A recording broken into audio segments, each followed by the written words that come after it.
reference you keep confusing flat Earth physics with. Yeah, I was going to ask a similar question. Like you're saying, this image gives exactly what we would expect on a ball, but how do you determine that? Like what conditions create? I guess what conditions need to be such that the light can effectively curve down over 40 miles and hit, something below 100 feet from where it's expected. This laser test shows it shining into the sky and completely unable to hit the target. That I would say that. What do you mean shining into the sky? Where do you get that? One I've posted. You see the source of light, right? No, I don't see any source of light. It looks like it's hidden behind the horizon. It looks like a searchlight is being emitted from beyond the horizon. The little blue dot? Okay, let me compare it to you. Let me show you there are other ones where it does look more like you can see the source. Yeah. Like measured at a closer distance. But what does that mean if you can actually see the source?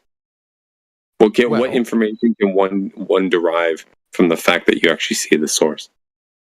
Well, you could say the Earth's flat. That's not what I mean. If you can see the source versus you can't see the source, yeah. What does that tell you?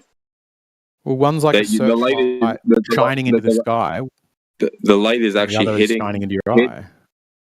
Right. So if it's the light is shining into your eye and you're 6 feet off the ground, right? Then the target is basically 6 feet off the ground because it's hitting your eye. Your head is the target. That light shouldn't be hitting you at all. But would it also hit a target standing? The light shouldn't be hitting you at all. It should vertically go past you, little guy. You're a fucking little bitty guy on this big, big, big Earth. Remember eggshells? You're a microscopic dot, and that light should pass your little micro ass up. So should it hit a target? Because I think some of these do look like the source of the laser. And I think the further you get away, the more where's your target at? The stars? You fucking retard. Where's your target you're pointing your laser to? The stars past 3 miles? That's a good point. Retard. Not the human. True. I'm just saying it looks. The stars at the horizon. What I expect on a globe. Where does another human see your fucking? Shut up, rubber lips. Where does another human see your laser go into the stars up in their fucking view, you retard? That's what we're looking for on a globe. You're supposed to point yours at the human while they see it going up to space. Retard, do we have that globe proof? Mm-hmm. Or do you not know how a ball works? And the lower down. So what's the point you guys are working on? The bad ones? Why don't you guys work on the good ones together? Like point a fucking laser and you see it vertical. Stupid, not in your face. Not only did they move the goalpost. Not in your face. No, you're moving the goalpost, retard. You're trying to say Earth's flat, therefore globe. Called that a hit. Let's prove this light can hit me in the face, therefore flat globe. It hits you in the face. That looks like a searchlight shining into the sky from behind an obstruction. No, it doesn't, you fucking retard. That's their best photo they put in there. If you have a laser pointer pointing at a motherfucking airplane, stupid, you can see it hit the bottom of an airplane. It was meant to hit now, when an airplane's off on the horizon and you're pointing at the ass end of it, are they seeing you point up to space? This absolute. Are they seeing you point to the ass end tip of the airplane? And what they ended up with is a searchlight pointing in the sky. You have a drone out in front of you above the boat. You shoot your laser at it. Seeing this. Eggs, if you're saying it looks like a searchlight, but we know it's not a searchlight, it's a laser. Yeah. Right. What does a searchlight look like? Searchlight is searchlight. Come on, don't. That's reification to the extreme. No, you said it looks like a searchlight, but we know it's not a searchlight. So we know that what does a searchlight look like? We just want to see the bottom of your drone. Yes, it is. When you fly horizontally at me on your globe, your horizontal drone. I mean, they're like not perfectly the same, but a searchlight is a very collimated light. That is true. We'll compare to the sky, and you can see it should flying sideways up into space like a frisbee, even though you can't see its source. You know what I'm talking about. I can understand. No, you don't know what you're talking about. You should shut the fuck up for 3 seconds. So do you get what I'm saying about that? Like some of the others look like they're shining in your eye. You don't even get what you're saying, dude. But Eggs, You got what you were saying. You wouldn't say it. Yeah, Eggs. We know in this case with these lasers that the radius of the light that hits on the other end is a few inches, compared to a searchlight would be, you can't even, over 40 miles, dude. You couldn't even really measure that. It would diffuse out, right? It's not a searchlight, and you can see the laser, you can see the source. Therefore, you're within the vicinity of. Do you think at target 5 you can see the source? Measurement 5? The blue light? You're talking about the little blue light there? Measurement 5. All of them are the blue light. Measurement 5 I'm talking about. You really call that seeing the source. That's their best photo that they put in their PDF from that location. Other ones look a bit like it. You certainly see it shining off the water. Okay, so you see blue light, right? I'd just like to know why you're still harassing us about someone else's problem. If you've got an issue with FE Core's methodology, send them an email. Because it's being posted in here regularly by people who don't say, hang on, these guys are full of shit. So I step up each time to remind everybody these guys are full of shit. But you don't... So remind them they're full of shit. Right. Yeah, why are they posted by Timbo as evidence? So let me get this straight. Out of 7 tests, you've chosen one. All of them. For a very particular reason. So how about we check all of the tests and compare and see what's going on? Yeah, great idea. Yeah. It's surprising that nobody's done it, because if you had done it, you would know that these guys are massive frauds. If you'd looked into it even a bit, you would realize they're absolute frauds. But instead, everybody just posts the video like it's a win, not realizing they're calling measurement 5 a hit. It looks like a searchlight pointing up into the sky where you cannot see the source, and nobody can debunk that. Nobody's even challenged that. It looks like a searchlight pointing up into the sky from behind an obstruction. Well, I don't get it, dude. I don't get how we've. I think you do. I don't think that's not flying with me anymore. I think all of you understand what I'm saying and know that this is bad evidence. No. Remember when you were really talking about Yeah, that's fair. I think that's fair. I don't mean to attack you about it. Sorry, I'm just making this point again because I keep seeing it, and then I keep having people go, "Oh, Eggs gets so up in his feelings about this," and I'm like, "But I care about you people, and this is obviously fraudsters hoodwinking people." And every time I point it out, people then have to run from it, which I get, Matrix. You didn't post it, but it was posted in here. It was defended up until it's now clear that they are fraudsters, that they're calling misses hits. And now we're having to switch to, I don't defend it. So that's fine for you, Matrix, but I want everybody else in here who isn't currently defending FE Core to make to know that this should be tacit requirement to never post FE Core again and to call them out as bullshitters because they're calling misses hits. No, but why is measurement 5 your most egregious example? Because it's the most egregious example. Okay, so what about measurement 4? What's wrong with measurement 4? It's not as egregious, so I didn't pick it. Not as egregious? Meaning it is egregious to some degree. What's egregious about it? Because the point was to hit a target and they moved the goalpost to can I see a light? They brought a target with them and they've got a target in the photos. I posted the target, right? The thing with red and white crosshatch tape on it that lights up when it gets hit, right? Extra photon bouncy stuff. Yeah. And then their hits don't have the target in it. They show what might be the very source of light, but might be a refracted apparent source of light, failing to illuminate a target. And I picked many examples of that, and I'm happily posting them, as well as posting the entire PDF in the channel. So let's not pretend I'm hiding something. I'm the one who got the PDF. And I've picked the most egregious example of calling a miss a hit. And I'm saying, do you still think this document is valid if they call measurement 5 a hit? Does it look like a hit to you, measurement 5? Yeah, you can see that. You can see that. Can you see the source of the light? Do you feel in measurement 5? But he's the one who fucking... The blue light, dude. The laser. Do you really call that a hit?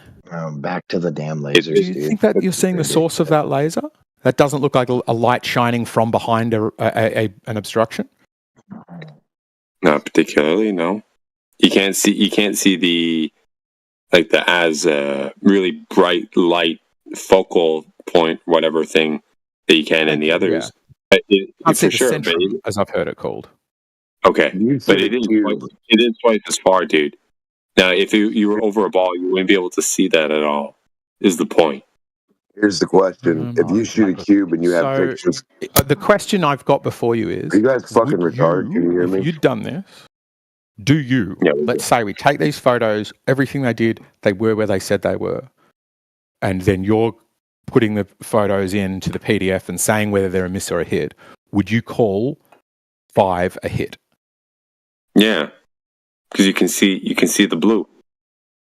Right. If there was a laser that was going straight over your head, and it was beyond a hill, you wouldn't be able to see it. Period. Well, yes. Why is that so hard We've to seen comprehend? Searchlights. We've seen searchlights. I mean, have you ever been shooting in the bush? Yeah, stop. You wouldn't see the source if it's behind the hill. Exactly, and in number 5, you would see you can't the see beam. the source. Agreed. You would see the beam, but you would not see the source. Can you see the source there? No. Number 5, I do not see the source. It looks like a beam is emanating from behind an obstruction. Cool. It looks like a beam to you?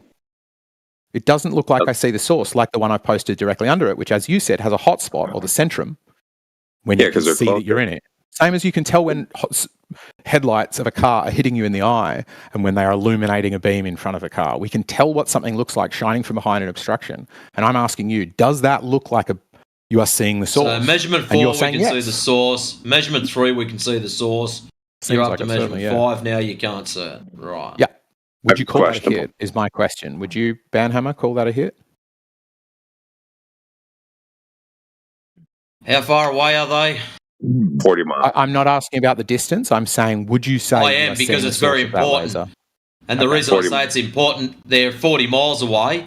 If you're at what height was it launched at? 2 meters?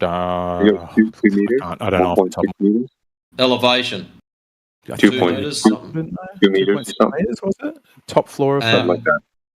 The camera, what elevation was it received at? Yeah, what elevation did pretty much at lake level, I think. What? Like 6 foot off the ground or something. All right, so technically you should not see the source, period. That's my point. It should be a fucking long way behind the hill. Yeah, you should see a searchlight, as you put it. You should see a beam in the sky. I agree with that. Yeah. You should not see the source. Not possible. Right. And would you say measurement 5 looks more like a searchlight or like you are seeing the source? So that's at 46 past the hour. I see a blue fucking fuzzy thing, and the bottom one is a bright blue fuzzy thing with a white dot in it. Yeah. With a blue fuzzy thing underneath it. Yeah, they're pointing at the first one at 46 minutes past the hour. No, listen, it's like looking at a flat mirror. No, those dots should be up in the air. The first one looks like a searchlight? No, up in the air, retard. Like you're seeing the source of that light. All right, I'm going to help that because I just missed the whole fucking lot of that. Sorry. Please go again. Sorry. Would you say the first one, so I'm comparing the two at 46 minutes past the hour, and we are talking generally about the idea of whether you can see the beam and where it emanates from, or whether you can see a beam and just a beam, or you can see a beam and a source. Which would you say, are they both you can see the source? Are they neither you can see the source? Is one just a beam, no source, and the other is a beam? I wouldn't even call that a beam, because the last time I played with lasers, they left a pretty fucking solid line across the sky. Right. Would you? But the question is, do you feel in the first one you can see the source? Yes or no? That first one looks like someone's got a blue flashlight. It's not a fucking laser beam. Like, seriously, you've played with the shit little ones. But you know what they do, so... Yeah. The direct question that, to me, does not look like a fucking laser's been ripping across the sky. But if it is, if you were to take it for granted that it was a laser, would you say you can or you cannot see the source? Well, I'm not going to take it for granted that it is a fucking laser because it doesn't look like one. Full stop. I'm asking you just for the purposes of conversation to assume. No, you're asking me because you're trying to prove that this FE core shit's fail. I don't give a fuck. I already stated that earlier. Can somebody else answer the question? Which one looks like you can see the source? Do they both look like you can see the source, or do we agree? Was this an Italian restaurant? We don't see any sauce, bro. Right, you can't see a difference between two photos, the one with a bright spot in it and the one that looks like a searchlight. You can't tell which one I'm talking about when I say those descriptive words? The joke went completely over your head, though. Incredible. So one looks like a searchlight. The first one looks like a searchlight to me, personally. And the second one looks like I'm seeing the source.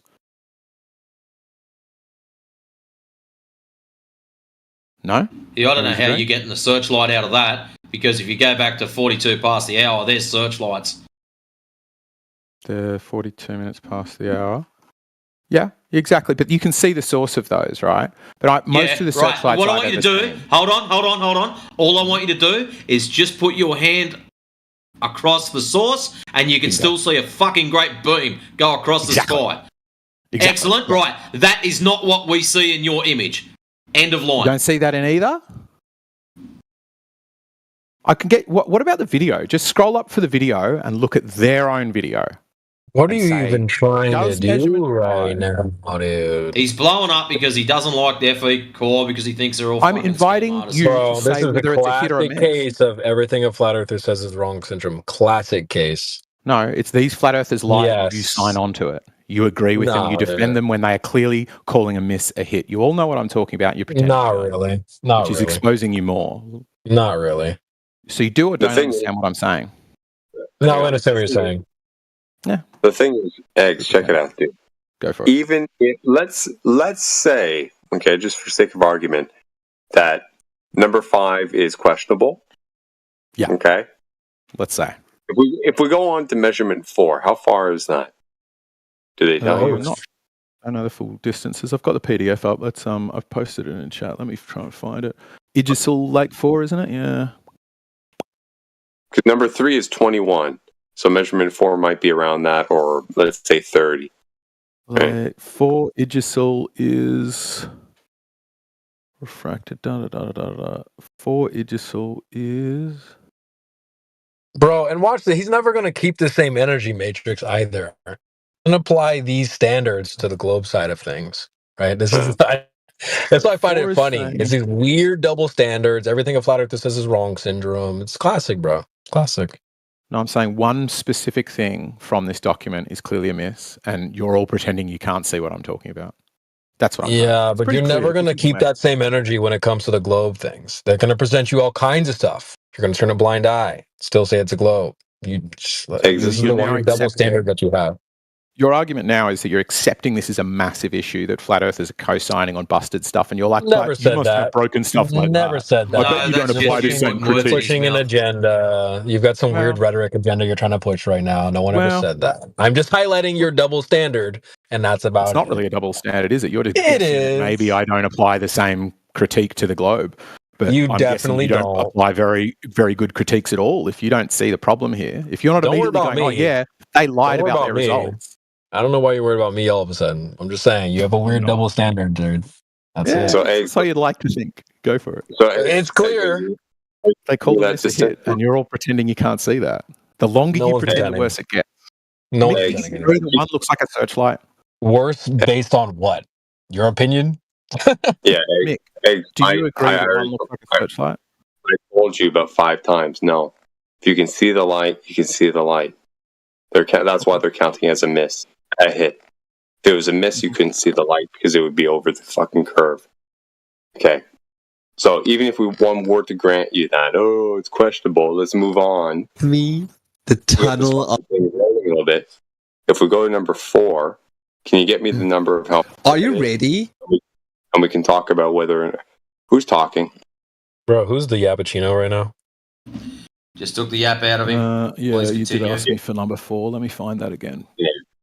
Because the reality is, if one is to claim that this is possible on a globe, I'm curious as to what conditions in the air would be such that this is possible, right? Because Yeah, I would know how to test that. Okay, so there's a problem, right? Because the claim would be, well, they're saying at let's say it's 25 miles, right? Or they're measuring in kilometers there. I see. Yeah, they've got metrical, they call it, and imperial. Oh, it's a bit of a mix, eh? No, okay, so let me get you the second table. Okay, so let's say number 4. Let's say, for argument's sake, it's 20 miles, right? Standard globe model. You couldn't see that, right? It would be over the giant hump of water, so right? 14 but supposedly there are atmospheric conditions that would make it so that the light can bend effectively over 20 miles down from being whatever it would be, 20, 30, 40, 50, 60 feet in the air, down to 2-3 meters off the ground. What conditions are necessary for that? Good question. Yeah. What Are they conditions even feasible? Because all I've seen when it comes to refraction calculation shit, it's basically you have the geometric parameters plugged in, and then you have a sliding scale as to what the index of refraction would be, and then you get little deviations in the image. But this index it's completely imputed. There's no this temperature and this pressure and this gradient XYZ whatever are necessary to actually create this index of refraction. Yes, imputed is a word. Look it up. Yeah. No, I said it's a good word. I don't. Do you want to tell me what it is, or I can find it if you want? Sorry, I heard. Is that a word? No. Anyway. I thought that's a good word, but I was like, I don't know what it is.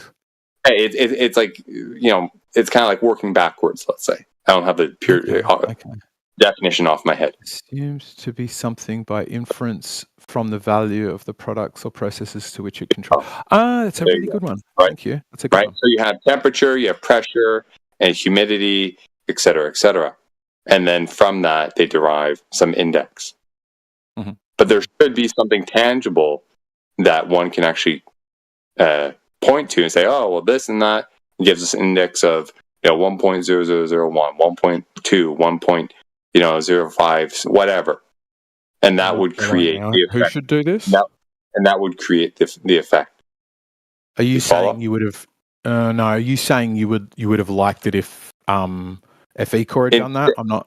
No, I'm not saying them specifically. I'm just saying in general, when people argue, refraction is what's giving us this apparent effect, right? Because this index of refraction is possible, and it's what we would expect because it's possible. They don't give us the actual value. I don't. Yeah, I agree with that. I think you're right. I wouldn't be able to give you a value. So from that, the statement that this, that, or the other thing is what we would expect on a ball. What that statement is wrapping around is distance from point A to point B, and globe model geometry and refraction are all absolute givens, when the index of refraction bit is what's actually in question, because there's nothing tangible to it. So the statement is but I don't think this rests on the index of refraction. I think all of the points you're making are right. That to say this matches perfectly. When I say that's what I expect on a ball, I don't mean I've done the maths and it is exactly the right height at the right intensity, hitting the target or not hitting the target. It's doing it perfectly. When I say that's what I expect on a ball, I mean I don't know how to guess what a ball of that size would look like, but what I can reliably guess is that tall objects will disappear bottom first at some distance, right? So that when I say I expect it to look like it's shining from behind an obstruction, I just mean, I know what a searchlight from behind a hill looks like. I expect it to look like that if it's far enough away. So in my gut, so talk about number 5, right? But I think your point is fair, which is if somebody then says that's exactly what we expect mathematically on a ball, then you can get into it then with the figures of where it expects. I didn't mean that as my argument. I just meant I'm trying to discern at that stage. I was trying to explain the difference between seeing a searchlight and seeing a source. Yeah, that's why I honed in on number 4, because 4 is a very obvious, you see the source of the light, right? Yeah. Okay. Now, if it's at 30 miles or 20 miles, is that feasible? And apparently, one would guess no. Yeah. Right? If you use your standard whatever Will Duffy fucking globe calculator or some shit, right? Similar rendering a similar depiction of what you posted earlier, right? With that green tangent line, shit like that on the circle earlier, about 10, 15, 20 minutes ago. Yep, I'm with you. Something like that. You can use a calculator to crunch all those numbers, and you get the hidden height and all that stuff, right? So supposedly, right? We can see this on a ball, but according to the calculator, we wouldn't, because it would be hidden by 60, 70, 80 feet. So what the question would be for all individuals who come in here with, oh, it's more refraction, right? What are the conditions necessary for that specific index of refraction to actually manifest? No one ever brings it up. Sure. They just, like if that was central to my argument at all, I would agree that I would need to know that. But I'm not. Okay. I'm not making that argument. My argument I'm making that I feel somebody here could step up to at least say maybe this. I get which one you're talking about, Harry. When I say one of those looks like a searchlight where I cannot see its source and it's emanating from behind an obstruction, and another one looks like I can see its source. Further, I think everybody here knows that and doesn't want to admit it. And my point isn't about, refraction would put it in the right spot. My point is just, those guys, FE called a miss a hit. And rather than these guys here in this room today, now you and me and all of us, rather than us in this room go, yes, they did call a miss a hit. And I think that's not how you do science. That's not how you do robust observation. That's not how you do tests, however you want to describe it. You say, I will no longer co-sign on these people because that and all of the other things I've pointed out about the failures in their method or their honesty, this is just either they lied about whether it was a hit, they lied to themselves about whether it's a hit, or they cannot tell the difference between a miss and a hit, or all of you agree that both of those all look like equal hits. Or they were doing something totally different, not laser related, like Timbo said earlier. Yeah, I keep telling you, dude. Number 5, if you want to believe that, it's questionable, that's fine. I still think because you can see the blue at all, that they're qualifying as a hit because you can see it at all. Mm-hmm. Okay. When in theory, globe theory, you wouldn't be able to see it at all. No, in globe theory, you could have a spotlight appear from behind a horizon where, as we've said many times, everybody seems to agree here, it hits particles in the air and the collimated light sends up a beam that you can see. I've seen searchlights in the city many times, sometimes from 30, 40, 50 kilometres away, and I can never see their source. I don't think I've ever seen the source of a spotlight, but I've regularly seen them crossing the beams in the sky for some, premiere or something. We know what it means. Is this a spotlight? Is this a searchlight? Very similar, yeah. It's a collimated beam of light. Is it a searchlight? It's a collimated beam of light. I'm pointing out in what way it's similar. If you're just saying it's a different word, but it's not just a different word. You don't get a collimated light sends up a beam that hits the air particles in the atmosphere and lights up. I get that, but it's not the same thing. The degree of collimation it's not even in the same category, dude. It's not in the same category. A laser is virtually parallel, quote unquote. They're not, obviously, Whereas a searchlight is deliberately, it concentrates the light, but in a wide range so as to illuminate, a wide area over, what I'm talking about. Searchlights tried to be a really tight beam. They want to be very tight. Well, how tight? What's the ratio? Not growing much bigger than their source. They just need to be extremely strong. Okay. Think about what you want to do with a searchlight, right? You want to be able to hit a plane with it at a certain distance, but really light the fuck up out of that plane. So every AA gunner in the city can swing around in their chair and shoot it down, right? So however collimated it needs to be. Okay. A tightly bound beam, and it hits the plane and cracky. Yeah. But we never see the source, right? But we know that the beam's pointing there because it lights up the air. If you see my photo I've just posted at 3 minutes, okay, you're agreeing now. Sorry. I see what you mean. But keep in mind, dude, this laser, right? This laser, the fucking thing is what, 2-3 inches in diameter or something, right? Whatever. That's what it looked like to me in the video. And the target, 40 miles, 20 miles, 30 miles, whatever. What is it? 4, 5, 6 inches. All right. The degree of collimation, you can't compare them. Right? No, I'm not saying they're one for one. I'm saying I don't know if you mean to say that you're expecting like a lightsaber kind of stick up. Yes. From exactly. Look at the video. It's much clearer in the video. Should I just share my screen and we can watch the video together? Because it looks like a beam coming from over the horizon in the video sometimes. I don't know. Even the hits, when the beam is missing them, looks pretty similar to what I'm talking about. We can watch the video if you want. But I think you can just look at the one I've reposted again. That's a zoom in of 5. And I think we can all go, even if you don't agree, you can go, I can get why eggshells says that looks like a beam appearing from behind an obstruction. I don't agree that's what it is. I think I'm seeing the source in that. But I get why eggshells picked that one. I keep telling you that. I told you that already, dude. Yeah, sorry. I still think you're seeing the source. Like, especially like if you look at number 6, that one, I don't know how close it is, or I don't know what the distance is. But number 6, it looks much more like you're actually seeing the source than in number 5. Yes. Right? Yeah, I agree.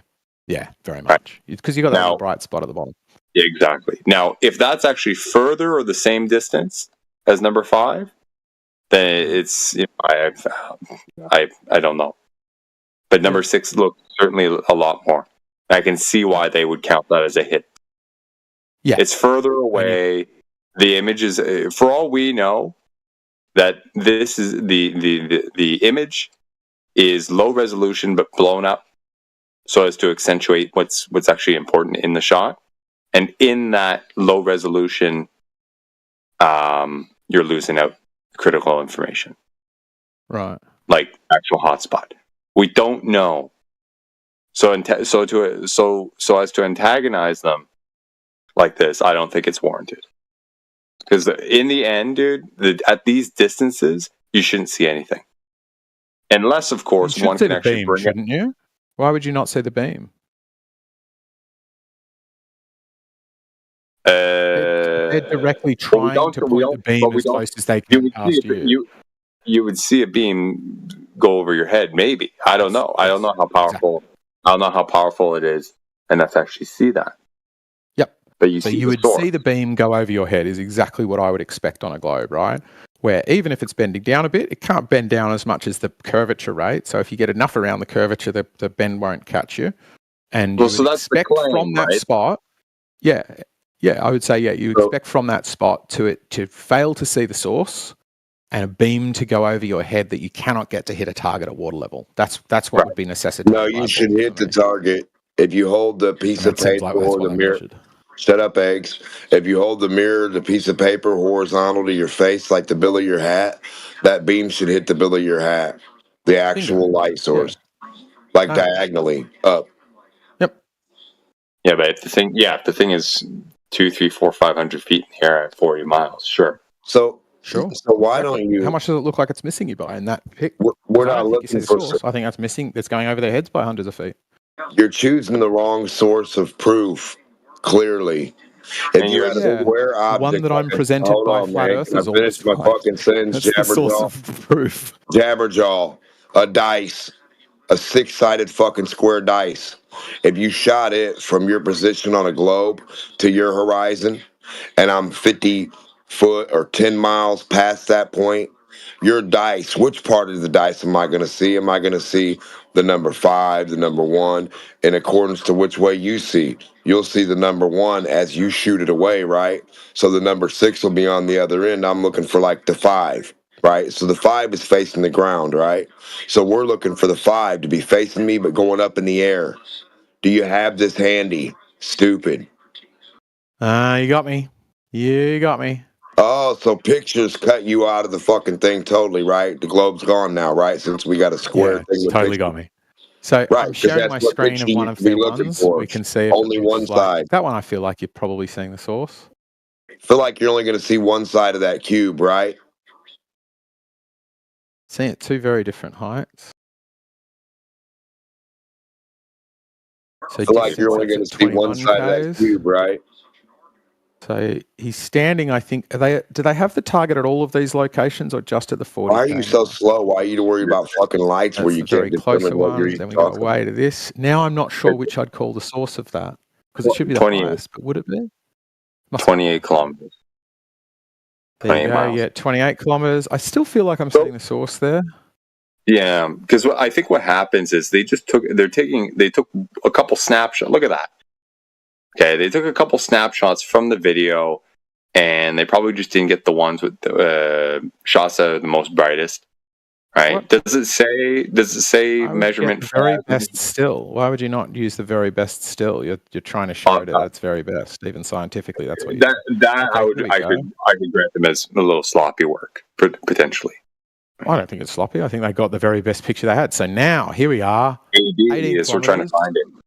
Yeah, so we're trying to find that. The height is low, and the laser height is 3 meters, and that looks like a beam from over the horizon. You should have a computer program. Clearly a searchlight. That ain't no source. No, but that ain't. Hang on. Let me get the last frame of that, and then we can say, "Is that?" I saw that. I saw behind that. I saw that. But here's the thing, Egg. I think you missed it. This is at 18 kilometers. The one right before that, which you acknowledged was, oh shit, yeah, you could see the source there. It was at 26. Sure. Okay. I think that's a valid point. I think these are just artifacts of whatever situation they're. Do you call these artifacts? This looks like a searchlight coming from behind a thing. And to me, you're making a valid. You're making a valid point, Mick, which is they are getting what looks more like a hit from further distance, and that is a valid point. Correct. Yeah. Right? Yes. I agree with the validity. So anything under the one that hit is null and void now. Well. Yeah. What I'm saying is, what makes it null and void? What's my argument? The fact that something supersedes it. But does it supersede it? Because it would supersede it if I was making a globe geometry argument, but I'm not making a globe geometry argument. I'm making an argument about the honesty of these people and the integrity of people who support this as a hit. Well, I've never met them. I don't know. Put them on a lie detector if you want to hit their honesty levels. But when it comes to whether the laser hit or not, the 26K one, can you see the source or did the target get hit? If you can guess to either of them, then your globe geometry's gone. Well, fine. May well be. Yeah. But the only question I've been asking is that a hit? I've posted still frames from it. Is that a hit? Hang on, Eggs, I think. Yeah, it is. Yes. I still think it is, man. I still think it is, dude. Do you get why I picked that one? Because it's still very concentrated. Still very I do, because it's not as accentuated as the other one. A beam would not look like a flare like that. Okay. It would look like a fucking lightsaber. Acknowledge that earlier. I'm showing my screen while we're just playing as a video. That one doesn't look like a source either. The point... Yeah, it's just very far away, dude. You can see it, period. So, like Matrix is saying, dude, if you want to challenge them on their honesty, might as well just go to them. Because at this point, we've already looked at my point isn't FE Core bad people. My claim is FE Core clearly lied, and I point it out every time I see somebody post FE Core. Well, it gets defended and defended and defended, and then it gets to the point where it's so they lied. It doesn't matter. Does it matter if they didn't lie? But that's your lied as a laser test that's valid when we all now agree that's a bad laser test where they're calling misses hits? Then why are you using laser tests too?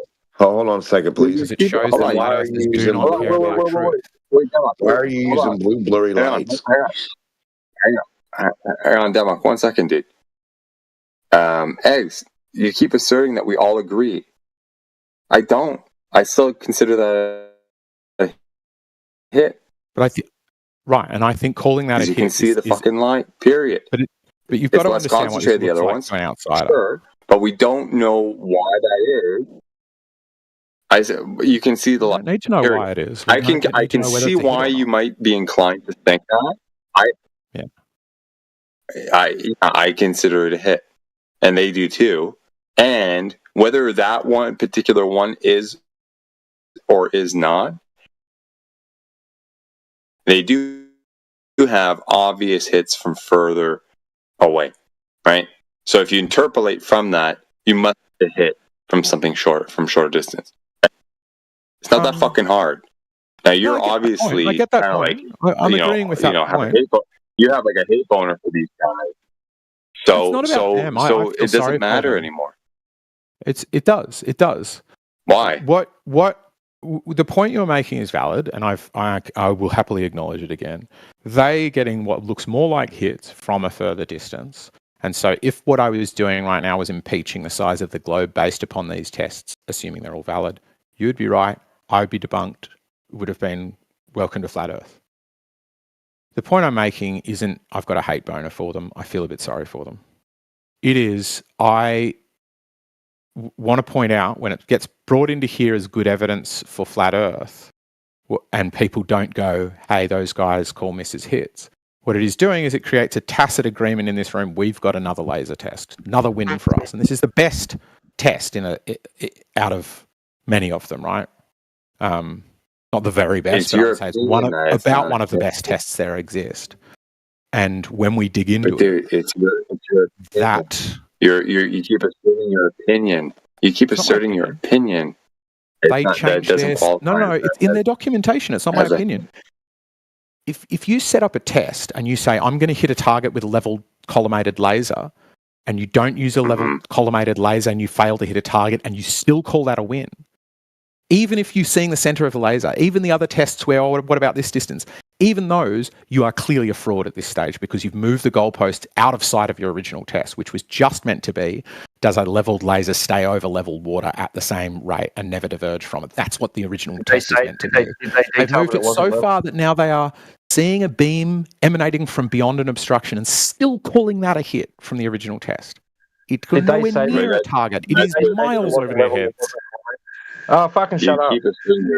Did they say that it wasn't level and it wasn't collimated? Did they say that or yeah, they did. They admitted that later. It doesn't look like it's in their documentation. So they said, admitted it later. Like that, here's our results. And you're saying, they're dishonest. Yes. Oh, for fuck's sake, you're pissing me off. No, they're not dishonest. They were honest. They said, yeah, well, all right, we didn't get it leveled and it wasn't collimated, but here's our results nonetheless. Well, I don't think in the PDF, you read it and you tell me for yourself. They shouldn't have published their results. No, that's not what I'm saying at all.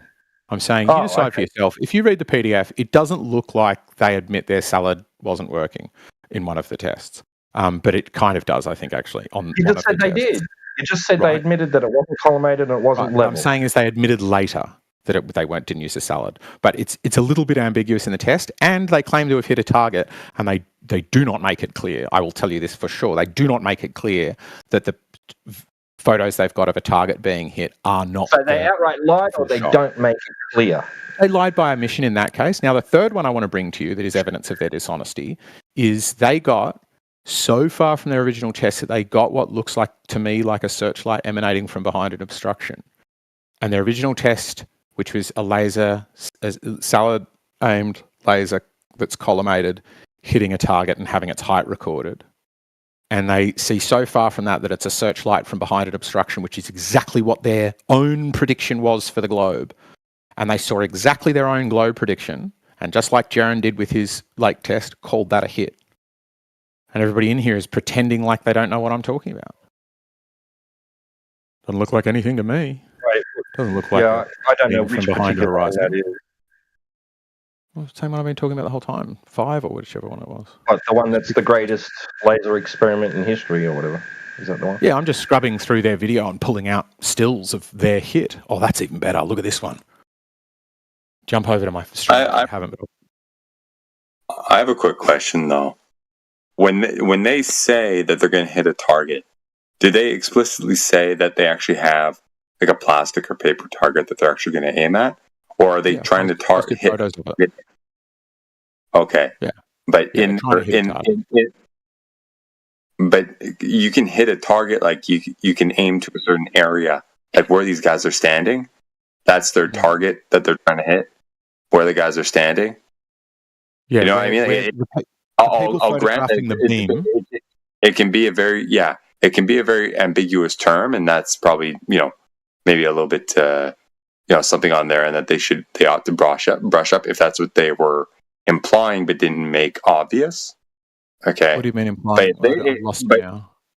What were they? So, for example, if I tell you I'm going to hold up this 6x6 sheet of plastic or paper, and I'm going to aim at that, and then I do a test, but I don't get a 6x6 sheet of whatever and and try to hit it, then that's like, yeah, it's kind of scummy because that was the whole point of the test, right? But if I just use the word target, if I use the word target, but I don't specify that it's actually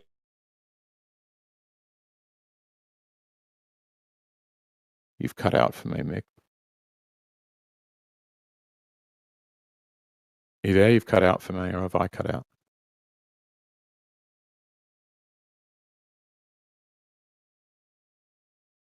Well, I think it's worse than what you're saying, Mick. It is not just that they said they'd bring a target and forgot it. They had a target, claimed they hit it, but every one of their photos is doing the opposite of capturing that. Like, they call this a hit, right? But they're standing in front of a target that's meant to be hit by it.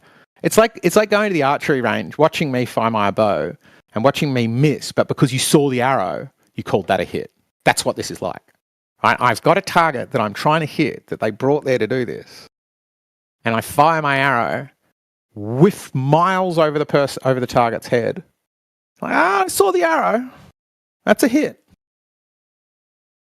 I just said it twice. I should have just said it once. It would have been funny. You should just get your video camera out and tell that hot air balloon to sail horizontally out to the horizon. And then when they get a couple, got to pretend we believe. And when you can't stop they're talking, standing in front of that target, and they're getting a success. Hey, hello. Just didn't turn around and film it. Hey, eggshells. Yeah, sorry, did I cut out? Yeah, sorry, man. But I get you, man. If they were explicitly saying, "Hey, we're gonna try and aim at this big, 6x6 sheet of plastic or paper," that's suspect. I'll grant you that. But if they're suspect, they are standing in front of, according to their testimony, if you want to believe Mike Kavanagh, they are standing in front of it, and it is getting hit, but they didn't record it. Sorry, he claims they did record it, but we're not ready to release the photos yet. Okay. That's weird. 5 years ago. That is, right. I'll grant you that. That's so they're weird. Calling a hit a beam from on the horizon while standing shoulder distance from the actual reason they set out to be there. And all of them focused all of their cameras in exactly the wrong direction. The example I came up with while you weren't here is that's like coming and watching me do archery, seeing me fire an arrow at the target and going, well, I saw the arrow, so we'll call that a hit. No, but that's not exactly analogous, dude. Because in your analogy, okay, if you were standing right in front of a target and you saw an arrow come right into your eyeball, and it took you out, that's a hit. Even though it didn't go right through you and hit the fucking paper target. Sure. Come on. Well, right. I question that because what I think's happening is we live on a ball, right? Obviously, you know that I think that. And that light is diffracting, scattering through the atmosphere, and their collimator fucked up on the 20-kilometer day. I think it actually remained fucked up for the whole test, if I'm remembering. But I think what you're going to get in that case is, as I said, a searchlight beam. But if that searchlight beam is pointing really, really close to in your face, then you're going to be looking through a long column of air straight down it the whole way along it's lit up. And so what I think that's going to look like is a hotspot. And I will find it difficult to tell if I actually am being hit in the face by the source of that beam or if it just looks quite bright in the middle. I would struggle to discern that. But what would tell me whether that was happening is whether that light was hitting a target, which is why that's what they set out to do. They had a really clever plan to test it by seeing if it hit the target, not just if it was bright on the horizon. And they succeeded. But they didn't take a photo of that. Instead, they took a photo that looks exactly like it would on a globe. That's fine. I would give them a pass solely by the fact that they actually see the source as bright as they do at the distances that they do.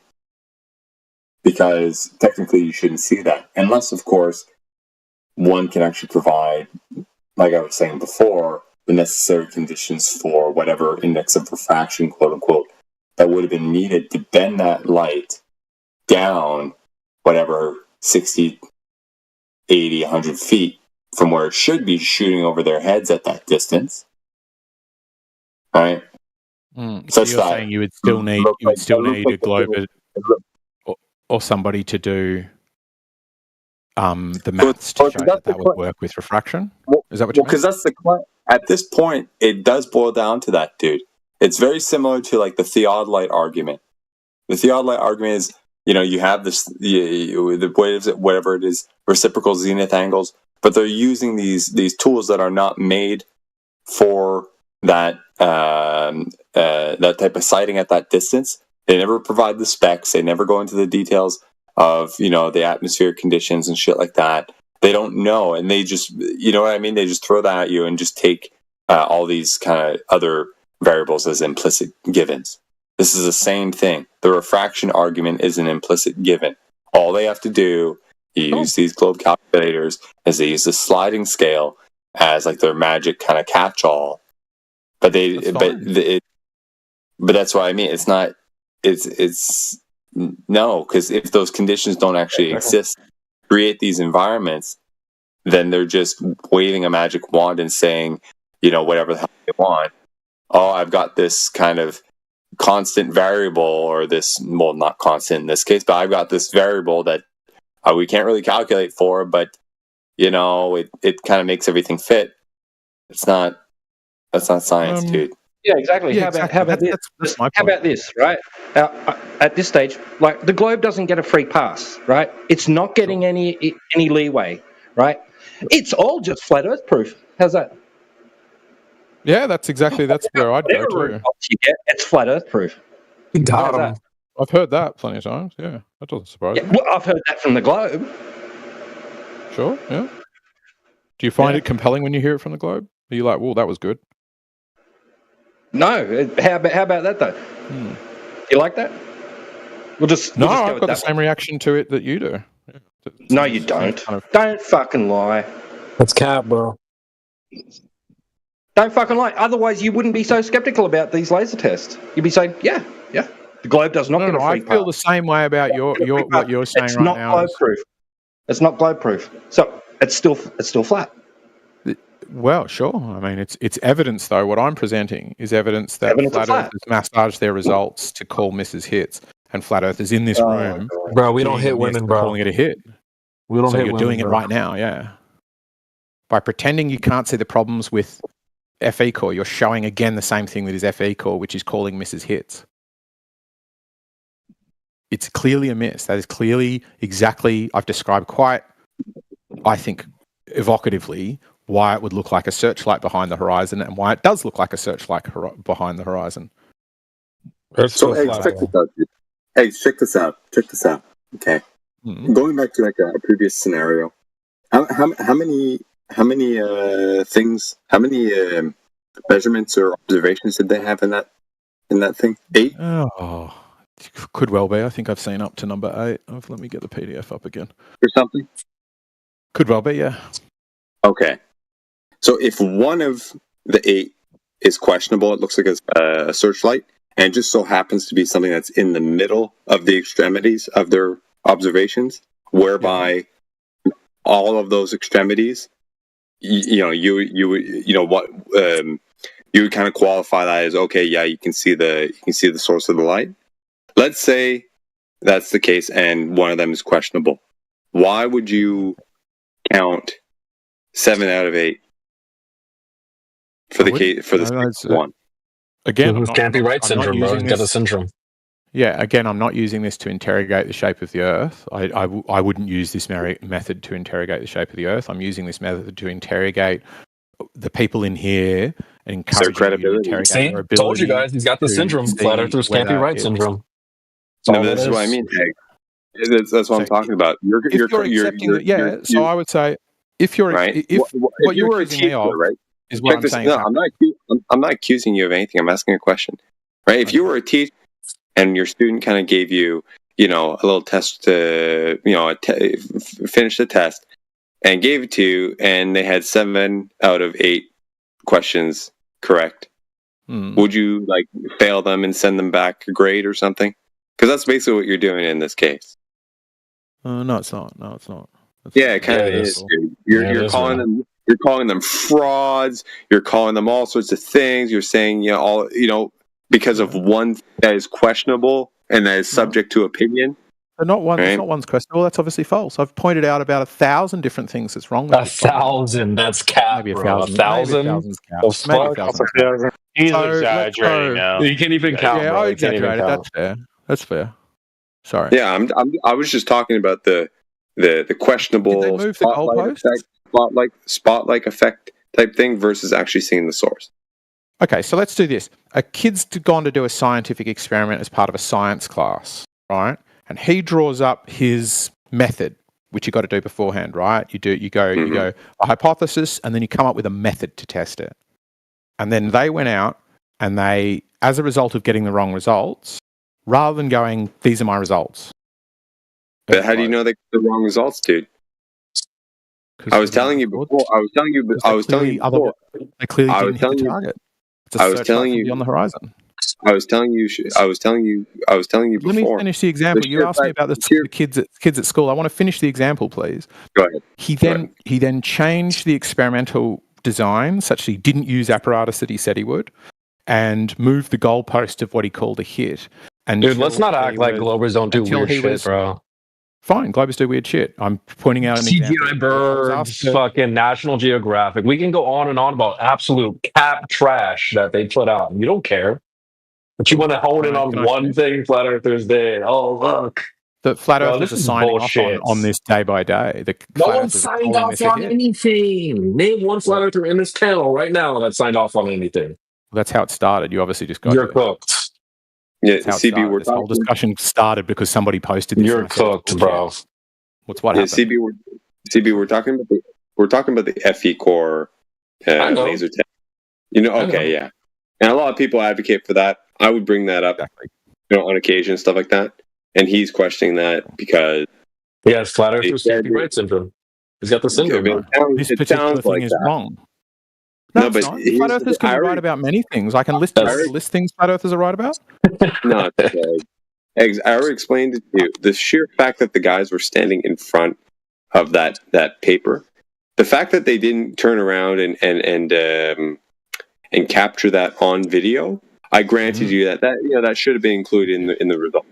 But I think these guys. I don't think these guys are stupid enough to have not kind of basically equated the fact that they have the light beam hitting them in the fucking face right while they're standing in front of the sheet of paper as basically being the same thing. The fact that they didn't document it, maybe that's a little bit stumbly and shit like that. I'll grant you that. Yeah. But again, you can see that's fine. But I wouldn't take that as these guys are absolute frauds. And I think they are for other reasons about it. That okay, well that's another. I won't go back to saying it. There are other reasons I called them that. But fair enough. I won't call them frauds anymore. I will just go to the position I think is at least not on that account, right? Okay. You can see the light. I think a lot of it could be motivated reasoning. It's hitting the camera. It's hitting the camera and the lens. And that shouldn't necessarily be the case unless, of course, the perfect index of refraction, quote unquote, is actually causing the light to bend around the ball so perfectly that it looks like it's basically parallel with the ball. Well, not parallel, but radial to the ball perfectly. All this stuff. That's the implicit claim, right? Yeah. But what we're trying to do is we have to accept that claim as true, then make an assumption, like a guess about what that would predict, and then test that prediction. That's how we test something, right? So you go, if ball of 3959, then a laser that is shot level from a point of 3 meters above the lake should hit a target that can be held 3 meters above the ground, the lake at the other side of the lake, right? That's their, they need to assume all of these things about the globe, including refraction. They attempted to, but I think we've all also agreed in here they did that wrong. But those bits aren't, like, for doing stuff wrong, fine. I don't know how to do it. I can't critique that much. It's just about, if that looks like a searchlight, I think it's incumbent upon truth seekers to say, it does. It looks like a searchlight coming from behind a horizon, and we present this. as a hit because we were told by these people that they made these hits. But I don't think anybody in here has seen that Searchlight one before. I don't think many people actually look through this video. Yeah, I watched it. Yes. Yeah, we've seen it all before. Okay. So when you saw it for the first time, were you like, they called that a hit? Like, did you have a moment of pause, or were you like, bang, another hit? I just saw the whole thing. It's been a while. And I was like, oh shit, you can see the fucking light. You shouldn't be able to. Oh. Yeah, see, I think you should be able to. It should look like a... No, exactly. You shouldn't see the light at all if there was a geometric obstruction such as Earth curve. Yeah, I think you shouldn't see the source. I agree you shouldn't see the source, but I think the beam would go over your head like a searchlight, and I've made that point plenty of times, so I don't need to. No. Didn't you say they didn't have it level? Yeah, they're super accurate laser aiming device. Oh, there you go. That's why. Then. Maybe. It's moving the goalpost again, though. Still moving. Not really. It's still on the move. Not really. Well, I mean, I described their method. I posted the PDF. You can deal with it on the face of the evidence. Would it really look like that? That doesn't really look like a search beam. That looks like it's beaming up from the source. I mean, wouldn't you just see like a blue glow? Not from a collimated thing that's aimed using GPS at you directly to try and hit you in the eye. No, you can't use a coherent light source as a search beam. A coherent light source is a coherent light source, not incoherent like a white light. So listen, just wrap this shit up. You wouldn't be able to see that behind. You wouldn't be able to see this behind a geometric curve at all. You wouldn't be able to see a light that's pointing towards you, but the source is hidden, but you can see the beam. If the beam is personally, that's what I would expect. If the beam is reflecting off something else in the atmosphere, such as a cloud, or some other object, you could see it. Sure, air particles is what I'm suggesting. Same as when you take a torch out of the garden, you can see the beam, particularly in smoke or anything like that. But, So reflection is not Earth curve, correct? Yeah, I'm not saying it's Earth curve. I'm just saying that so you can see the beam. I think you would see the beam, but not the source if it was sufficiently far around the curve. That's what I would predict. No, that's cap, bro. That's cap. That's their test. You're just now denying. No, what you said about curve. There's no curve there. What are you talking about? That's what FE Core went to test. They went to test if there was curve. And there wasn't. So, done. You're cooked. If you feel that helps, man. There's no feeling involved, bro. No, evidently not much thinking either. What do you mean? You're saying, well, if there was a curve, blah, blah, blah would happen. I'm saying that's cap. Why are you laughing? That's the FE Core test that we've been discussing for a good while now. That's cool. Well, it's not curved, so you're cooked. R.I.P. Globe, I guess. If we deliberately don't understand things, then the Earth's still flat. It's better than this in 2025. No one's saying we don't. You're the one that doesn't understand stuff, Eggs. You don't understand the conversation. Is the point I was making? Yeah, you don't, Eggs. We know the globe better than you. We'll set out to do. Sure, you do, buddy. Yeah, we do know the globe better than you. Yeah, you just they're not retarded. Dude, almost the whole flat earthers are retarded. Like, I don't think you're playing with a full set, but generally, I think many flat earthers are pretty damn smart. Yeah, it was smarter than you. I've noticed that they have like not to be too rude on either side, but I noticed they have like a very interested gathering of information, and like a very targeted gathering of information. Ooh, and like no flat earthers, and so like once you get into their realm of their targeted knowledge, you're kind of cooked. Like you better know your shit, otherwise they're gonna cook you. That backs to my point exactly. We know the globe better than pretty much anyone. You guys, he's like, I find that funny too. That's why I don't debate you guys. I don't really know, honestly, to be honest. Yeah, facts. Like, see, yeah, because like you guys have like you're gonna drag me into the, is there a curve? There's this, and I'm like, I'm just gonna be like, I don't know. There you go. Exactly. Yeah. There's no curve. You wouldn't be here every day unless you knew it was flat. Yeah, where is your homies? Whoa! Like, dude, what are you? You're here more than me, bro. You're fucking dedicated to this shit, dude. Sure, I enjoy it. I spend a bit of time in here. You enjoy it. You enjoy getting cooked? Come on, bro. That's hat, bro. You're coping, dude. I enjoy people getting cooked here. It's hilarious. Like eggs. Yeah. Exactly. Just call the wind first. Getting scrambled. Like the best way to scramble some eggs. What do you mean the win is over? Actually discussed anything over. Dude, it's been over. Dude, you're here. You're here more than like half the flat earthers. Let's be honest, dude. I don't think I'd be here more than half the. You're here a lot. You're here a lot. I'm here. How long you been here today? How long you been here today?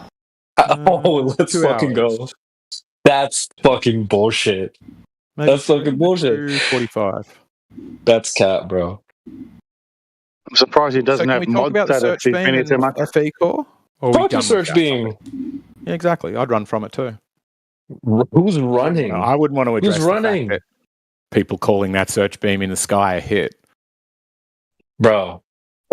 A search beam doesn't use a coherent light source. Come on. We've been over this.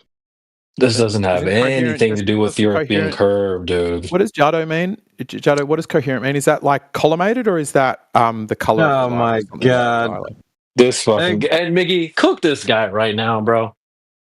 Yeah, he's on one right now, bro. He got himself a whopper, man. If he can spin everybody's wheels in here, he'll do it all fucking day. Well, all day. That FE core is all day. Clearly bad. Yeah, FE core. So why are you leaning on that? You haven't demonstrated the Earth's a globe, bro. Why are you leaning on FE core?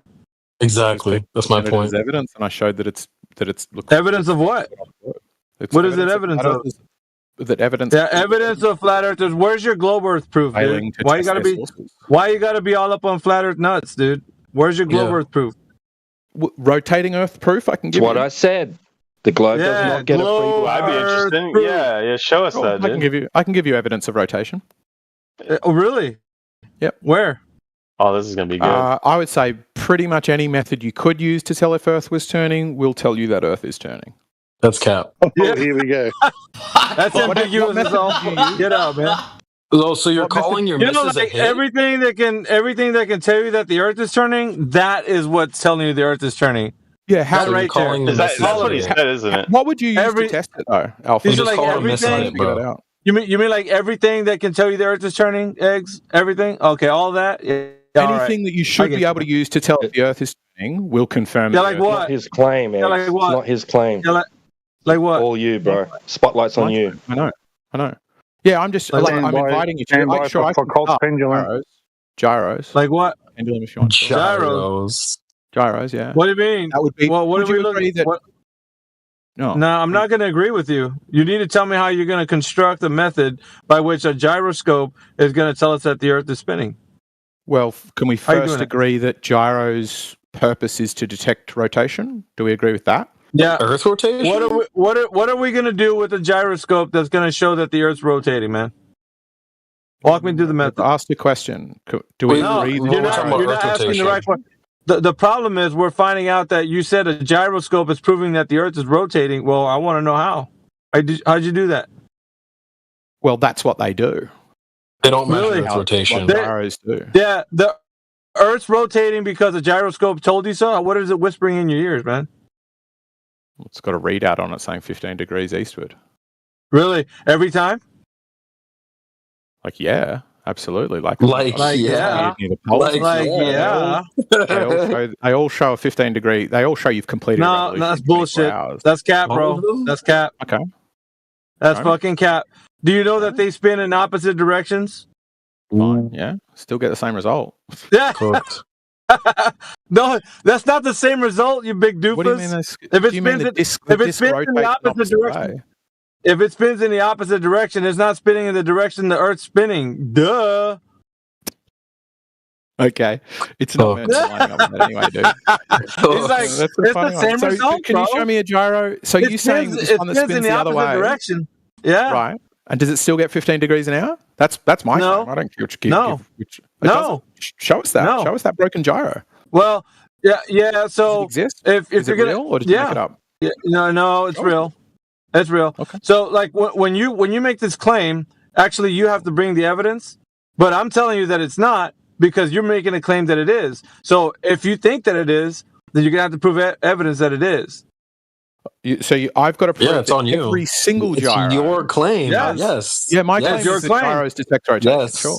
Yeah, it's your rotation. 15 degrees. Yeah, 15 degrees per hour. That's what you said, right? Sure. Which gyro would you like?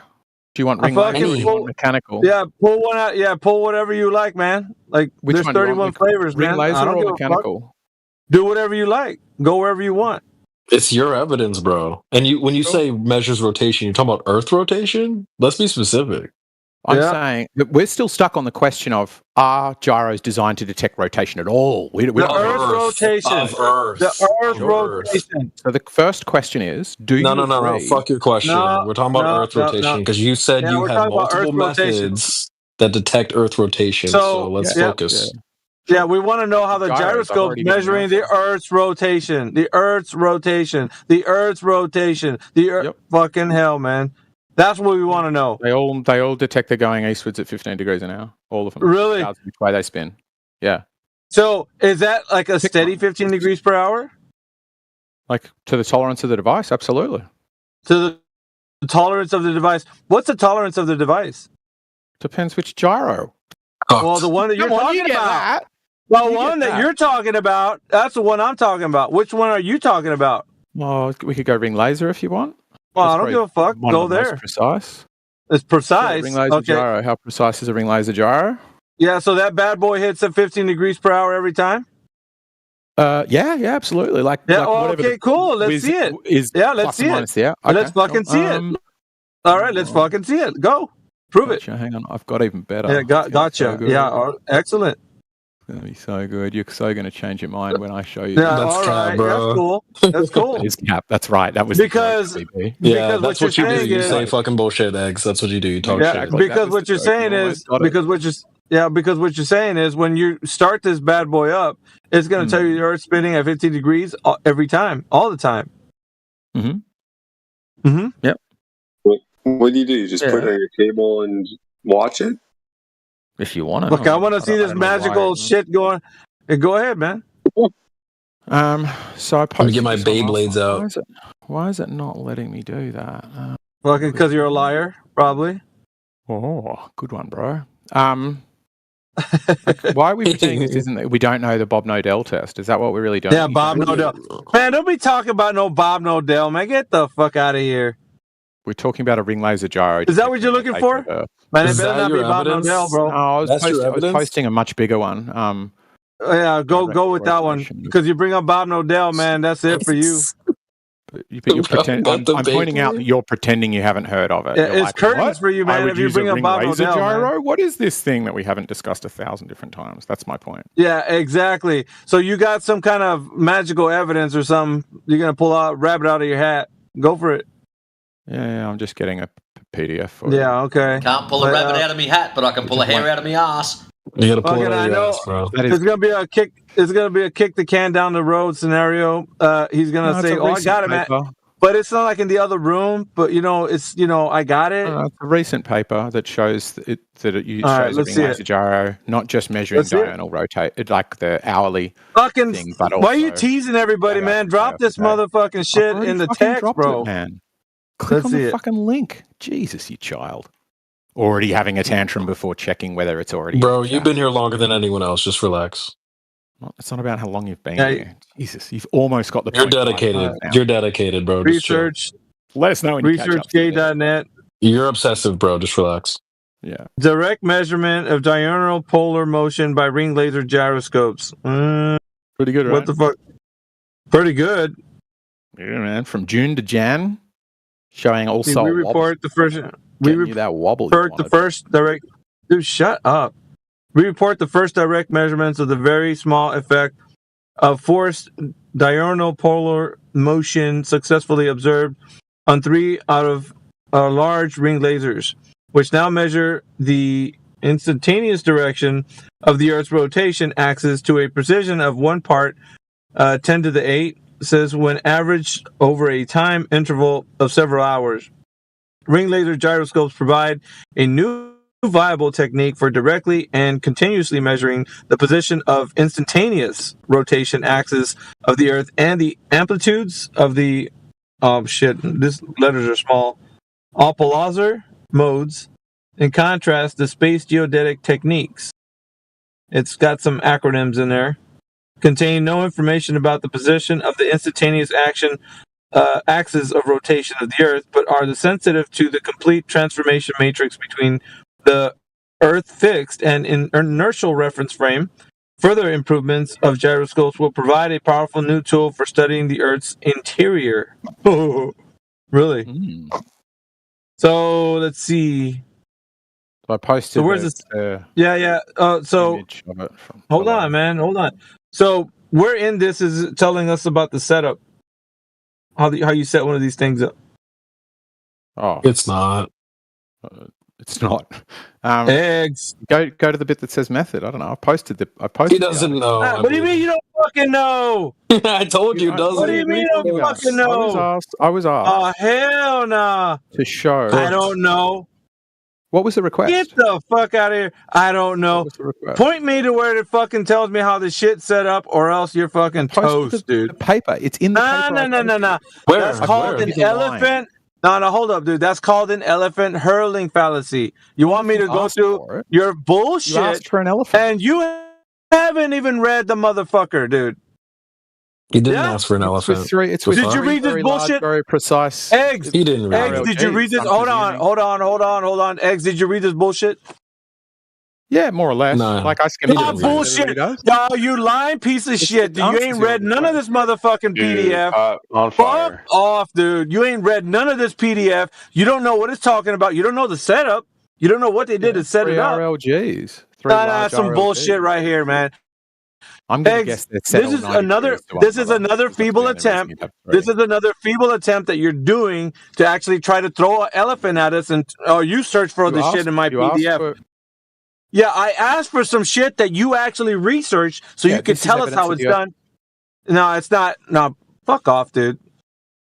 This ain't evidence of nothing. It's evidence of you not reading a PDF that you should have came in here already knowing. It's your fucking claim. You should have told us right here in the PDF. Check it out, man. Go like 2 paragraphs down, right in this section right here. It tells you exactly how they set up. You don't even know. You're throwing fucking shit at the wall. Hopefully it sticks. And it's not working. You already know how this room operates, dude. Or at least you should. You're getting a fucking crash course anyway. You need to come quick with the fucking where we need to go. This is your claim. This is what you need to provide to us. We don't need to be fucking looking through your bullshit, dude. Yeah? Yeah, so, we're supposed to accept his critique of the, you want me to get a different gyro? The honesty of no, bullshit. Don't worry, I'll get another gyro. No, don't run. No. I don't care what you bring in here. You need to actually be ready to come and tell us what about the gyroscope, the setup, and everything. What you brought was the elephant hurling fallacy. You threw a PDF at us and said, "Here you be." Not here you be bullshit, dude. You need to come through with the information exactly how you know that the Earth's been measured to be rotating using a gyroscope. But you didn't do that. You just threw a PDF and said, "Okay, there you go, guys, figure it out." No. You ain't going nowhere, bud. You didn't provide the evidence of the setup. You didn't provide the evidence of what their initial results were and how they acquired the 15 degrees. So we're just going to toss this out.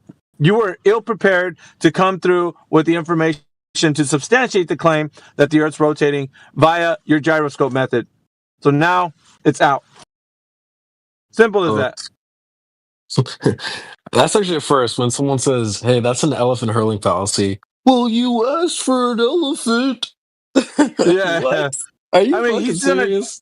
He's gonna chuck a PDF at you and say, "Okay, yeah, go ahead and look through it." And like, did you see it? No, I didn't read it, man. But this is what you wanted. Yeah, really? We want you to articulate your point of how you know this is actually verifying that the Earth's rotating based upon your understanding of the PDF that you're supposedly giving us. We're not just gonna look through it and say, "Well, where do we need to look?" Or what's part of the source. That's your problem, not ours. Perhaps next time you're going to come back and be prepared. instead of us having to wait and just see what kind of you're teasing us with information. Oh, I have it. It's right here. Hold on a second. We're waiting, and then you just drop a PDF that you never read. Better go back to the drawing board with your simple explanations. Did you read it? More or less. More or less. You know, that's how it is with the homies. You know, like when you're asking them something and just being dodgy. You already know they ain't.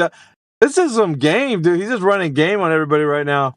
Hopefully, somebody can have a conversation with him and just keep the party going. No. It's not how it works. Well, we got Manufactotum White Knighting in the chat. Huh? We got Manufactotum White Knighting in the chat. Yeah, we're gonna toss it out. Yeah, Truth Seekers. You know why?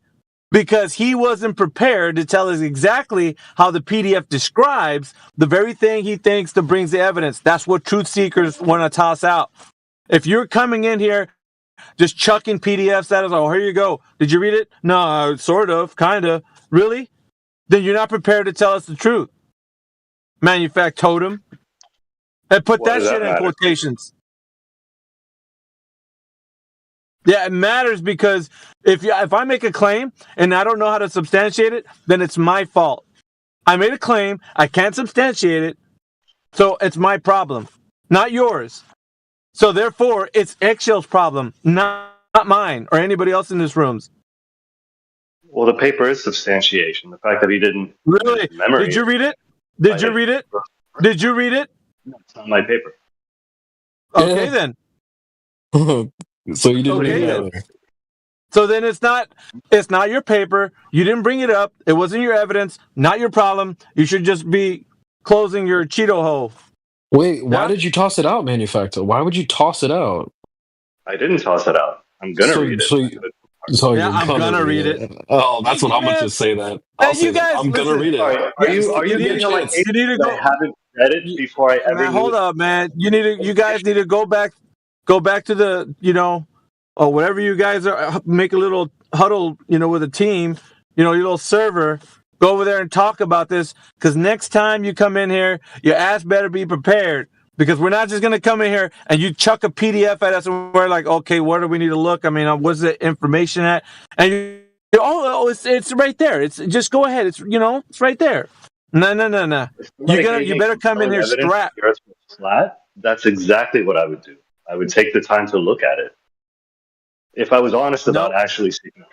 No, we're not going to be doing your elephant hurling fallacies just because you want to chuck a giant PDF at us and we got to look for your information. No, if you want to actually verify some truth about a claim that you're making, then you better come quick to tell us exactly where in the PDF we need to look for the specifics. And if you're not ready for that, then you're not ready to have a discussion, period.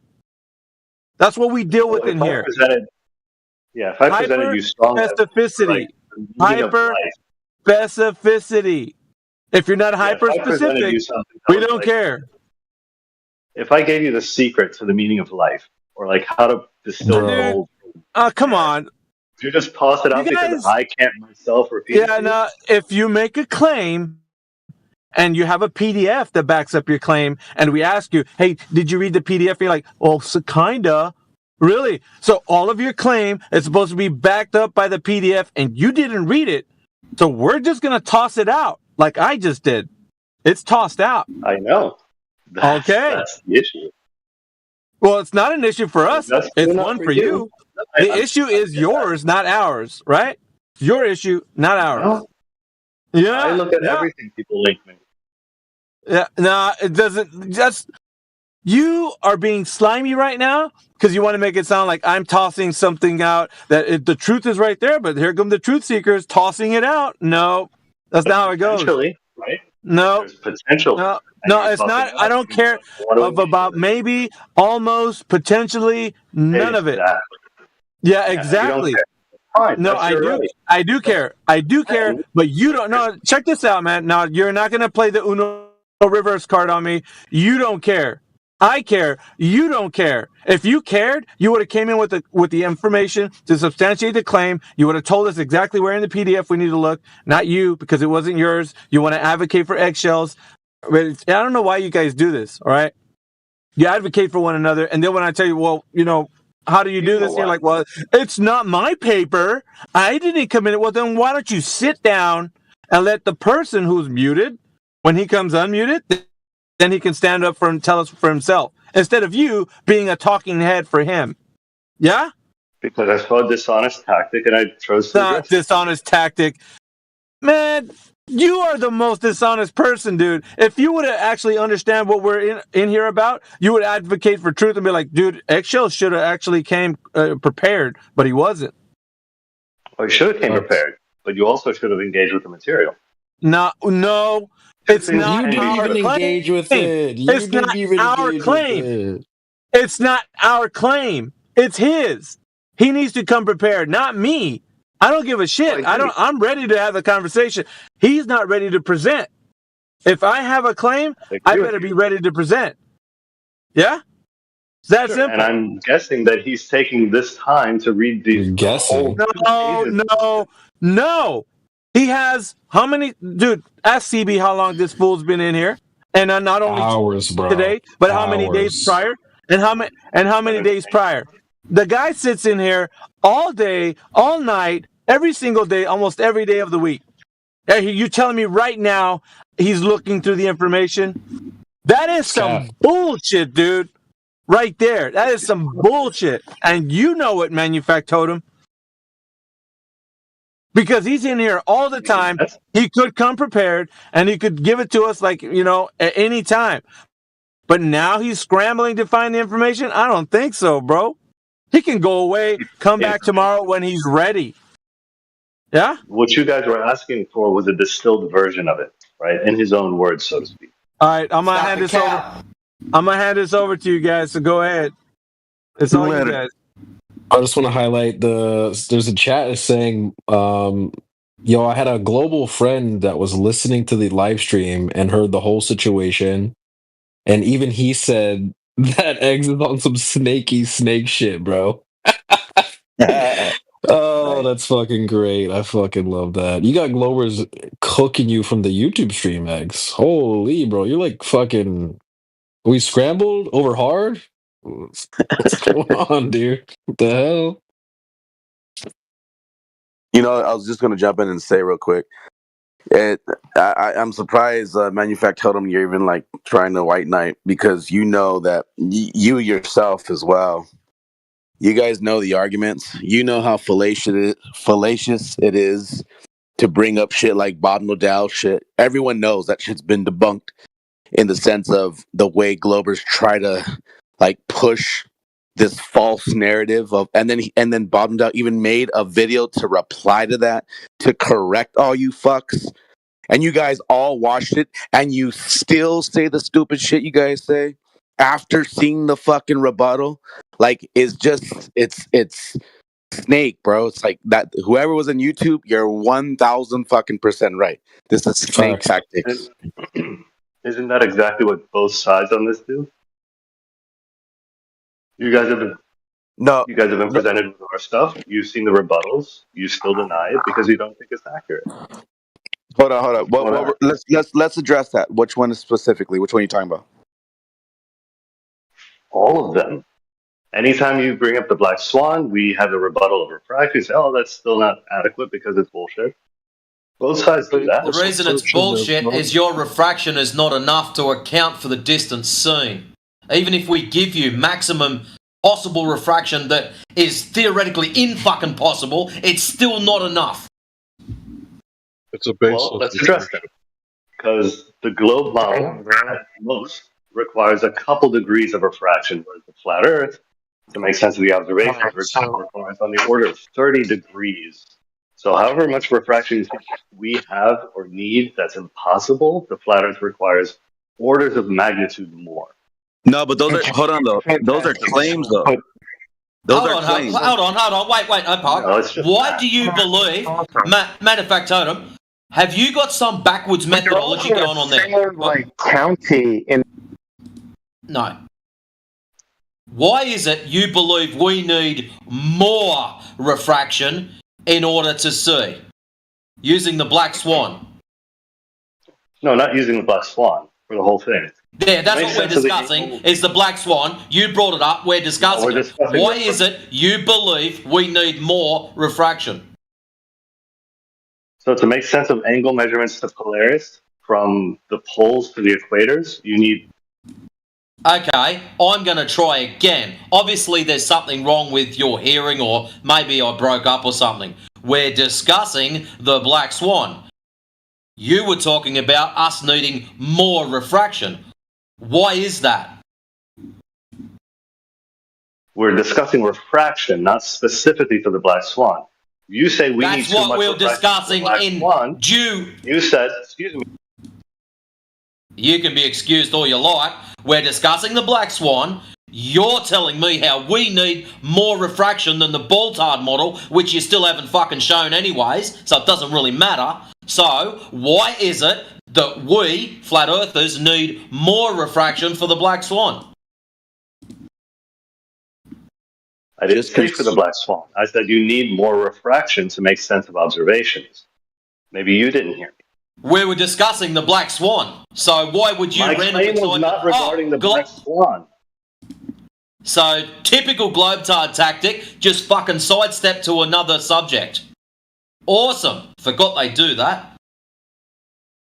The point, manufacturer, is that you're saying... Typical flirt tactic, trying to pigeonhole me into claim. I was talking, bro. I was talking. You're saying you're bringing up another issue that is your claim. You're saying we have to do. We don't do anything. We're trying to tell you. You see something. It is what it is, right? And then, but we're not saying a shape to it. We're saying you see something in the sky. Why are you even talking about the sky when we're trying to prove what's on the ground?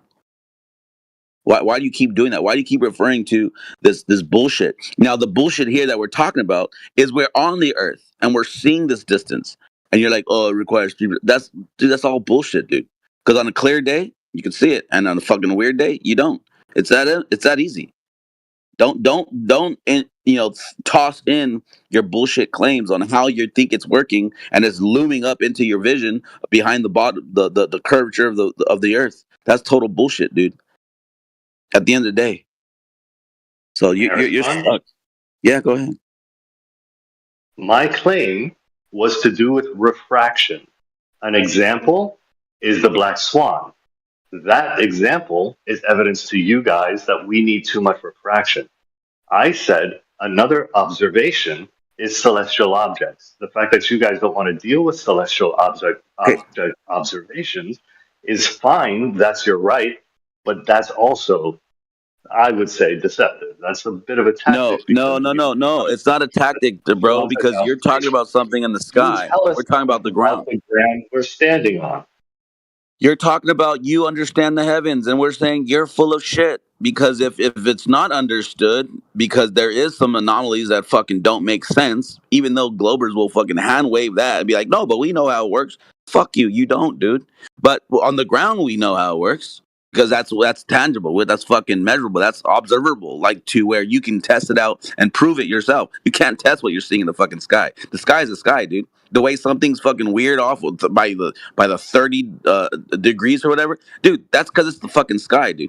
Has nothing to do with the ground. And you don't get that. You're not realizing, like, okay, because it's been debunked on the Earth, but you jump back, oh, but it has to be a ball because you have a 30% angle. It's all bullshit, bro. Like, how about you just stick to the ground and then, like, let that concede in your own mind, like, okay, yeah, that doesn't make sense. But you can't, and you won't, because it destroys your globe. How do you have a globe? How do you have a globe giving you a 30% angle if it's not a globe in the ground? So here's the one without the globe. What'd you say? I'm just trying to figure out whose team everybody's on. It's not obvious. It doesn't matter. Make your claim, stand your ground. It matters because I feel like at this point I've been fucking backing both of y'all for dumb reasons, and I just got to figure out who's right. Yeah, it's real simple. Here, let me tell you, Rihanna Keys. Let me tell you. Your own conclusions on who's right. It's real easy, Rihanna Keys. Let me tell you, okay? On the ground, here on Earth. Right? Wait, if this is the flat earther guy, which I think it is, because he just said your globe, he used that phrase. If I'm not unfamiliar with the last thing he just said. Okay, let me just try again.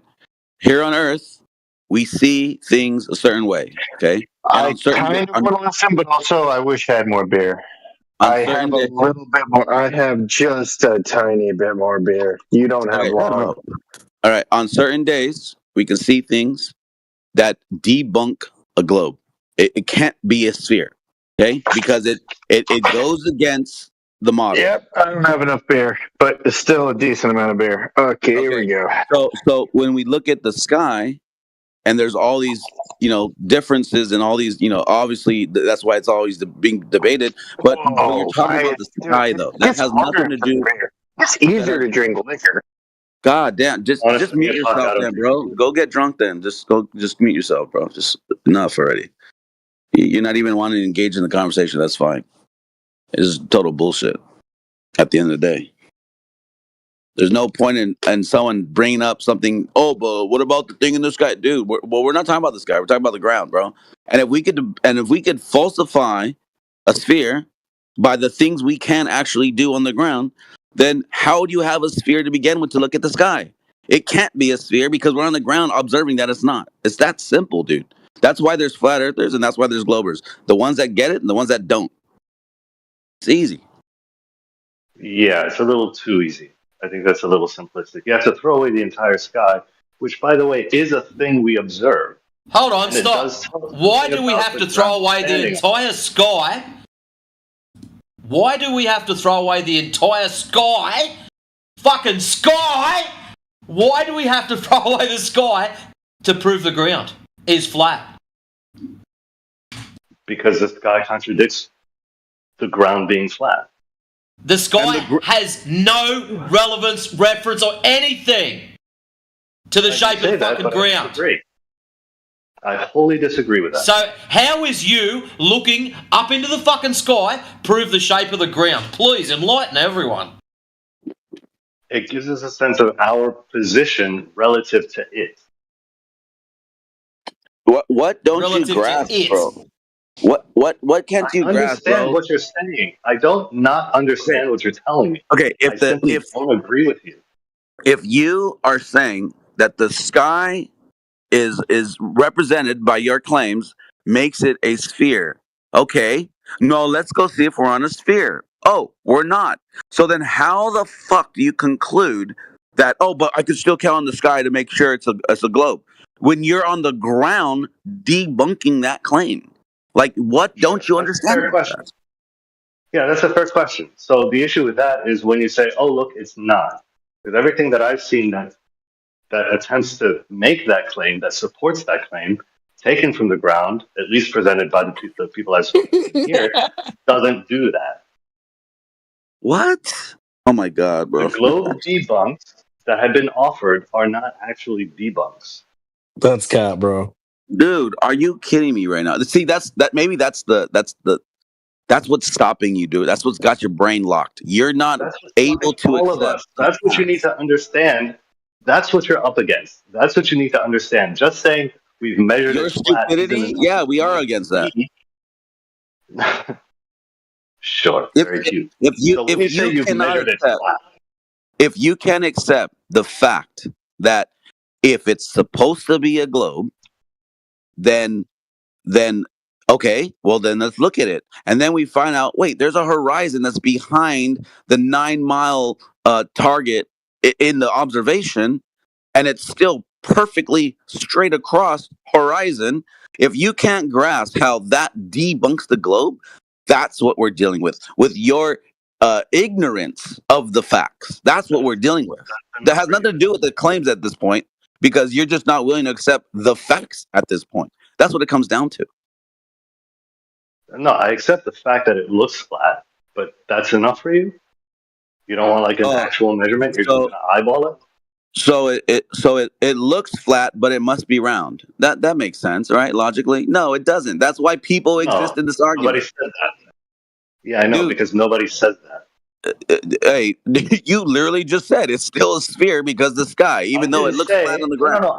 Yeah, because the sky, not because it looks flat, obviously.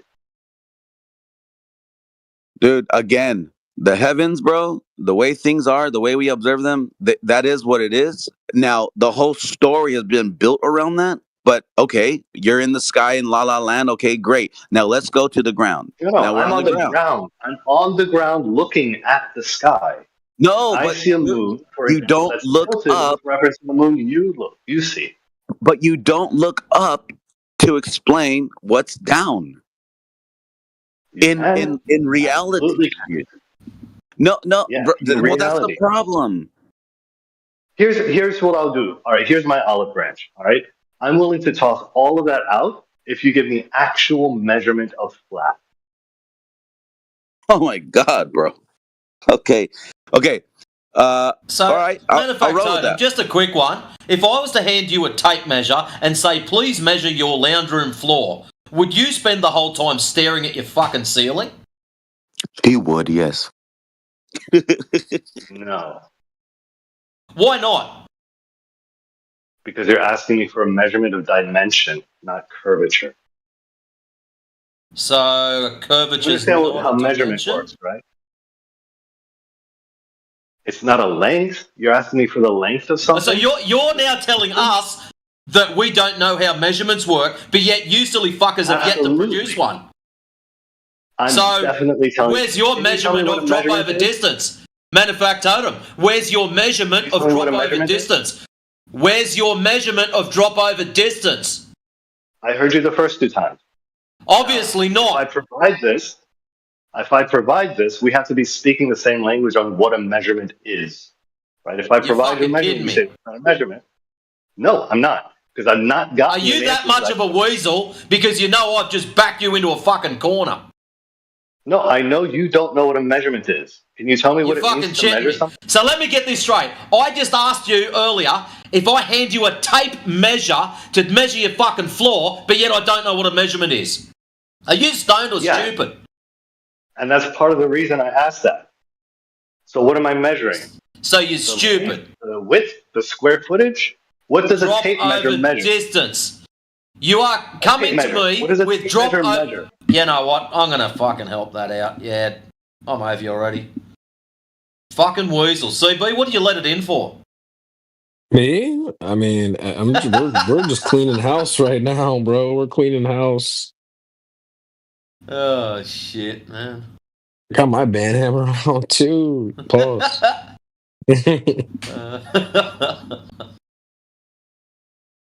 Manufactotum. What? Oh, look at this. Bro. Clearly he doesn't know. You're a... Oh. Yep. Hey, Ranger, you want to have a chat to him? I'll unlock him for you. Yeah, unlock him, bro. Yeah, I think he's just a piece of shit weasel, so... I know you do. With facts to prove it. What does it mean to measure so we can actually have the conversation about measurements? Here we go. It depends on what is. Classic. What are you, Jordan Peterson?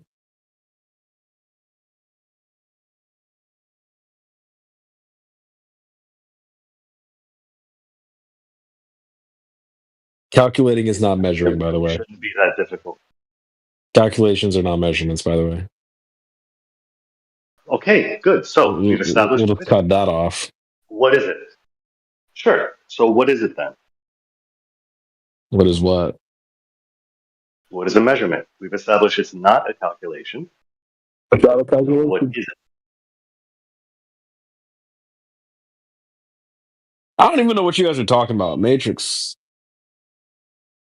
Oh, I was just asking what a measurement is. If anyone here knows what a measurement is. Just randomly asking as if you don't know? Measurement. The act or process of measuring. Okay. Good start. And to measure? But you're just asking out of the blue, like randomly? Like, no. What's the point of the question? Nah, he's just being a fucking weasel, CB. It's just, yeah. I don't understand what you're trying to get at. Okay, because they brain fart. Because they brain fart nerd. If I want to. I think Crit's trying to talk there. Yeah, it's because they brain fart verbs and nouns. Like you say, hey, the Earth measures flat, and they'd be like, sure, show me the measurement. And you're like, do you know what a noun and a verb is? And they're like, well, no, they don't. Excellent contribution. Facts, so, no, it's facts though. If I want to measure the square footage of my house, how would I go about doing it? Can I do that? Just calculate it from the basement. Stop! That's a calculation. Okay, great. Good. We're making progress. No, we're not. This is the same fucking shit. How is that progress? Hey, check this out. Check this out. Hey, CB, check this shit out. When we had fucking Petard, the fucktard globe prover in here, we went through the same shit with him. This is a fucking script. Ooh. Yeah, get this troll out of here. Yeah, we got nothing else to do.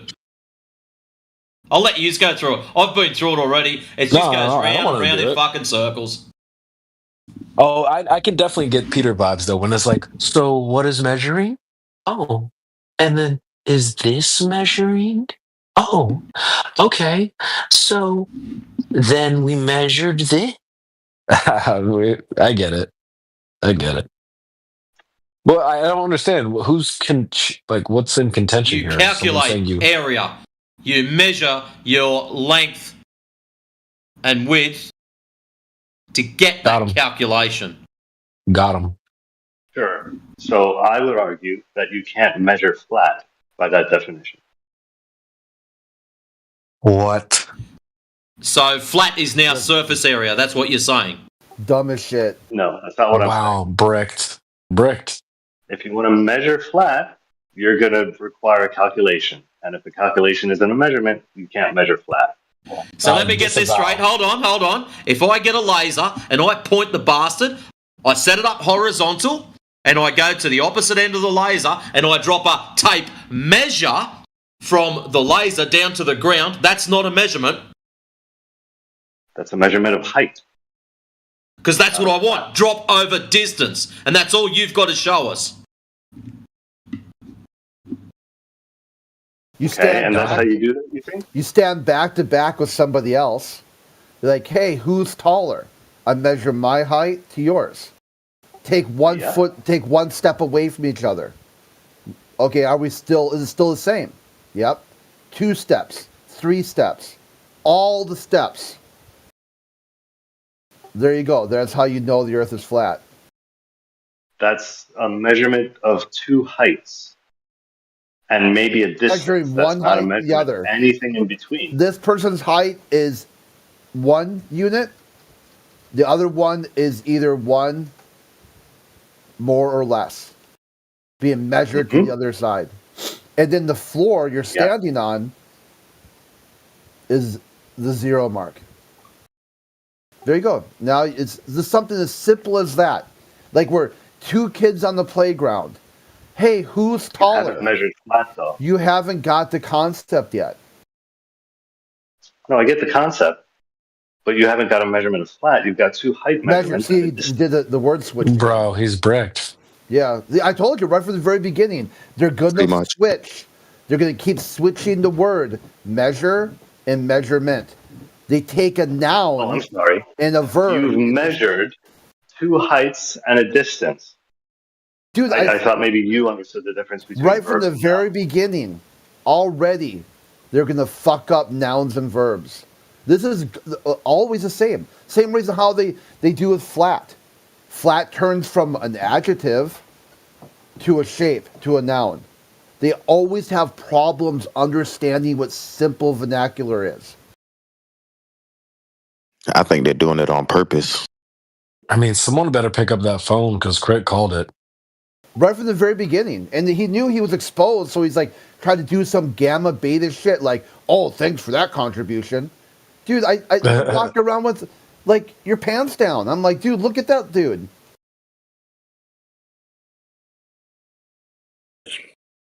You absolutely called that, Crit. You're not cloaked at all. You ain't cloaked? What the fuck?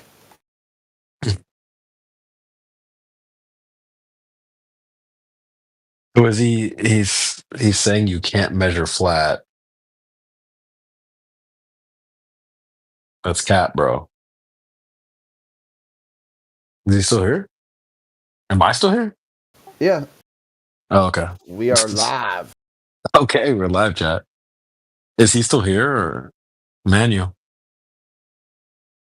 He ran off once he saw like, oh fuck, yeah, He's like, oh, I guess I did fuck it up just like you said I would. Oh, I wonder why I did that. It's like you tell them, you make a prediction.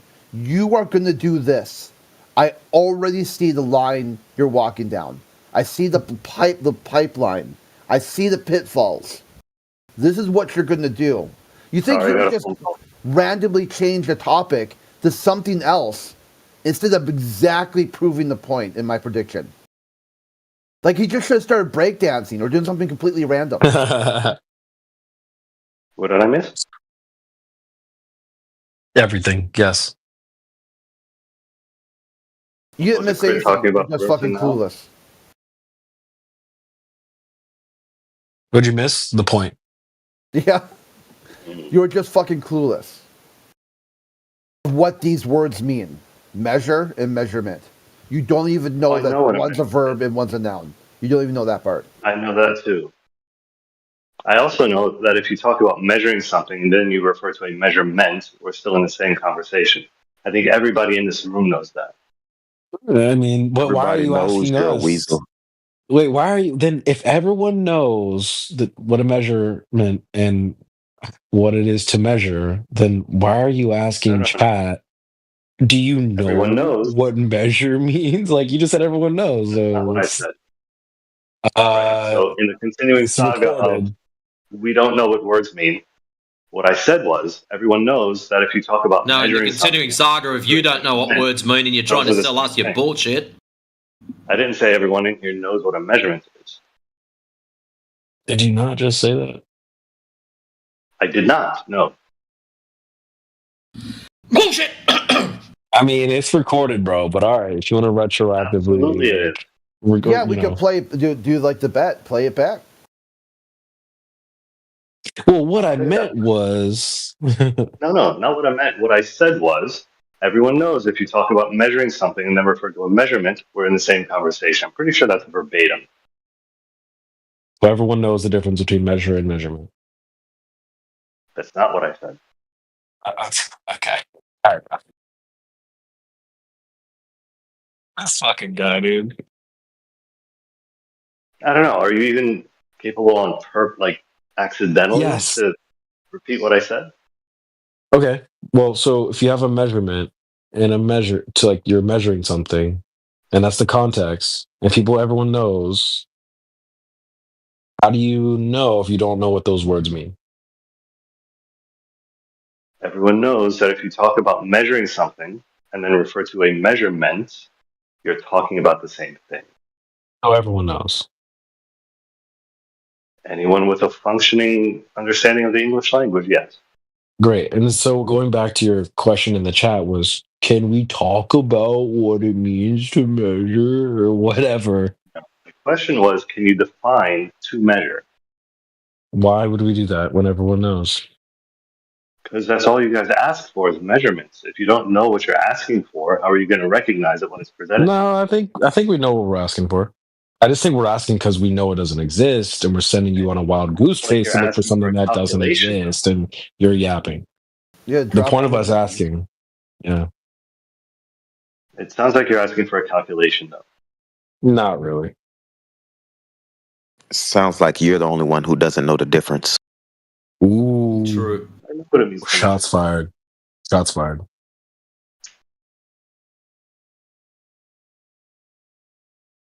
Wait, didn't Matrix point out how it's not a calculation? By my definition, calculation. He missed that bit. He did. He didn't even address it. That's right. Just straight over his head. In one side, out the other. What did I miss? Exactly. I said what I missed. No, I said I might have missed it. What did I miss? Jesus. Well, you said it's a calculation. You said, well, if you have a laser and a tape measure, you're measuring drop over distance. You said that's a calculation still? Or? No, the flatness is a calculation.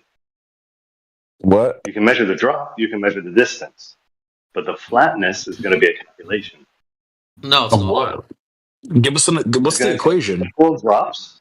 You're going to take several drops over that distance, and you're going to calculate the rate at which. No, you're not. You are going to compare. It's a comparison. It's not a calculation. You take your first measurement. You compare it to your second. You compare that to your third. You don't calculate anything. That's one way to do it. You can also calculate it. If you want a rate of drop, that's going to be a calculation. It's like he didn't You're hear saying you can only calculate it. Didn't you just say you could only calculate it?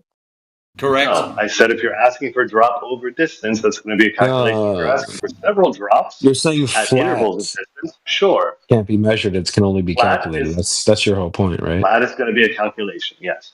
But you just said, oh my God, guys. Because flat is a rate. It is a rate, so it's going to be a calculation. Drop over distance, you can take several drops over intervals of distance. That can just be a series of numbers. This it's not that complicated. We're gonna have to get you some flip flops, bro, because you are flip flopping right now. You're just not listening. I've been perfectly consistent. This is live recorded. You're the one that's just babbling with shit. It is live recorded. Listen to what I'm actually saying. We heard you. We know what you're saying. You're telling us how fucking stupid you are. See, that's what you're hearing. You said you can calculate it, but your point is that it can only be calculated. Holy bro. Flatness is a rate which can only be calculated. Drop over distance can be a series of numbers, or you can represent it as a rate. Hold on, stop. Let's forget the fucking multiple drops. How can flatness only be calculated? Because it is a rate. Of change, of slope, of zero. Therefore, fucking flat. Yeah,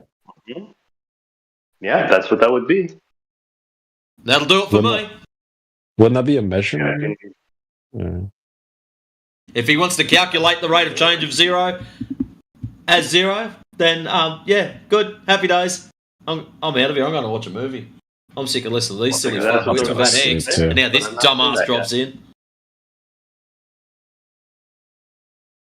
Anyway, CB, I'll there's a few others in here too. I'm heading to bed soon as well, but I don't agree. I disavow with him saying it can only be calculated. I think you can certainly measure things to be flat. That's insane. How? What do you mean? You're joking, right? We've already told you. What tool would you use? You want some crayons and shit, or what? Told me was either a series of numbers, which is a series of measurements, not a measurement, or a rate of change, which is a calculation. That's what you told me. So pick the rate of change up and throw it in the I don't give a fuck about it bucket. Then kick the bucket out the door. And then chase it and kick the cunt down the street. Because we don't care about it. He's like the opposite of one deck. Something being a measurement rather than a calculation. Oh, damn, we cooking one deck again? All right. Yeah, remember what one deck earlier was saying exactly the same thing about curve. Yeah. Yeah.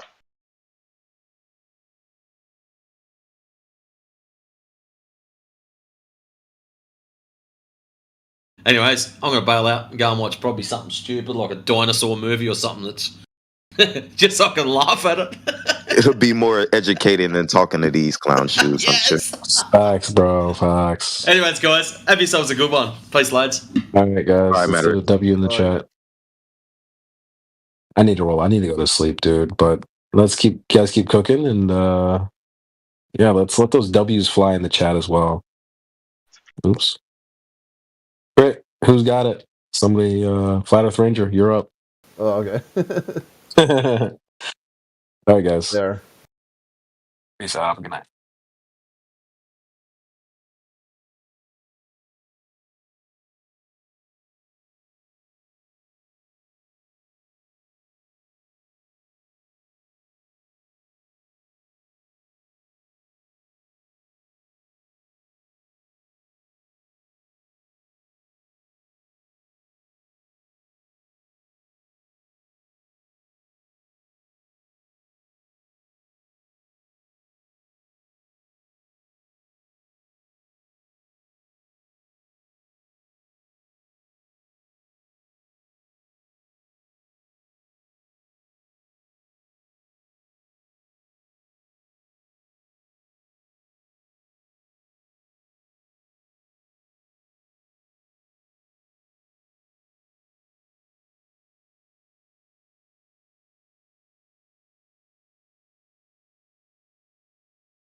Yo.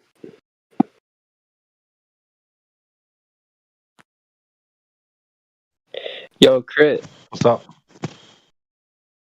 What's good, bro? Guys, what's up?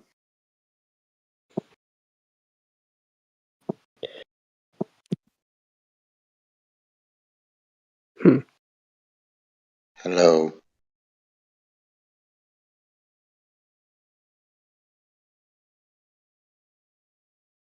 What's up? How's it going? Crit didn't answer. Crit.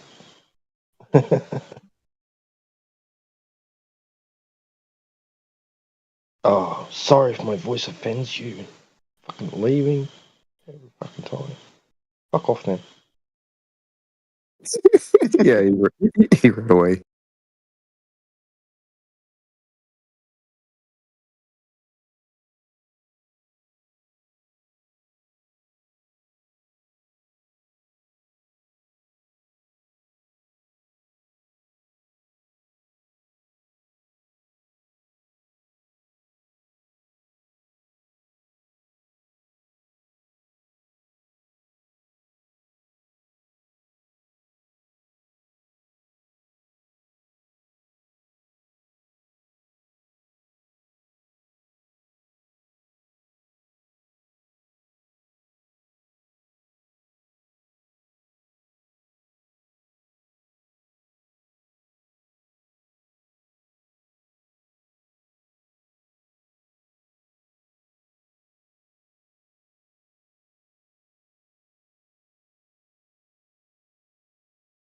What's going on anyway?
I was just watching a reaction video, the TikTok reaction videos on YouTube. This dude's got like nearly 1 million subscribers, 900 and something thousand subscribers, and man, they're roasting NASA over this latest like return of these the stranded astronauts. Man, they're getting fucking roasted left, right, and center. People are picking that shit apart, and I think they're not just flat earthers. I think globers, like saying, "Oh, that's fucking AI generated," and all this shit about it. Look at the boots on her. She's wearing boots. They're not even connected to her suit, and there's zippers on the side. They're pointing out all this shit, man. They're getting roasted, big time.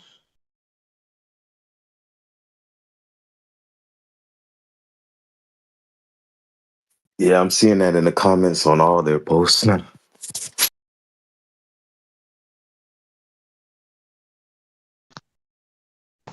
Yeah, the veil is coming off, man. Like even to the normies and that, they're like saying, they're looking at it going, "Ah, that's bullshit, bro."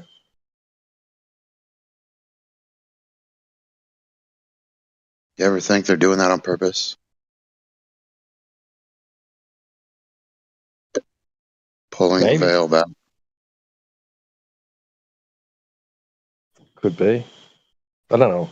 Why though? Why would they do that? Why would they make it obviously not real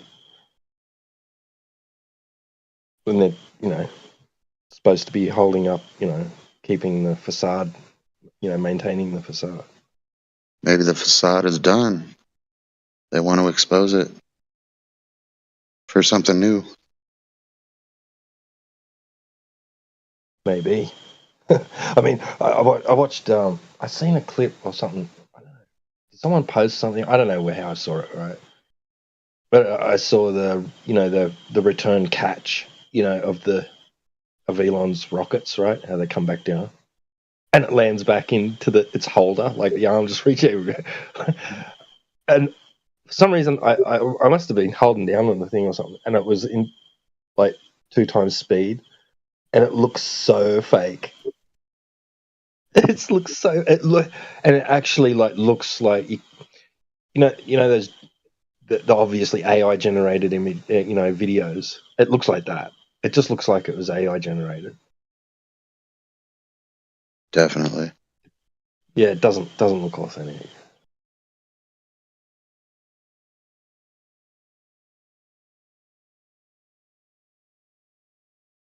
It's not to say it isn't, but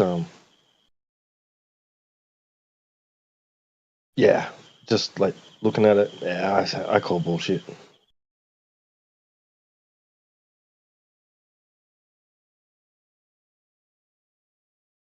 Me too. But I think it's obvious.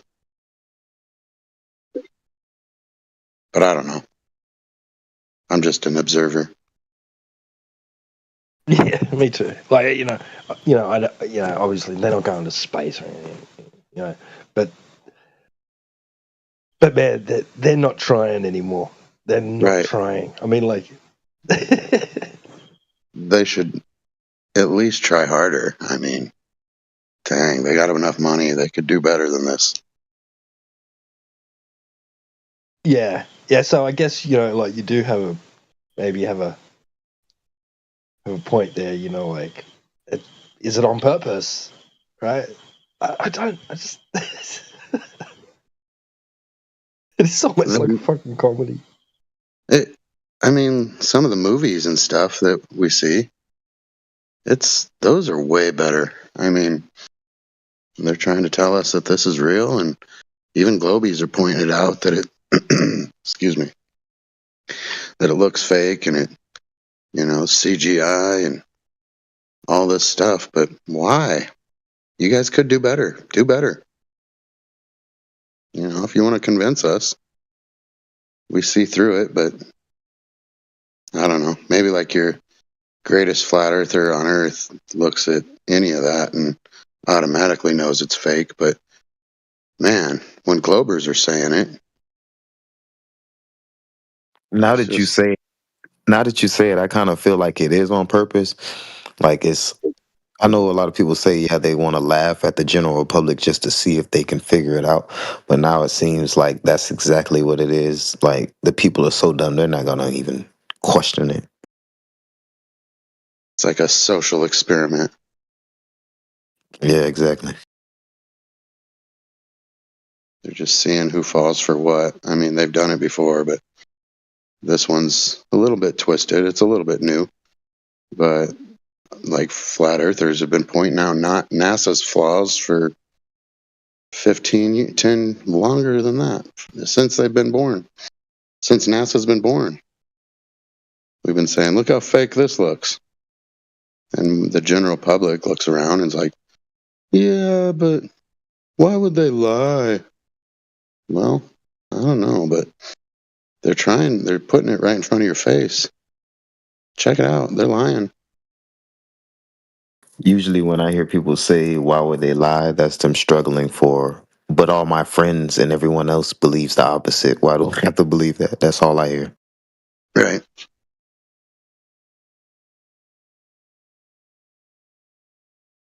It's gotten fun to watch, I think. But, what can we say anymore?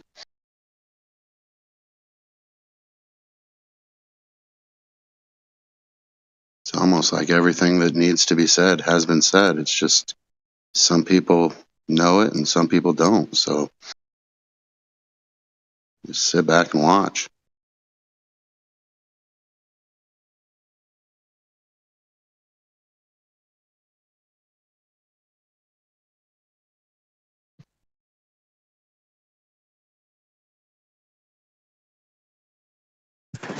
Well, yeah. I mean, it's got to be scripted. I mean, because like nobody's getting to see this stuff firsthand, apart from the apparent parties involved in what we get to see on TV or a screen on the internet, right? On the news. It's got to be scripted. I mean, like they are literally writing. They've probably already got 10 scripts written for the next fucking 10 years. Yes. I agree. Just like they do with like you know popular fucking fictional series. Well, it's made in a Hollywood basement, so yeah, there's a script.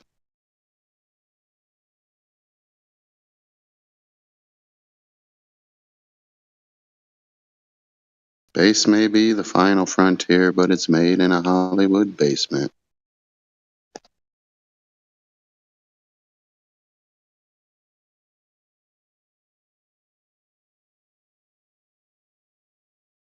Yeah, I mean, it was even getting called out in the '60s when Apollo 13, I think it was, like, wasn't it? Yeah, that's what the movie's based on.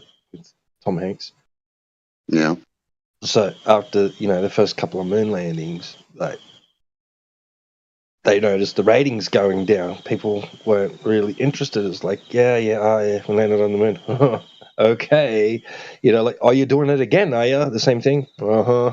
So they needed to like generate some sort of like drama, right, to get people interested in it again.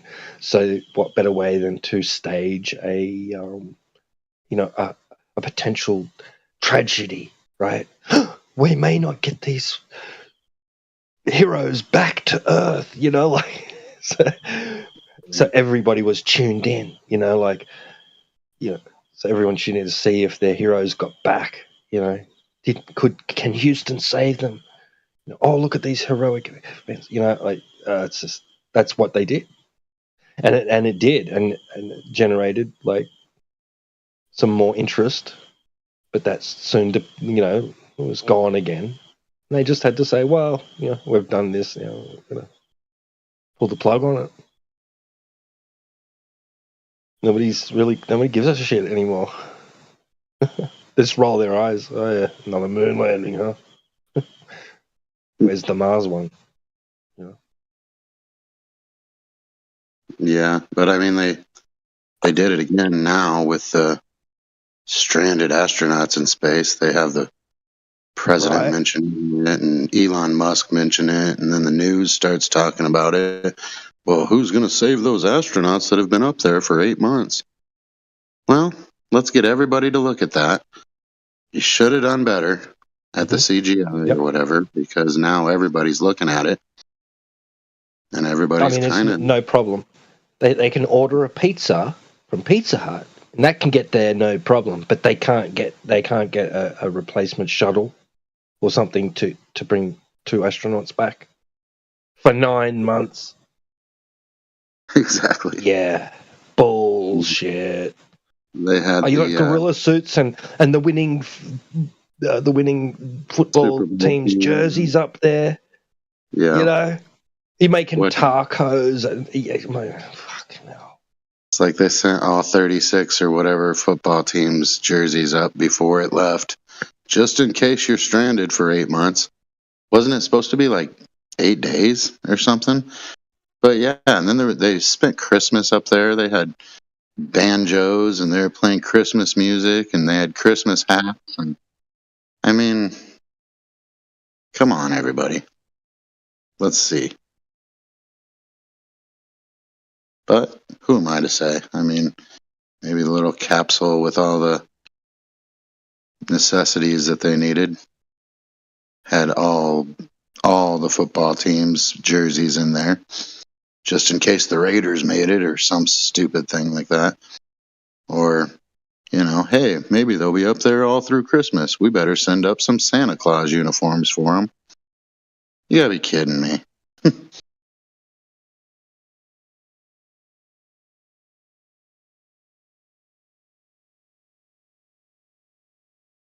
But your average person looks at it, and I don't know what they're thinking, but some of them might come around to it, but I mean, especially when it was new a week or so ago when they first touched down, and all of Twitter, Facebook, Instagram, TikTok, everybody was talking about it. Oh, thank God they saved the astronauts from space. All they had to do was jump out with parachutes. Yeah. Might have ripped their head off, though, because they're going 18,000 miles an hour or something. So it's just ridiculousness. So, and like I said, some of us see it and some of us don't, but no harm, no foul.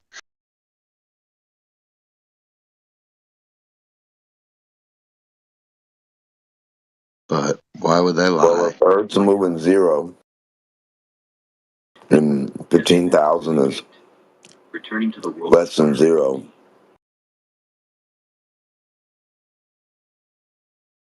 they could have been going 15 miles an hour and you wouldn't know the difference.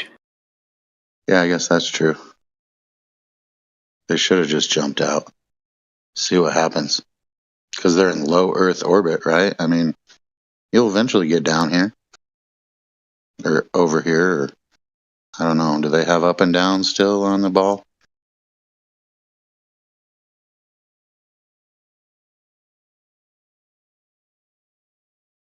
Absolutely not. See, they could have got over here. Or under here. Just jump. That would have been a better story. Like they just jumped out. No, they landed in the ocean, you know. Watch the parachute shoot down or whatever. And have the Coast Guard go get them then. But yeah, they had to make it like an Elon Musk story because Elon Musk and Donald Trump are hand in hand trying to save the world from government inefficiencies. So hey, let's send SpaceX up there and make everybody love him because it looks like maybe some people aren't loving him. Well, he just saved the astronauts. Hip hip. Hooray. Yeah. Unfortunately, I don't think there's enough heat shielding on those suits to jump. That's what they'd say, right? Yeah, the zippers and the crazy stuff. Yeah. Plus, you know, like they're going to be orbiting for a little while. That's a long way down. They're going to do a couple of laps of the Earth before they actually, like, you know, get to the point where they're even burning up in the so-called atmosphere, right? So if the ISS is going 17, and then the Earth underneath is going 24,000, and in the live stream it looks like the Earth's going 1 or 2 miles an hour. Yeah. So your average human running around not caring about that or even wanting to look into it, it kind of discouraging, you know. Come on, people. Let's check this out once. Nah. Basketball's on.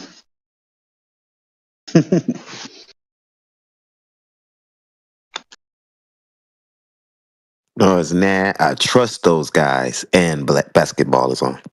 Yeah, basketball's on, and they know what they're doing.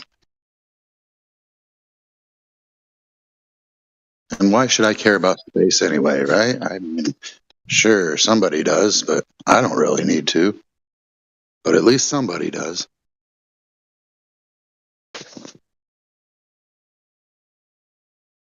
It's not producing anything. Right. It's frustrating.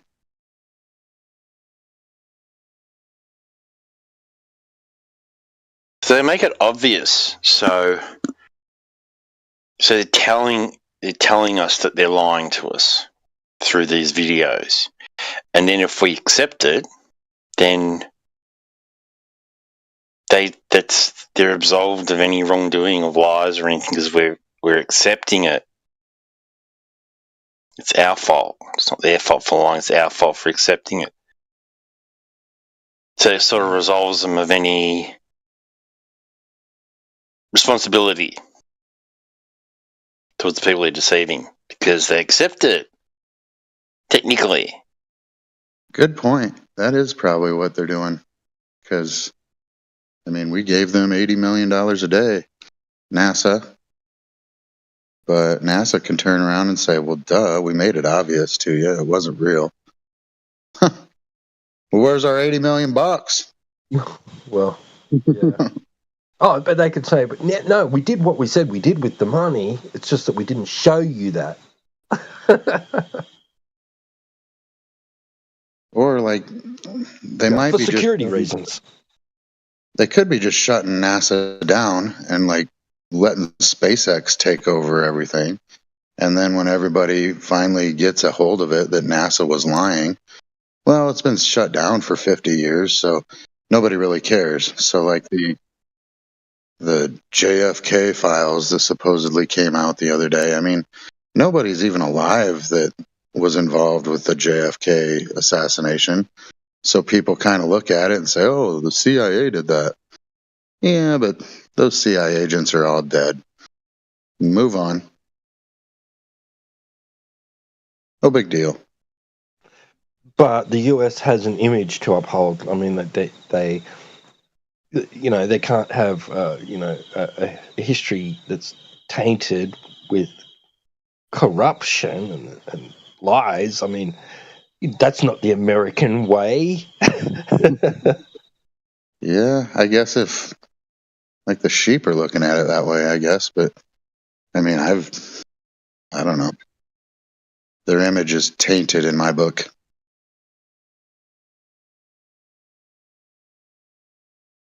But yeah, go US. You just keep pumping out those good hamburgers and everything will be all right, man. Yeah. Extra cheese. Keep stocking the shelves with Coca-Cola, right? Yeah. Yeah.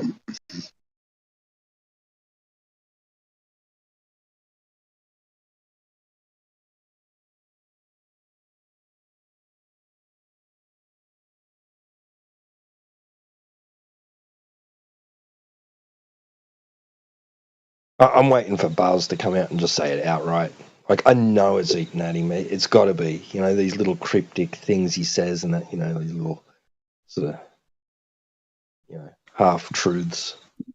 He already has, though. Taken, but it's kind of could be taken as one way or it could be taken as another. You know, I just want him to come straight out with it. And he probably is. I want him to before he can't be scared of people going to kill his great-grandchildren, you know, like his great-great-grandchildren. Really, that really is a threat, is it? It would be too obvious. Like, he should just come clean and just come out with it. I know back when he was younger, we didn't go. How obvious can he be? He said we didn't go. Yeah. We didn't even go. You know, so he's told us already, and no one listens. That's the way it happened. Mm. Yeah. But it could be taken as we didn't go there again, you know, like, because we just didn't, you know, we just haven't done it yet. Again. You know, like, that's the kind of the way it could be taken. Because she was saying, why haven't we gone back? And he's like saying, well, we didn't go there. We didn't go there at all. You could take it that way, or you could take it as, like, he's like, yeah, we went one time, we didn't go back, right? And if, you know, I know, I think he wants to, like, I think he's, like, he's it's coming out, you know, he just can't help himself, because... Oh, it's definitely a relief. Oh, yeah, it would be. And he just gets to go on Conan and whatever and just go, no, that was fake. And people just laugh. They don't take it seriously. But he says it out loud. That was fake. Have you seen him on Conan? He says it was the moon landing was a simulation. It was fake. When you were watching the lander touch down. No, when they were on the moon, they were running around and jumping around. He goes, that was all fake. It was all simulated. This is on Conan. Conan goes, what? Everyone was like laughing, and he was like, yeah. And no, very specifically, he said it was animation. Animation, yeah. He says you heard a recording of me saying, "Eagle, this is whatever." Like he says like the little, like the little script. He goes, and you heard it, and then Conan, he was even like, "Wait, what?" Like I guess he didn't think of it that way. Like, wait, you're right. Yeah, it's a pretty good line, huh? Yeah, that's what and then he said. says because line, huh? What was that? That's because he says to Conan, "That was a pretty good line." Oh yeah, like his line that he had to say. Like that's a pretty good line, huh? Yeah. This is Eagle's Nest, or Eagle's Nest. This is Eagle One, or something like that. He's like, we've landed, or something like that. Because because Conan goes, I remember we watched you. He goes, no, you didn't. He's like, oh, what the fuck? He goes, that was animation. One of my favorite ones though is when he's in the they did like that lecture hall, and then they ask him a question like, when's the scariest moment? He's like, there wasn't. But then the handler on the side like says something, and he goes, what? And then he goes, oh yeah, like they like reminding him like, yo, stay on script. Yes, it didn't happen. So someone could take that as, well, nothing scary happened is what he's saying. Like it could have, but it didn't. So there was no scary moment. Everything went fine. Everything went just cozy. Yeah, until the handler was like mentioned when like a piece broke or something like that, and they had to like, they were worried when they were landing or whatever. And then he gave that story. Are you guys talking about the UFO landings of the 1950s? No. What? UFO landings on the moon, yeah. I'm sorry, my bad. I thought this was the room where you talked about truth. Flying the UFOs on the moon, right? No, we're talking about when he was being interviewed, and he was like just the different interviews that he's had in his older age, and like he's kind of like saying the truth now, but it's being covered up. Like, oh, that's not what he meant. Like, I'm pretty sure he's speaking facts, bro. That dude didn't even care. He left. he's all, you're not talking about UFOs? I'm out.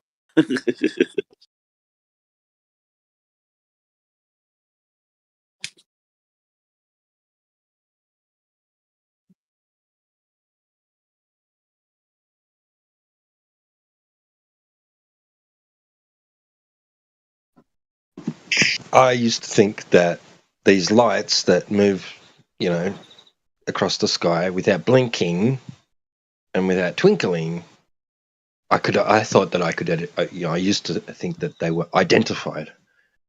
That's a satellite. That's a conventional craft. Right? That's something that's man-made. And now I realize that, no, I can't identify that thing. I just think I can. Like I used to think I could identify it, but really I couldn't. I was just going off a story that was told about what those moving lights in the sky are. Because I used to be I was an avid sky watcher. I'd say, that's an aeroplane. That's possibly a helicopter over there. That's the moon. That thing there, that's a satellite. I thought I could distinguish the difference between satellite and other things in the sky. But now I realize I can't identify that thing. It's just a moving light. There's a story that goes along with it. I'm told it's a man-made object in orbit, but I can't verify that. So essentially, it's a UFO. I shared the story before. But when I was out in Arkansas, me and my girl were outside, like, just looking at, like, she's like, "There's a lot of lights out tonight. They're just kind of going around. They're like, they're too high though to be planes." And then all of a sudden, there's one that just stops, and she's like, "Do you see that?" I'm like, "Yeah, that's crazy. It just stopped." And then, boom, it just shot straight up and disappeared. We're like, "What the fuck was that?" Like, we had no idea what that shit was. We're like, "Whoa, never saw that before."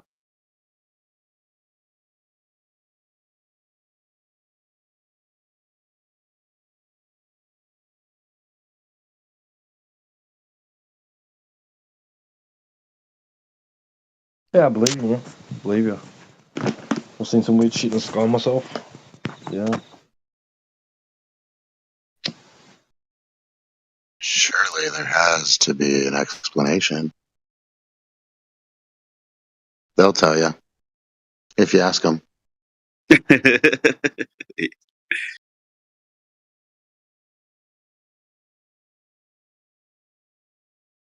shit was high too, bro. Like high, way up there. You see the light. Then it just vanished. It went up. You could tell it just shot straight up. Higher up, should I say? Then it just disappeared. It's like, oh shit, they see us. Because we were both looking at it like, what the fuck is that? And then disappeared. You see a lot of cool things out there though. Because it's so dark. You don't have all the light pollution like you do here in Southern California. You can see a lot more up there or over there.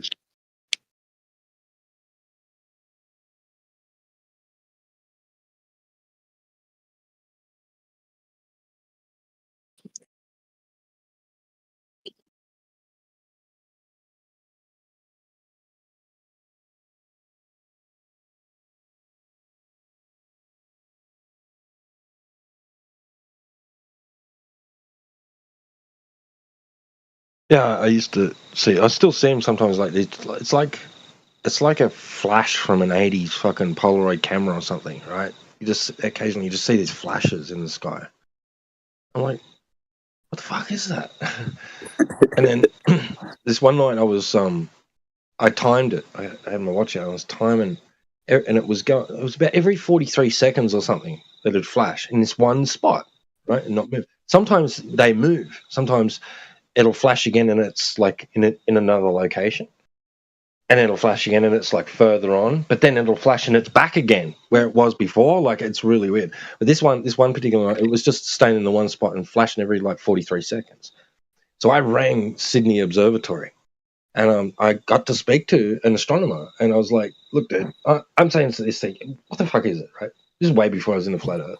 And he's like, "Oh, well, okay. Can you give me like a general location?" And I said, "Look, it's about about 30 degrees of west, north of west, and it's about I don't know 20 to 25 degrees above the horizon." And he's like, let me do my calculations, like, and I think that's in the constellation of Capricorn, right? Sagittarius or some shit, right? Like, so said something. Like, okay, yeah. And he goes, yeah, you've got a geosynchronous Optus satellite right there. And I'm like, okay. I said, why is it flashing? And he's like, I don't know. I said, is it usual that satellites have like blinking lights on them? And he's like, no, there's no reason for them to have lights on them. Nobody needs to look out for them. They're way out there, like no one's in danger of running into one or anything, so they don't need anything like that on them. I'm like, well, it's flashing. And he's like, I don't know what to tell you. That was left at that. I realized like earlier this year, there was a lot of video, like a lot of people like capturing strange lights and like groups of them and like making forming, whatever circles or whatever, triangles in the sky. But I realized I don't see that as much. Like they were all over TikTok, and now I don't see as many videos no more like that. Kind of calmed down, died down. I don't see too many like that no more. But early in the year, dude, there was a lot of videos. People over Texas, over Arizona, over California, even up north, over Michigan and all those areas, over New York, but not as much no more. I remember that. You're right. They're all they're all of a sudden gone, or did people lose interest, or people stopped recording. Maybe it was another social experiment to see who's paying attention or how much interest can we get out of this thing, or I don't know. I'm just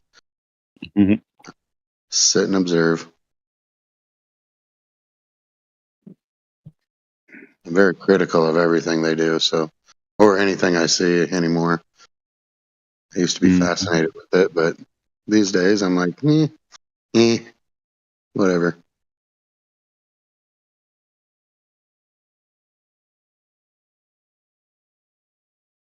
It's kind of like the jig is up. You know what I mean? Like people just lost interest now. Like, all right, we know you're just fucking with us. We're over it.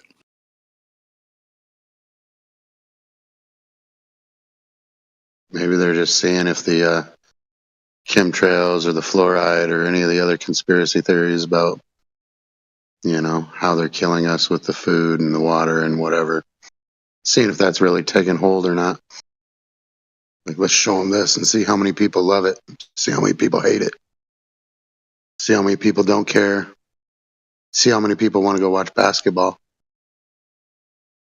Yeah, the March Madness will distract them enough. Yep. It's all distractions at the end of the day. Yep. Food and circus. Mm-hmm. Isn't it bread and circus? Bread and circus, yep. I knew I had to eat it. I didn't know what to call it though. Bread. Right? It's bread and circus. Give the people bread and circus. And they'll never revolt. Yep. And you know what's crazy? It's fucking true. Like they figured it out, bro. Like they have been controlling societies and for a long time. They like got it down to a pun intended science. It seems like even the people who know that they're doing that, they're still distracted by it. And it's like, oh, they're just giving us bread and circus. Mm-hmm. There you go, running after the bread and circus. I mean, you're doing it. It works. Great. Exactly. Well, yeah, we've forgotten in the Western world, we've forgotten that they're supposed to be doing what we tell them to do. That's why we voted for them. That's why they're in that position of power to carry out our wishes. Hey, we want the roads to be of this quality. We want our hospitals to provide this service. We want our schools to be, have et cetera, right? This is the way we want our society to run. You are going to make sure that happens. Instead, they've turned it around on us, and we think that they have to tell us how society has to run. And then they give us choices to make. Now we give them fucking choices to make. They got to fucking answer to us. It's the other way around. Wake up, people. All right. You've had the fucking wool pulled over your eyes, you idiots. But they're also in charge of telling us what the options are, so they can give us like 6 options that they already pre-made up.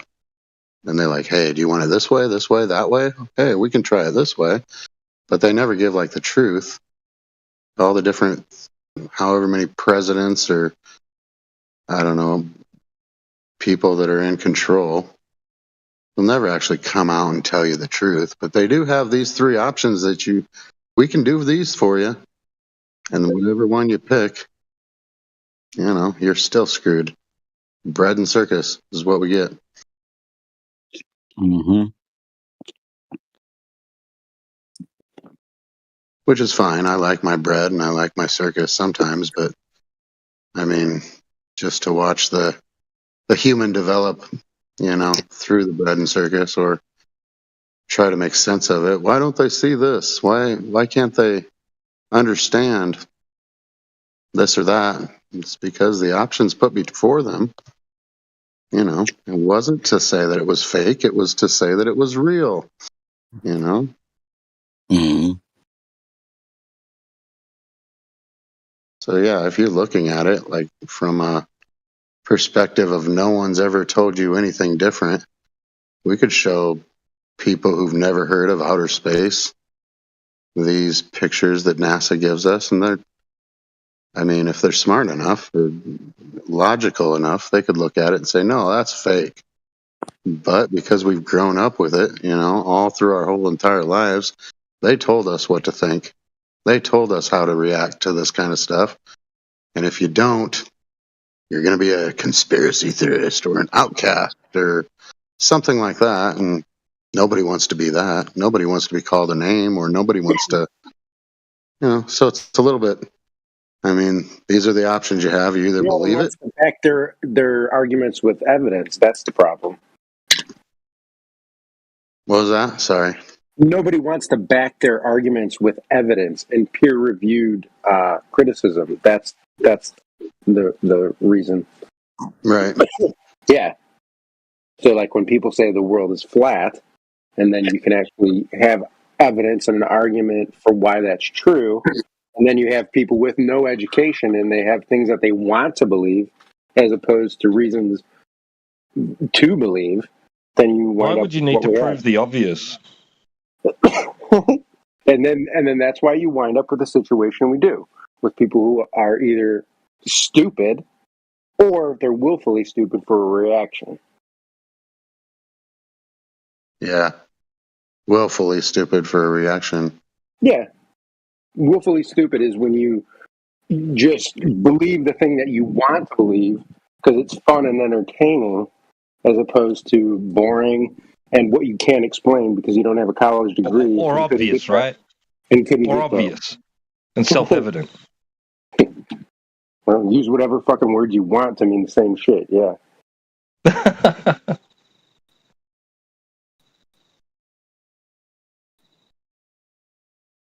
Because it's obvious that the Earth is flat and motionless. Okay, I mean, to somebody who believes in fucking dumb shit like Jesus walking on water. What? And turning water into wine. Yeah. Then you could believe that stupid kind of shit. What, you could believe that the self-evident is true? The fucking Earth already from just the atmosphere. And they can do that in a hot air balloon or a fucking plane. No. They've done it a million times. No. There's a million YouTube videos to prove it, and you can do it in a normal passenger plane. I've been up and not seen it with my own eyes. With my eyes, I didn't see it. Even snipers, or I don't know. Snipers don't. No, we don't. Snipers don't. No, we don't. You're wrong. Snipers don't. No, we don't. You're wrong. No, we don't. Snipers don't. You're wrong. We do not. Snipers don't. You're wrong. Yeah, they do. They use the curvature of the Earth, and anyone who knows. Or you can just spew nonsense and just not shut up ever when you're wrong. Wrong. You are wrong. And you obviously don't have a fucking college degree. Oligar, let people respond. Oligar, didn't read to you enough. Oligar, I'm going to mute you for a second. Related or sniper school related, dum-dum?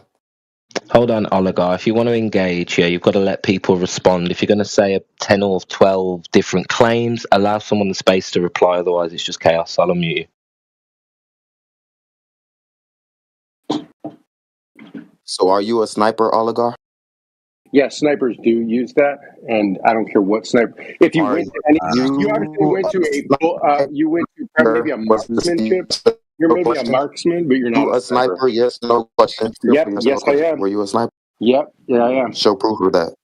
Okay, you show proof of it that you can actually criticize that, and then show receipts. And then I'll do that. Okay, Mister, I was in the army and did something simple and don't have advanced training. Show receipts. Okay, Mister, I was in the army. You didn't do anything advanced. Show receipts. You don't. I asked do you have any ability? Show receipts. Prove your. I can't easily. How about you go and show your credentials? And then I'll slap mine like you're ignoring me. Talking over me. I'll slap mine on your forehead, and you can cry about it. Oligar, this is your last warning, mate. Please engage properly. This isn't a shouting match. We're not children. I am engaging. I am engaging properly. Well, let people respond. No, you're not. Well, show receipts for your sniper school. Show receipts for sniper school. Yeah, I'll go ahead and do that and dox myself right as soon as you do. Can you do that? So bringing it back to the point, snipers don't take. Okay. Well, I just want to bring it back into the point that Flat Earth Ranger can engage with you. Why are you talking through me? You're pissing me off now, mate. I want this conversation to happen. You're making a claim that we have to take the curvature of the Earth into account with snipers. Now, I watched the world record sniper shot. Stop talking through Engineers me. Stop. I'm going to mute you then. Obviously, you can't just stay on mute while someone else is talking. But I watched the world record sniper shot, which was 4.5 miles. Yeah, you run. Sorry, Ranger. I just couldn't stand that fucking talking through you. Yeah, it's all good. I just know a liar when I know he couldn't present. So yeah. He ran away? Yeah, he saw I was digging for my picture, so he ran away. See, the problem is that his claim, he's going to be on that trust me, bro. But then when there's an actual person that can rebut him, or you have Roots that's about to break it down to him in regards to the record shot, that's when they run. Because now his wrench that he threw in the gears, like just to sidetrack everybody, it didn't work. Like we were just shutting it down. So that's the problem. Precisely. Yeah, I think that's why he was talking through, because he wanted it to turn into chaos so he didn't have to present anything. He didn't actually want to have a good debate. He just wanted to come in here and read. Yeah. Dumb flat earthers. It's a Glober tactic. Nothing new. Par for course. That's all they got. Yep. Yeah, all they got. Yep. Hey, boys, I just want to not congratulate, but I want to say the conversation yesterday with I've forgotten his name now. His name was Professor Phil. I thought that was a great conversation. Apocryphon, you were there as well. TW were there as well. I thought that went really well. Really enjoyed listening to that. It was funny. He was going crazy. He's losing his shit. It was funny. He was outmatched, man, and the knowledge we had on the Rayleigh criterion as a group, I thought was brilliant. It's a really tough combo. Yeah, man. Take a picture with me. I want to run up when my guest is on eat. If I take pictures of my bitches, say problem. Baby mama can't solve them. Hey.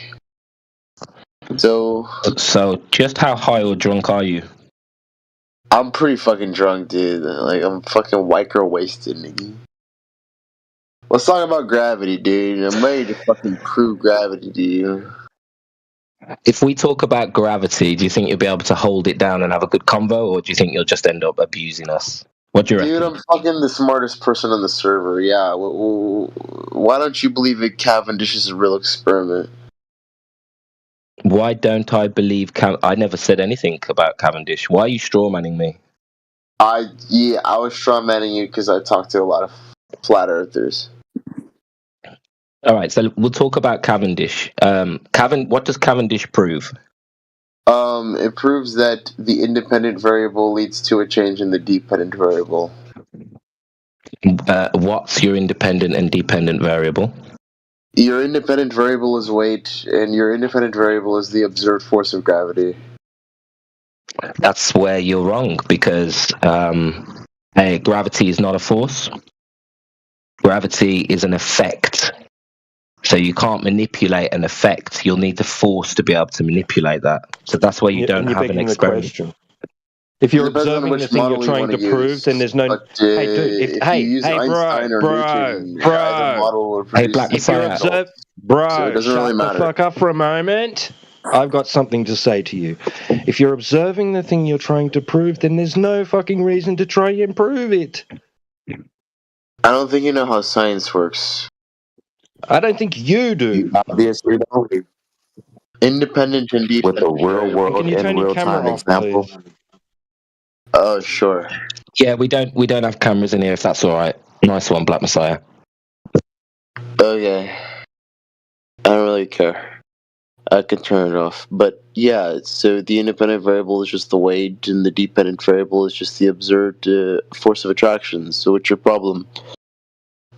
So you didn't hear the rebuttal the first time? I responded to it. It depends on what model you're using. You say that gravity is not a force, but that's not a matter of fact. And an independent variable, the observed gravitational attraction. Correct. Okay, so how are you going to manipulate the observed gravitational attraction? By manipulating the weights. You're going to manipulate your dependent variable. No, that's the independent variable. You are meant to manipulate the independent variable in order to produce an effect in the dependent variable. Correct, which is what we've done. But you said you're going to manipulate the dependent variable. No, I manipulated the independent variable, which is the weight. The weight's the dependent variable. No, it's not. So don't touch that. You're not supposed to touch that. It's just not. Like, you're just wrong. I'm just wrong. Correct. The independent variable is the thing that you change to produce a change in the dependent. Right, which you're not doing. No, that's what we're doing. We changed the weight to produce a change in the that's the dependent variable. You changed the dependent variable. Don't touch that. Leave that alone. What do you think a dependent variable is? The observed phenomenon. Okay, so the observed phenomenon is the gravitational force. Well, then you've got your variables the wrong way around. Right. Switch them around. Switch them around. No, you're wrong. What is the dependent variable? So your dependent variable is going to be the observed natural phenomenon. Right, which is the gravitational effect. What is it exactly that you're observing? Don't say gravitational attraction. Effect. What is it that happened? What is it that happened? What did you observe happen? Two balls of matter are attracted to each other. Where did you observe that in nature? Like when I drop an apple. No, that's what you got. One ball. Where's the other ball? Yeah, I mean, whether it's a ball or it's a flat Earth, I mean, it's a mass that's attracted to a mass. Okay, no. Saying it's attraction is the thing you're trying to prove. So you're just saying. Yes, it is. Because that would be your cause. I'm not trying to prove that. Would be your cause. That's in nature. No, you didn't observe attraction. You just observed motion. You observed the apple in motion. What is motion? And didn't you just say flat or globe? It doesn't matter. So, like, you could be given gravity and it doesn't matter. The shape. We'll get there later. We need to establish. He just wants to prove gravity. Right. Hey, Messiah, I really want this conversation to happen, but try not to clip the other guys because that's how chaos starts. So if you could just hold back just a second, honestly, I really want this convo to happen. Go ahead. Okay.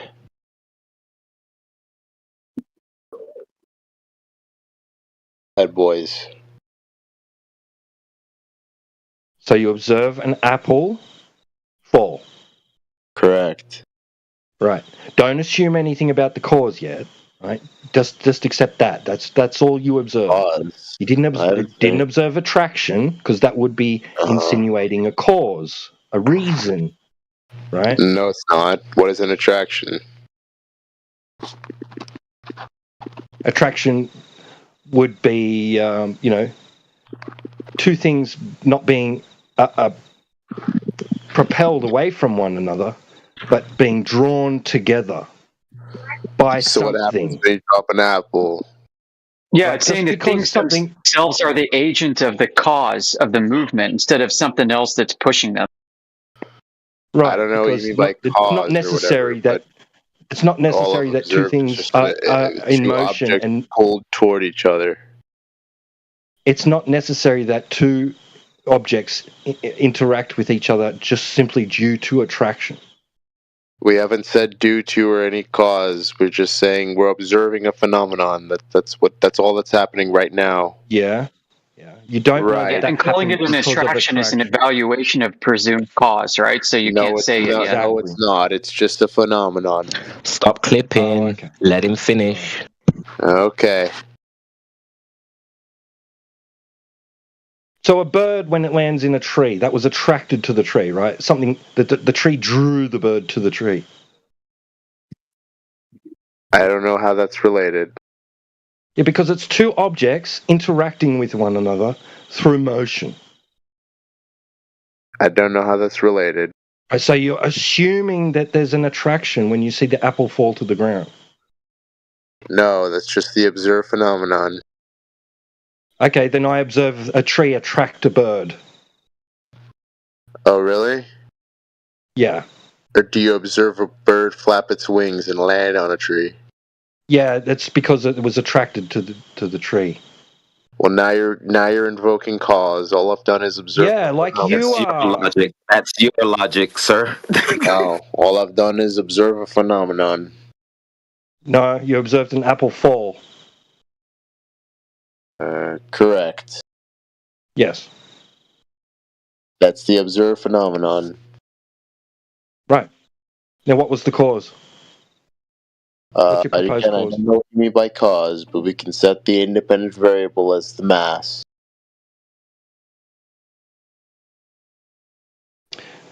You got to. Are you trying to formulate a hypothesis, a scientific hypothesis? We can, and that would just be the mass leads to a change in the dependent observed attraction. So, what is your supposed cause for the apple falling to the ground? Again, I don't know what you mean by cause, but the independent variable would just be the mass. If you're not trying to adjudicate a cause and effect relationship, then you're not developing a scientific hypothesis in order to test that hypothesis. You won't be performing a scientific experiment. You don't have any variables. You don't have any independent or dependent variables if you're not performing a scientific experiment. I just know what independent and dependent mean, brother. I don't know what you mean by cause and effect. Can you tell me what you mean by that? Oh my god. Yeah, it's the difference between pseudoscience and science. You're on the side of pseudo right now because you don't have an experiment. What is it? So you're attributing a cause through assumption. T-Dub is asking for how are you validating that cause? Which I haven't said anything about cause, brother. Just independent. Okay, so then we're not. You don't need any variables then. So you don't need any variables. Yeah, we're not doing science. Independent and dependent. That would be formulation of a scientific hypothesis. You're not doing that. Right, that's correct. So no need for variables. Where does cause and effect come into the picture, brother? You haven't defined no need what for that variables. Then you just simply observed the apple fall. End of story. People are clipping Let's me, go home. and then they ask me not to. Pack it up. Let's go home. You can't even tell me what we'll try not to clip each other just to keep it civil. Yeah. Just tell me what a cause is. I don't know what the fuck that means. No, you just told me earlier that I was invoking cause when I said that the tree is attracting the bird. So you obviously know what it is. Don't play coy. You said the word cause. Don't play these fucking games. Just because you're getting backed into a corner, you want definitions of terms. No, ask from that from which you obviously already know the meaning of. So you can't tell me what it means. Cool. You don't know what you're talking basis about, of science. The basis of science is about cause and effect. Yeah, that's cool. What do those words mean? What do you mean? What are those? What does cause mean? Right. So we're looking for a force. We're looking for a force. Cause. Why should we entertain this discussion at all if he doesn't know what the word cause and effect means? Like, do we have to really go there? Yeah, clearly you don't either, because you can't tell me. It's like when you ask, "What is a woman?" Yeah, we can. We don't have to. We don't have to tell you. If you want to know what they mean, go get a dictionary. Look, bro, I don't care. Yeah, this was the guy who came in and said, "You're not worth talking to." I'll wait for somebody to define it. I'll come back. Because he said we don't know what science is when he here. So yeah, he should sober up and try again. Pathetic. You can't even define your own terms. Oh, I can. We can. These terms are not specific, right? It's not like you're asking to define like kinetic molecular theory or something and trying to arrive at a consensus of what that means. It just means cause and effect. These are common words. If you're really asking people to define common words and their common use for you, then you probably don't belong in this discussion. More excuses. Can't even define the words you're using. Pathetic. No, we can. We choose not to because you're trying to troll. You can, but you choose not to. That's fucking cute. guy's attitude absolutely stinks. God damn, you can't even talk to him. If we were really stupid, you would have said, "See, you can't even define the word. I'll define it for you," and you would have just gone ahead and defined it. Yeah, run away like a little coward. No, I tossed him. I actually intentionally tossed him. Yep. Good. Next time, you do it.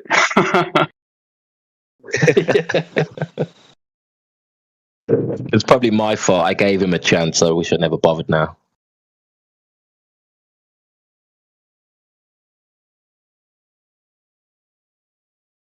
It'd be the mechanism by which a change is initiated, right? So you'd be looking for the reason for the change that you observed occurring in nature.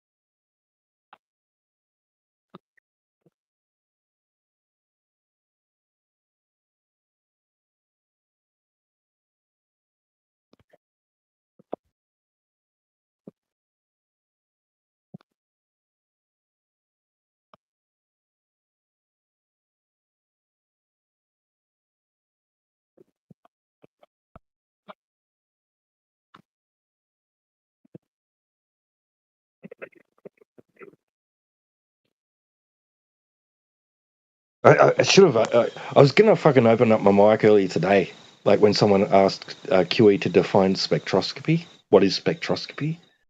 And I was fucking going to open up my mic and say it's the study of the absorption and emission of light, right? I was going to say that, right? And I didn't.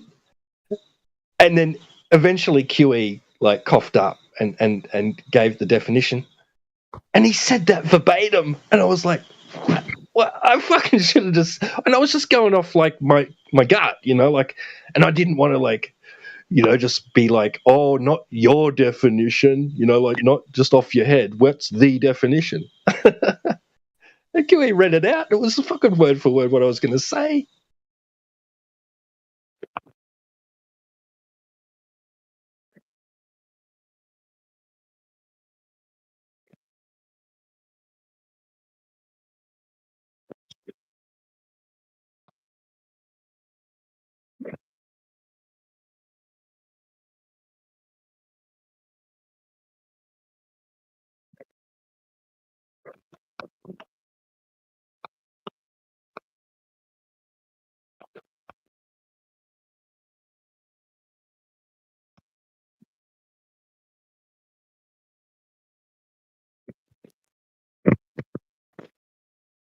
Yeah, I think you're right, Flat Earth Ranger. Yeah, he was intoxicated, or somebody mentioned that. And yeah, when it gets to that point, you're right. I should have just kicked him.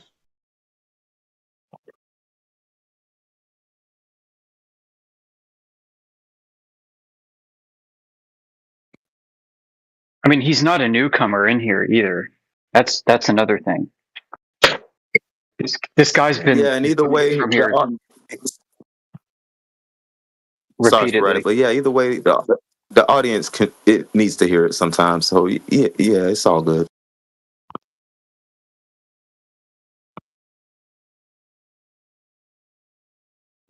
It's a stinking attitude and arrogance that ruins it.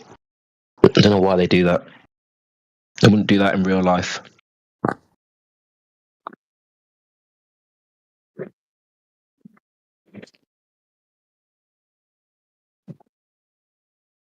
People are losing their social skills. It's crazy. It's weird because, like, obviously, but at least he's not so retarded that he doesn't like. He's not unfamiliar with these terms, right? Or has he just picked them up from listening to us? I mean, like maybe he's obviously paid enough attention in high school to know some of these terms. But it's usually those people that act like he does that are the ones that don't get the good grades. They don't pass. or or they pass barely. Right, because they don't apply themselves to studying the material. Instead, they look for loopholes, trying to figure out how their wrong answer could be right by trying to outthink definitions and semantics. That is a mark of an underachieving student who has talent to do well and chooses not to use it.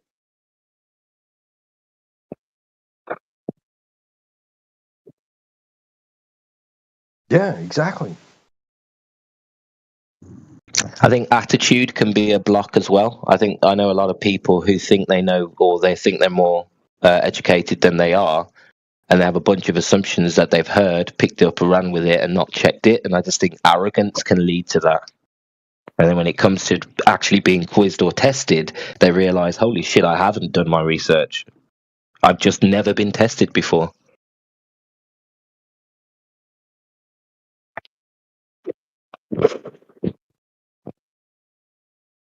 Yeah, he's like too cool for school. That also happens when you get one smart dude in a group of less smart dudes. That smart dude thinks he's smarter than he is because his peers have always been low IQ, and that can create a lot of arrogance. Yeah, that's right. You're used to surrounding yourself with morons to feel good. It goes back to the heretic's razor. Popular society, they're told that flat earthers are amongst the dumbest people you could ever meet. So all the actual dumb people come to the Flat Earth channel because they want to feel smart in our presence.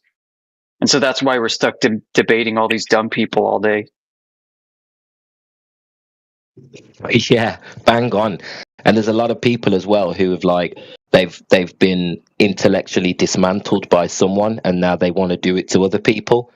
So they think flat earthers are low hanging fruit till they get here, and then they get a rude awakening. Yeah, right. What? Yeah, was it you? Exactly. Saying heretic has turned. What do you call it? The heretic something? The heretic principle. Heretic's razor. Yeah, his explanation for all of this is it's got to be something like that. You're right. They've been intellectually owned in other areas of life. They hear flat earthers are dumb, so they come to the Flat Earth channel so that they can feel smart for the first time. And they can't believe it, right? They can't believe that when they come in here to have these discussions with us, that we're not what they've been told. There has to be some explanation for why they're failing to provide any intellectual arguments that have merit when they've been told and so convinced that it should be easy. So now they're probably wondering, man, am I dumber than I thought?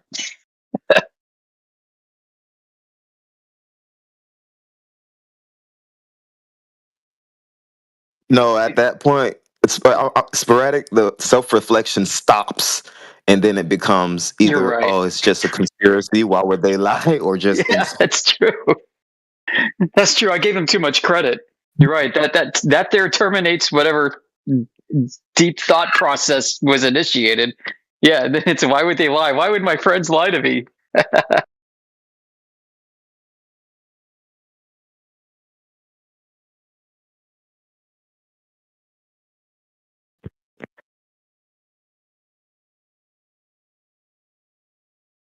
Yeah, well, there's the illusion that it's going to be a comparison between two things instead of just the one thing being put under the spotlight and held to scrutiny and so they can't handle that. They can't handle like just a single claim just being all alone and being evaluated. No, that's not how it's supposed to work. I'm supposed to compare it to what you say, like no. Let's just see if what you're saying is true. Or even if you understand it. Sorry, Reggie, go ahead. No, I was going to say, yeah, put the task to them to see if they can explain it, and even if they understand it, simply. Guys like that you can't get there with, though, because they're so insecure. They have to chop you up and cut in and stop you from speaking, and then it just creates chaos. And I think that's part of their magic. You know, that's their magic, their chaos magic, to try and avoid accountability. And it's like, I think, you know, Amish was right to just boot him, because he just definitely wasn't. You weren't going to get there with him. Oh, Eggshells? Yeah, boot him. Boot Eggshells. No, I what's up, Alpha? What up, homie? What up, boot Eggshells? Not much. There's some other guy, some guy who was basically going to a very pedantic level of words and meaning, like, define what the word cause is. Can you define the word cause? When they get to this level, they've realized they've lost, and what they're trying to do is bring you down to their level, bring you down with them, try to diminish your position in the eyes of the audience, knowing full well that their position has already been destroyed. Because their final hope, their final parting salvo, is to take you out too, so that the audience is left wondering, you know, what, and thinking that flat Earth itself is not worth looking into, because these guys don't know what they're talking about either. Well, that's their tactic. What they do, they try to divert you from the actual, you know, conversation, and they go off, you know, on a side note, because it keeps you away from the point that you're making, that's destroying them, and it's a tactic. Well, holding them to task of holding them to their accountability. Yeah, right. Right. When you do that, then that's when they start veering off into the weeds. Didn't we have Manufact Totem earlier talking about what a measurement is? What's measurement? Yeah.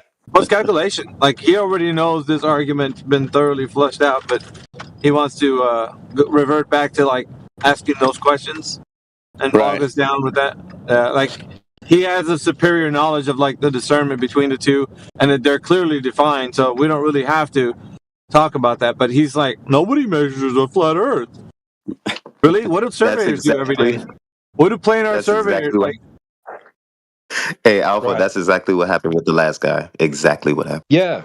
And instead of, like, so he said, so we refused, right, to play his game. And he said, he ridiculed us for not being able to give a definition for cause. Instead of saying, well, he could have ridiculed us if he wanted to, but then proceeded to tell us the definition and show us up to be stupid, which he did not. Yeah, these are the tactics they use, man. Instead of having, like, evidence for the claim that the Earth is a globe, they resort to these tactics, and it's it's just like trying to make it look ridiculous for the audience, so that people can just have, listen to this and be, like, dismissive for it. So. Yeah, prior to that, he admitted, because the subject was actually what gravity is and defining gravity. And he's like, look, it doesn't matter if we're talking flat Earth or globe Earth gravity. And I'm like, well, okay, so what's the purpose? He's like, well, we'll get to that in a second. Like, that's cap. So, I mean, he's already, what he's doing at that point, and he's trying to make flat earthers look like they don't know what they're talking about when it comes to these ancillary topics. Therefore, you should not trust them at all when it comes to their claim about the figure of Earth. Yep. So he was already doing that, and he brought it to the next level with defining cause and effect, or forcing us to try and do that for him, which is ridiculous.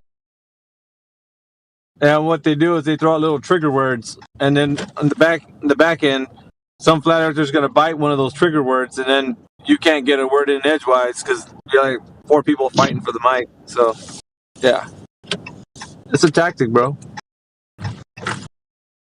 Well, he came in and started off that he said that he was the smartest person in this Discord, but I'm wasted. He said, I'm been drinking, or whatever he has been doing. Whatever. I listened to him. Also, he said that we didn't know what science was. T-Dub took him to the shed, man. Yeah, T-Dub's real good at doing that.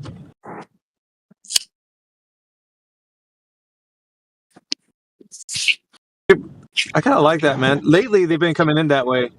Lately. They're doing the whole like, what's measurement? Define cause. It's like, really, dude. It's like we're getting bogged down with this. Meanwhile, nobody knows how you have any evidence that the Earth is a globe. So it's basically like an obfuscation away from us holding them accountable. So. Yep, I think Jedi said he's like, there's nothing left. That's all they have left. There's nothing left for them to do. That's all they have left. Yep, they're gimmicks. That's it.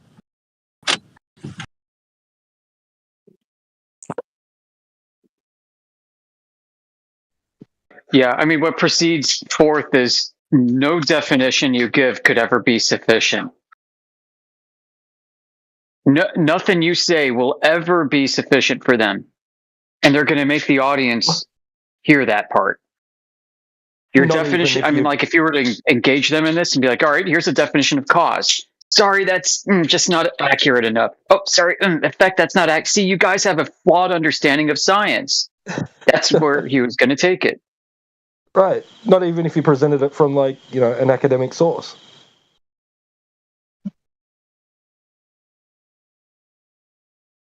Well, that's just one. Twonga today, like, QE is, like, giving him the definitions and things, you know, like, straight out of, like, dictionaries and encyclopedias, and he's like, well, that's just wrong. I just don't agree. You're just cherry-picking sources, Flurf.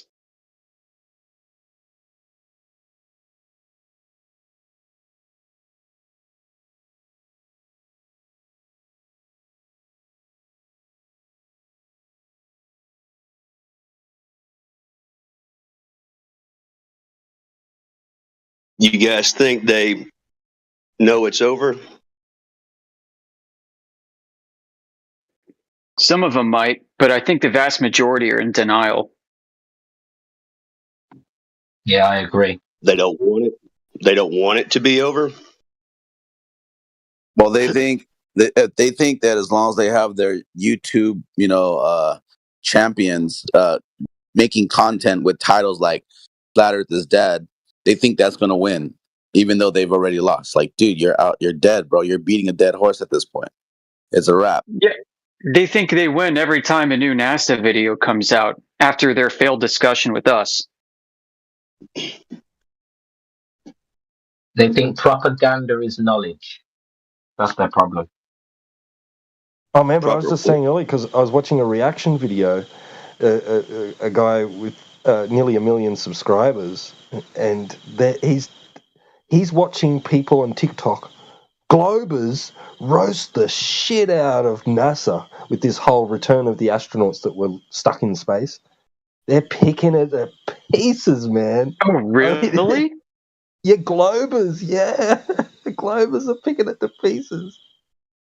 See, something. So that's actually happening? Yeah, they're pointing out she's wearing these big boots that have got zippers on that aren't even, like, physically connected to the suit. They're pointing out the obvious AI-generated imagery of the landing, the soft landing into the ocean. It's like dolphins swimming up to it and everything. Yeah, it looks CGI like. Yeah, the video I saw on Facebook. Oh, I'm sorry to interrupt, Spark. The video I saw on Facebook this morning, the first thing the guy said was, "I'm not a flat earther, but," and said all those things people just said. Right. Whoa. It's the new cool thing to do. Yeah, it seems like sociologically it's going through some sort of gray area. Mm-hmm. You know what? Like drama, for example, will replace it for a while, where you get Globers turning on Globers, right? You still have the message there. So, of course, there's still people believing one way or the other, but this merging, it's a little different than it was 8-10 years ago. It is. You know what I think, Roto? I think they're trying out new technology. They want to advance to the next level of the special effects, and they're having a hard time with it because the technology just isn't there. It's not ready. But they're trying to get us convinced with it. Speaking on that, I saw a video and someone pointed out how the water rendered, like it glitched. And then someone commented, yeah, that's just because like video and the compression. But then why didn't the people glitch? Why didn't the platform glitch? Only the water looked like it like reset on its, you know, in the animation of it. And I was like, that's kind of interesting. And then I watched the video, the one from NASA, just in case someone uploaded something with some funny stuff. And no, you literally see the water like I'm like, wait, what? And I'm like, let me rewind. I was like, let me rewind that. And I watched the people this time. Nobody glitched. The guy was reaching down and hanging a hook to the thing, a strap. I'm like, he didn't fucking glitch. Why did the water glitch? That was really fucking sus. Always the same sus issues. The background separated from the objects. It's the oldest special effects trick in the book. Right. Yeah, people are picking it apart big time. So this happens right after the Blue Ghost landing, or whatever that was called, where they decided to take a dramatic photo of the eclipse from the moon, and they messed that up. Like, they showed that the moon, or from the moon, they showed that the Earth and the sun were the same diameter in the sky, which is not the case at all. So the sun and the heliocentric model would be half a degree in width, just over half a degree in width from the moon, which is about the same as it would be from the Earth. So the sun would appear half a degree, but the Earth would be almost 2 degrees width compared to the sun in the sky. But what they showed was an annular eclipse ring. And so if you were to feed this image alone without any context into an AI, it'll say, oh yeah, this here's a solar eclipse. That's the moon in front of the sun. And you tell the AI, no, actually, like, this is a NASA image, NASA-sponsored image. And that's really the Earth in front of the sun. AI starts freaking out. How is that possible? That doesn't match what we would expect, for the obvious reason that Earth is almost 4 times as big as the sun as seen from the moon. So, like, that happened last week. And then this other thing with the saving the astronauts thing happened around the same time. You know, and leading up to this, we've got all the Artemis drama, the Chandrayaan space lander problems. We've got all these technology issues for their special effects department. And it's just crashing and burning over and over again. Yeah, I remember, I forgot who it was. They came in the Discord and they're like, what would it take? What would it take? I felt like, dude, are you asking questions to, like, so that way you could take it back to them and be like, okay, this is what we got to make sure we do this time, guys. Like, you know what I mean? Like, yeah, see, now one thing that's on the table now is the Globers talking about measurements, and they're trying to skirt measurements, right? Because it's impactful. But yeah, it's funny, so they try to conflate them with calculations. Exactly. So whatever's the fresh bread, right? Right now it's like measurements and whatnot, just practical application of the Earth. It's the same thing, same kind of tactic, it seems like, when Elon was saying, you know it's real because it looks so fake. So they've caught themselves in grainy footage from the 60s that they have to, now they're, to give it its sidestep by saying, well, it's so far away, it's this or that. Here's the reasons it looks like this. And then, so they'll calculate that into new technology, keep it grainy, keep it fake looking, right? Let's keep that kind of linear. Now, they may not be able to produce something that looks extremely realistic. Maybe they're even intentionally keeping it a little effed up, Could be intentional as well. Yeah, right. This is rugged military technology. It's not supposed to look pretty. Yeah. Well, it keeps things vague too. You can't quite put a finger on it. That's a no-no, isn't it? You don't really want to exactly be able to understand something. It's the vagueness that keeps the propulsion going. Right. It's the ambiguity of scientific discovery and having limited means, limited technology. And, we're not supposed to look that pretty. This is all for scientific instrumentation primarily. We're also saving on costs because the most important thing is getting there. I mean, yeah, they've got the narrative built into their intentionally degraded presentations. Yeah, but they could try a little harder. I mean, looks pretty obvious that they suck at it. See what I posted in the chat? That's what they're saying. As time goes by, whatever they get information here, for example, take it back, like you're saying, here's what the flat earth community is talking about. Now we need to say something about these things that they bring up.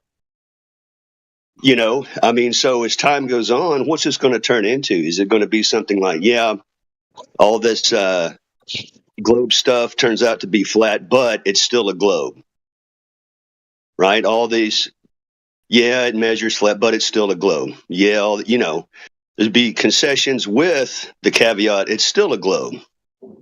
So strange concessions and moving forward with the next thing as to why it's the globe still. One thing I wanted to bring up, maybe we could touch on it very briefly. As that shuttle was coming back into Earth's orbit, Earth's atmosphere, shouldn't that have been burnt? Like the rock, the metal didn't look singed. It looked white, and wouldn't that be hot? So when it hit the water, wouldn't there have been steam supposed to be coming off that shuttle? Because when it hit the water, it didn't look hot at all. There was no steam whatsoever. Yeah, what happens if you take something thousands of degrees and immediately plunge it into something that's like 60 degrees? I mean, yeah, even the movies got it better than that. I mean, the movies the same.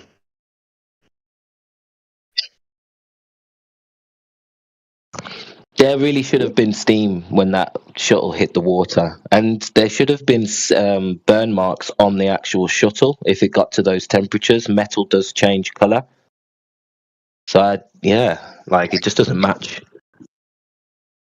I tell you what's funny, man, guys. I mean, you know, if you really think about the seriousness of traveling in space, if that were a thing, I mean, you could easily parallel that with let's move through lava, right? Because the magnitude of a supposed vacuum would be the equivalent of something so deadly, just inches away from the outside of your suit. It will be a painful destruction if something happened to your suit. So imagine no one's gone to the moon. This is the 60s, right? This is the first time. You're not even sure it's a rock or not. You're not even sure you can land on it, right? And I mean, do you think you'd be out there mocking things like really playing golf, setting up a dune buggy? How reckless. Anything could go wrong. Do you think that would really be a protocol, landing on another body, a celestial body, to just mock it and be non-serious like that? Be serious for your very life. You'd be moving slow. You'd be looking at the terrain, right? It'd be a much more scientific endeavor than, hey, let's go land and shoot a couple rounds of golf.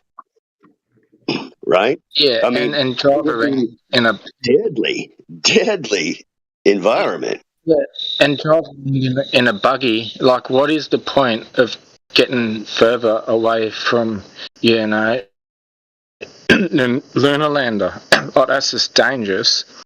And it's the same on that surface everywhere, according to them. So, what's the point of traveling further? 17,000 miles per hour is almost unfathomable for a human to be moving. And they put that in miles per hour. Anything could happen to the ISS. And you are meeting a very gruesome death, right? And you're up there with a flute, supposedly. You got a studio where you can jam. You're jamming a guitar, singing a song, studio recording, sending it to CBS. You're live on the ISS. You're doing backflips. right? This is not a serious endeavor. There's nothing serious coming out of any of this stuff. And what are they bringing scientifically, supposedly, for all the money and the time that they've invested back? What are they giving us? You know, what's the point? And no one has ever died in space, considering, you know, how dangerous it is and how dangerous they make it out to be. And right. The only time they die is on the way to space. Once they're there, it's like it's a safe house. You know, they're good. Right? All it takes is a tiny little bit of plastic, according to them. You know, all that rubbish up there, all that debris to go through the ISS. How come there has not been, you know, a critical situation? It's just ever. Good point.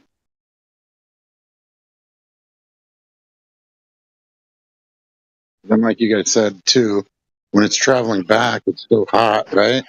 It's supposed to be hot when it's coming through the atmosphere. How come we didn't have a couple cooked chickens in there that are astronauts? You know, why didn't they burn up? They were in a thousands of degrees. Yeah. And correct me if I'm wrong, but did that witch-looking lady go in looking more pale than what she came out? What, did she get a sunbake in the ISS or something? I don't know. And her hair changed color, and the dude came out clean shaven and all that crap. Yeah, they've got watches on, which I find interesting. During the Super Bowl, they had both the Super Bowl teams on. They were cheering for him up there. During Christmas, they had the Christmas hats on, and they were singing Christmas carols. I mean, they were only up there. They were only supposed to be up there for, what, a week or 8 days, or ended up 8 months. Where'd they get all that crap? They're actors at the end of the day. And Absolutely. It's so insulting, isn't it? Yeah. Each kilo costs how much? And wouldn't you take the bare minimum? Wouldn't Christmas be like, you know, let's not worry about that. It's costing taxpayers too much money. Yeah, it's ridiculous. Right. And even beyond Christmas, the Super Bowl, did they bring every single Super Bowl or every single NFL team's jersey up there so that they could pose just in case they got stranded for 8 months? Duh. Insulting, right? It's funny, though, because is it about them or is it about the people that nod to it? That's what's more perplexing. The audience of this that's so accepting, so they're like, well, let's just keep doing it. Everyone's nodding. No one's calling our bluff. People are stupid. Let's keep getting the money.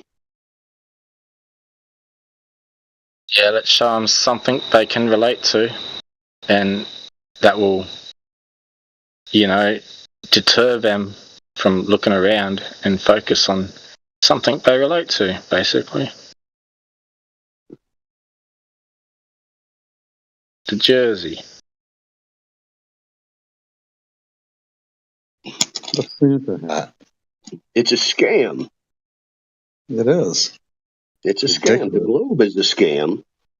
All the fruits of it are scams. That's what it comes down to.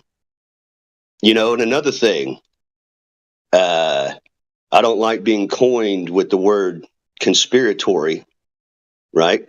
I like to call it bullshit radar. Hey.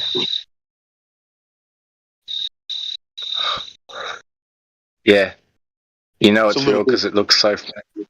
Yeah. Last time I checked reality, it didn't look fake to me.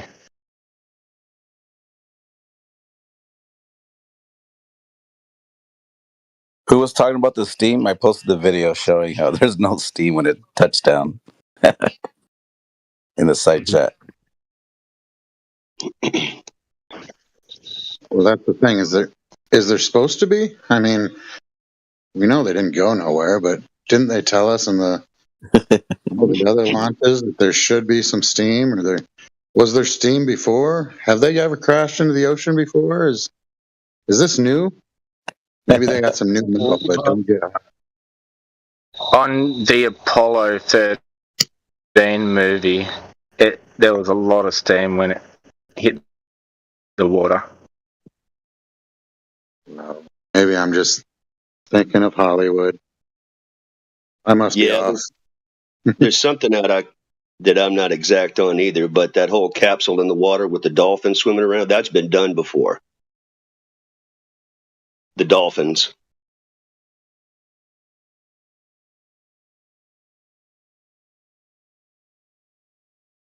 Laughing at the stupidity. If I was a dolphin, I'd be laughing my head off. The dolphins are the only one that survived the Earth blowing up, according to Hitchhiker's Guide to the Galaxy. I've got a buddy of mine that's a surveyor. I mean, he's 50-something years old. He's been doing this for, decades. But bringing these elements up to him has really stretched his mind out. But he's very much a defender of the globe, more than he's ever been. I mean, because now he's starting to look at things. So it's been some years now, but it's funny to me that a guy that uses practical aspects every day is hanging on to it. So he's really started investigating, looking in the door that he hadn't before. But it's these things like the TFE, he made sure to text me on his side of things, like this TFE thing. So I'm taking him as a standard audience, right? A Glober that's hearing this information and how they parse it, what it does to them psychologically. Can they let it go? Is there any kind of smoothness in this transition of understanding? And there's not with this particular case. It's hard on him, but the thing is he won't leave the library of information here, so to speak. He doesn't just get on with his day. He's caught up in it now. Right? So at least that's something. Now, even though he's looking for things to defend the globe, he is looking. In other words, he is perusing the level aspect of information, right? And I know it's got to be head tilting because he knows what level is. He knows what vertical is. And he knows what distance with these things are. So it's got to wrestle the mind, but he just doesn't want to let go. Something he's been taught. He's also very Catholic, just to say, but like that, like not wanting to abandon something that you've invested your time in so much. He's very, invested, like I say, in religion. So there's been a lot of reading and studying and hands-on application with doing and action regarding that. And it's just something, if somebody said, hey, none of that's ever been real, it'd be like abandoning that. It's just something about that. You can't tell me all this time I've invested in the things that I am interested in is BS. And I can understand that it would be hard for some people to let go. Well, if it's a smart bloke, usually it's the pride and the status, intervening. Which I must admit, I am surprised to see so many smart people in this VC, because usually the smart ones that, think they know everything fail to learn the truth, fail to learn more because they know it all. That's the thing about academia, though. It's kind of like what that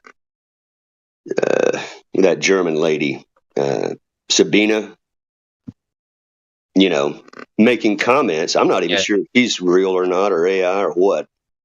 Doesn't matter. But anyway, the comments of the videos that she has, is talking about academia, that you accept the latest knowledge, right? Because it puts food on the table. And if you don't accept the latest knowledge, you're going to be picking up cans on the side of the road. Now, that's what she's saying. You're putting academia into your breadbasket of money, of your food, of your career.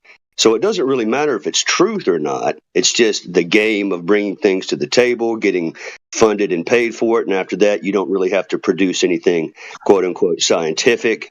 And the game goes on. Right?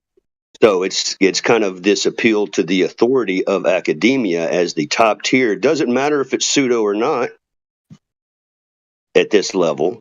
Right? You're going to keep pumping out the stuff that we've been getting, the cutting edge, the state of the art, right? Quote unquote sciences, right? So you see all this morphing, all of a sudden triangles or circles, right? There's a lot of abandoning of structured reality, like geometry,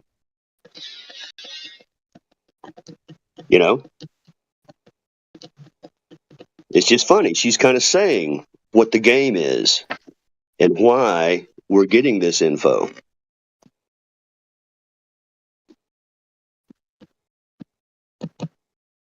But nevertheless, it's going to be up to the people to accept it or not,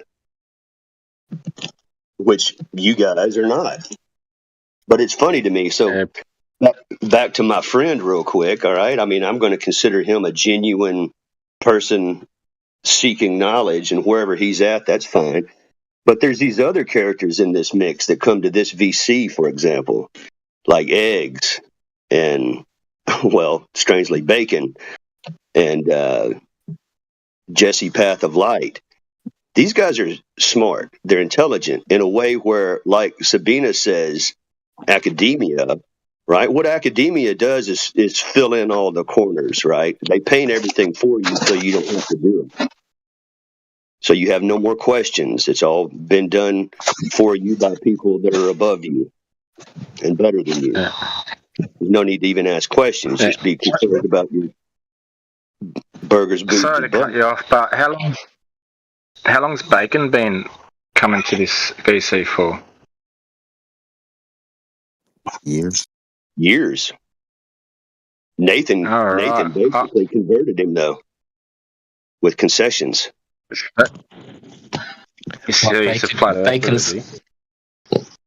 Bacon's not a Glober anymore, Roto. Are you sure about that? Well, no, I'm not sure about that. But verbally, he made his concessions that the Earth is measured flat. With examples. Oh, yeah. He's been saying that for a while. Last night, it sounded pretty convinced last night. Sorry. See? I mean, is that something we're going through? So you got a Glober who would not admit to that, but now he is. Is this kind of the gray area we're looking at? Yeah, it's all flat, but still it's a globe. So some of these guys, I'm not sure if they're genuinely seeking or if they're pranksters. Just to give this channel, for example, as one example, a bad look for any audience listener. I mean, if he can get you out of level just the smallest bit, then it's just that easy for an audience to hear that maybe Flat Earth doesn't know what it's talking about. Right? Maybe a bit of honesty. The best Globers, I think, are honest. You've got your I like Matthew Learns. I do like Bacon, and I think I like those Globers who will admit and concede when proven wrong. So I just think, we assume all Globers are intellectually dishonest, but I would say some of them are honest enough to admit things, and maybe Bacon has took that step and become more intellectually honest about everything. He's a very smart guy, so he understands, the claim, and he understands it's true. So he'd have to admit it. I think it came down to his own math, to be honest, because he's really good at math, and I think the more that he started looking into it, he started to realize, Wait, like that's why he conceded, because even his own maths were proving that it's not a sphere. You can't. Yeah, his own math isn't exclusive. Yeah. Yeah, you have to think about the math and not just do the math. So we get a lot of people that are great, like human calculators, that come in and talk to us. And they can derive equations all day long with the best of them. Best of luck to you if you like doing that stuff. To me, it's more grating than Sudoku puzzles. I never subject myself to it. We got these great human calculators, but they don't think about what they're doing as they do it. They're just focused on getting through the task. So, like when it comes to celestial navigation concepts, what they are presenting to us without even knowing it is a process of doing coordinate transforms between a flat Earth and a globe. They don't even realize it when they're working through the process. And their own diagrams depict this. I sound like a broken record because I talk about it a lot, but when they show what is essentially a unit circle, and they say there's an equivalence between setting yourself in the middle of that circle and calling it the center of a globe Earth, as there is of putting your same stick figure man on top of the circle, and you have parallel light rays, one of them touching you on top of the circle, one of them touching your fake you in the middle of the circle Earth. They say that these two are the same, and the way you transform it is by mapping the arc of the curve to the flat horizontal line running across the unit circle. And we say, well, that flat horizontal line across the unit circle, that's actually the Earth that you're standing on. You are in the middle of this circle of observation. And what's fake is this stick man on top of the circle, outside of pure existence, and you think this is existence. You think the ground is curving beneath your feet when you're interpreting a curvature of the sky above your head. And you're presenting a mathematical equivalence to map between these two concepts. It's not globe exclusive proof at all. No, agreed. And just to elaborate on what you're saying there, I think it's very important that, for example, you keep repeating that. And even though a lot of people have already heard it and understand it, it's important. So like a beacon, right? Because there's going to be new ears to this. Because the thing is awareness, isn't it? What you're saying is centered on awareness, because it's like Necros was bringing up the woman on the plane looking out the window. If he sat next to the woman on the plane and asked the question, when you look out the window, do you see a globe Earth or a plane Earth? And the question may never have crossed her mind until it was brought up to her. So people don't notice until the doors open. And that's what you're talking about, is presenting that awareness. Because how many people look at what you're saying, really? How many people are even looking at something like celestial navigation, much less looking out of an airplane window, asking the questions? So what this is bringing up the question of awareness to even get people thinking to begin with. And once you point out things like you're talking about, Plum, is, projecting that plane to the center of a globe becomes kind of apparent as to what they're doing, isn't it? Doesn't it? Right? I mean, it's very easy for you to see what they've done in this transposition, right? Yeah, and I like what you started with there, man, because I was actually going to say to Spedic that repeating something is necessary, because how do you think they got the globe embedded in our head? By repeating repetitive, nonsense. And now we need to repeat this truth, to drill it into our heads and into their heads. Because if we don't repeat, then we really don't know how our brains work, because that's what builds up the subconscious mind, really.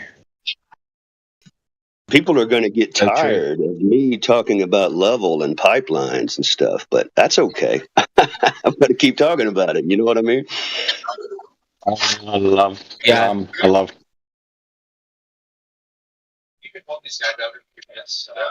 I was just going to agree with what Roto and I'm not sorry, I don't know your name. The last guy who spoke, Amish, keep speaking about it because it's only like a lot of people don't do the research. It's only by hearing the argument again and again and again that they'll actually be inspired to go and look at the research. So when you talk about converting the data, we should be talking about how they're doing it with the EC-EF coordinates, how that translates and transforms into spherical geometry, and that's how they get the ball. And it sounds like you've said it a million times, but people need to hear it again and again, like the last guy said. So, yeah, behind all of that. That's right, guys. Don't run out of energy saying the same thing. It's effective. It's impactful. It is working. It's called professionalism. Yeah, experiences prove it.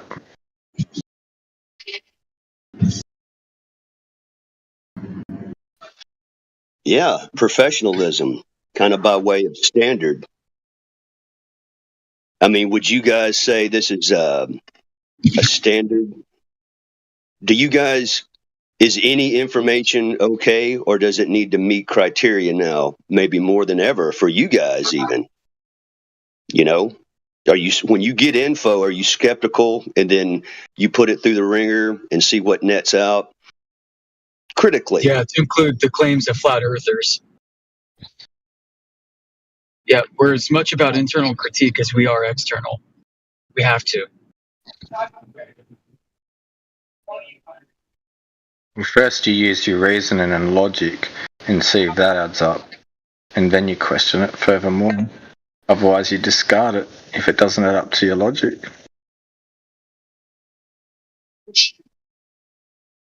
Well, once the critical aspect is in the individual's mind, how much stuff is in the bullshit radar at that point? Right?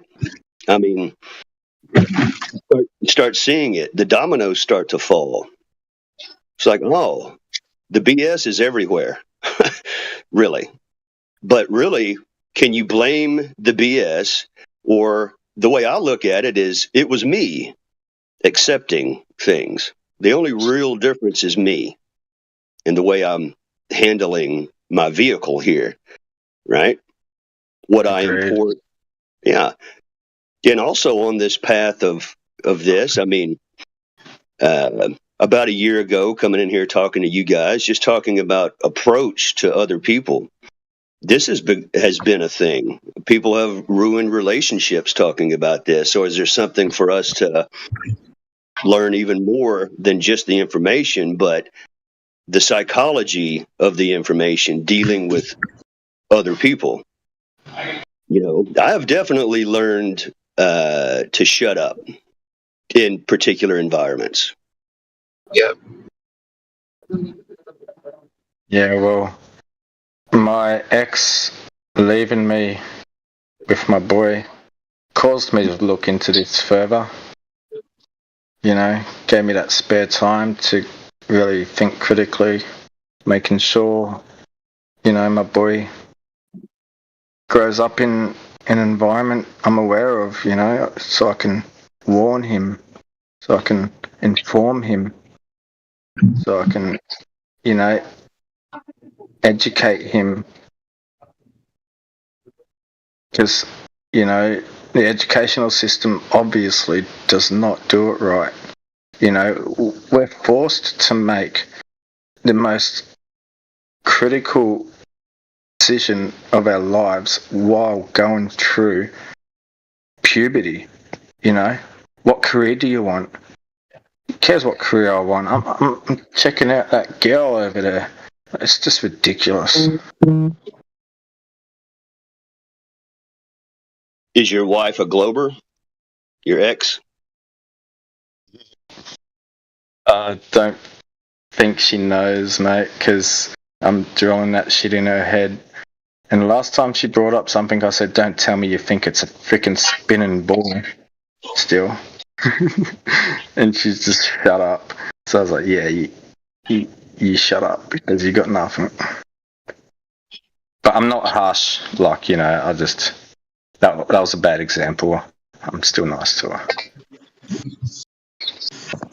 You know, celebrities who question it do a lot of good work for us, even if they're not fully flat earthers. Because my sister used to argue with me about, it's not a flat earth, don't be ridiculous.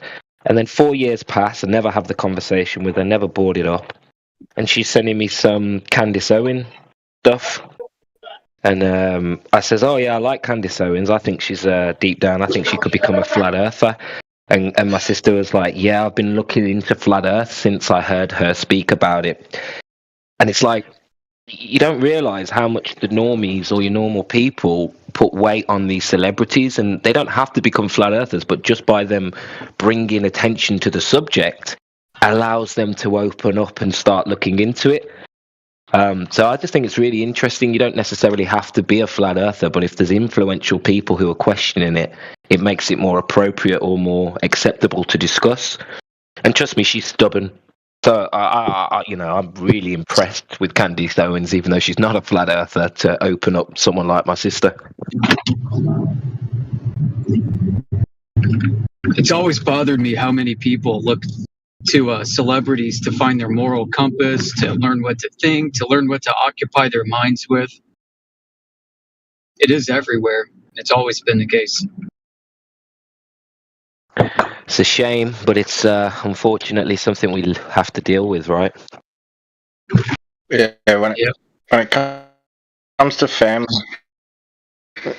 bro, it's pretty hard because, like you said, she's stubborn.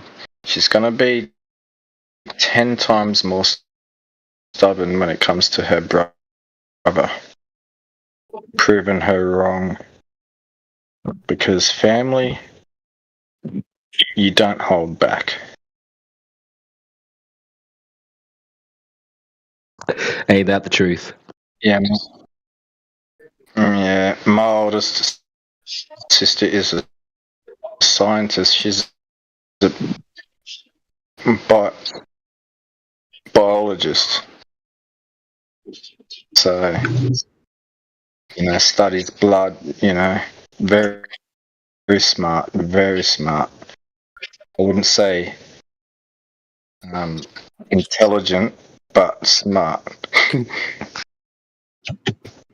She, I sent her, some fallacies about the whole moon phases and everything, Hopefully, my aim was to have her question things because it was a capability, but he responds to me, "Don't give me that flat earth shit," even though I just mentioned Shaggy, dude, your connection's so unstable right now.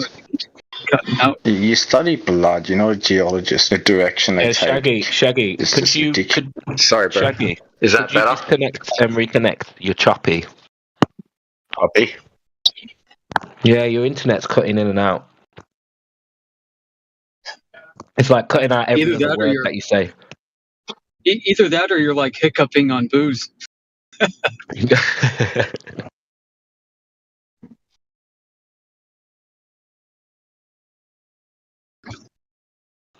Go on then, speak for us. See if it's better.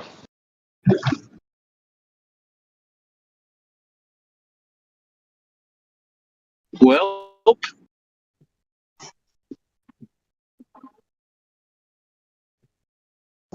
Amish, you sound like you're on the road. Are you driving? Are you working? Yeah, sorry about the noise. No, it's fine. You're actually your connection's pretty good. Oh, okay. I can just hear vehicle noises. Yeah. And parcel.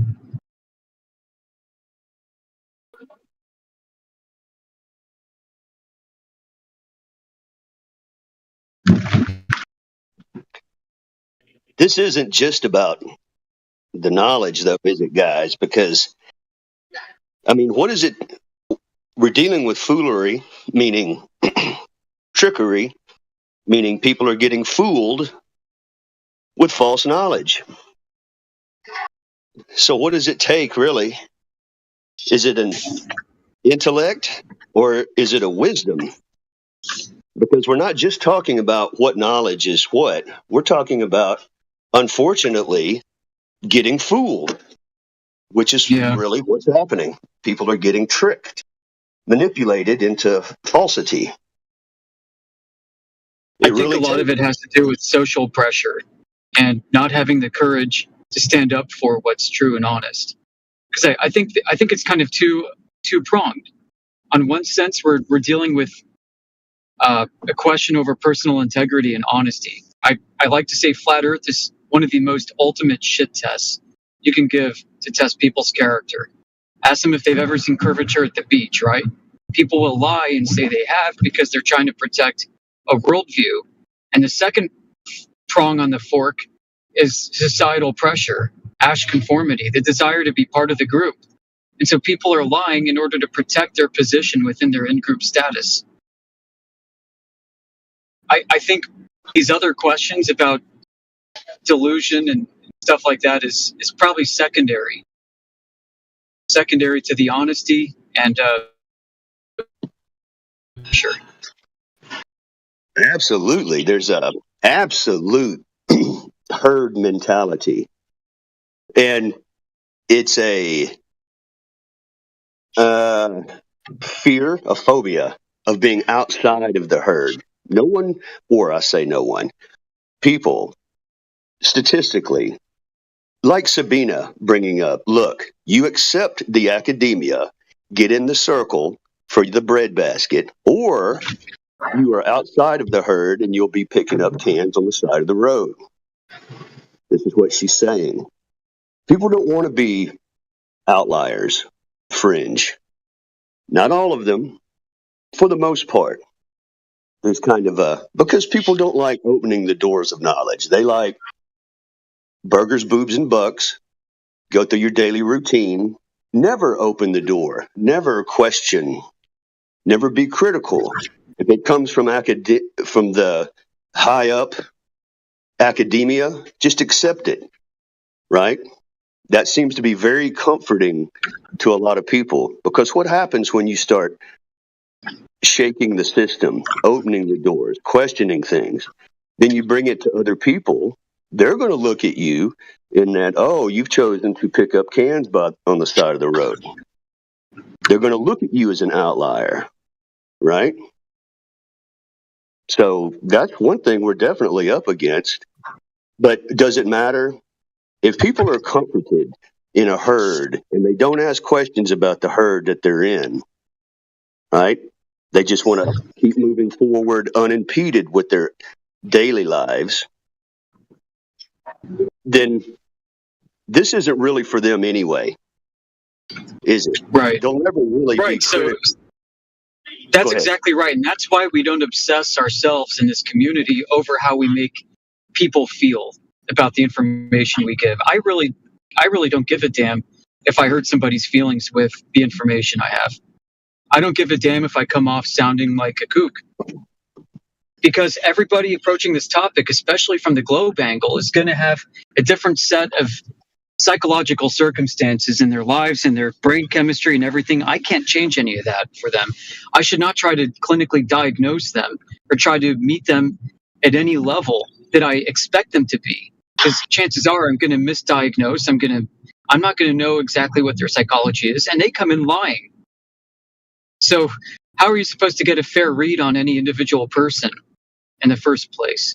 So it's more important for us to be truthful and to be factual and to be precise with our language than it is to try and meet people at some perceived psychological level. I mean, to me, that's just a waste of time. I'm not trying to sell widgets. Not really trying to sell anything, right? I mean, it's free. You pick it up if you want it. If you don't want it, you leave. Right? If your globe is wrong, I can tell you why it's wrong. You interested?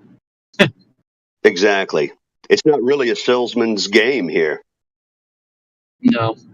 People try to turn it into that, right? There's a whole side of this community that is taken to marketing. They've got merchandise, they've got logos, great personal brands.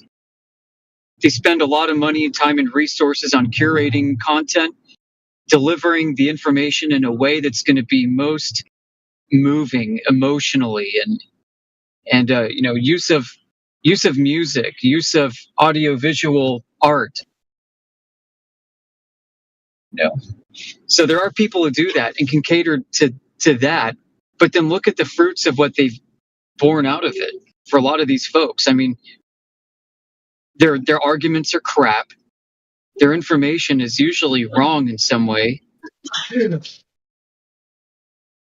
They're selling merchandise, like everything about it is just not right. They're not in this for the right reasons, I think. If you try to monetize Flat Earth, you're going to have a bad time.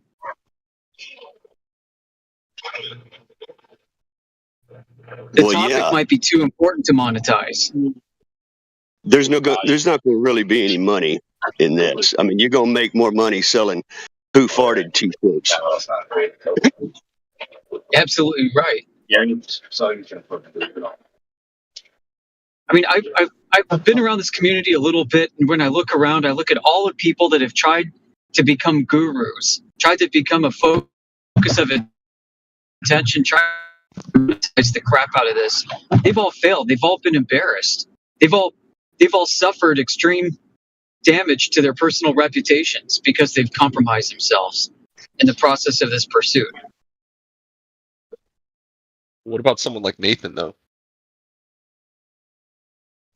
What do you think about him? Nathan is stabbing westward. He's a pioneer, and he's done this community a lot of good. A lot of people come down on him because of his personality, but that's exactly what this community has needed. Now, once he gets to the coast, so to speak, he can loosen up. I think he's getting to that point. But very necessary, and he's gotten a lot of attention doing it the way he's doing it. I completely promote Nathan, myself personally, to the point where, just on what you were saying, man, getting involved, I had considered that myself, but I'd rather do it this way than try to do what Nathan's doing, just be around to speak about things. And just real quick, guys, you mentioned the word embarrassing. I think that's the word to go with. The globe has got to get to the point where they're embarrassed to be a glober. And I think that can come easy. And they should be embarrassed to be a glober once they actually look at what they're believing in. Should be embarrassing. That's when they're going to leave it, when they're embarrassed to be part of it. That's what we got to get to, that point of getting the globe to be embarrassing. Yeah, be like a grown-up defending the existence of Santa Claus.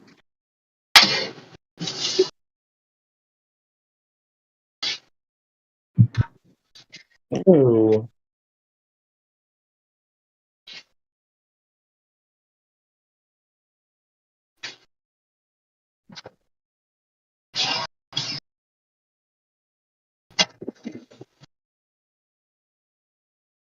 Yeah, exactly. So when the audience comes in here too, and they're weighing out this information, the globe side, they need to leave. They need to leave thinking that the globe's embarrassing. Why is it embarrassing? Why is the globe embarrassing? Because it's fake. I always sort of pride myself in not trying to delude myself, not trying to believe something because I want to believe it or because it makes me feel good. No need I to really believe. try my Definitely best going to wrong. realize the truth, whether I like it or not. So, my belief in the spherical Earth Belief is not isn't based truth. on some. Knowledge is truth. So that's where you're going wrong, right? Truth is that which is real, right? Right. The funny part about flat Earth is you don't have to try for flat Earth. You actually have to let go of the globe to be a flat earther. You kind of have to do the opposite of what you think you have to do. We have a phenomenon to explain. It's a phenomenon. What phenomenon? Phenomenon of the Earth, of the sky, of the patterns of the sky, of the stars. You know, the sun and moon. These kinds of things. So, under the flat Earth model, it's okay to not have answers about it. It's okay to not have answers. No, you do, bro. No, you do, says the Buddhist. We've literally sent space probes to fucking Pluto. We've. Hey, you're a Buddhist. Yeah. And you think, and your desire for knowledge and pursuing this, having answers is. My desire is not to delude myself. In Buddhism, delusion is one of the causes of suffering. Yeah, way to find out Earth is flat. God. Well, can you be deluded into thinking that you have knowledge when you don't? Yes. We can be wrong about all kinds of things. It could be wrong that you people even exist. That this is just a. So how do you make so how do you make the distinction?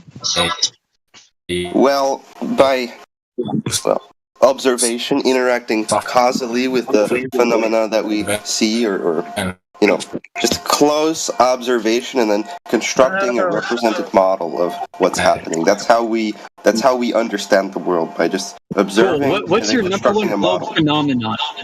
Like, if I were to ask you what your number one phenomenon for the globe is, what you've observed in the real world, let's say the patterns of the stars and the sun and moon. What does that have to do with the globe? Because we, at the night sky, we see the stars apparently spinning around, and we see the same stars again. It's like it's spinning. Therefore globe, like we see the sky literally spinning, and we can see different stars on different places of the Earth. If you're in the tropics, you see different stars. If you're in the northern hemisphere, southern hemisphere, you see different stars. That is a phenomenon that needs explaining. No, welcome to flat Earth. I mean, I say the same thing. That's not just some weird little phenomenon we can't understand. We can understand it. Dude, the stars move. I love it that you say the stars move and that Earth isn't turning instead. I love they move in predictable ways that only make sense on a round Earth. Oh no, now you just ruined it. No, it makes sense on a flat Earth. Makes no sense on a flat Earth. If it's a flat Earth, you see the stars move. Why would your position on a flat Earth change the motion of the stars? Why do the stars move? The stars are moving. Because on the globe Earth model, gravity does it. What do you think? Earth model, the Earth itself is actually the Earth itself that spins, which causes this apparent motion in the sky. So the stars aren't actually moving. It's just the Earth that's moving.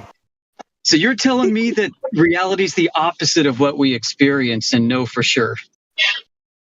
Telling you have a confused model that's superseded. Confused? Dude, you said it best. Telling you your model. It used to be. It's not stupid. It's not idiocy. It makes sense in this primitive scientific picture of the world, but we know better now. When you see we know it's not true. They don't move. That makes sense to you? That's a contradiction. They move. It's called apparent motion. Like when you how do you know it's apparent and not when you not drive real a motion? car and you see some distant object, it appears to move from your point of view, but no, Yeah. And we can tell the difference in that example. We can tell the difference when that happens. How do you tell the difference in this case? Well, you tell the difference because your position on this moving Earth changes the motion of the stars, because it's not actually the stars that move. It's the Earth. How do you know? You. I mean, how do you know that? You're still not making the connection. No, but how do you know the difference? How do you know that you're moving instead? I can get out of the car and I can tell. Like, I can look at the explanation that makes the most sense. It's the explanation that invokes the least assumptions. It's what makes sense. Occam's razor. Dude, my ex had the best explanations for her dishonesty and infidelity. Didn't make it true. Well, the least amount of assumptions is just what I observe, and I observe the stars to move. I don't need to make any more assumptions about it. Right. Right. You can begin with that. You could stand on your own 2 feet and speak through your chest and say, I see the stars, sun, and moon move in the sky. And in you will be 100% ways that don't make sense on a flat Earth. That don't make sense. Well, hold on. How don't they make sense on a flat Earth? Because it's inconsistent. We have 2 models. We have a spherical Earth where this Earth moves, and we have. What's your model then? Why do the stars move in the first place? You cannot call yourself a flat earther and not have an answer to this reality. Question. Because my globe model actually answers this question. So if you want to say my model's wrong, you need to give me a different model then. Okay, how about this? We measure the actual Earth and the surface as flat. You don't have a globe from measurements. Come again? We measure the surface flat. How do you talking about the motion of the stars. How do you explain the globe's model, which fails to hold up to measurements of the surface? How do you explain that? Sure, we actually can measure the curvature of the Earth. The Earth is large, but it's not that large. It's actually a tiny rock in space. So if you really? How do you do it? go up enough, we have rockets, we have space stations, we have space probes. We've literally seen the Earth as a ball in space. Shut up, Mushu. You've seen that on TV, bro. You've seen that on TV. How do you actually know for sure? True color photographs of the actual Earth in space. We have it. How come those photographs don't match the measurements? Explain. Well, you're just saying that without. That's just a baseless claim. Oh, now you want to know what I'm talking about, right? Because I said the Earth is measured flat. Yeah, well, guess what? We use the stars to measure. These are real photographs made by real. Hold on, but how come they don't explain why Earth is measured? I don't think you can just dismiss them as some crazy conspiracy. Explain why your model fails. Your model fails. Your globe model fails in the face of measurements. Explain. No, it doesn't. Yeah, it does. I can show you that we see too far. What measurement shows that it doesn't work? I'll give you a very specific one. I can see 30 miles across Lake Okeechobee in Florida. I shouldn't be able to see that far on the globe. There you go. We got thousands of these. Well, 3. Thousands. Silence. Your home server. Still silent. To go back to the point of the motion of the stars, this is something you have to explain. You can't just why do the stars move? It sounds like he wants to go back to the sky. Ways, and why does it change depending on your position? Yeah, I gave this pair of clown shoes a very specific Earth measurement, and he wants to go back to the sky for some reason. I know. Why do the stars move, and why does their motion depend on your position on this supposedly? Is he short-circuiting right now? I think doesn't depend on your position. They move regardless of your position. If you're in the southern hemisphere, like Australia, New Zealand, you will see different stars, and they will move in the opposite direction. They will move. When you're in my kitchen, if you're in the northern hemisphere, they will move counterclockwise. When I go stand at a different airport, I see different planes land and move in the sky. When I'm at a different airport, I go to this other airport and I see other planes move east to west in the sky. I go to this airport and I see other things move east to west in the sky. Do you see plane moving in the? You see planes spinning moving in the opposite. No, I didn't say that. What I'm telling you is that you're moving your location, therefore you're seeing different phynomena, right? Why are you surprised that you see different things when you move to a different location? Airplanes, which are because airplanes move in the sky, and stars move in the sky, and clouds move in the sky, and birds move in the sky. You're talking about phenomena that move in the sky. I chose a different phenomena and applied your same logic and blew you out. What do you think the sky is? What do you think? Okay, when look at the sky at night. I think it's space, dude. I think it's wide open dots? Space. What are those lights? What are they? Yeah, what are they? What do you think they are? You think they're balls of gas in a vacuum? They're stars, just like our sun. They're stars. They're bright and beautiful. gigantic They glisten in the furnaces night sky. of matter Yeah. that are fusing together. Yeah, he's just creating talking. energy. He isn't Oh, now listening. the I had story him on comes the in. ground. We let him take us back to the sky. Oh my god. Yeah, so Come back to the Mosh, ground, yeah. dude. Come back to the ground. Ground measures flat. Explain that on a globe. Your model I fails. think you haven't done your homework. I think. Haven't done my homework. I've measured the Earth flat. So pretty much everybody No, here. you haven't. No, you definitely. Yeah, I have. Yeah, I absolutely Okay, have. I can tell you how to do it. You have. Do you want to measure Earth flat this weekend? I can walk you through a simple process. You just need a friend, a body of I'd love water, to and a do mirror. Yeah, I'd love to do some trigonometry, some math to measure the curvature of the Earth. We can tell you exactly how to do it. Go to Home Depot or Lowe's or any home store in your country or region. Go buy a hanging mirror, the kind that you hang on a wall. Give it to your friend. Have your friend hold it like horizontally at the surface of the water with the sun behind you at the opposite end. And have a mirror flash your face at the surface of the water too. If you can do that over a distance like of a mile from mirror to your eyesight, just at the surface of the water, you've seen flat Earth. You've measured it flat. You've debunked the globe. That's an extremely crude, imprecise. These kinds of scientific experiments require precise measurements. Scientific. This is extremely. Measurements aren't experiments, dude. This is just a measurement. This is just a measurement, not an experiment. We don't have to do an experiment. Yeah, but measurements have to be well defined, have to be replicable, reproducible. Not a scientific endeavor. This is really crude. This is not. Yeah, science. this isn't crude. This is absolutely verifiable, repeatable, and it's simple. Anybody can do this. Well, it's. This is the transit of light across the surface. Yeah, simple principle, simple math, simple The everything. Greeks measured the Earth flat, mate. The Greeks all knew that.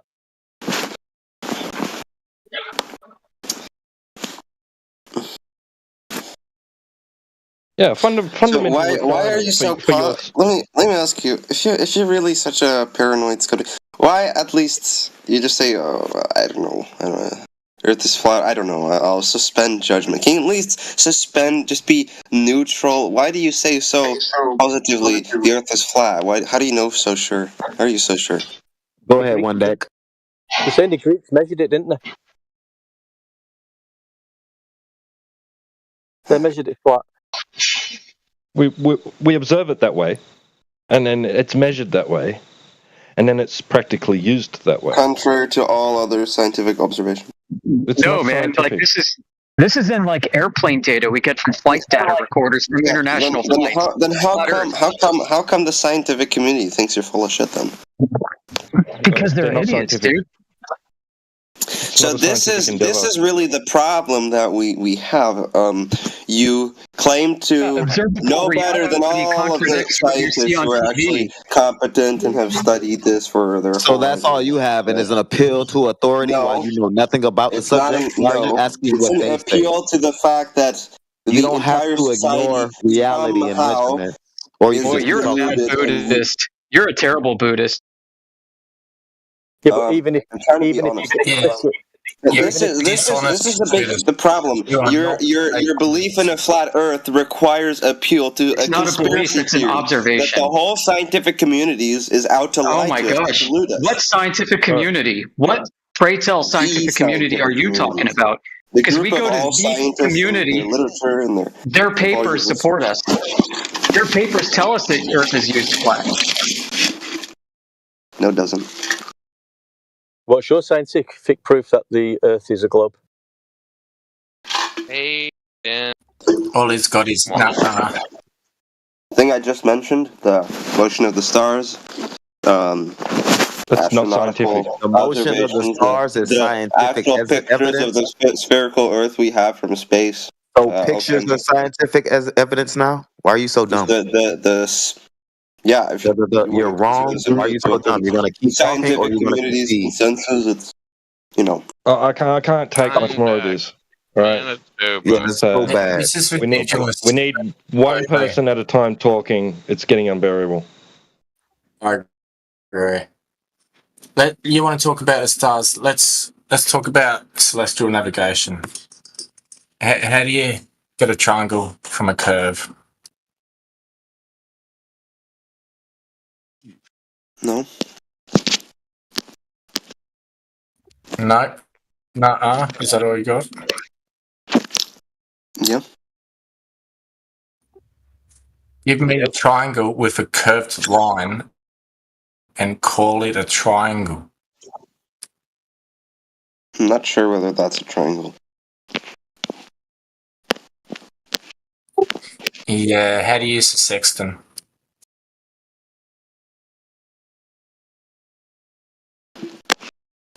I'm out of energy. Why don't you piss off, go and do a bit of research, come back with a bit more knowledge, mate, because we all got the knowledge, you don't. I don't. Yeah, you're seem to right. be I should pausing. do my homework. Yeah, I'm sure I'm not, mentally disabled. I'm sure I can. I'm sure if I do my homework, I'm sure if I read some book, read some literature, do some math, I'm sure I can show mathematically that the Earth is not a Earth is sphere. Yeah, and bring it back. That's how we originally figured it out with math. With it's just math. It has to be based in something empirical, something that's actually observed, some empirical in reality. If you don't have a spaceship, if you're not just out there, very high above, you cannot. You're like a tiny ant on a huge surface that is the Earth. So you cannot. You can only see tiny deviations, okay, we tiny get it. curves. We get it. This is not our in order first to rodeo, really bro. know the Earth, you have to calculate it. You have to do Okay, this is not our first rodeo, bro. All right. Okay, listen. Did they before they jumped in a rocket and took off? Did they think that the Earth was flat, or did they weren't sure? What? They knew. They knew it was spherical. Oh, they knew it was spherical. So they didn't need for to get in a 2,000 rocket and years. go up. They knew. Okay, so how? We have How math did they to know? prove it. Yeah. Okay, how? What methodology? What was observed? What methodology? How did they apply the math to draw the conclusion that they live on a sphere? I'm simplifying to the utmost here, but you have a stick. You measure its shadow, its position to the sun. You move very far. You have another stick. Well, that sounds very rudimentary. You were there knocking the idea of shining the sun's reflection across the surface of water, and now you're taking us to a stick and shadows. It's the position of the sun. Really, I don't know. I haven't done my homework. It's the position of the sun. Yeah, it would have been better if you just said that the first time. Big oof. Yeah, how did they prove it? I don't know. How did the ancient Greeks prove the Earth was spherical? Yeah, Shaggy said it best. Yeah, Shaggy 420 said it best first. You should fuck off, do some research, and then come back. I hope you apply that. Yeah, you're projecting now. There's no need. You should fuck off because you're the one who doesn't know. We were globers, man. We were globers. We scrutinized what you are appealing to as being. You have to believe that the whole scientific community is out to get you. Is somehow lying to us. That's really. Yeah, that's what I was going to say, right? No, we scrutinized the thing that you're appealing to, this so-called evidence that you know nothing about, and are looking it up on the fly as you're asked. Okay, we scrutinized it, we evaluated, we found it lacking. Can I just remind the crowd? He jumped in here saying we have probes that went to Pluto, and the Earth is a rock flying through space. He jumped in here with some really big claims, couldn't prove anything. I just want to point that out. He led with an affirming the consequent fallacy regarding the stars rotating to prove the Earth does instead. And now he's measuring angles using the surface of Earth with sticks and shadows. Which he decried earlier as rather elementary when discussing mirror flashes over a lake. Because he came to the conclusion that he doesn't know what he's talking about. Grasping for straws. These are sensitive, tiny measurements. You have to be very precise. Very precise. If your measurements are false, then your math will be wrong. So small. Precisely what?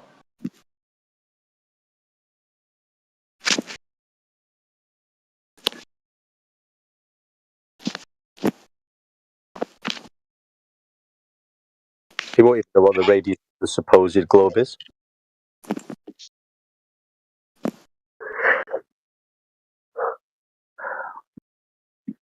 All morning, the Globers keep going up to the sky, and we're trying to talk about the ground.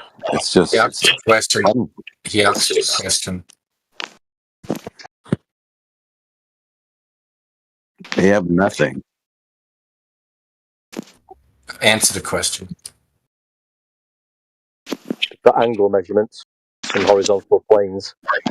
Well, that is the most vivid, undeniable argument I can think of. The motion of the stars in the sky. That is something that needs explaining. The motion. I already the asked you. motion You of didn't answer. stars. Why does that happen? You didn't say apparent motion that time. Why? See how your natural I just use instinct that is as to a concession. describe what you observe. That's your natural go-to. It's just to simply describe what you observe. He's doing a terrible job. No, he's doing a really good job. He's got facts, mate. You don't. Precisely.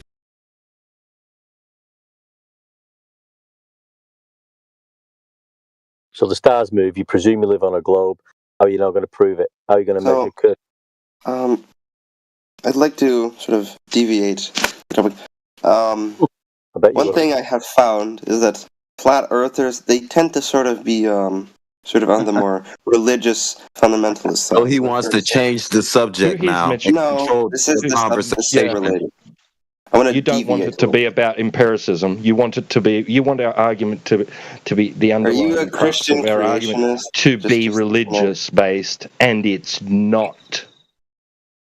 Unfortunately for you, it's not religious based. So a lot of you tend to be observation, some really measurement, and practical use.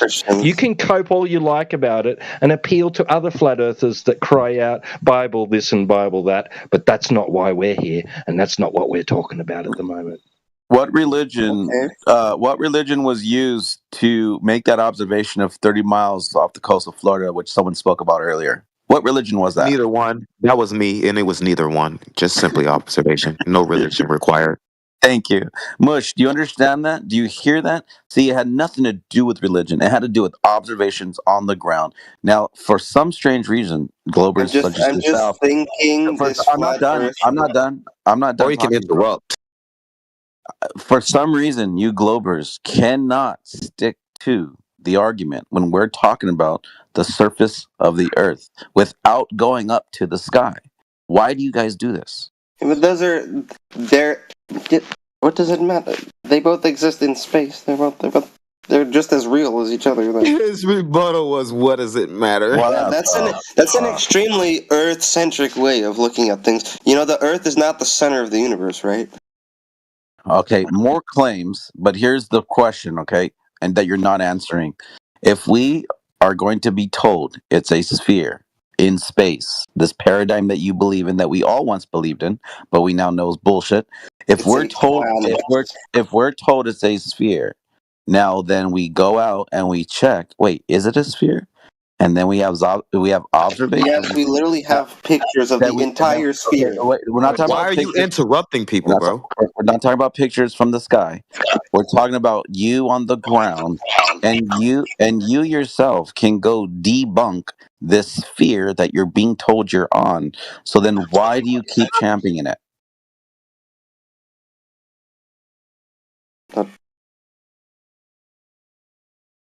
Crickets. Why? Well, because that's what makes the most sense. It's crickets. So it makes sense. Because the alternative just makes no sense. That's why. It's the simplest explanation for that. Okay, so it makes sense to you. It makes. Okay, listen. Just listen. It makes sense to you that it's obviously not a sphere, therefore it's a sphere. That makes sense to you? That's not what I said. Oh, no. You said it makes sense that it's a globe. Even though I just finished telling you that there's observations that debunk a globe? Then you said, well, it just makes sense that it's a globe. Hold up. Now, let me ask it again. The globe is debunked, but it makes sense that because it's been debunked, then that it means it's a sphere? No, it hasn't. From all the observations we have, all the knowledge, empirical, all the measurements we were taking, it's the explanation that makes the most sense. Hey guys, I'll be back. That's what it comes down to. What makes the most sense, not. Hey guys, I'll be back. I'm gonna teach the catch to change the brakes because I'm gonna get further with that than this goon. Yeah, pretty much. You did a good job, Apocryphon. Yeah, he's not listening at all. We give him real world observations. We're seeing 30 miles across lakes, and he's still clinging to the globe that has a specific measurement. No. That's impossible to everyone who starts Flat talking. Earthers I are don't know fucking why. retarded. It's a fucking dinosaur. Fine. Yeah, what's wrong with these people? Flat Earthers are retarded. The only shape the Earth is a velociraptor. Okay, goodbye. What? It's like you called us retarded, then you ended with that. That was brilliant. Classic, right? Just disrupted my train of thought. Well, be reminded too, Troll, that flat is not a shape. We're not claiming a shape. Yeah, we give him specific measurements, like 30 miles across the lake, and he's still clinging to this ball. It's been explained to him. It has specific dimensions. We shouldn't be able to see 30 miles across the lake. And then he takes it to the sky. Oh my God. The Earth exists in the sky. The Earth is a ball in space. The sky is just space. As long as you continuously make claims without proving anything. Let me ask you, do you believe the Earth is the center of the universe? Do you think that? See, this is another aspect right here, guys. Him saying, no, answer this question: is the Earth the center of the universe? How basically we know? Basically, what this guy is saying is that it's all been colored in for me, and it's the most convenient. Therefore, it makes the most sense. i.e., I don't have to think. I don't have to look at flat water. I don't have to look over the lake. I don't have to consider measurements. It's already been done for me. It's Pretty so much. convenient just to lean on the probe time. Yeah, he said it himself. The scientific community has said so. He's given all of his logical thinking that he has for himself away, and he refuses to acknowledge it. He just hands it over like a good boy. That's gonna be his life, though. Yeah, that'll loop for him. I'm an anarchist. No, I'm not a good boy. I can do whatever I want. Absolutely not. You are the agent Smith right now of the situation. You are the agent Smith defending the system. That's a coincidence. Okay, that's no. It's just a coincidence. Secondly, yeah, no, I'm literally a communist kid. You definitely can't think for yourself. What do you think about communism? Who cares? He wants to change the subject again. Capitalist economic order destroys the planet, destroys the environment, imprisons us, makes us slaves, dehumanizes us. What planet? You know. Mars? Jupiter? Which one? The planet you and I live on. Well, I don't live on a planet. Come again? I don't live on a planet. A beautiful, fruited planet. Planets are in the sky. Yeah, Earth is in the sky. Earth is part of the sky. The sky is not just. Sky is just space. It's just space. When did you ever see Earth in the Space sky? is way bigger than what we have on Earth. There's way. Do you know how fucking huge space is? It's incomprehensible. Tell us about it. It's huge. Does space go on forever? If you could go, in one direction. Nice work, man. You could go, in a straight line in space, endless. Would you ever reach the end of space, or would you ever reached the end, or? Yeah, there must be a beginning or end. Does space go on forever? What a question! No matter what you believe. That's the same question. The sentence. I think just flat Earth. I think it does. Taylor, I believe that scientific community. It's a really. I hate using this word. It's a really paranoid way of thinking. It's like the whole world's out to get you. It's like I As think long as you project that onto I us and no think one it's else, and partially no one here motivated feels by that way. fear. As At long the as no very one least. here feels that way, and you brought it up because you feel that way. Let me. What's that got Do you to do believe with that? Do you believe the world's out to get you? You believe? What's that got to do with They measurements, just mate? believe the same lie. The Earth's measured flat, mate. That's how it's measured. That's all there is to it. Okay, how come? Sounds like you're How spiraling come? about What how are those people feel pictures about a then of picture. the actual Earth in space from? He went back to pictures. Oh my God! Yeah, Which that's one? enough. That's enough. Yeah, It will because be they're over. real pictures. Because it's real. That's why it's reality. They even tell you they're not real pictures. Mate, Earth's measured flat on the ground that you're standing on. Yeah, this is what I mean. You believe the world's out to get you. You believe that. You believe there's some malevolent You keep force telling tricking yourself us, that, mate. lying to Why us. is he spiraling in such a way? One I'm deck not said sure. it. We have the ground and these measurements. We don't have to. What are you doing? Why are you speculating and spiraling out of control like this? Yeah, you're projecting the implications that you are producing in your own mind from the result of the Earth measuring flat. You're projecting onto us. But that would mean they're lying. Well, so be it. Let me send you a picture. Sounds like right? you are. Very beautiful picture of the Earth in space. Oh. Verify that. So this is about as vivid as I can get it. All right. If you ask, how do you know what measurement? Well, here's the measurement. Okay. Here's the Earth. It's a beautiful picture. Look at this. This is the planet you and I live on. We're born. Beautiful. All right. So you say this isn't real. Look inside chat. You say this isn't real. Right? He's unstable. Well, how do you verify it? Can you go there and take the picture yourself? What's the measurements of that? We know the source. The source is a no. What does it source- measure? Apollo. What does it measure? It's a picture from Apollo 11. Yeah, what's the measurements of that? This picture was taken in 1969. Right, this was a space mission when we went to the moon. We literally settled. Yeah, of course, if we're going to go to the moon, of course we're going to take pictures of the Earth. So you say this isn't real. You say this never happened, right? But at the moment, we're asking you how you can verify it. And if you have verified it, you don't seem to We want can to answer. verify it by appeal, by reference to a source. It's a historical picture. It's a historical document. It's an actual real life photograph of a real life event. So, Place that can't exist due to natural law? That doesn't make sense. How do you have gas pressure next to no gas pressure without containment? Gravity. The Earth is a massive object. It's a So massive. gravity holds air? Mass attracts mass. Does gravity hold air? Yeah, air is gas, which is mass. So if I drop a helium balloon, which way does it go?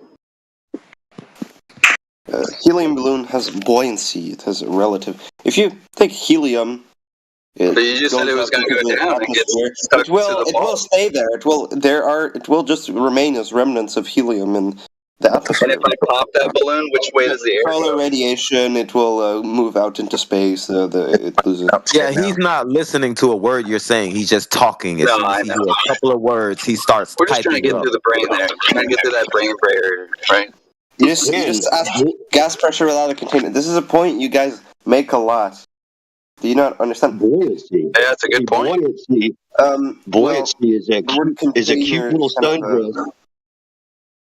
Gas. Buoyancy, that's a cute little sundress, meaning, yeah. it goes Gas pressure is the force exerted on a container by its gas pressure. So gas, Yeah, he gas didn't hear a word he just said. is a bunch of particles, a bunch of gaseous particles bouncing around together, with their energy. So that creates pressure. So that exerts a force on its container. Now the Earth, the Earth is a massive object. You have the Is there a container? You have the Earth's surface, which come back as the Earth's surface does. The atmosphere exerts pressure on. Yeah, you're gonna have to mute him if you want to talk, because he won't shut up for 2 seconds. I'm trying to explain something. Why? Because it's in your interest. What's in our interest is the very first thing that you said. To learn something. Why are you talking? Frick is my. The first thing that you said, that gas pressure is caused by the first force of the gas exerted on the walls of its container. And we all agreed That's what with you. gas pressure is. Yeah, exactly. So when you don't have a physical barrier for gas to press against, how do you have gas pressure? That's not the only way to have gas pressure. You can if you have a really strong force like gravity, then that causes gas pressure. That causes the gas to remain in one place and therefore create gas pressure. Okay, so I remember earlier you said everything had mass, even gas, and therefore gas attracts gas. Gas is matter. Yeah. Excuse me. You understand that very claim is in violation of the second law of thermodynamics, which will tell us gas expands into space. That's expansion. What you're talking about is contraction. It's true, but gravity counteracts this. Excuse me. No. That would invalidate the second law of thermodynamics, you fool. Are you saying the law of nature, the second law, isn't true? It doesn't. If you look at the clouds, if you look at the weather, it's a chaotic. We're not going to look at the weather. All the gas particles are constantly mixing, interacting together. Like there's no violation here. He's off again. You understood that when we contained the gas, what we actually did is we stopped the gas expansion because the gas is moving in all directions inside the container. You have a strong force that makes the gas stay in one place. All matter, all motion is dependent on forces, right? Gravity acts as a force here. That's why it stays on the planet and doesn't go out into space, because that's the force, gravity. It's a strong force. That's why when you have a space station high up in the atmosphere, moving, it doesn't just fly out into space because of the force of gravity. That's how. Gravity hasn't been a force since 1915. You're not up to date with the globe, are you? I'm using Newtonian mechanics here.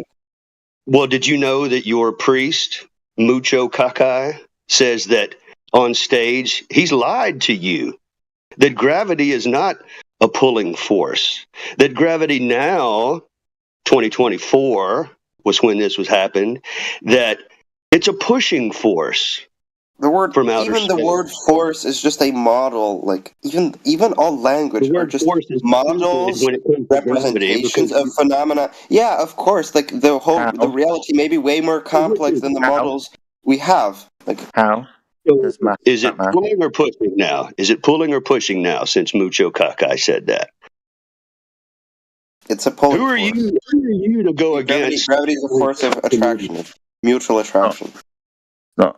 So Mucho Kakai is incorrect? You're the voice I haven't now? heard what Mucho Kaku said, so I can't say. Well, he's numero uno, not you. He's the one that's telling you what's up. Now it's a pushing force. So you better get on board and realign everything. Like a tumbleweed, just that easy. You go from pulling to pushing. That's how easy it is. That's the standard that you're bringing here, which is 0. Which means I can go this way or I can go that way. It doesn't matter because there's no proof either way, is there? Pretty much. G is fake. G is just a letter, isn't it? Yeah.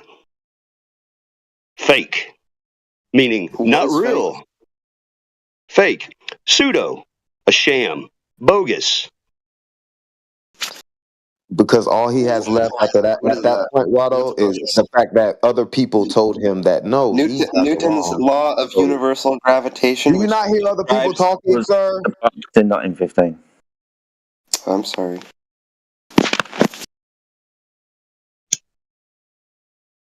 So where are you now? Is it pulling or pushing?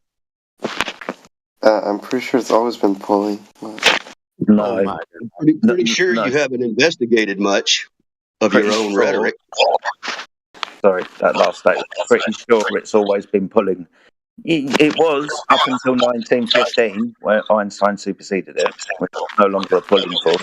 Yeah, well, there are other theories. There's quantum gravity. There's I think the most advanced theory right now is quantum gravity or string theory. Like, we have quantum mechanics, and this is a problem in physics that you have these two theories which describe the same, which appear to be incompatible. So, Can you have physics in space? physics is just physics. Physics is the laws of nature, just the way nature behaves. What's the answer?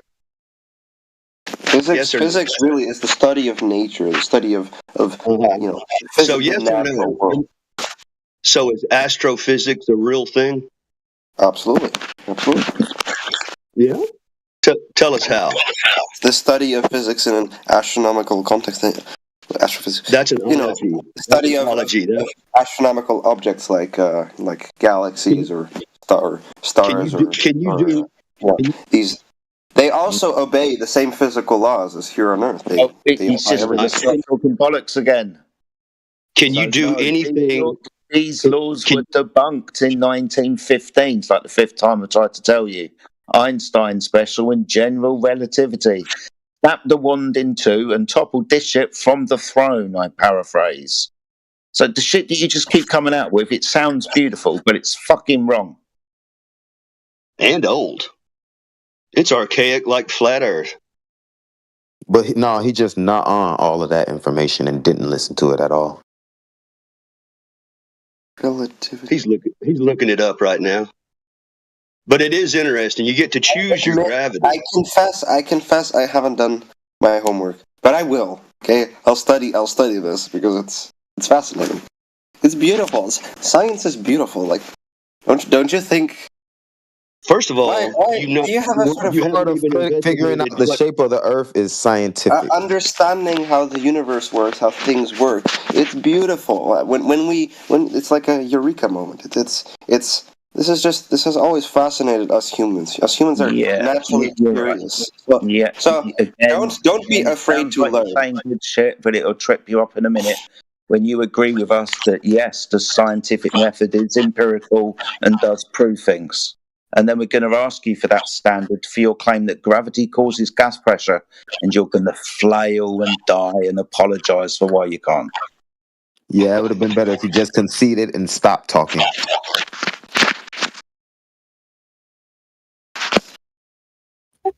Yeah, concede, because that's what you do best. All you do is concede. It's pathetic. I don't want to be a liar, okay? I try to be honest. You're being a liar right now, mate. Okay. If you want to do that, you're gonna. I'm a big believer in honesty and sincerity. I don't believe. Okay, so do you think it's empirical that gravity causes gas pressure? Yeah. That's how our atmosphere works. Awesome. What keeps our atmosphere together is the gravity. Awesome. So to figure out if it's empirical, a demonstrated truth, it will have an experiment behind it based on a hypothesis following the scientific methods. Would you have that? That perfect. Science is not necessarily. Oh my God! Here we go. You can have science just by observation. If you do astronomy, no. You do astronomy. You can only observe. There's no. You can't. No. Star. There's no experiment you can do. Excuse me. You can maybe do a computer simulation. What makes it empirical? The word observation. Empirical means observation. When we look at something. Oh my God! Just say, I don't know, sir. Just do that, please. What makes it empirical? The fact that it's based on observation. No, the experiment where you vary and manipulate your presumed cause to see if it causes the phenomena or not. That's the empirical bit where you demonstrate something to be That's one way of doing things, and that's part of science. Another way of doing things is just observing the thing. Stupid. Constructing a model that explains the phenomenon. Yeah, you're going to have to mute him, Jedi, if you want to talk. He's just going to keep talking. With that. You don't need the experiments. You can just observe and create models with like that. You don't. Experiments are useful. They are part of that, but they're not. Then you're not establishing a truth. truth. You can still do science without experiments. No, you cannot. Yes, you can. So no, science is not observing and declaring. You don't just observe and declare. The first step in science is always observation. That's always how science starts. It's a little bit more specific than that. Yeah, there's more that comes after that. If that's all you've got, then you're not doing science. That's the fundamental basis of science. Without that, without observation, we couldn't know anything. can, right? The fundamental basis. That's the ultimate basis. Or you can just be explaining how he's wrong, and he can just keep talking through you. It's just weird. Yeah. Why don't you kick back, since you admit that You didn't you really don't know? explain how he's You wrong. don't You just know said these no. things. Didn't you explain how he's wrong about it? Yeah, I will. Because he's talking through it, Kane. Shut up. Yeah. So the reason why he's wrong, he's As wrong. Oh, no, you're going to talk. So it's not the observation. It's not empirical just because of observation. It's empirical because of the experiment. The experiment is based on a hypothesis. Hypothesis is a prediction about what caused what you observed in the natural world. That phenomena has to be natural, and it must be obviously doing something. You're going to predict what caused it to do something, and then in your experiment, you're going to vary and manipulate what you think caused it to see if it does or doesn't. Okay, how do you test whether your prediction is whether your hypothesis is correct or not? In an experiment where you vary and manipulate your independent variable to see if it changes the dependent variable. No, what do you do in order to verify your hypothesis? Any hypothesis. What you do to How do you verify verify it? Yeah. you How do you do experiment it. It's the this? You experiment. experiment, and what do you check? The experiment is how you verify the experiment. And what do you check? The experiment. No, that is not the answer. The answer is that you make a prediction and see if the prediction is consistently correct. Prediction of what? Does Flat Earth correct? Prediction of what? What does Flat Earth predict? Prediction of what? What do you mean a prediction of what? So you're going to have a theory, okay, that explains a certain phenomenon. No. And then through that theory, you're going to be able to predict how that phenomenon is going to happen. Yes, that is You're literally doing it the wrong way round. Theories are based it is on quite literally the way it works. Or he No, can it's keep not. talking after he's wrong too. Scientific theories are based on scientific hypotheses. You don't do theories before you do hypotheses. You got it the wrong way round. To validate your hypotheses, which will be prediction of what causes something to happen, the validation of that is the experiment to see whether it does or it doesn't. Then when does a hypothesis become a theory? The null. After you've completed the scientific method. Okay, you've and how do you do testing that? Of why you're talking. You've repeated. No, because your testing. you've already said enough. How do you do that? You check whether the predictions made by the Yeah, he's halfway through the sentence, dum dum, to answer that question you just asked. Or you could just keep talking. Or you can just keep talking. What's the point of fucking talking to me? It's just going to talk through me.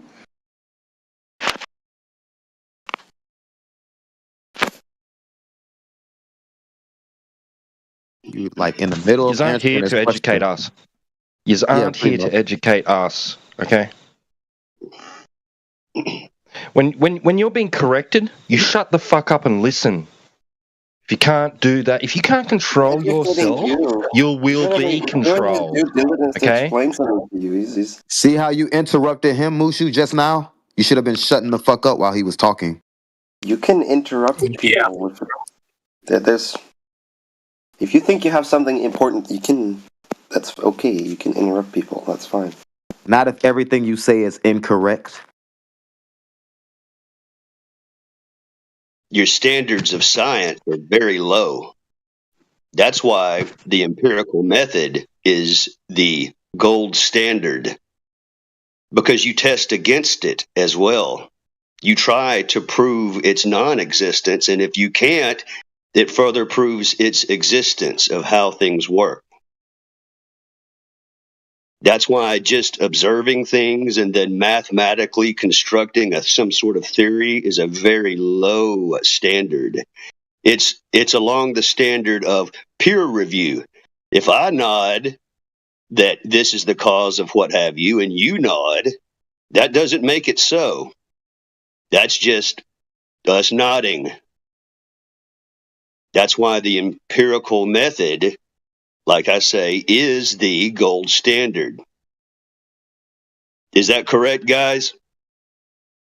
1000%. We were using facts to rebut everything he was saying, and all his rebuttals were fairy tale related. non-standard related. Someone else said so. Someone else has done it, so I don't have to.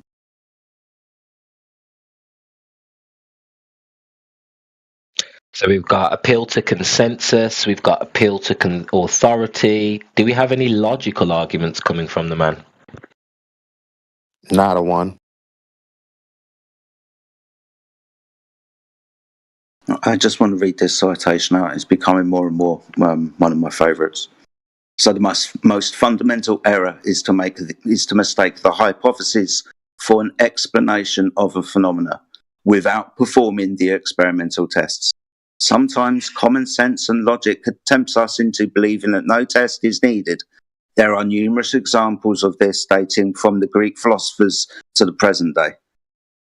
So, in essence, you don't know shit until you do the experiment. It's nice to have your hypothesis. Your hypothesis is an explanation. An experiment ultimately, all the way down to an observation. Just because your explanation sounds lovely, it's not empirical. An experiment is when you have. And just because you're unmuted doesn't mean you have to talk through him again. The reason why you're muted in the first place, remember? Stop talking through people. Just wow.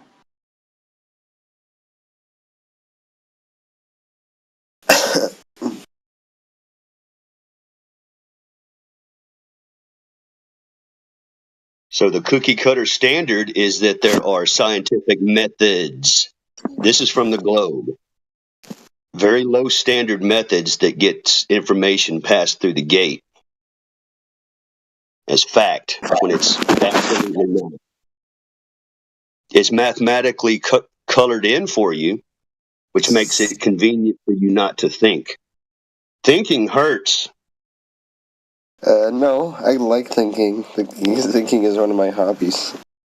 Have you ever looked at what you've been taught critically and disbelieved anything that you've been taught, or have you swallowed Yes, I was every? taught that I should get a job and I should submit myself to a master. Of course, I've been told that the best thing I can do as a young person is get a job, which is of course bullshit. So yeah, of course I question what I've been taught. Of course. I'm not talking about that. I'm talking about, do you believe every I've been picture? taught that the best thing I can Or do you can is just start talking through you again. I'm sorry. I'm too enthusiastic. Go ahead, Rado. There's nothing that tilts your head from what you've been taught, then, is what you're saying. Just working, Roto. He just doesn't want to work. Lazy shit. No, I do. No, I do. I do want to work. I just don't want to be a slave. Those are not the same thing. What I want to do, I want to do something that is meaningful, something that actually, that's something that's community minded, something that actually is there to serve other people. I think the way we divide labor in our society with money and wages, I think it's extremely dysfunctional. Oh my God! If you feel that way about society, I think you should apply those feelings and that logic to every subject of your life, especially this one, because you come closer to figuring out how you should, take care of yourself or work for yourself. Like me, I don't have a job; I work for myself. I make my own money. That's very respectful. Money, mate. Got money, you're a slave like us all. But meanwhile, Earth's measured flat.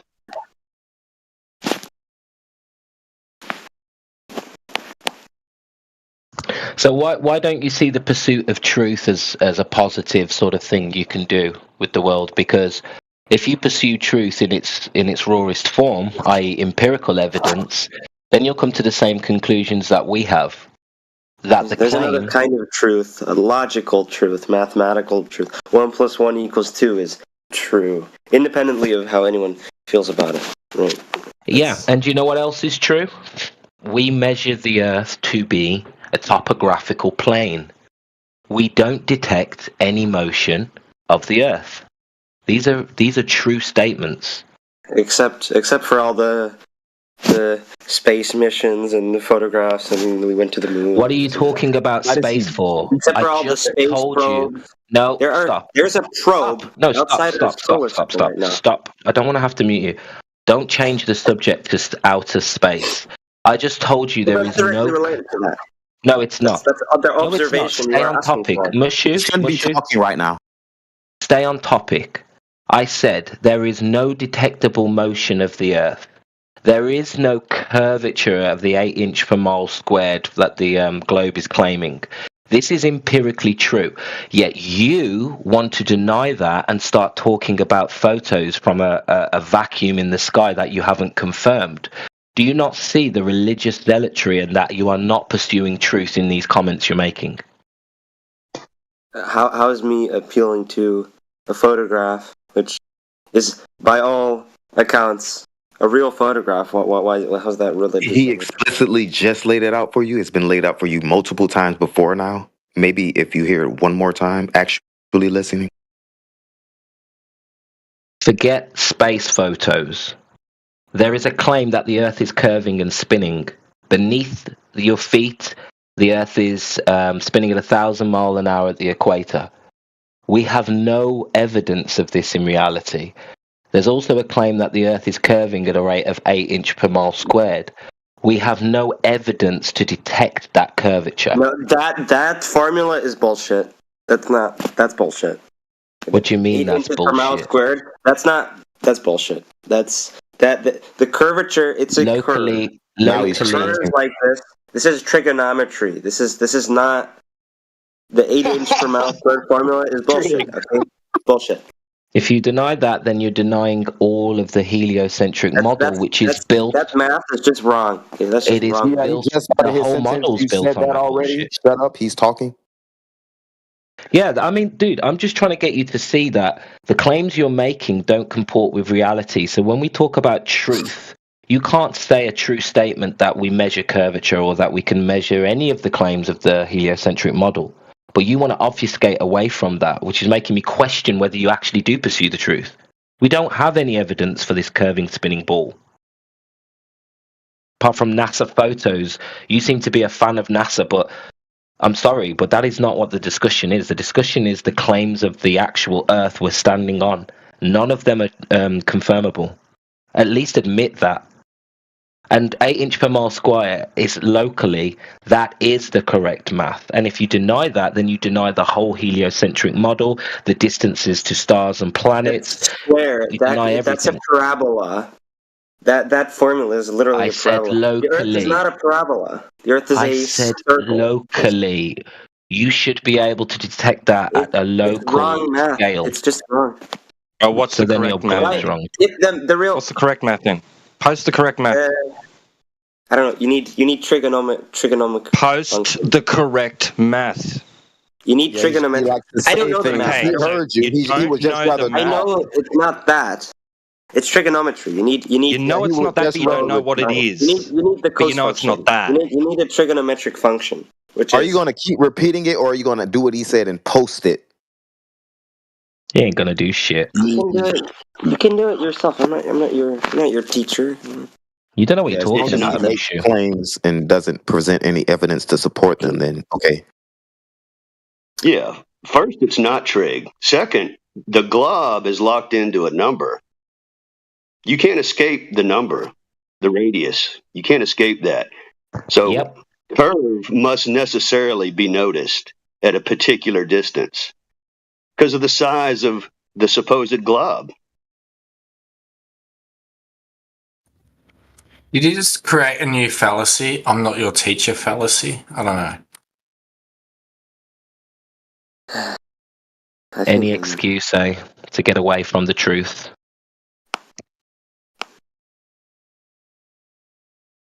Sometimes I think these guys are looking for bullets because they want to take it out into the public. And these are the questions that are going to be posed to them. Like, well, what about pictures from space? And if you don't have the right bullets to counter that with, right? These guys may be trying to, if this guy's truly a truth seeker, obviously he's imported different information right? But who knows what their real personality is? It seems like some people come in here and they want to know how to they want solid, planar info that they can take out, because what they're concerned about are the questions that they're going to get. And they want explanations for themselves and to present to others to understand the nature of Earth. I mean, if you're half armed and you go out running your mouth against something that's been, every nook and cranny's been colored in for you, this is what you're going to run into from the public mouth, because all the globe stuff is cookie cutter. This guy's not bringing anything new. It's just faith-based. Yeah, all his arguments really are faith-based. Yeah. And that's the problem here. We're trying to deal with empirical evidence. We're trying to keep it in a place where it's undeniable. Don't hit us with your religious ideas. We know the story of the globe. We want to know where the evidence is.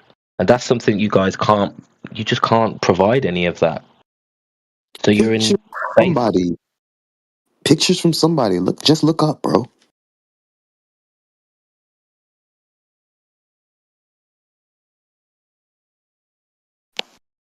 He doesn't want us to get started on NASA. Oh, the amount of footage we've got of them lying, of them forging evidence, of them using CGI, of them using green screens, wires. Admitting the Earth is flat. Why would you trust a liar? If I lied to you every day, would you trust me? No. So why do you trust NASA? I'll tell you why. Because they're an authority.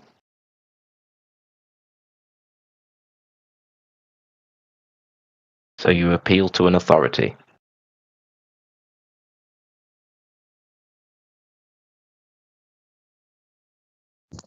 Doesn't sound like the pursuit of truth to me.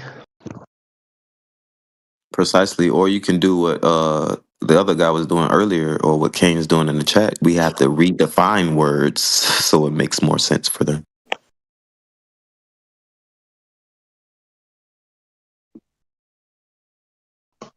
Well, really, it just comes back to individual standards, what you'll import or not, right? I mean, look at what academia has piped down just with the term of science. This has changed. It's really loosened up. So ears like this guy that's coming in here, he's listening to that. You ask him, well, what is science? He'll tell you the latest academic version of science, which is very loose, very loose.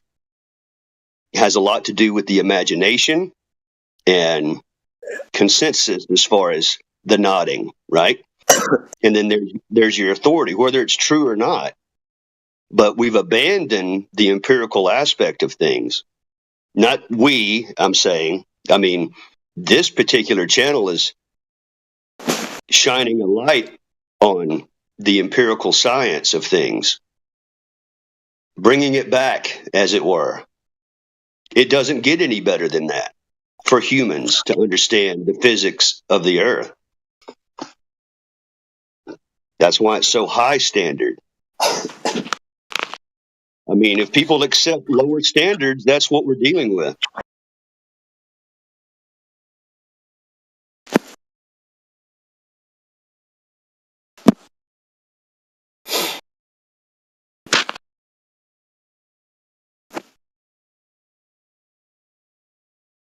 What if something can't be proven? Is that okay with an empirical standard?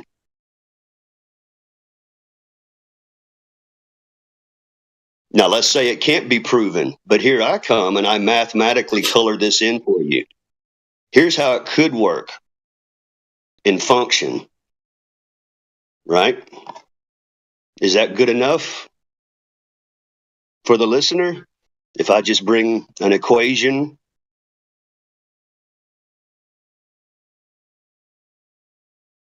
I mean, for example, how far away is Venus?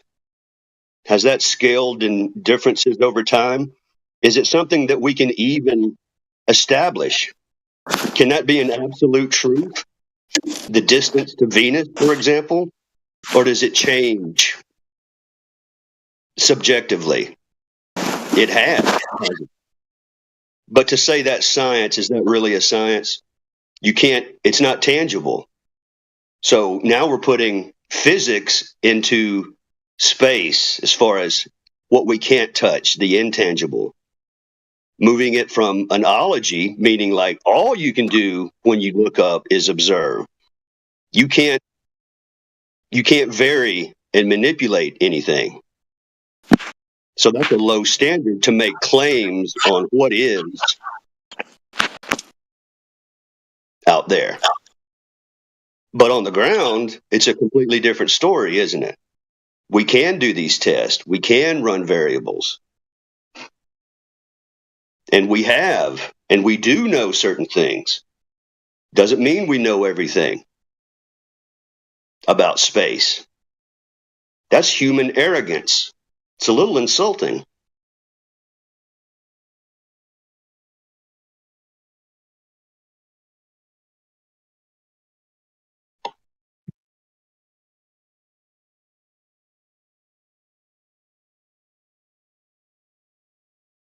Right. Mushu, do you agree, Mushu? Do you agree that a lot of the claims you've been making are all based in faith and not empirical arguments, and actually not logical arguments if you go by the fallacious elements of some of your claims? Would you agree that you've been making some faith-based claims? I'd say I've been quite no. I'd say they're rational, more or less. I'd say they're more rational than what you believe. But are they logically? I would say disagree. It's more rational and reasonable than believing the your flat Earth. You can't just call yourself a flat. You have to actually believe in a conspiracy theory. You have to believe that the scientific community, the government. I don't like the government, but that the whole world is lying to itself. That we're no. We know that we make about this something. globe up. It's all a lie. It's all that just doesn't make sense. It just doesn't work.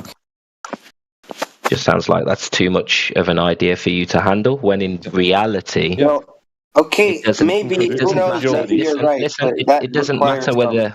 Listen, it doesn't matter whether you think that would be a conspiracy. That requires an appeal to a conspiracy theory. No, Mushu, we're not speaking about any conspiracies. We're talking about empirical data. That the Earth is measured in respect to a flat plane and that there is no curvature to be measured. Where's the conspiracy?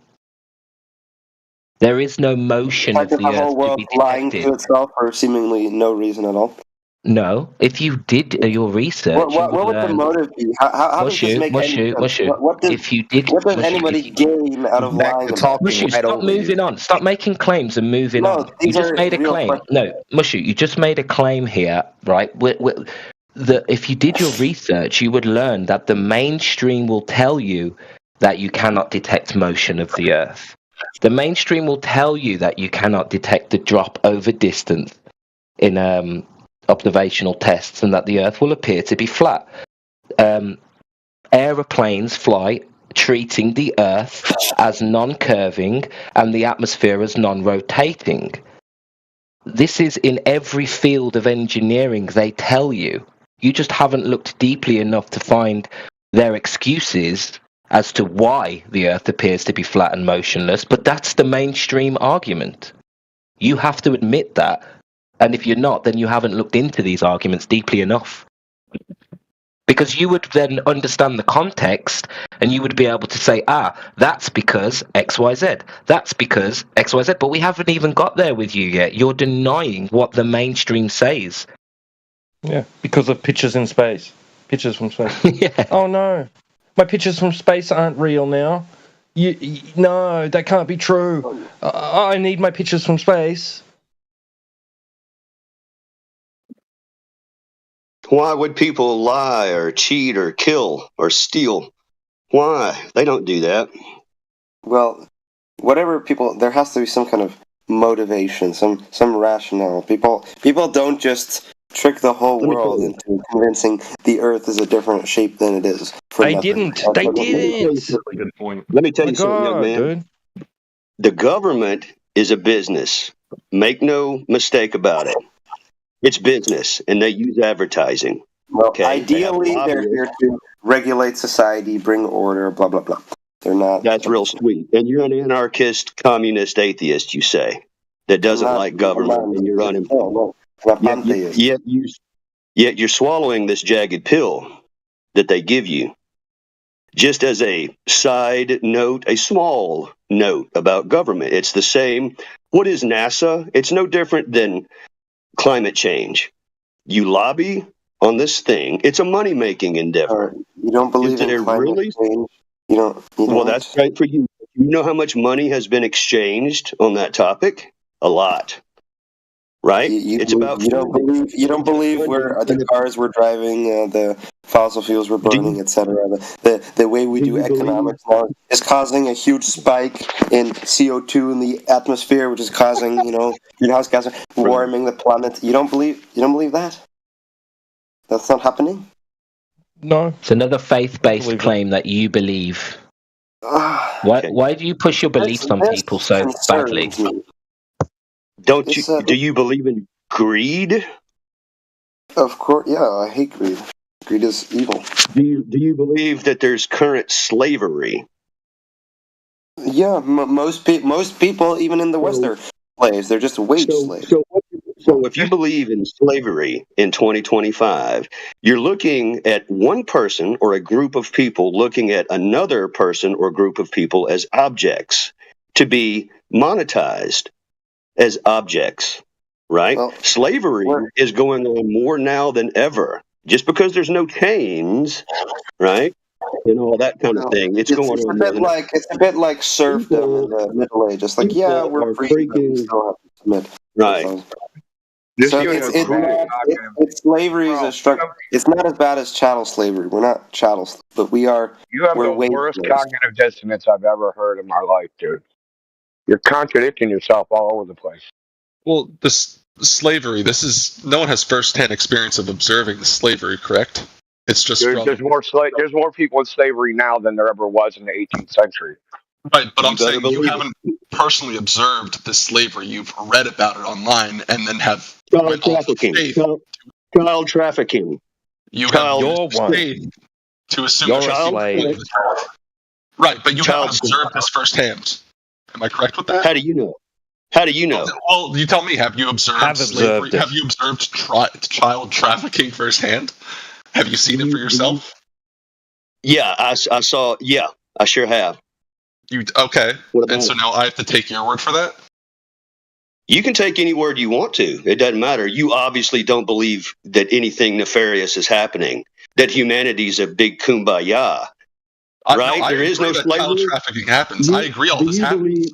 But both you and I are going off of faith that this is happening.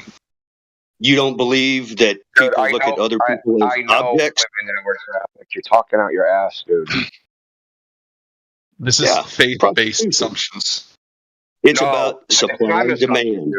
I know it's not an assumption. I'm just making I'm making a joke. But the point being is that you just have to trust what you're reading online, that there is, in fact, slavery happening like Dubai right now. No. What I just tell you, bro. I know people that were trafficked. Okay, you could tell me that, but why should I trust you now?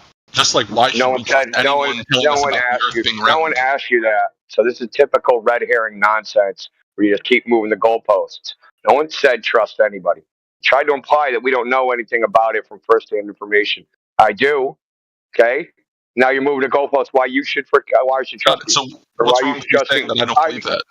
I don't believe that. I don't care what you believe. How about you go out into the world and leave your mom's fucking basement and go find people that were trafficked and they can tell you. Funny. Obviously, I think that people are being trafficked, and I think that slavery is real. I'm making a point here. A lame point. It is a so, but you also believe everything the globe has to say, right? Just like you have you observed the Earth being flat, or are you just saying these things that Yeah, every day. Yeah, every day in Like measurement. you can concretely say it though. Like it's not like you've looked at it from the ground. Yes! Obviously, when Wholeheartedly. What 25 million miles around or some shit. Same for Sounds you. like he's just talking to you. 25,000. I'm just saying. No one has Hey, you've truly never observed seen the Earth any being flat curvature or of the round. Earth. Then He's still Nate, talking. you've never seen. Nate, The you've Earth never is seen measured and utilized the flat. Earth itself, have you? Have you not ever seen the measured the curvature of the No, Earth? I've not measured Have you ever seen around any the curvature? Have 25,000 you ever miles or whatever. experienced any curvature? Have I experienced any curvature? No. No. So, okay. So if something isn't curved, it is therefore flat, right? When we're talking about a surface. Can I ask you something? Have you ever experienced drowning? How do you know drowning is a real thing if you've never experienced it? We're not talking about drowning. Another red herring. You're dishonest fuck. You know that? And we have experienced it every They day. yell at me. No, how Everything about you utilized. get some moral turpitude and fucking actually act like a normal human being? Jeez. Does a normal human being talk like that? Stop being dishonest. Oh, get off your fucking high horse. Yeah, Everybody fallacies- sees right through you. You're transparent as fuck. Yeah, Nate. What am I not being? I mean, obviously, I'm a globe Earth believer. What am I not being transparent about? So you admit it's just a belief and not something that you know for a fact? Okay, we're gonna dig into semantics now. I mean, yeah, I believe what the people are telling me. Sure, yes. Obviously, I'm not 100% certain of it. Why not? Yeah. Why not? Because I've not done this for myself. I've not done the tests to determine. It sounds like his standards just swapped just then. What do you mean? Okay, we're talking about being 99.99999% certain of something and 100%, which are very, very close. Okay, so what brings... It's like, I don't think Barack... Can I just say that I've never met Barack Obama, so I can't be 100% certain that he's a real person. Yeah, correct. But I'm pretty damn certain that he is. Okay, so what about the Earth, right? What brings you to that 99.99% that you just spoke about?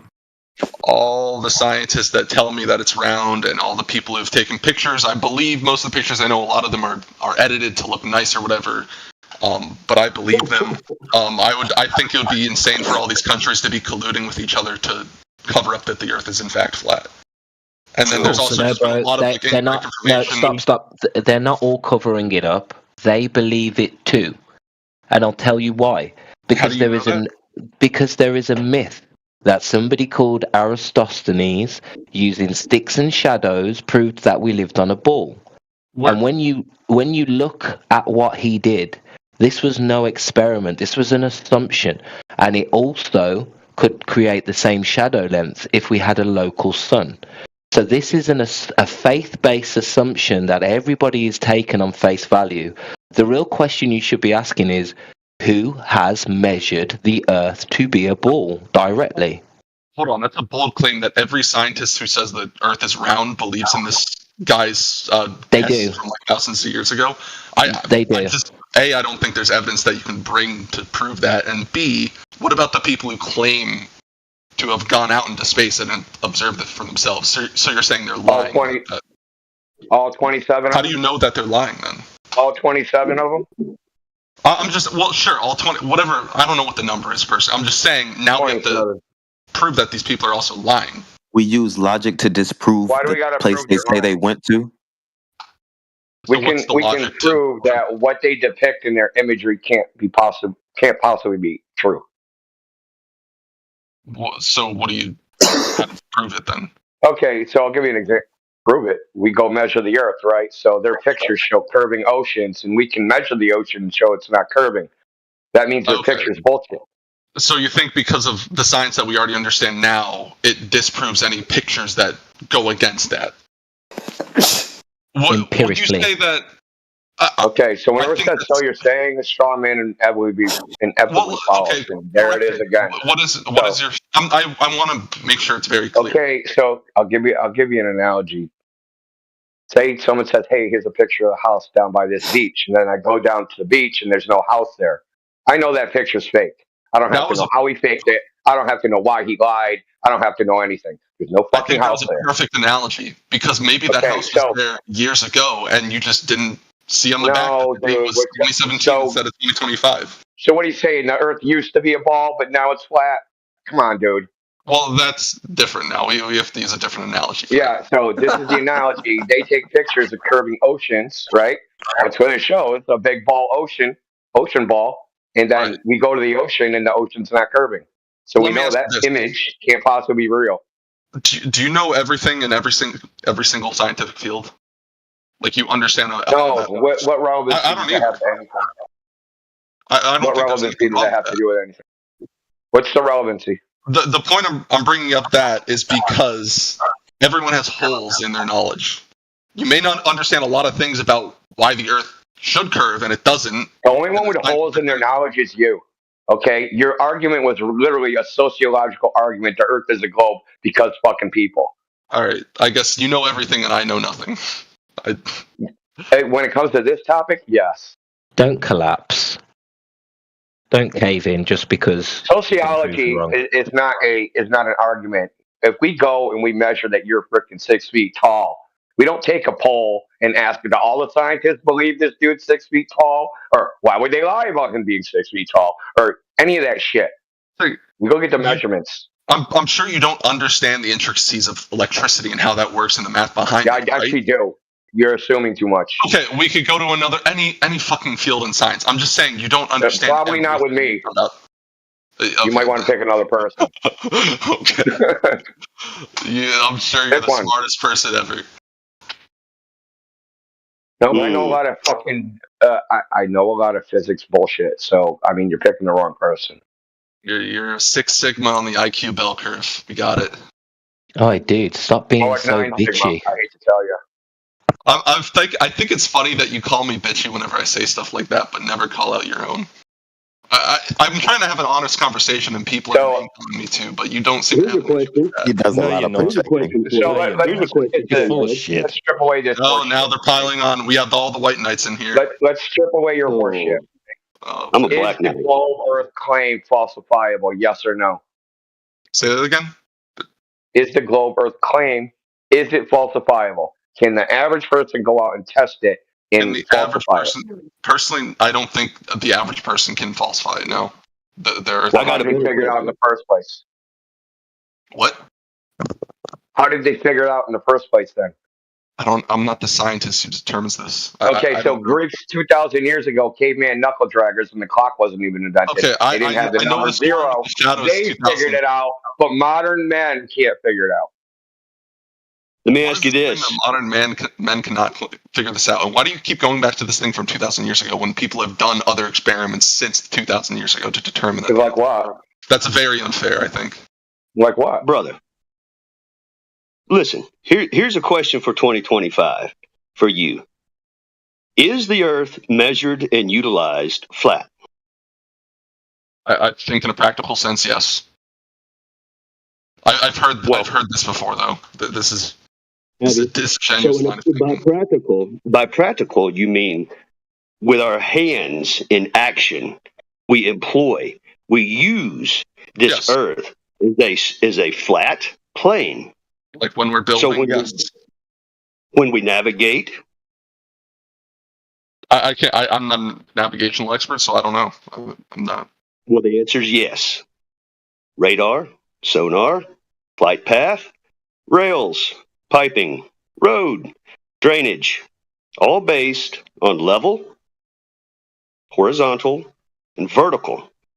It's a perpendicular principle that applies everywhere, every square inch of Earth. See? Now, you admit in 2025, verify, but the Earth we'll go with that for now.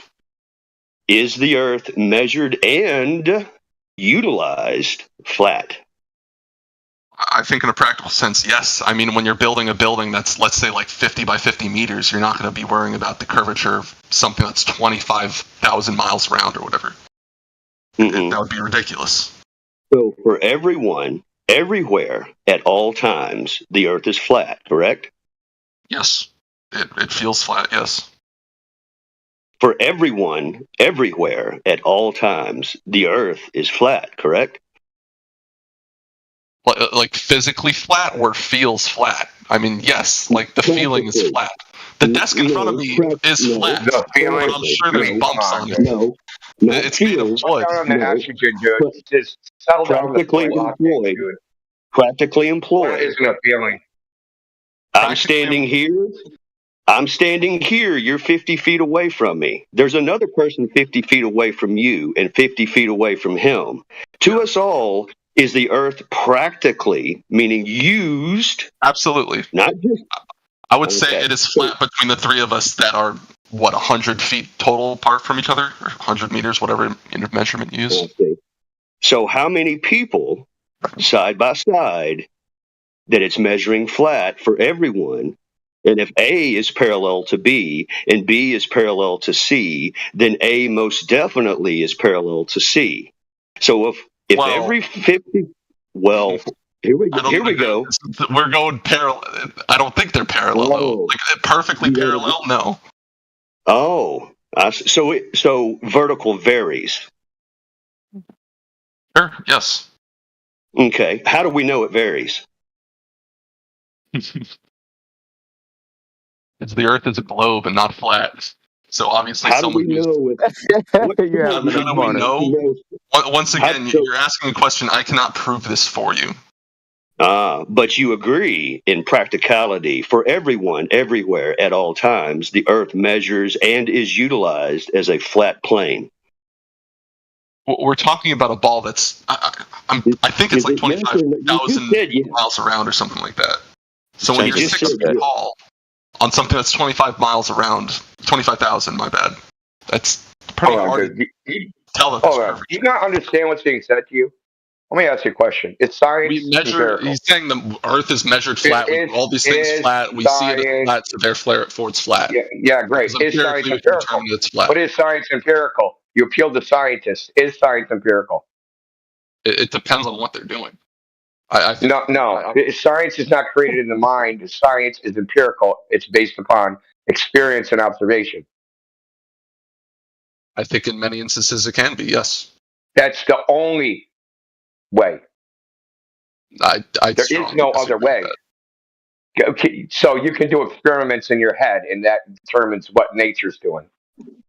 I think we have different definitions of what empirical means than in science. No, there's only one definition, dude. Experience and observation, that is empirical. That's what science is based upon. And what he's laying down to you is I agree with experience of observation, yes. I think there's ways to do things that aren't just purely empirical. That is science. That is not And how that's people science. use empirical in science. I can tell you that much. No, it is. Okay, it is. That's what empiricism means. It means experiment, observation, or experience. So scientific theories and claims are tested against reality, right? Sure. Okay, so the reality of your experience is, so what we're just being told, the Earth is measured, utilized as flat. Okay, that is your empirical experience.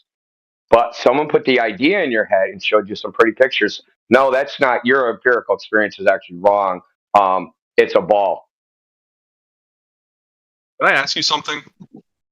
Do you think if just bear with me for a second? Yeah, you're going to deflect. But let's just say we were living on a globe that was 25,000 miles around. Do you think that a 6-foot human on this 25,000 mile radius or circumference thing would be able to see curvature?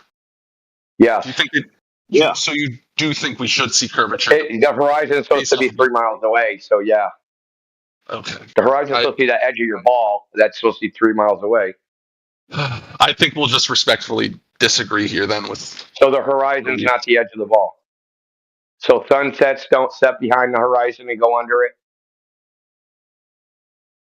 I just don't think we're going to get anywhere here. Yeah, that's what I thought. Yeah, that tactic didn't work. Try another one. Is the horizon the edge of the ball, yes or no? Does the sun set behind it? The ships disappear over it. Is that the reason I can't see China?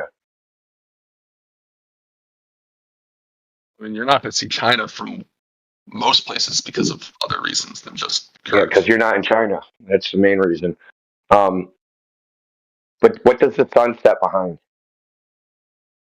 I The really curve of the don't earth? think this is going to be a productive conversation at this point. Yeah, you won't answer an obvious question, dude. This is Let's take why you lovers turn people into flat earthers, is because everybody listening knows the answer is obvious on the gold model that the sun sets behind the curve of the earth. So you can't admit it because it ruins your bullshit argument that you can't see the curvature of the earth and that you can't measure the curvature of the earth and that the curvature of the earth is undetectable. That is not an argument in your favor, buddy. That's an argument against you. It means you've constructed it in your mind. And what we do measure are verticals, for example. Now, Yeah, there ain't no verticals on the globe. I just want to point out there's no horizontals or verticals on the globe. Plumb lines are curved and the horizontal's curved. Level's curved. Everything's fucking curved. Contrary to all human experience. Anyway, go ahead. In reality, along what's being said here, is that all verticals are parallel and all horizontals are parallel. That's called natural balance because of the perpendicular, which is everywhere. Everywhere. You cannot escape the perpendicular. So what you're going to find on the globe, if you're truly seeking some information here, man, that they're going to tell you about a perpendicular, but they'll never adjoin it with another perpendicular, which gives you two 90s, which gives you a square, which gives you parallels. Not kind of parallel, or you're not parallel, are you? Exactly parallel. Zero tolerance parallels, one to another, across the whole grid. That's not only how it's measured, but how it's utilized. When the big boys create a machine to utilize in the grid of perpendicular, to operate, let's say, like a gyro, a fixed level of horizontal, the rigidity of following that level line is called rigidity in space because it's taking that perpendicular and giving it a run over distance, which is level. Then, and so the plane, right, will keep its pitch because of air 3 degrees or so against that level horizontal, which are synonymous. There's zero curve in this pitch data.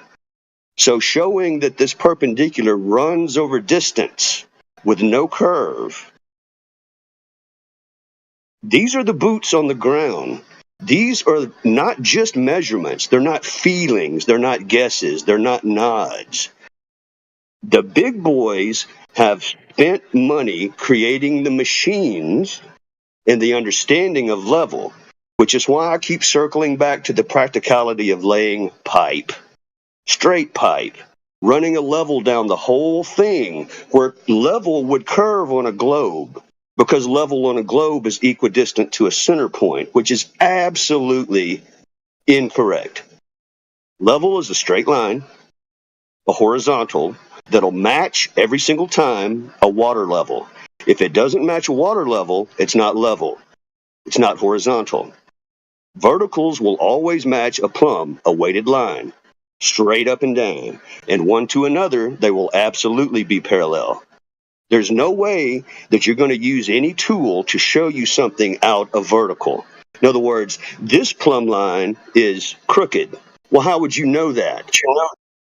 You're going to need the orientation that you're giving, the way that the earth expresses itself, to orient that to. It's like north. It's not arbitrary. You don't get to make it up. It's not an invention. It's a discovery. And men have to submit to the nature of earth to get this perpendicular. You have to ask the earth, what's straight up and down? You hang a line. It tells you. You adhere to that. Then you start building. Then you create something like a plane or a railroad track or a road. You base it off rise and run, off level. You're told that stuff curves.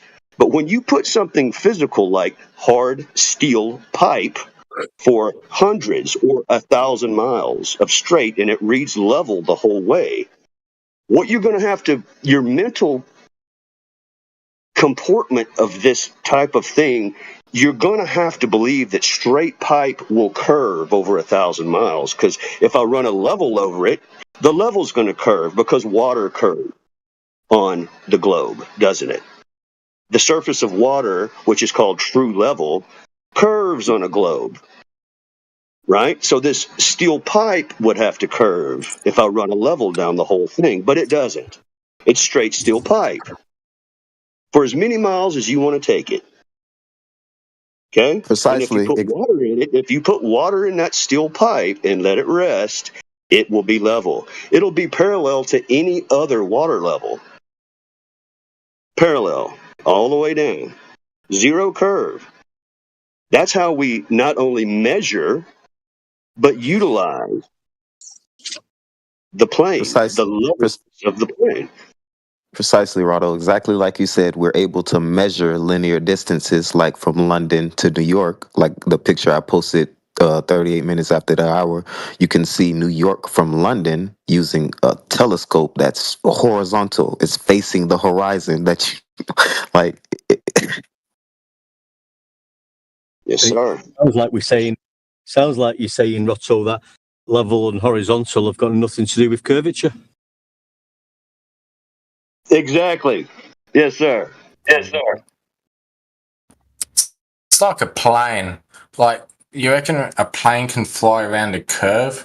The reason that engineers align those wings at a certain angle is to create the lower pressure above and the high pressure below.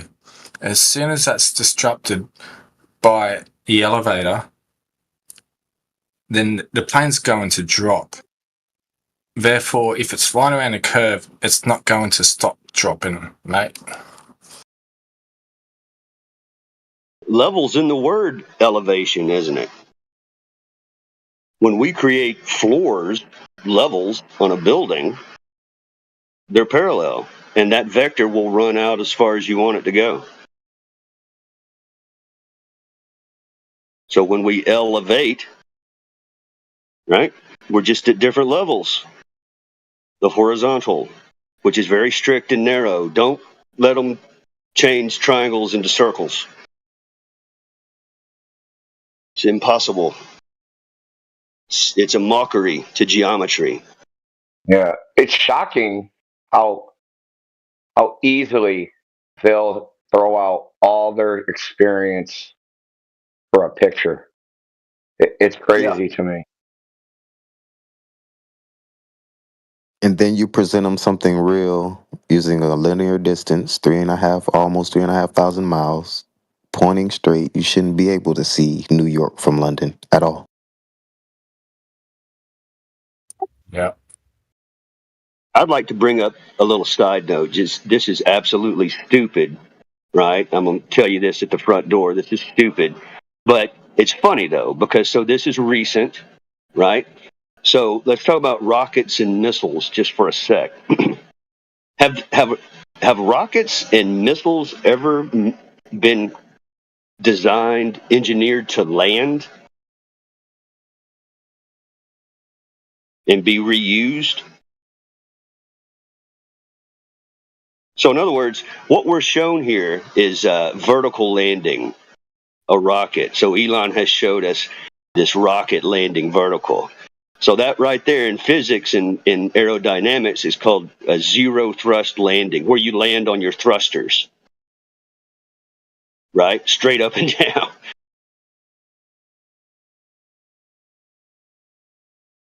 I told you guys it's stupid, but nevertheless, you're being shown something in 2025. This is happening. Here's a rocket landing vertically. Is it true or not? Well, I mean, we've already had a big, long conversation about this in the past, haven't we? Yeah. Did you watch the How's video the rocket posted? How's the rocket no vertical? How's the rocket no vertical? Yeah, I'm not sure. I don't deal with the engineering, but I mean, there's plenty of examples on YouTube of amateurs landing rockets upright. Oh yeah, okay. I don't know. I'm not vouching for it being real or not. I'm just saying that there's examples I've seen on YouTube. I personally don't know. I don't trust SpaceX or Elon. So I don't know either. That's why I wanted to, bring it up as stupid and a side note from the very beginning. But it's just one of those things that makes me think, how is this? This doesn't seem aerodynamically sound. Landing vertical. Oh, I agree with you, man. I completely know exactly where you're coming from. And the footage looks questionable, in my opinion, as well. Just kind of mirroring the, we get all these pictures, we get these footages now, to swallow.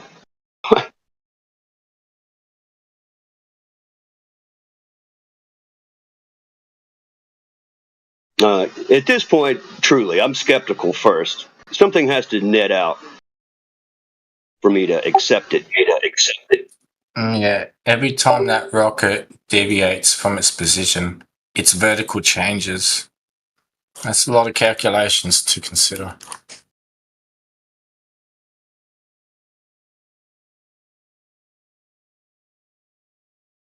It's hard to trust anything from them after the frickin' Tesla in space nonsense. Yeah. Yeah. Exactly.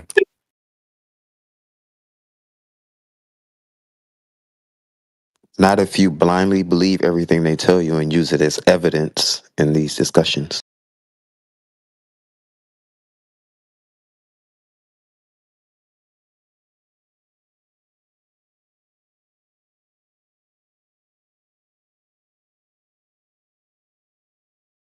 Can I tangent off for a second? Speaking of them not telling the truth, have you guys seen those pyramid structures? Do tell. Well, apparently there was some LiDAR test, and there's new structures that were found underneath the pyramids, and they go like 2 kilometers down. So picture the top of the pyramid and then and then it just extends, like the top of the pyramid's the cap, or what we see above the ground's the cap, and then it extends 2 miles down underneath. Well, 2 kilometers. Which is oriented off a plane, by the way. Right. For that masterwork of construction.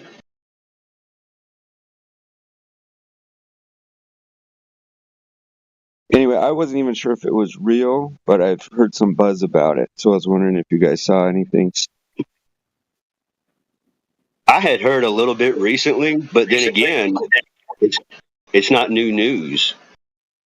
Under the pyramids, labyrinths, and whatnot.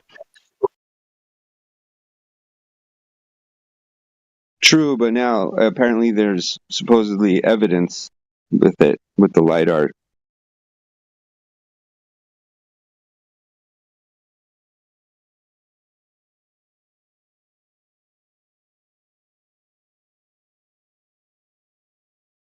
See, they absolutely in those times oriented those pyramids to the stars. Well, maybe not every one of them.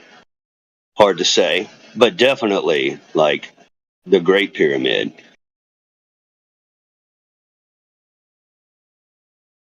Skywatchers, they were. And predicted things from the rotation of the stars.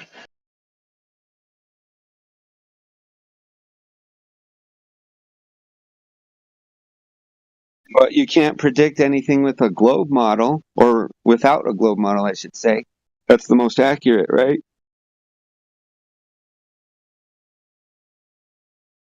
Globe model that falls apart at step 1, right? Everything's kind of based off the radius value, right? The rate of curvature over distance and whatnot, right? That falls apart in all practical demonstrations that have been done. There's no evidence of it, so it falls apart before you I mean, you can have a big math equation or whatnot, but if it's meant to be explaining something in reality, right, and some of the variables, right, the primary variables in the equation are wrong, right, you can throw the entire thing in the bin. Perfectly said, man. It falls apart in practical application. You clip that. That's a good one.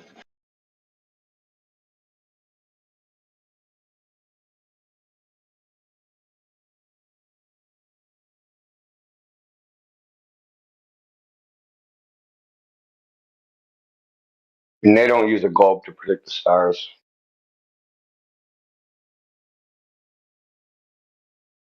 Not an Earth Now globe. who's in a cult? No, I know they can't because everything's oriented from a horizontal plane to begin with. So I was just joshing you. Well, in astronomy, because they say the stars are so far away, they assume Earth is just a point in space. So all these models are what's called observer-centric models, where the observer is at the origin of the coordinate system, looking out. And it doesn't matter where you are. It could be on anything. It could be on a broomstick. It doesn't. The model itself doesn't care where you are. All you need to do is ask Google how far can the light travel from that star. It just contradicts itself. Basically, you cannot see light that far away. It's ridiculous. Google it. Yeah, the measurement of the speed. Oh, sorry. I'm sorry. The measurement of the speed of light you're is right, man. totally false. Go again, sorry. Sorry about that. I was just going to say the measurement of the speed of light is totally fabricated. Have you guys seen the kryptonite physics video about the stars and the planets and how there's no possible way they should be that far because our eyes are not actually sensitive enough to detect color at that low light intensity?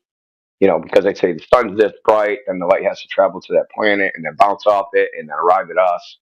And it's lost so much intensity by the time it reaches us, we wouldn't even be able to see it because we can't detect that level of the unit they use is lux, right? It's too low lux for your eye to detect. Not only it's even harder. So he does two analysis, one of color and one of black and white. So we can detect lower lux in just straight black and white, but color, it's like something like an order of magnitude has to be an order of magnitude brighter to detect color. This dude made a whole series on this, and you could say it's kind of math heavy, but the argument is found. Like none of these distances can actually be correct. Yeah, facts. How far light can travel and how bright that light needs to be for it to travel that far is, unfathomable. Like you can't have light that bright for it to reach us. It's ridiculous. Yeah, and it has to make it through that little teeny pupil opening, right? The light has to come all that way and make it through that little teeny pupil opening that you have called your eye. Yeah. How much light is that going to be? Think about it. Like, not very much. Yeah, and for it to be that bright as it reaches us is just, no. Because the brightness it needs to be for it to reach us is illogical, because the numbers go off the scale for it to reach us. You cannot make a number long enough, on multiple pieces of paper. You can't make that number long enough to do the maths for that light to reach us.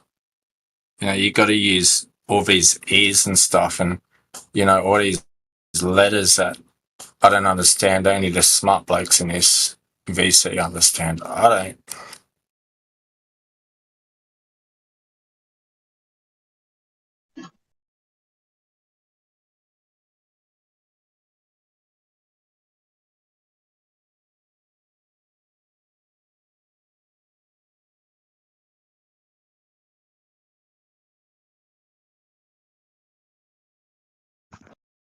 It's important you don't question those numbers.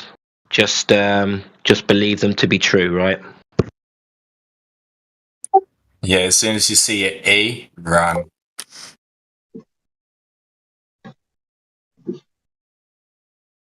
Well, if you've been around for any time, what you notice is that those quote unquote true numbers have changed.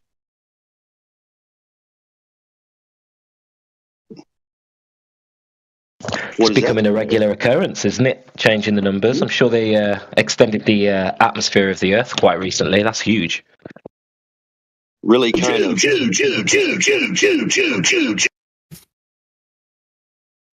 Interesting. It really pisses on the word truth.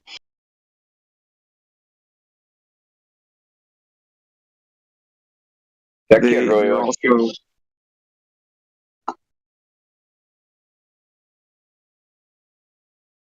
He said juice, right? They're also wrong about dark matter again as well recently. What? No. Of course not. Dark matter, what's that? Well, they tell you, they tell you they don't know what it is. From my understanding, they say it's like the missing black spaces in space. Like the black spaces in space.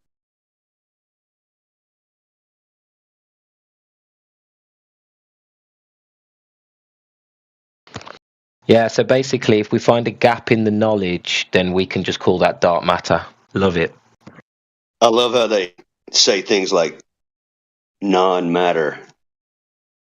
You mean nothingness. You mean a void. You mean nothing, a material unrecognizable by humans. Better not measure it. But it's got to be there, guys. It's got to be there because we know that the oh my god, brain's gone blank. The orbits, Kepler. We know Kepler was right, so the dark matter must be there. Yeah, so their junk math was off by what, 95, 96%, right? Instead of throwing their junk math in the bin, they just added in some completely unknown bullshit into the equation so they could hold on to the junk math. It's a continual upgrade, right, so to speak, in the scientific, the academic community. But what does that say about yesterday's scientific truths? They will abandon those, but they were rock solid back then when we're, say, like, well, we need to know exactly how far away the moon is so we can send this thing up to it to land on it. Does it matter if they miscalculated that or not? Would it matter at all on this trajectory that we have no steering capabilities of this thing that we're sending up there? If we got the distance wrong, are we going to hit the target? Does that matter? Well, today the distance is different, right? Like the distance to the sun we're up into the 90 millions now, right? It was 3 million not too terribly long ago, then 12 million, then whatever. These scaling variables. But here we are, cutting edge of science, quote unquote. Now, you better believe it, because these guys are wearing white coats, right? Just brilliant masterminds like Neil deGrasse Tyson. Just tickles the ear when you hear him speak. And what he brings to you is really this rabbit out of the hat stuff like the football and Coriolis. Just beautiful masterpieces, really. You just want to gobble it up. It's so good. It's so rich. But will it change? 10 years from now, our previous Coriolis was incorrect. Here's the new Coriolis. But we did correctly somehow manage to figure out how the football would get into goal with the earth spin. Right? Yeah, the meme I just posted in the side chat just it envelopes what you're saying. It complements what you're saying. It's the perfect example of what you're saying. That's them. That's literally Globers right there.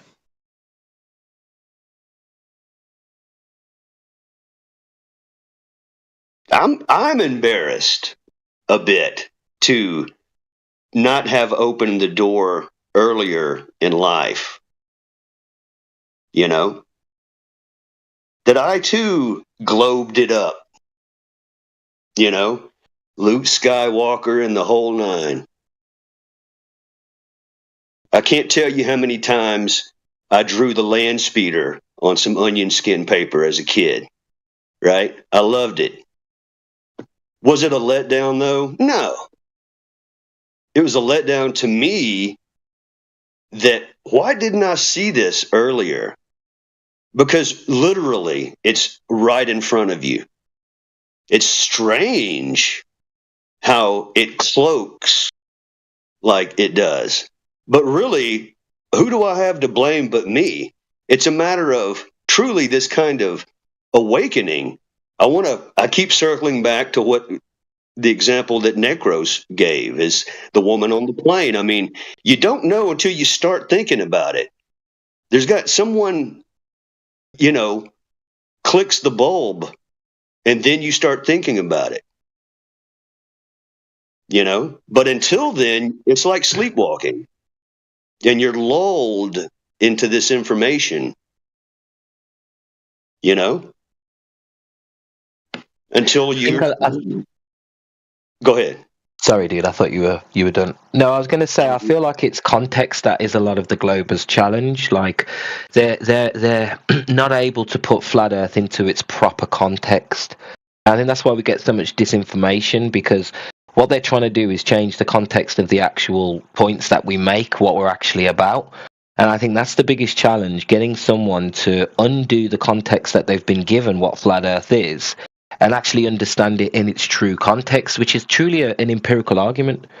And this is undeniable, and this is something the best Globers understand, and they'll turn around and they'll say, yeah, I understand, I believe in a model, and I choose to believe it, and they might use terms like justified true belief, and I can even accept that. I think that they don't know what justified true belief actually means, but the point is, it's about context. And if you think, and that's why that guy was saying, oh, how could a conspiracy be so big and held by so many people? They don't understand the context in which all of these claims are made. You know, these claims are made in the mainstream that we live on a ball, but it's measured flat, and they don't know that context. So they think we're talking about something completely different, a flat disk in a vacuum, and you know, all these stupid ideas. And I think that's the biggest challenge, the context of the conversation. Yeah, the context now, I think, should definitely be that Earth is measured flat. I mean, that's the best one I've heard so far. It's so simple. And then to go back to what Homie was saying earlier about, you know, believing in space and all that, like, we were all Globers. I was tracking the Dark Star, and I was tracking Planet X, and I was doing all kinds of stuff like 20 years ago. Yeah, did you remember the Hubble Deep Field picture? I think I showed like 100 people that photograph when I was younger. I was so obsessed with it. Yeah, my workmates keep thinking I'm falling off the edge. What edge?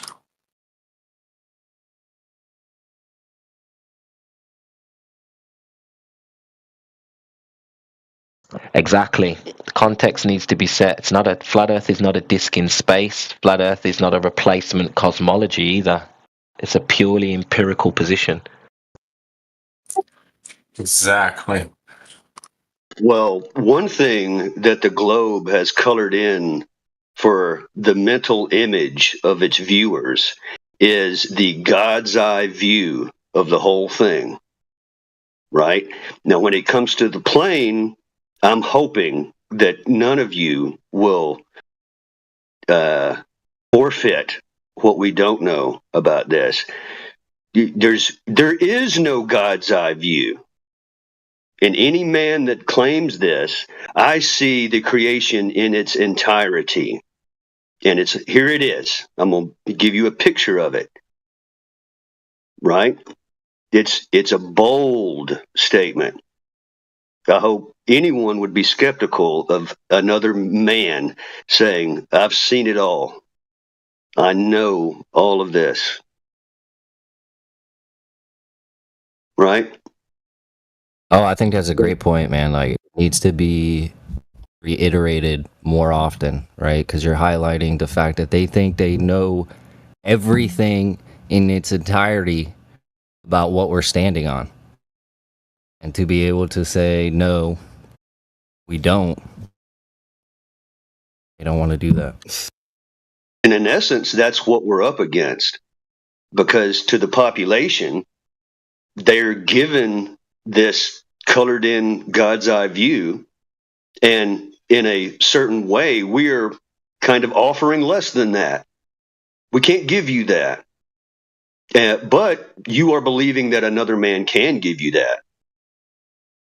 And there's a lot of nods to that. Right? That's what we're up against to a certain degree. It's a factor. It's a valid point. I like that.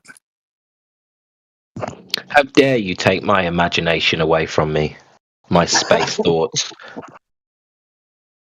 My dreams of interstellar travel. How dare you?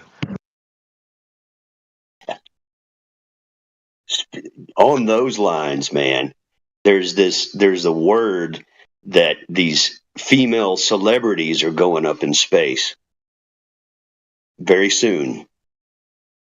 Now, I mean, going back to the playing golf and doing rooster tails and a dune buggy on the moon, just the mockery, the playing around with something so deadly serious. Every move, every single inch of calculation can lead to your death if it's miscalculated or if you don't respect it, right? Now, here we are, some untrained female celebrities, full makeup, the whole nine. They're going to go to space, right? And come back. This is where we're at. Have you seen the astronauts that just got back from space? They're like the oldest, out of shape people. There used to be a standard in the military. If you want to fly, well, you can't be a lumbering oaf. You got to fit into a tiny cockpit. You got to be sharp. You better take it serious because it can go AWOL quick, right? And you're going fast, man, in an airplane, a jet, let's say, right? So, I mean, you're going to have experience. You're going to start slow with that experience. You're going to work up to that, and not everybody earns the right to fly, right? That in your suit, right? Your orientation, your oxygen, right? All taken very seriously if you're flying just a jet. But look at the astronauts. We're doing backflips, man. We're jamming, bro. You know, watching the Super Bowl. Now we're sending untrained female celebrities up there, right? And William Shatner, right? Because he did Star Trek. He's trained. Sorry, bro. It's not far from the cops. You know, when they do their training at first, they got to be fit. But after that, they can put on weight. They don't need to friggin' chase down someone and be able to catch them because they're past the training, you know? He's literally like a Mickey Mouse for space, right? He's like a spokesperson. He went up there and reignited, that older generation's belief in it, right? Because they watched him on Star Trek for so long, and now, oh wow, he's going to space and he's so happy because he saw the Earth. It pisses me off, but I try not to let it do that. The getting away with business. Easier said than done. It pisses me off at myself to be fair across the board, that I allowed it for so long. And I've always kind of considered myself a skeptic. As we all, brother. As we all.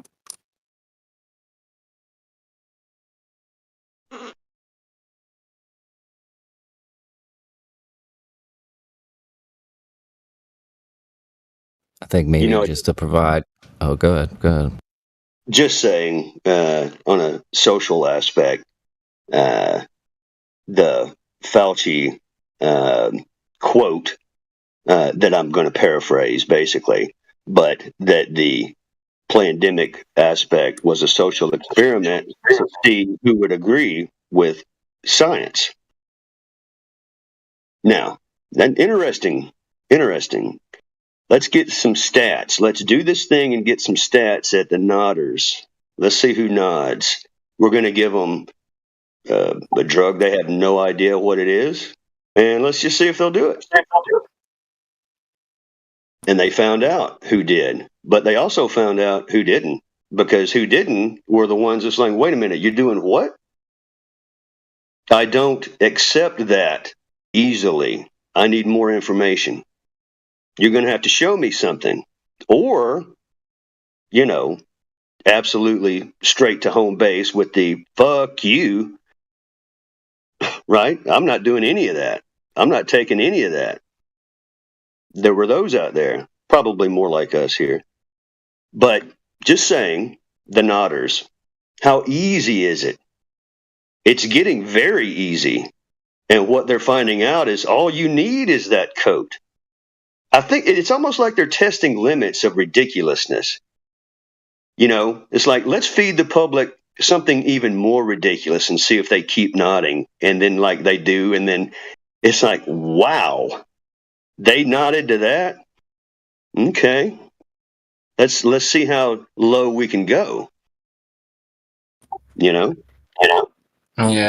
Not just the public.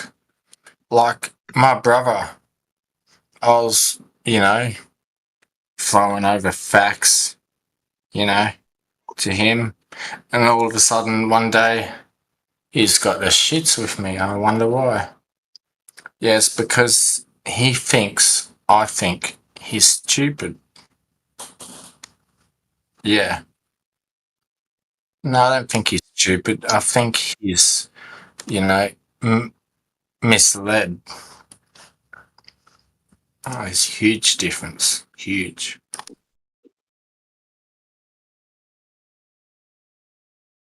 Yeah, exactly. In a way of, but the accountability of what we nod to, I'll loop that all the time, just to let you guys know. We'll keep saying the word nod, because that's what we all did. And that's what's happening here is a lot of nods. But it's information, and it's hard to, since we all have come from the same root, so to speak, pointing a finger of judgment to somebody who the bell hadn't rang, I want to give some grace to. I want other people to break out of it as well. And I'm sure you guys share that sentiment. What's the path to that success? To the ones who are like-minded, that truly want to know something, that it's okay if they've been wrong. It's okay to readjust your perspective of the nature of things without it being that. There are those out there, and that's really who we're trying to fish for here, right? Yeah, the people with ego, they won't be able to admit they're wrong like we did, Exactly. And the problem is you can figure this shit out on your own, and you can falsify your own narrative, but then when someone, feels like it's forced on them, or, their reality is being questioned, and you're the one forcing that upon them. And that's when they get all defensive. You know, if they figured that shit out on themselves, they might have a chance. But as soon as you intervene, then, you know, they get all on their high horse and they get all defensive. And, you know, they can't go beyond that defensive stage to figure it out.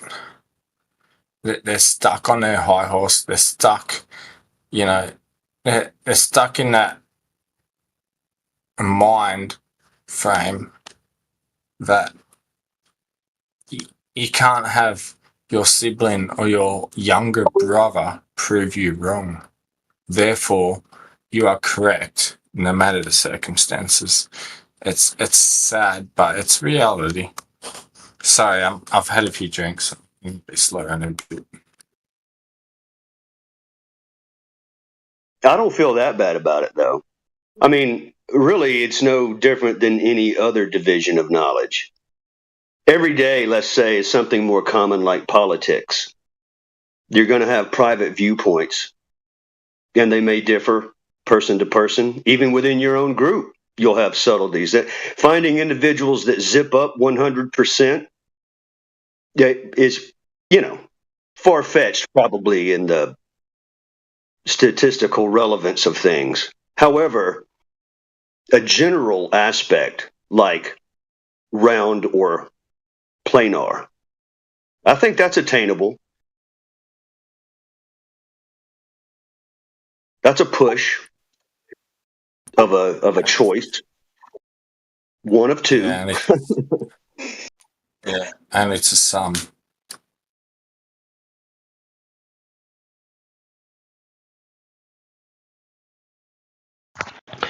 Just want to say hi to the new joiners. And we got Scarlett in the house.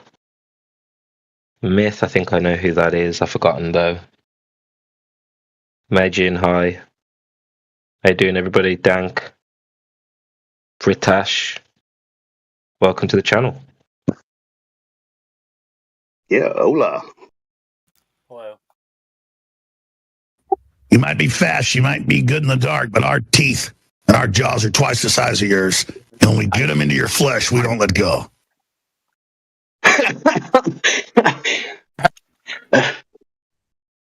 Yeah. Afraid not. Because I've been offered all these big Hollywood films in Hollywood. I've been offered like... Yeah, we don't do trolling in here. We're just talking about the nature of Earth, talking about the shape of the ground. Does anybody have any evidence for any curvature or motion or any questions for the flat earthers? We've got a good team on the panel here today.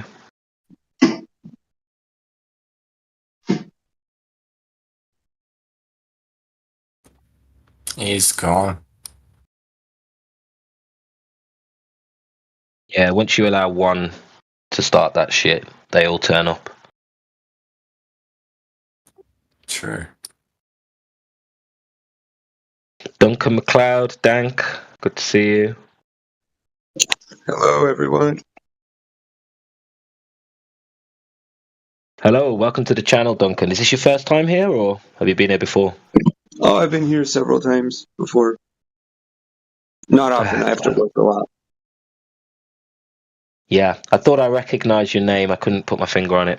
And are you, what's your view on the whole shape argument? Not shape, but the flat versus globe argument. Oh, it's measured flat with elevation angles and sea level. Measured flat. It's easy. Love it. It's easy.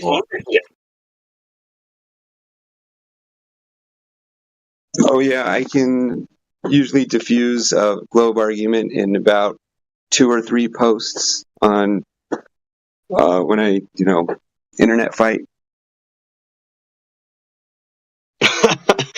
What's your favourite arguments? For the globe? No. I mean, what you say you can 3 posts. What would your 3 posts be? Killer posts or whatever? Oh, I guess it depends what they say. Recently, I was saying, I was commenting on space and saying space is fake. Gas pressure needs a container. And then somebody said, gravity. And then I said, there is no scientific evidence of gravity. And then they said, drop your phone. Did it fall? And then I said, drop a helium balloon. Did it fall? And then they said, well, that's because it's less dense. And then I said, so the relative density of the object in relation to its surrounding medium controls whether objects rise or fall, not gravity. And then silence. Nice. Yeah. Well handled. Thank But we you. don't need a pseudo force to describe why things go up and down. Yeah. Brilliant. That does sound easy. It depends what it is, but I've gotten very good at it.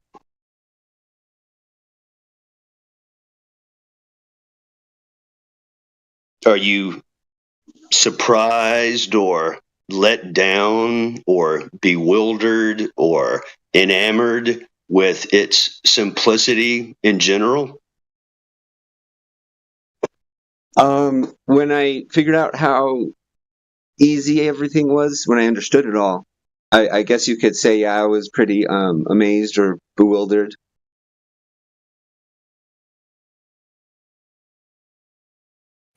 I think I that's what must they say, call. I was going to say, I you think go. that's what they call hidden in plain sight. You go ahead, mate. I must say that's like the really revealing part of reality is it's simple. It's not as complicated as they make it out to be. It's actually quite simple. That every day-to-day person could figure this shit out. That's how easy it is, and yet they make it out as if it's complex. You got to be an astrophysicist to know this shit. But no, that's incorrect. Welcome to the post Einstein relativistic world. Now, evidence isn't needed. Just add scale. Now we don't need direct evidence, and we can just believe things. Is crazy. Hey. I heard you ask for Earth curve measurements and measurements of motion. Well, I think I can do that. You ready? Flat Earth Dave. Good to see you, mate. I've got Earth curve measurements and measurements of the motion. Are y'all ready to hear about it? We're ready. Sorry, dead air Dave. Sorry, mate. All right. Okay, here goes. I got nothing. Back to y'all.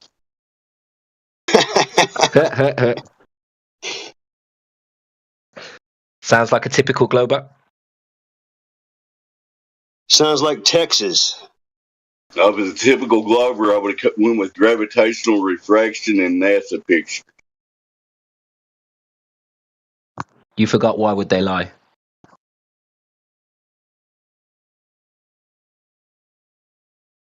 Why would they lie about gravitational refraction and NASA picture? That's the question. True. Glober. Well, the answer is, and I really want you to know this, is they wouldn't. They would only tell you the absolute truth.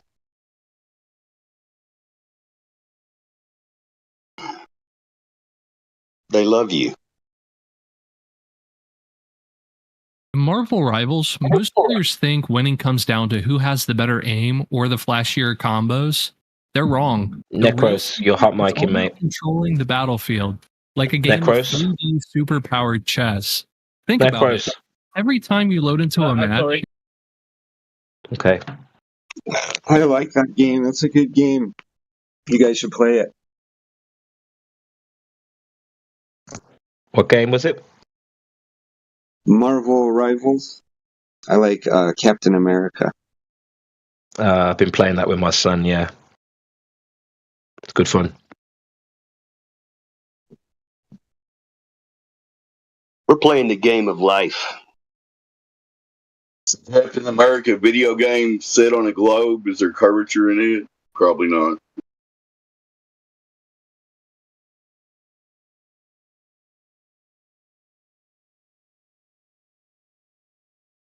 Most games use the Unreal Engine. Well, a lot of them, and then not only that, but all games are mapped on a horizontal plane as well. True. True. They are based on horizontal infinite plane, GTA, all flight simulators. The one made by Microsoft Flight Simulator or War Thunder or NCS. Yeah, all based on flat plane. Based on known perspective of the eye, same as art. And in fact, if they did it any differently, it would look funny. Not natural. Correct. Oh, yes. Also, they add fog on those that will hide the object in distance.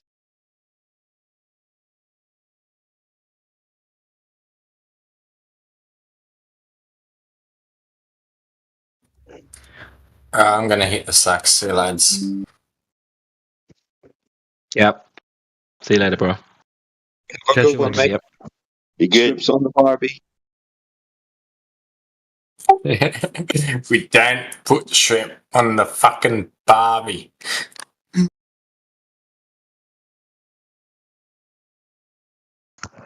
Don't lie. Most of us don't even. You all do. Most of us don't even know what a shrimp is. What the fuck's a shrimp? Is it a small prawn? Is it a small yabby? We don't know. Therefore, we don't put them on the Barbie. I think I call them sea vermin. Bit like the rats of the water, the rats of the ocean. Yeah, I think in the US they just call prawns shrimp. You know, in Australia, the only things we call shrimp are like the tiny, tiny little ones you would use for bait or like in some Asian dishes. Facts. We also call puny little weak men shrimps. That's true.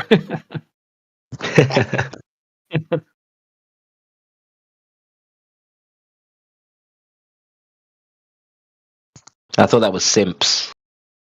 Oh no, that's different. That's a puny little weak mind.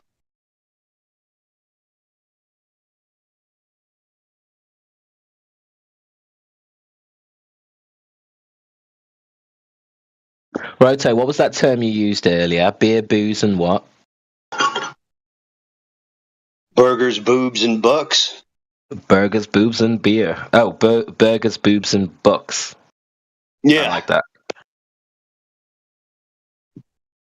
You know, the life pursuit, the occupier of your time, where you don't look in the doors. Being skeptical is what somebody does with free time, right? You got important stuff to do. There's a delicious hamburger. There are some beautiful boobs. And of course, the almighty buck to fuel the whole thing will do you until you retire. But whatever you do, don't look in these doors. Just look at the pictures we hang on the door, and that'll let you know what's in the room. And then we're like, okay.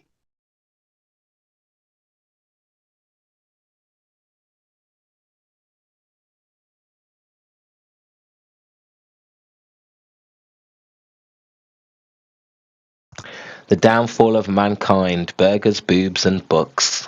Well, I never. No, the downfall of mankind is OnlyFans. Yeah, that comes under boobs. We covered that. Kind of covers everything if you stretch it a little bit.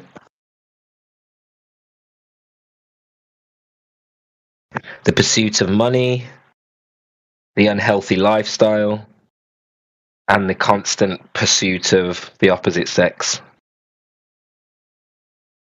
It's the beginning of game theory, the beginning of wasting your energy. It covers everything. I love it.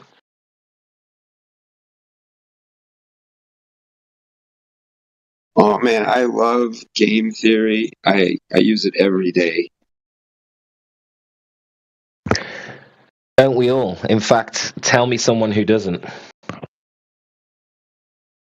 Well, I guess everybody gets Consciously. does, right? But yeah, I implement it, right? Yeah.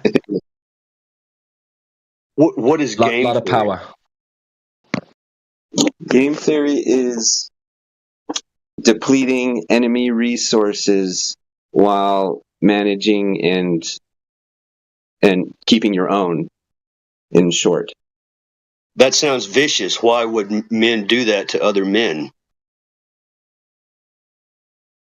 That's not game theory. It's not. What is it? Game theory is a theory created by John F. Nash. He won a Nobel Prize in economics. He created something called the Nash equilibrium. And the point is that basically the overall point is that everybody is governed by game. Everything from the reason why we cut our hair to the way that we speak to the way that we present ourselves, it's all game. And actually most of our motivations are in playing the game. So you can actually predict outcomes of how people will react based on the fact everybody... See, this gets into some very grounded philosophy, like I think, therefore I am kind of stuff, just to prove whether we're actually in existence or what,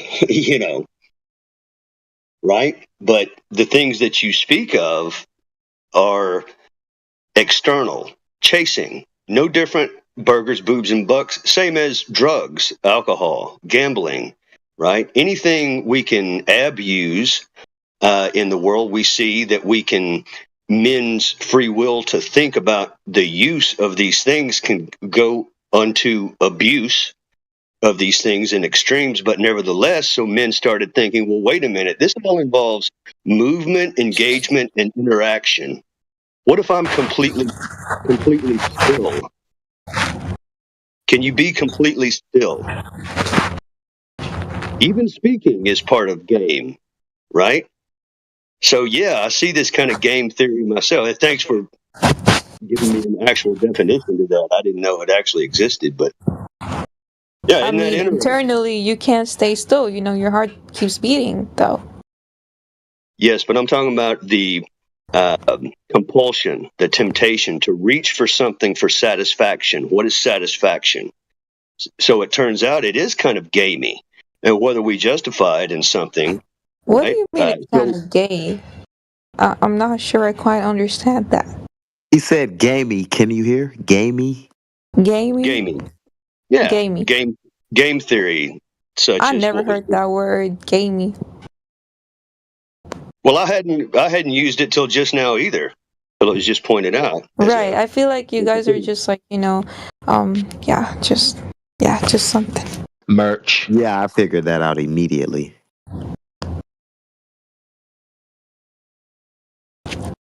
Merch? Oh no, Yakubian. That's what you guys are. We're what? When somebody says, Yakubian. I feel, but they don't know anything about it, but they feel something completely I'm opposite to the actively truth. telling you You're that you guys are interrupting him right now. Yakubian. You're interrupting him right now. Am I interrupting him? My bad. Let me go on mute. What's wrong with you? Yeah, You she's said spiraling right now. What the fuck is happening? You said you feel something, which is a little Yes. vague. Yeah. No, I'm telling you guys that I feel like you guys are Yakubian. Do you know what that word is, Yakubian? Have you ever heard of that? It sounds No. like you have a mental disability, a mental disorder, and you're spiraling right now. Mental disorder just because you can't know what a Yakubian is? Yeah, you're projecting, brother. You're Isn't that projecting. I Get have a no load of idea this what guy. it is. Right. Please tell me what it is. I have no idea. I mean, Google's free. You can pretty much search it up. Yeah, What's see wrong how with this you? girl came in here with a claim about something. No one wants to research the big head guy. I know about it. You brought it up, dumb guy. So you can leave or talk about the subject. Yeah, what I'm trying to, bro, it's about the subject though, so that you know the shape of his head. No, It's that pretty was you much like feeling the some Earth. type of way about us being some type No, of way. You're the no, you can't tell me how I feel. This is misogynistic, okay? We're you talking about the shape of specifically the Earth. said it, dum dum. Okay, first of all, don't devalue me by saying dum-dum, right? I'm a girl. I have opinions. Thank you. Can we So mute what? this guy? Can we mute Boys this and flat girls. earther, please? No. Shut up. Boys and girls have the same rights. You don't get extra rights for being a girl. If you're rude and if you're interrupting, you get the same treatment as everybody else in here. All right, Roots, do you have the power to mute someone in this call right now? You know, server mute them. Listen, Yeah, I'll mute the disruptors. Yeah, if you're disruptive. If you are, then you're lucky, because I would have said something that would probably ruin you and your manhood. But feel free. You see how she's not talking about the subject right now? You see how I that's was not gonna happening talk right now? about the subject, but he was just trying to be all pridely about his manhood. Yeah, he's I'm the like, mod. He's the guy that will shut you up for not being on topic. first of all, let me get to the point. Are you triggered because of your monthly period and you want to now to just talk Okay, to now them? you're being I feel sexist, it's that time necrophilia. of the You're being month. I sexist right feel now, it's that please. time of the month, and she's being Okay, bloody you guys red. are being sexist. You guys are being sexist. That's not sex. Okay, so basically what I was talking married, about was Yakubian, and you know the shape of his head. I feel like that shape in itself is the shape of the Earth. What is the shape of his head? Can you tell me, The please? shape of his head is probably like yours, but if you want more information, please go to Google or Safari or an online BB. website where you can search it up. Thank you, BB. So for the room, I'll explain what she's talking about. She's on about an Islamic belief that came actually from the Oh Nation of my Islam. God, you are twisting Why are my you words. talking through him? I'm not talking through him. I'm talking over him. There's the difference. It's If not, you want, I'll go on mute. sexist. It's not sexist, but you are about to get spanked, young lady. Yep. Oh my God. Yeah, and you're gonna Oh my like God. it. Oh yeah. So what she's trying to say is she's trying to I say feel we're like being. I've been BB, touched. shut up. You're not adding any value at the minute. So what she's trying to say is we're manipulating through knowledge. And that's what it means to be Yakubian, and that's what the story of Yakub apparently was about, if it was true. And she's talking about the shape of his head because Yakub had an elongated skull, as did so-called other people in history. So are you clowning for him for his head shape? I feel this is wildly disrespectful and you need to be canceled for that. What do you mean Yeah, no. elongated? We This is feel just that it's your wildly time of the month, and you need to leave. Need to go. make some sense. Okay. Go do Yeah, something this useful. room is entertainment only. Don't. No, this room is intellectual discussion based around the shape of the, well, not the shape, but the surface of the Earth. So BB stays on mute. That's fine. Somebody muted her. That's all good. I asked her about the shape of his head because I bet that she doesn't have any name for the shape of the head of that guy that you were talking about. And Yakubian or Yakub, it's just an Arabic name. It's Yaqub. You just Slander mispronounce. against Africans, aka Egyptians. That's what it is. It's racism. Wrong. Right. And I'm not going to have anybody tell me different. Wrong. Okay. That's your opinion. It's a fringe belief from Islam. It's not relevant to any of the conversation we've had today. Egypt. Yeah, of course.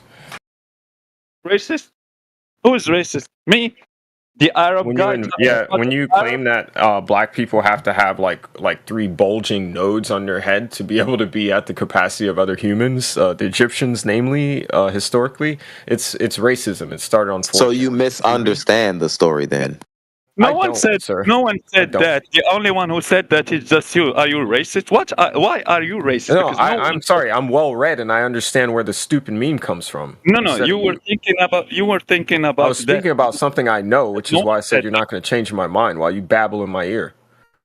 Okay. Yeah. Thanks. Before you start Or you arguing, can just be wrong and keep talking. There's clearly a modern meme that Explain it to Yakubian me, is Mr. attached to. Afrocentrist who thinks he knows. Shut up, more. someone's talking. Yeah. Yeah, let's not argue about a meme. Like, the original meaning for Yakubian comes from history. Yeah, we know the story. Wherever there's memes popping around that have different meaning, nobody really cares. It's not even relevant, like, to any of the discussions in here. Yeah, and it's pretty racist of you to assume that I'm Afrocentrist. I'm Native American. Oh, you should watch your mouth then. Yeah, since you were wrong, dumbass. No, you should watch your fucking mouth then. You should shut the Mr. fuck up. Non-African, Shut up. the fuck Shut up. Shut up. Before you talk, Are shut you- up. Is he African? I'm African. Is this guy who's talking African? Yo. Yeah, no, he was wrong and can't handle it. Yo, no, African, not African. Are you African? Are you speaking to me? Yeah. I'm African American, and I posted a source as to how this is racist from Muslims, and I'm not going to have a Native American tell me different. So Yeah, you're wrong. So Hell shut no. up. Shut your ass up. But meanwhile, Earth's measured flat. Yeah, what have you got to say about that, Mr. Opinion? Hot, strong opinions. Is the Earth flat? Are we on a curving, spinning ball? Crickets. He said it. He's like a brick. He wants to change his mind, even he is wrong. Like he said in a couple minutes ago, he said that he won't be able to change his mind.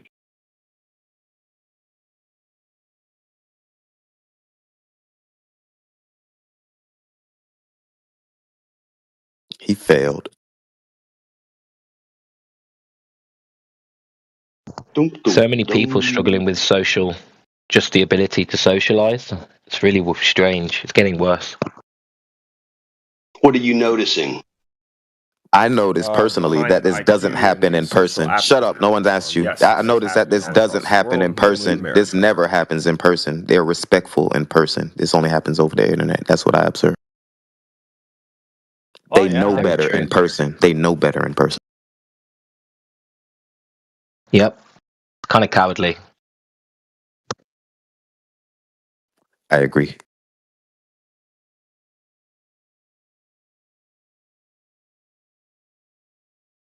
So do you have any comments, Mr. Prince Symbol, on the topic of the room? That's a symbol of black sulfur. Because I'm doing things right now in the spiritual realm. Your question is of what? The nature of the topic. Ignorance. I don't answer to ignorance. So, like, let's get that straight. When a human says ignorant things, I just ignore it. When I know it not to be true. I don't understand why. What's the reason for that nonsensical sentence that you just said? You just want to make when you yourself... don't know how to parse English, I'm not going to. What are you doing? Yeah. So you clearly are, but you're making no fucking sense. Telling us that you are doing something in the spiritual realm now. That was just nonsense. No one asked I'm you about my username, and I inform you. If you don't like it, go kick rocks. I don't care. Just wait. No one asked you what are you doing. Mad? You asked me what my username was, and I explained it, and I was already done while you're running. Wait a minute. Are you okay? What the heck are you talking about? You're not doing anything in the spiritual realm. You are doing something in the virtual. Ignored. You are doing something in the virtual reality. It's called virtual reality. It's internet. It's Discord. It's something in a computer. It's not spirituality. You think they are talking to God now? You're talking to me and Roots and the guys. You're not in spiritual realm. You're not doing something in spiritual realm. That sentence was just a plus to make yourself important. That you are like doing something important. You're not. You're nothing. Well, let me rephrase the question. What does the spiritual world say about the ground that we're walking on? Does the spiritual realm tell you it's a globe? Ask him. You're laughing. Can I give you a link that you should read, maybe, to learn about this place? Yeah. A link from the spiritual realm.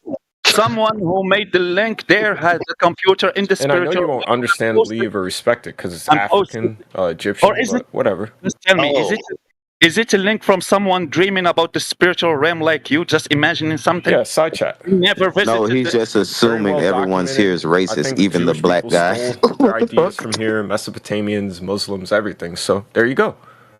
The funny thing That's where is, I'm at right now. Necro's African, and I'm also mixed race as well. So That it's doesn't not mean really you know going to your work. roots. Yeah, No, that no. doesn't Oh, I mean know. you know Yeah, your My that was name. his Listen, You're wearing argument it that on we're your my being name sleeve. racist is against it I because it see. came from Yeah, you have Africa. it That on your was his. sleeve, but that doesn't mean you know it. Yeah, that I was know his my argument. roots, bro, I and know I know mine too. history So, very well. that makes two of us, and I'm not going to have you tell me different either. Yeah, cool. That makes three of us that Carry knows on. the story. What does it mean? What does it prove? Is it related to the subject? No. Plus, I'm hung like a black guy. That means I know a lot of stuff. That's the white man's obsession. I'm black, so I don't have to Okay, think like stop. that. You Yeah? made it about race first. Just drop it now. So come on, what does the spiritual realm tell you about the nature of Earth? Then, are we living on a plane or are we living on a spinning, curving ball? Oh, I'm glad you asked. Here, let me give you a blog. A blog. Use your words, brother. Use your words. Yeah, just answer, bro. Explain things He to people. never read. He never read Did those at the links. open. He I'll doesn't give you know a blog, what's sir. taken. If you care Yeah, for yeah. knowledge, you'll seek it, right? Wisdom. You never read those links. You're just posting something that you don't know anything about. Yeah, he has no evidence for himself. No words. Fucking emo, man. He Just just watched comes a in. couple of videos. Yeah, emo. No, I Fucking just learned to deal emo, with certain mute. people a certain way. Mute It makes it should a be on more mute. efficient process. Yeah? I agree, DJ. Yeah, if you can't engage properly in the next 10 seconds, we're just going to pop you on mute. You're not really contributing here. He never does. My Can't have a time normal getting you a link then. conversation. Yep. Can't ever provide any empirical evidence. Just comes in with ego and whining. Guys, he's in the spirit realm. He's getting info for us. He'll bring it back. That funny sentence. You made me remember it. I'm doing something in the spiritual realm now. What the heck? He took a nap. That's what he's doing. He's in the spiritual realm, napping right now. That's What were we saying before these guys came in about ego, right? Oh my gosh. In real time, just before he There you died. go. Yeah. You sent him to the spiritual realm now. Now He got roasted out of here. Yeah, now he's with the mortals.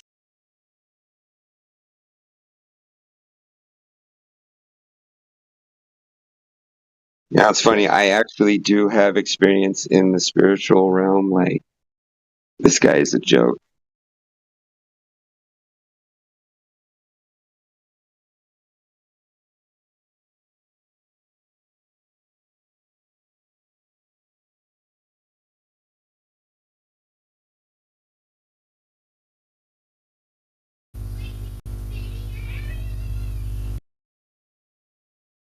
Do you want to say hi to some of the new joiners? Ancient Traveller. Hi, how you doing? Dr. LA0206. Welcome. Hey everybody, it's good to be here. Hey, good to have you. Is this your first time in the room? Or have you been here before? No, I've been in here before. I was just listening on my way to work. Great, good to have you back. And how was your last engagement in the room, and what's your opinion on the nature of the topic of the room? The last time I was in here, I was calling out Matthew Learns. I just didn't understand how that guy can understand the definitions of things like elevation angle and pitch data, and he still can't accept the truth. So, but then QE yelled at him and he left.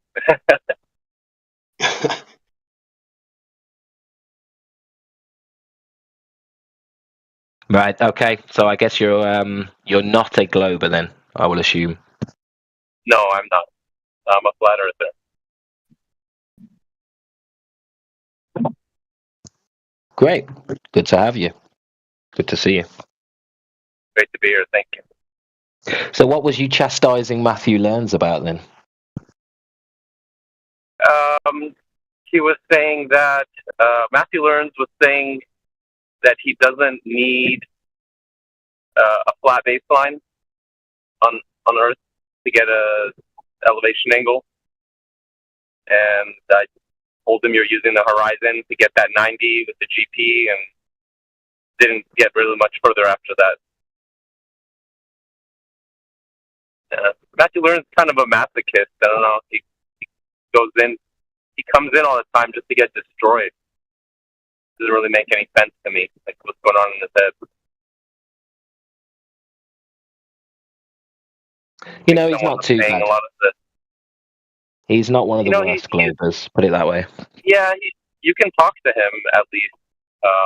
You know, he doesn't do all the interruption and ad hom and things like that. Yeah, I just kind of use him as a hostile witness sometimes. That's about it. Oh yeah, he's great for that. Yeah, you can't see the curvature from the ISS. He's on board with that. A whole bunch of things. So yeah, sometimes he's useful to educate the Globers as a hostile witness. Other than that, he's got his like 2 or 3 talking points and nothing more. What the satellites pointing upwards at the equator, sunsets, and maybe 1 or 2 other weak ones. That's it. And then he just admits it's a blatant belief. Yeah, he does. Yeah. Helpful to have around, I think. Right. I can respect that though. You know, just admitting that it is a belief and that he believes in the model and that's his choice. I think I can respect that.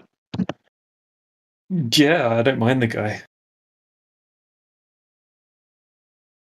Yeah, he got destroyed.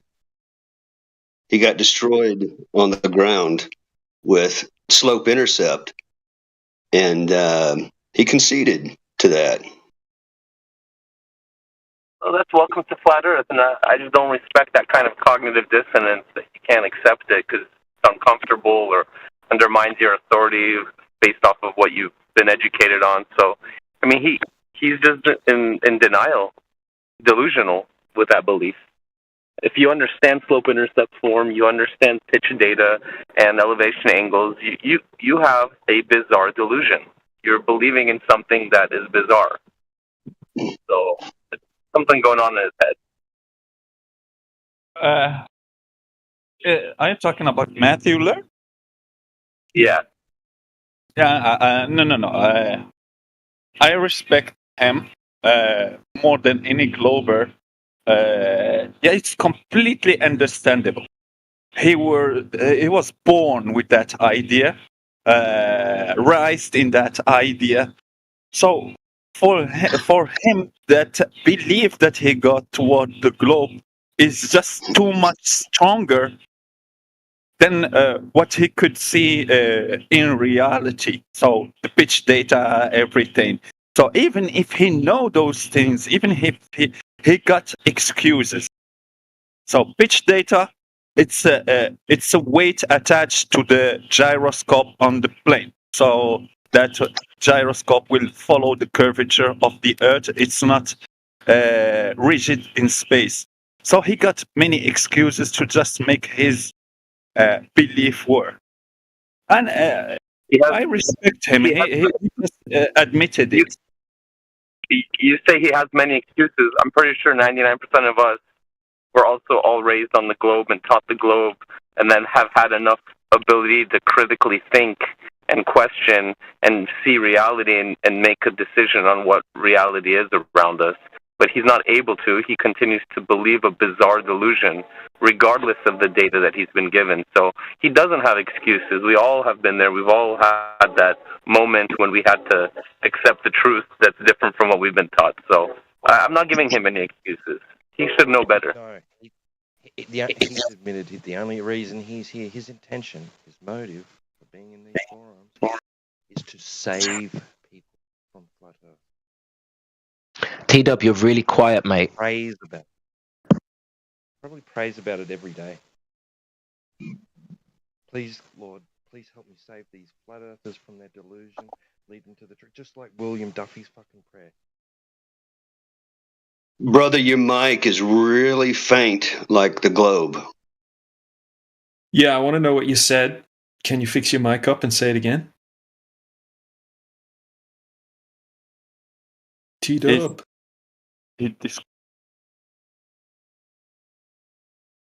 His mic does this every now and then.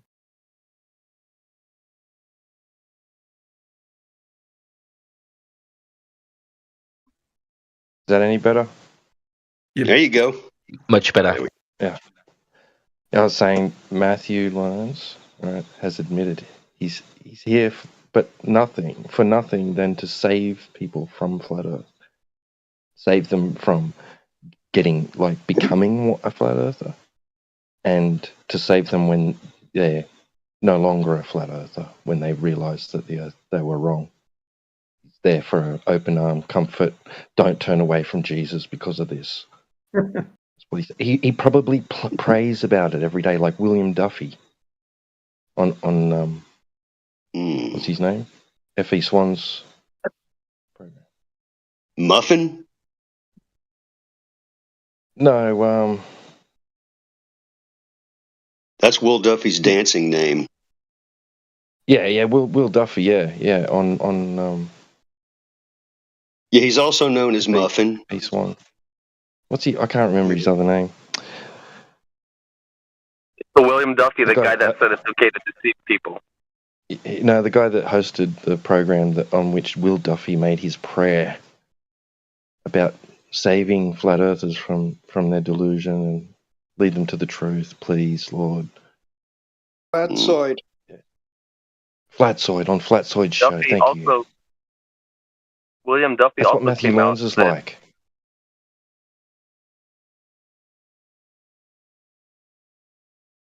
projecting, they're the ones with delusions.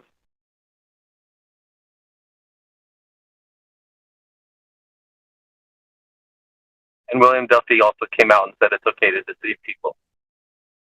So I don't know what kind of preacher he is.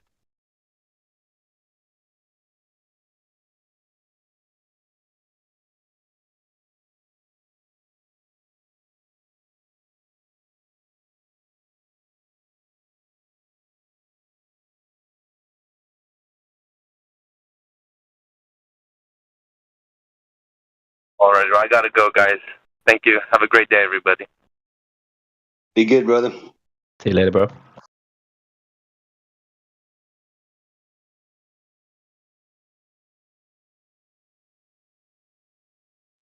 Could really do with a real globe champion right now. We've had a lot of terrible globers this morning. Sucks when people come in and they're already astute on the planar Earth, and we have to put our hammers away. You know, it's like takes all the fun out of it, man. Yeah, it's like training for a boxing fight for 6 months to find out you're fighting a kid or something. It's like, okay, this isn't what I thought.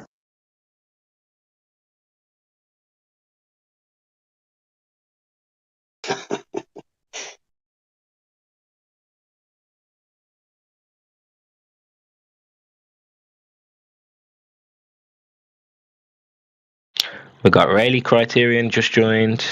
Cars in the house, what's up? AG's just joined. Myth, what's up, guys? Lats is back.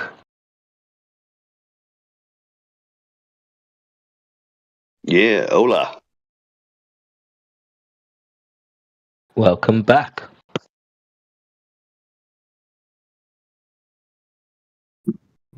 Feel free to talk amongst yourselves. I'm just encouraging the newcomers to say hello.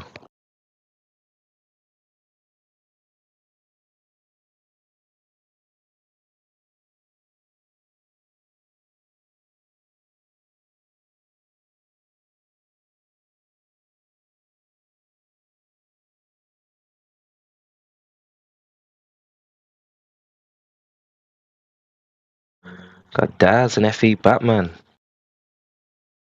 Quiet noobs, what's up?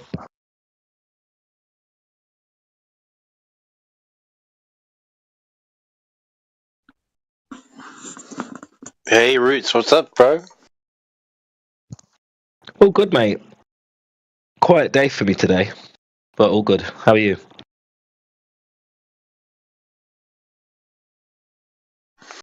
Yeah, I'm doing alright. Thanks, bro. Your Root, in your opinion, who is the funniest globe earther ever you seen? It's gotta be Jesse. The guy has a meltdown every day. No, this person is more than that, and his meltdowns are so funny too. Jesse never Go on. cried. Never heard Jesse cry, but that guy cried. No, many not Jesse Kozłowski, the other Jesse, the angry one. I've forgotten his surname. Oh, okay. Well, no. Dad, help me out. Do you know who I'm talking about? The Not other even Jesse. I think so, yeah. Path of Light? No, that's Jesse Kozłowski, not him. There's another Jesse. He's got a deeper voice. He's very angry. I was talking about Cali. the guy. Who did you say, DJ? Cali. He's got like a hoodie on his profile picture usually. Yeah. He gets muted every time he's in here because he just melts down, kicks off. But yeah, sorry, Necros, who are you talking about? I was thinking about FTFE. Oh. That guy is so funny. His meltdowns are so funny. He's always angry and sad at the same time. He cried many times on YouTube. Just because of us. Oh, I haven't seen that. I haven't been following him. I can show you that video. It's crazy, man. Why? Let those motherfuckers just die wherever they are. You are like that, Glober. You talking about Craig? Yeah. Does he ever come in here? No, none of those guys have the ball to come in 24/7. They'll go I'd to love like that. easy places where there's a bunch of hippies, like Earth Awakenings. Would you let him in if,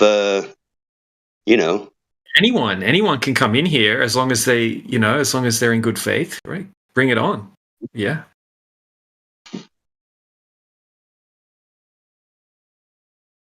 That'd be fun.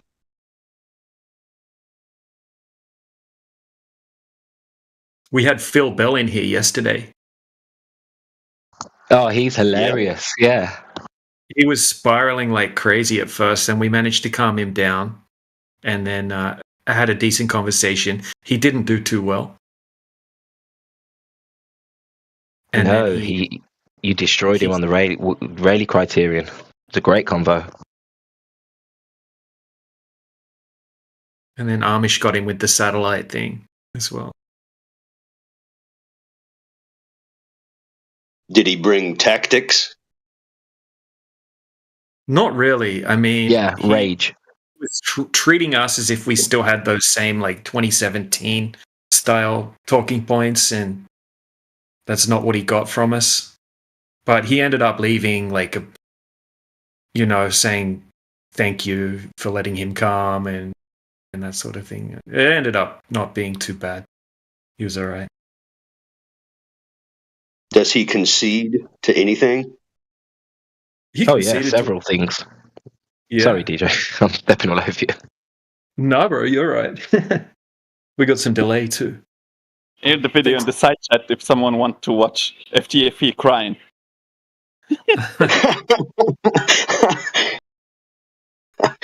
Oh, I love it. I love the thumbnail. Oh, I gotta see this.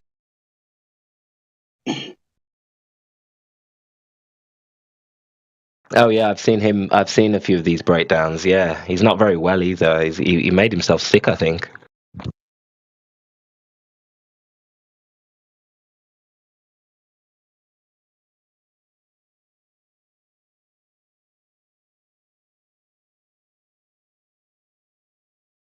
Sympathy's a strange thing to muster.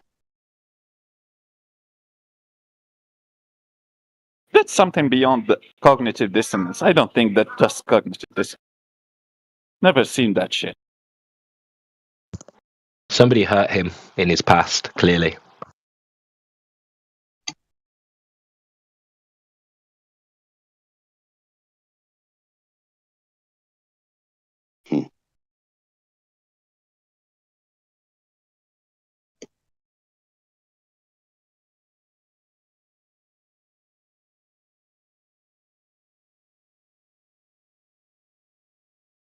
Yo, I've never seen this. And absolutely, it's a mental disorder. Something either happened in the past or it's the layers of propaganda piled on top of each other, fighting reality that's making him spiral. Yeah, brother. The heavy weight on his shoulder.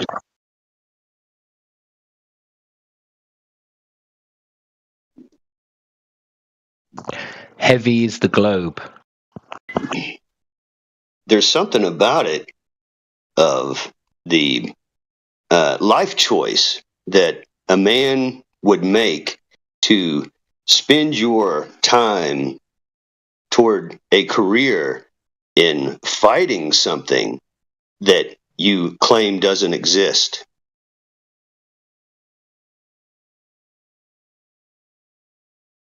Fighting something you claim doesn't exist.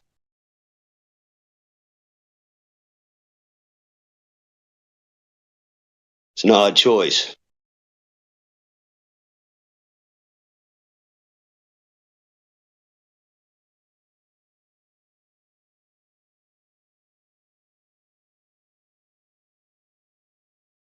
That's a lot of stuff that doesn't exist. What's that term? Is it Sisyphean? I think you're a Sisyphean if you fight against something that's pointless or futile. Sisyphean.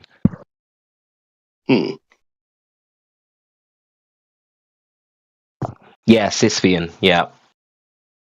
Refers to fighting something that cannot be defeated. Sisyphean. Perfect. Cannot be defeated.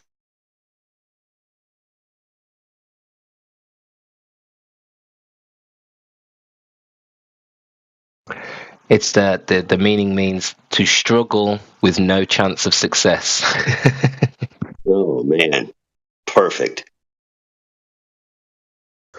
I think we need this in our vocab, boys. This is a perfect word for the Globers. The lexicon list. That's right.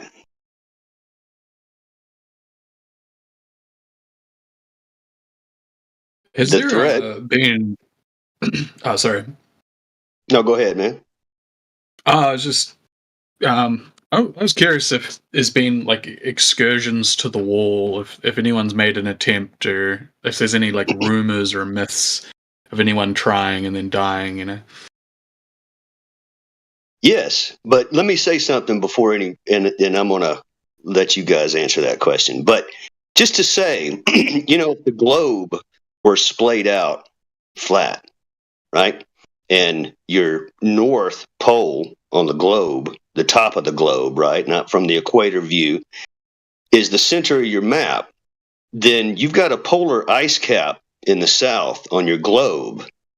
And if you splay it out to a flat map, what you have are ice shores and or any land masses, including shelves and walls of ice at that longitude, at that latitude on your globe. Did you know that? Me? Are you Glober? Well, you asked the question. Well, I'm not sure about what my position is. I was just curious about if there is a wall, if anyone's actually gone looking, or if there's something I can look up about it. Well, that's what I'm asking you for the globe. Is there a wall? Did you not hear a single word that Rodo just said? Is there a wall on the global Earth? Don't think so. Do you acknowledge that you have a polar ice cap that's enormous in the south of the globe? And then if you travel there and by boat, what you'll see as you travel in an east and west direction along that latitude ring, are you looking at ice or no? Yeah, you'd be looking at ice. Yeah. I'm So not tell sure us about about the it. nature of. Well, I'm not sure a- about the nature of the. Would it appear like a wall? I suppose so. Okay, tell us about your global ice wall. I'm not aware or like educated on how glaciers and ice forms in the south, in the Antarctica or whatever. I was just curious about like the efforts to explore these. What was your these question so-called for walls, us? right? Like if well, from my understanding with the flat Earth concept is that there's a global, I mean circular wall around us, right, in every direction or something, like at the bro. edges. No flat Earth. Like this is a whole room filled with flat earthers. Nobody claims that, right? You're just like believing some propaganda. I'm not sure. I just thought the ice wall was like surrounding us, wasn't it? Or am I wrong about that? Della.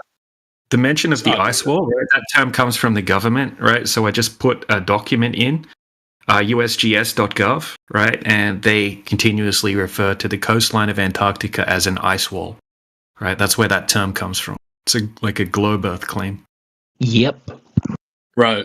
Oh, that's okay. And my mistake. And the percentages, the percentages of shelf and shore and wall are also documented. How much of it is wall, shelf, shore, these types of things, like you would see anywhere else if it were made of rock or shoreline, except it's cold. It's called a shore, called cliff. Sometimes if it's not a shore like in the beach, you have that merge between the water and that dry land.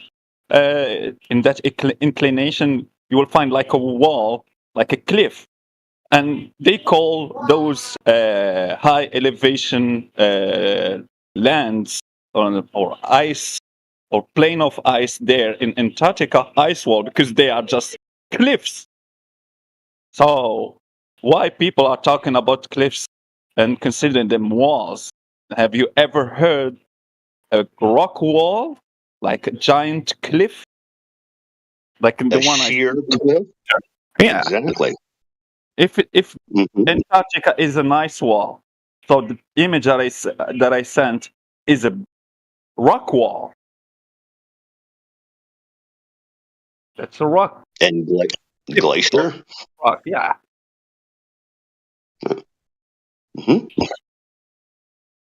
But this is on the globe. Correct.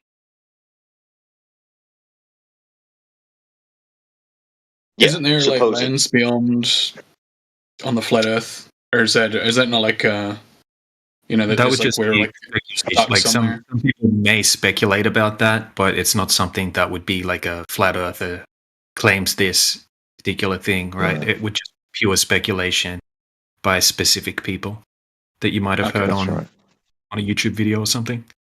Yeah.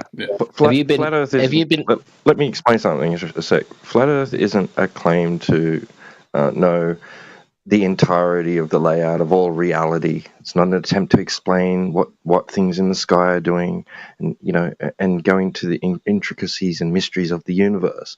We're just focused on the surface geometry and other attributes and aspects, like it's not moving, and we don't live inside an ever-expanding vacuum because that would violate the second law of thermodynamics, entropy, which dictates that if there's a space available for gas to fill it, we'll fill it. Yeah, basically. So we're definitely in a contained system as well.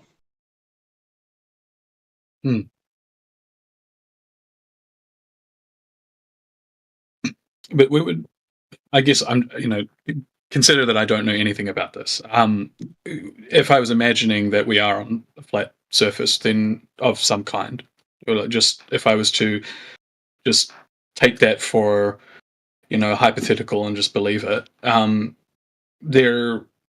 we would want to explore like the edges as much as we could, right? Like, wouldn't we be motivated to keep going? Because clearly the globers are trying to convince us that if you go in one direction, you'll come back around, right, to the other side. So wouldn't we want to just go in one direction and prove them wrong?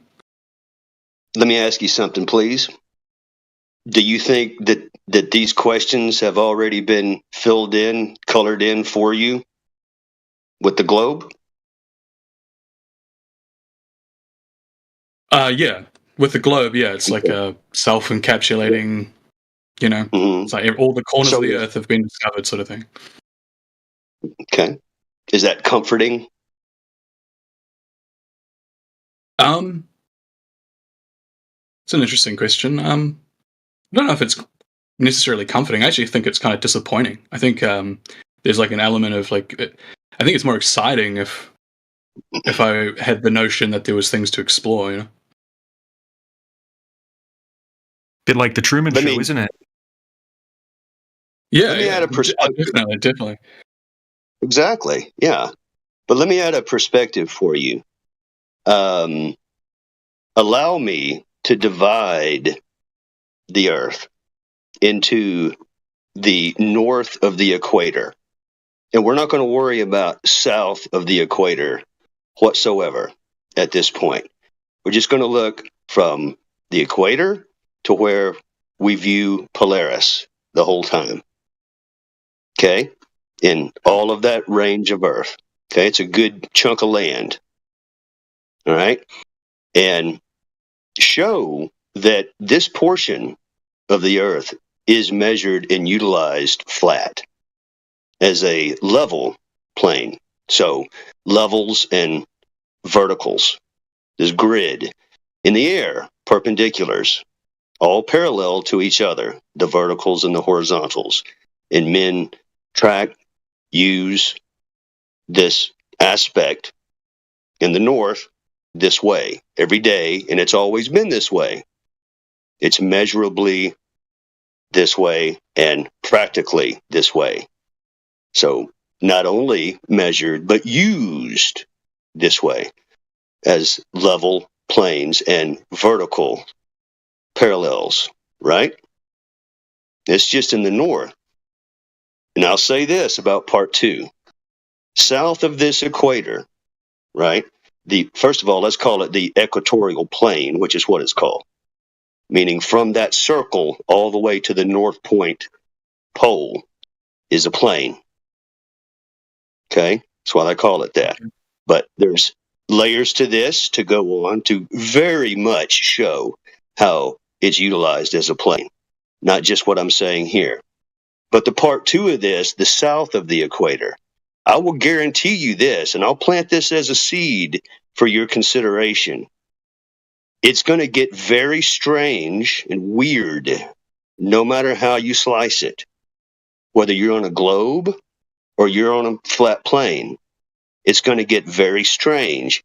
And if you truly want to know, and you consider yourself a truth seeker, when you start looking into south of the equator and claims, and actually so much unknown, right? The North is by far more talked about, documented, right? If you really want to start looking into some things, the South is going to be very weird either way. So, nevertheless, that's got nothing to do with what are we living on here? Which of the two aspects is the truth? A plane or a sphere? So, if you can compartmentalize one more time in your life and just look at the North to show you what you truly live on, the dominoes will logically fall after that, no matter what the South turns out to be. These questions that you ask, hey, do you guys have a God's eye view of the entirety of the earth as a plane? You're asking a very deep question. You've been given that on the one from your education, the God's eye view. And it is comforting. We may not be able to satisfy that. That's okay for us not having everything colored in. Some things will be relegated to the majesty of the heavens that are only observable. They're no touchy. Not for us to do that. Yeah. Yeah, is there like I don't know if this is like a widely accepted view, but my understanding is that there's like the world governments will stop people from trying to explore under the flat Earth concept. Is that accurate, or am I leaning into like a fringe theory on that? Like they'll try to kill you if you like explored east. You know, if you just went straight. Let me ask you something. Let me ask you something right now, right? Right now, where you are right now, can you just go wherever you want on the face of the known Earth, without regard to anyone, without responsibility? Right? Yeah. There you And go. they won't kill you. They won't kill you. No one will claim that they will just start by trying to kill you, but they will try to stop you and return you to where you came from. That happens everywhere.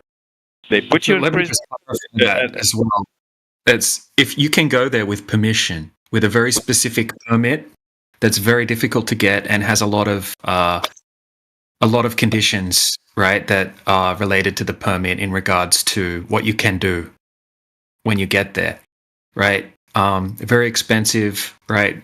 Terms and conditions are a huge list, right? But what it comes down to is you can't freely explore it, right? So that's the claim. You can't just freely go there and go past the 60th degree south parallel, right? Which isn't actually Antarctica, right? It's not even visible to see Antarctica from that point. But if you go past that point, you're going to need a specific permit that's going to have, it's going to tell you exactly what you can and can't do. You're not allowed to do all these particular things like take extra fuel with you, and the list goes on and on and on and on, right? And nobody's ever gone south, right? Even according to the globe, no one's ever gone from north, right? And then just gone south, right? Directly south, and then flown over Antarctica or crossed Antarctica and then come back around the other side by any way, right? No one's ever done a north to south circumnavigation, right? Even according to the globe side.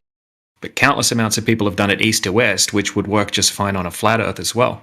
But what wouldn't work is a north to south. Yeah, so if you look at the only north to south circumnavigations, right? If you look it up, something called One More Orbit will come up. Right, there's a few that will come up, but if you have a look at the map, right, the path they said they took, they don't do what I just said, right? They don't just keep going south and then come back around the other side of the globe. They just kind of go down to Antarctica and then they turn around and they go back up again. You can see the path they took. So yeah, it's not a proper like circumnavigation. Yeah, shit. I have to look have a look at that. That's really interesting. So what happened? Like back in the 40s, right, there was something called Operation High Jump, led by a guy named Admiral Byrd, right? And that was the first time they were exploring into Antarctica, allegedly, right? And he came back from that trip, from Operation High Jump, right? And he went on live TV. I don't know if it was live, but he went on a TV show, right? And he was talking about it, and he said that they discovered more land larger than the United States of America, right, that wasn't covered with ice beyond the South Pole. I think that interview was after deep freeze. Well, just let me finish quickly. Right, so it wasn't like shortly after that, they came up with the Antarctic Treaty, right, which is this governing agency, basically that you need to get your permit through to be able to go to Antarctica, right? So all the countries around the world, all the major countries back then, all signed this treaty, which is still valid until I think 2040, 2050, something like that. Right, so all the countries, even though they were fighting with each other, they all agreed to the Antarctic Treaty, right? And it's been since then. Nobody's ever freely gone, right? You can't freely go to explore Antarctica. Mm-mm. And then I've always found that very strange. You want to continue on from there, dude. Mm-mm. I mean, you can barely walk into a supermarket without being told where to stand in a line. I'm not sure if it was after high jump or deep freeze, but I think trying to remember what I did read about that. It was high jump was the first expedition trying to follow the German there, and then it was deep freeze because they were stuck. They couldn't just adventure deeper in the Antarctic. So they came back and they took more equipment and breathing equipment because they couldn't breathe when they went deeper in the Antarctic. So they made that second operation, which was called deep freeze. And then after that, the Admiral Richard Ebert said that they found some lands there and that never was discovered by humans. And after that, they made the fishbowl operation and Operation Dominic, and then they made the Antarctic Treaty. Fun fact, deep freeze is still a current operation.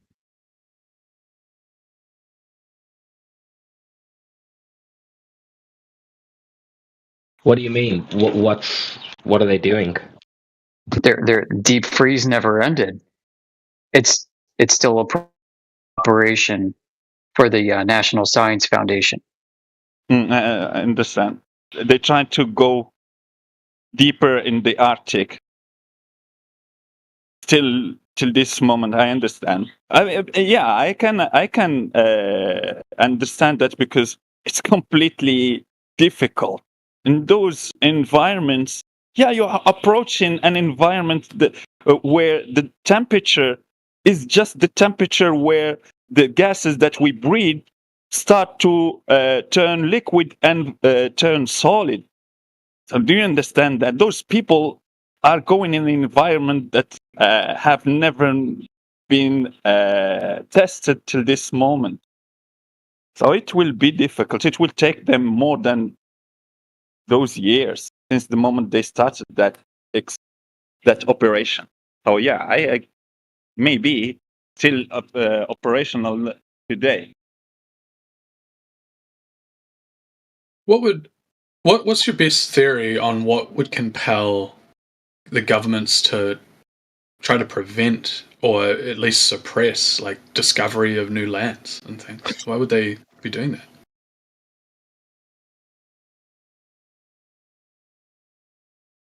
Who's doing that? So, I mean, what new lands? I mean, like I mentioned before, that would just be pure speculation, right? Admiral Byrd didn't even claim new lands, right? He said it was just land beyond it, the South Pole, right? That would fit onto the Antarctic continent according to the globe site, right? So, more lands is just speculation. To the thought process, though, just real quick, it is like asking what kind of government would want to war and claim territory for their resources. It's a little bit naive in that aspect of the question. We need to understand that men are freaking vicious, okay? This is not a nice freaking place here, people. All right? People get fooled. You're a fool if you think foolery is not happening. You're a perfect candidate for the foolery. You're nodding to it. See?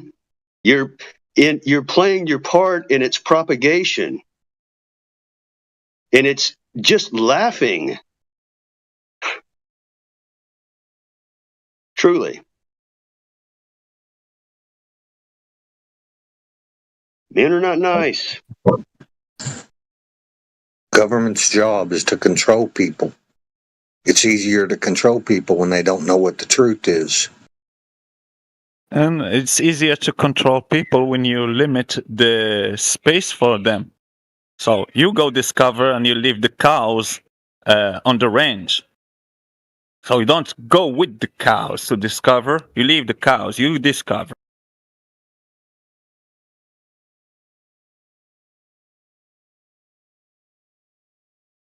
Yeah, there's definitely a period of time where we were discovering new lands, and that was becoming public knowledge. And I mean, purely speculation again. Like, I guess it's possible they have more lands than we know about, or are aware of more lands, or but they certainly have stopped making people aware of that. Like it's like the word case. For example, the word discovering new lands. You mean conquering other people's territories. That's the history of man. We're not out. See, the nice word is discovering. But make no doubts about it. You are killing. Taking is what you're doing. Why? Because you can. Yeah, that's a little different than innocent through the spring fields discovery. Yeah, no, it's vicious. It's vicious. Territory is ownership. Ownership. Right? And it's objectified for its resources, just like other humans are. Also a commodity. It's all about supply and demand. This question of why would men act in such a way is very naive, and it's been around too long.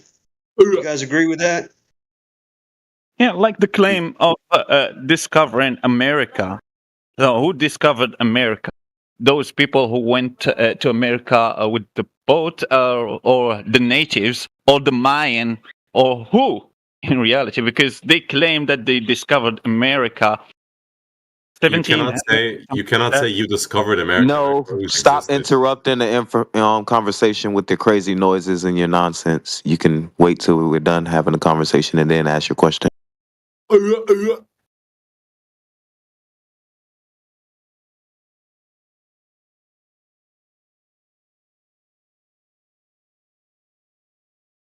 Everyone's silent, man. So I think I'm allowed to speak.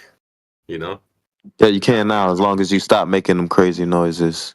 Hey, I'm gonna stop, man. All right, I got like 40 people listening to me speak right now. Yeah, I feel like I'm famous. Hell yeah. Anyways, you've joined up. Apologies. You cannot say you discovered America because America always existed. How the fuck did you discover it? People discovered it before, or like quote unquote discovered it. This place always existed. Let's get back on topic. Guno, are you of the opinion that we live on a spinning, curving ball, or are you aware that that's not in reality? Where are you at? Look, man, I'm gonna say something, okay? I don't think. I know that we're on a spinning ball around the sun. You know? Yeah. Okay. So that means you can provide, or you've come across some direct evidence of the ball.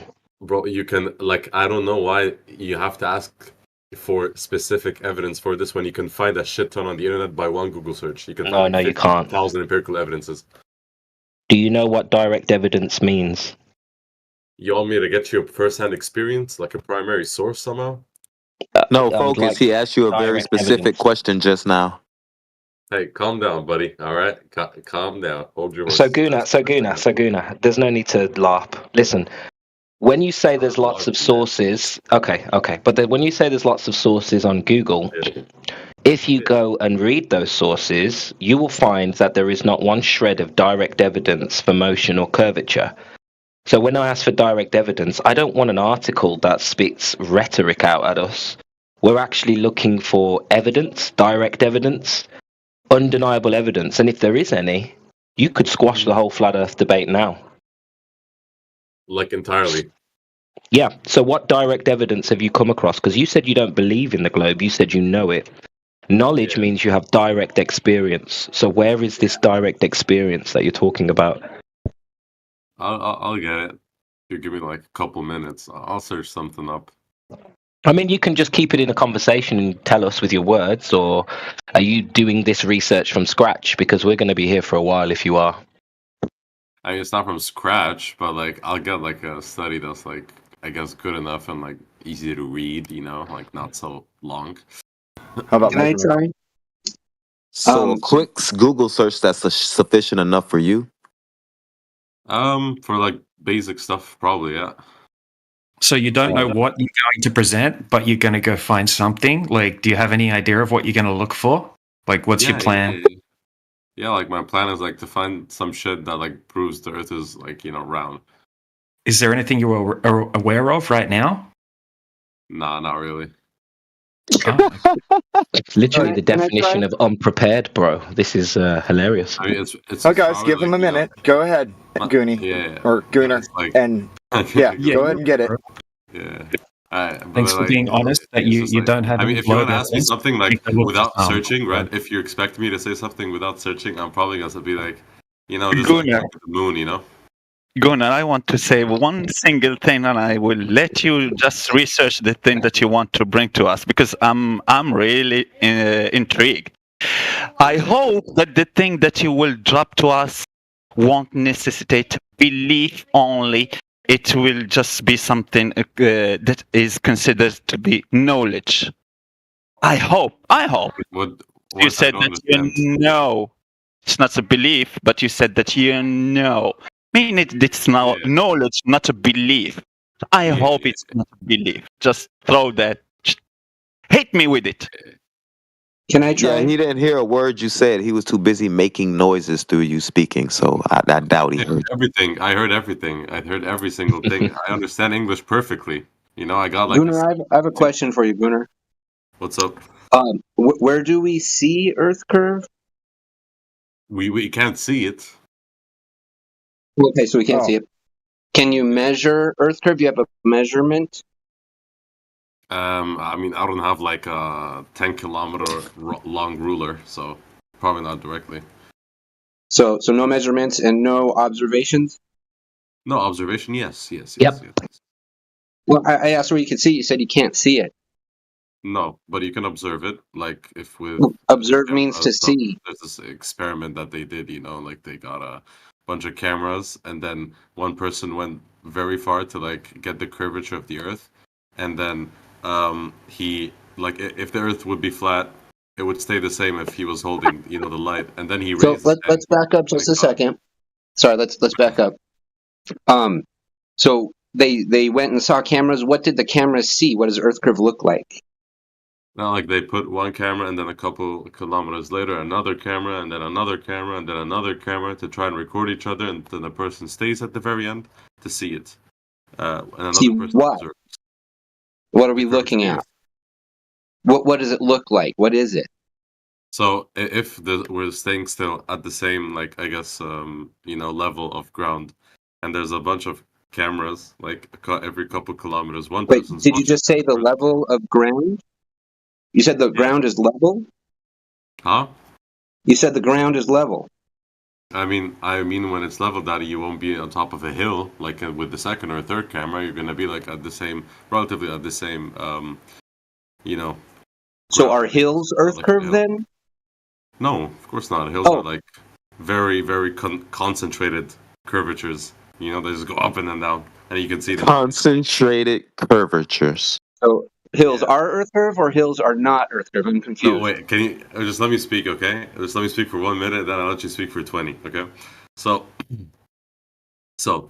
it was about putting one camera and then another camera, blah, blah, blah. You understood that part. One person would see through the lens of the first camera, and the first camera would see through the lens of the second, blah, blah, blah. And by the way, it was flat earthers doing this experiment. So at the end of the last camera, the person was standing and he was having like like a lamp or something that can show light, or like I don't know, flash from your phone or whatever. You got a link, and man? He was standing there. Yeah, I have a video. I'll show it. But let me finish first. Jeranism, And guys. Yeah. yeah, but let me finish. Let me finish. And the guy at the end, right? So if the Earth is flat, then you can see it, right? You would be able to see Yeah, the we light. got you. Look, we know about what you're talking about, but you're not even telling it correctly at all, right? Right. Man, I just saw TikTok of it, man. I saw like a TikTok, bro. That's like Yeah, pretty much. You're He literally hasn't making looked it up. into it. So he hasn't looked into it at all, but he's using it as proof. Well, not lamps but and people aren't Earth curved. as like an observation, you know. Well, a lamp and a person is not Earth curve, so I'm confused where we actually see the Earth curve here. Like, what does it look like? The Earth? The Earth? Yeah. I mean, you see Okay. a curvature. Well, if I look out at the horizon, it's flat. There's no curve when you look out at the horizon. No, that of course there is. So the horizon is No. Earth curve? Bro, yes, like you're on a ship. Oh. You look, So you see like a billion other ships. No, it curves. So does the Earth expand and contract along with the horizon as it moves Why would it location during the expand? day? No, it wouldn't expand. Why would it expand? Well, because the horizon changes location on a daily basis. Is the Earth expanding and contracting along with the horizon? Bro, what does horizon mean for you? What No, you need to. We know what horizon means. Can you define the horizon? What is the horizon? I'll give an example, okay? I'm sitting on a boat, all right? And then I just look out into the horizon to like, as far as I can possibly see with nothing blocking it, and it's just like there, very end. And then it happens once you see, that you can't see stuff anymore past that. Like you don't see ships, but you see ships out of very far And what causes that? The curvature So of what the Earth. causes that point? Curvature of the Earth. So you believe that the horizon is the curvature of the Earth, and everything beyond the horizon is physically blocked or impaired. No. Of course not. Of course not. First of all, I believe that the horizon is the observation of the curvature of the Earth, and anything beyond the horizon, right, is going to keep going in a circle until you eventually come back to where you were standing. Right. So you agree. You should have agreed with what I just said. The horizon is a physical location, and everything beyond the horizon is physically, optically impaired due to a physical drop. Yeah. Yeah. Okay.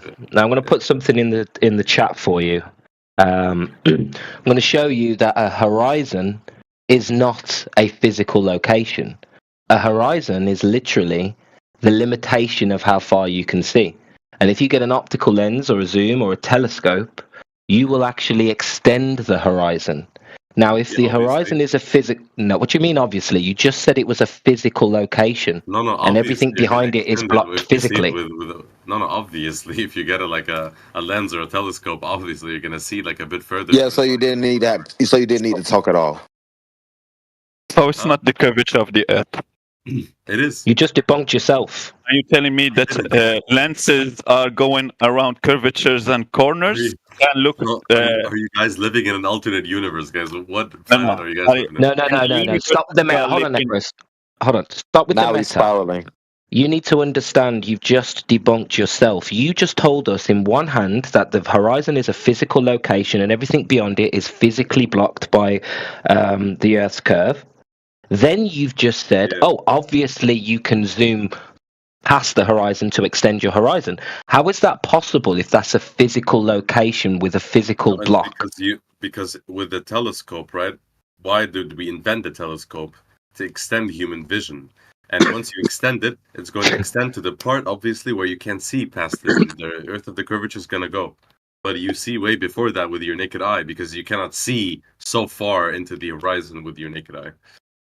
So in your worldview, we're seeing around a ball, and when we see beyond where the physical horizon is, we're actually seeing underneath us and below us. Is that what you believe? Like when we look downwards? No, you're saying that beyond the horizon is drop. Yeah? You're saying that there's a physical location. When you zoom into that location, You shouldn't be able to extend the horizon. That horizon is the limit. Is a physical location. You're saying, but all observation contradicts that, and you know this. Listen, You know this subconsciously because you know deep down that with an optical lens or zoom, that we can see beyond that location. So you're debunking yourself when you say, obviously, we can see further than the horizon, and that the horizon can be extended. That's why he spiraled into, well, you guys are in an alternate universe. That's why he spiraled into that, because his reality is in contention. Why won't you shut the fuck up while I'm talking? I sent a picture, man. Open the picture. Wow. So we can't get past this contradiction. You have a contradiction here. You think that the horizon is a physical location, but you also agree that we can see beyond that horizon. That's impossible on a ball. If you have a drop, Beyond the horizon. if you have a drop rate of 8 inch per mile squared, that means at 10 miles, you're dealing with 66 feet of drop. And when we zoom beyond that 10 miles, we are able to bring that 66 feet of drop back up to eye level. Is that what you claim? Is that your belief? Okay, let me rephrase. Okay, your eye cannot reach the horizon, but if you want to reach the exact horizon, Your eye can't reach the horizon. That's brilliant. That's fucking brilliant. I can't see the horizon. This is hilarious. I know. You have to see with the telescope to see the bend of the Earth. You know, the curvature of the Earth. There's no curvature of the Earth. The horizon is Earth curve, though, and we can see the horizon. So we can see the horizon, but we can't see Earth curve. But the horizon is Earth curve, but we can't see it. No, you can't see with your naked eye because you cannot see far into the distance, right? You might need glasses. Do you have glasses? Do you wear glasses? Do you wear glasses? No, I can see the horizon just fine without glasses. I can buy you some glasses if you're -2. It sounds like he's trying to derail the conversation into nonsense right now. It's not. I'm just saying I got glasses, and I know a person who makes good glasses. Gunnar, I want to ask you something. Now you are claiming that you can see things that are obstructed by the edge of a curving surface, like, for example, a hill, and there is a house that is obstructed behind the hill by the curvature of that hill. You're telling me that I can get some lenses, a telescope, a camera, binoculars, and I can bring that shit out from behind the hill.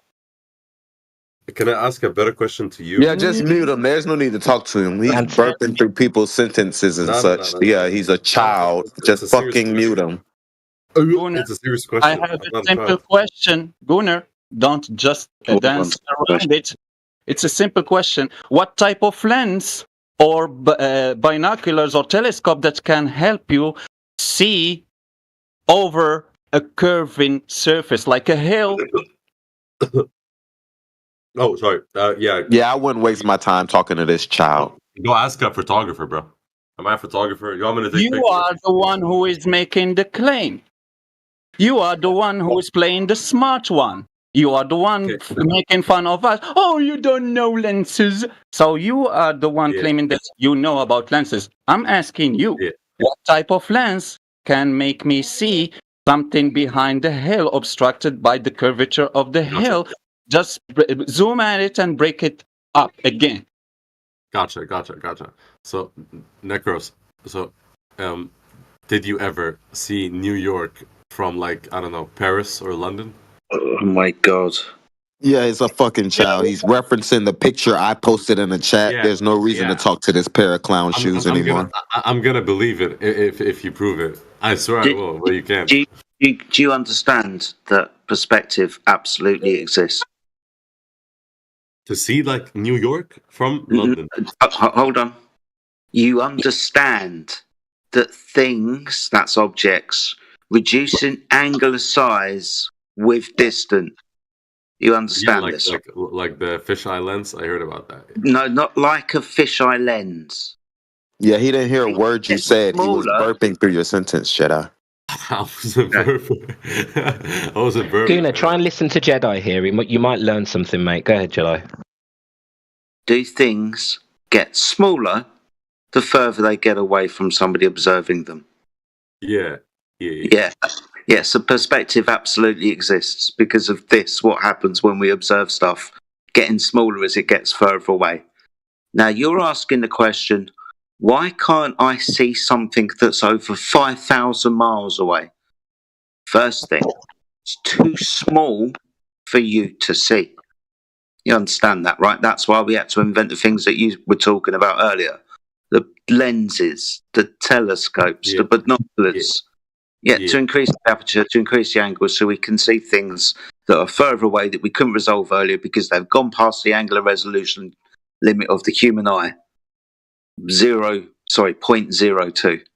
Now, if you're talking about something that's thousands and thousands and thousands of miles away, that's thousands and thousands and thousands of miles worth of atmosphere. And as we all know, the atmosphere isn't transparent with distance. It becomes opaque after about 250, 300 miles. It's like trying to look through a brick wall. So even if you did have the aperture, you wouldn't be able to look through the wall of the atmosphere to see something that's very small, very far away. Can you, like the last sentence you said, can you say it again? Because like I'm really like, thinking and shit, but I didn't quite understand it. It's too small and too far away for you to see with too much atmosphere between you, even if you did have the technology. So even with all the technology we have, we cannot see one end of a city, like of a country, like East Coast USA from like Western Europe. Thousands and thousands of miles, and the atmosphere becomes like a brick wall at 250 miles. So no. Can I ask a question related to this? Can we make sure he understood what's being said there? It's the same with water. You don't expect to see to the bottom of the ocean, do you? Bottom of the ocean? No, not really, bro. No, because as you look further into the distance, you get a thickness of the atmosphere, just like you get a thickness in water. Do you understand his point? Yeah. So you're not going to assume flat earthers think they can see forever anymore, then? Flat Earth? No, like I think like I would believe if the Earth is like flat, if you can see it like with technology. No, I asked you a specific question. I says you're not going to claim that flat. You're not going to make silly comments like, "Can I see New York from Paris?" Because flat earthers don't claim that. We understand perspective. We understand we have an atmosphere. Do you understand that? Yeah. Good. Seems like he understands. Yeah, but like I still like believe the Earth is round.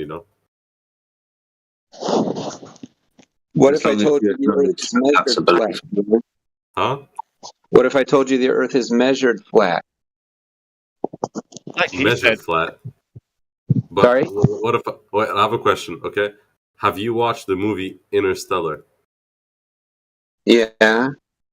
Boom. There's his ultimate proof. There's his proof. The Earth is round in the movie. Yeah. So what my question is, what if I told you the Earth is measured flat? Measure flat. What does that even mean, man? Do you know what a measurement is? Do you know what you measure a table? Yeah. Like when I measure the size of my Willy Wonka, I just put my phone next to it. Okay. Well, how you child. Like I said, no reason to talk to children. And didn't you hear him? I was about to talk about that sound that you are making, the animal. Yeah. What animal sound, man? He's a child with mental disabilities. I don't know why we're entertaining it. You're not entertaining me, man. If anything, I'm entertaining you. That mental issue is called cognitive. Completely. Do you want to continue talking to him? Shit, no. Okay. Yeah. Do we have anybody better in the house? Any Globers who'd like to pick up the argument from here? Yeah, I had a question about the boats being pulled back into view with a camera or a telescope or whatever. Yeah, go for it. So the way I've heard this debunked is that flat earthers show small boats being pulled back into view, but they never show any really big, like cruise ships or big oil tankers or whatever like that, because they are actually so far away. Like a small boat is just disappears because of perspective, not because of it's going over the curvature. But a big boat has gone over the curvature and won't ever be able to be pulled back when you can't see it.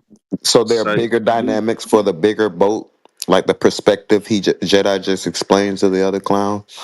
So if you have that perspective in play, you would need a special type of device to see through that Atmos, which you probably can't.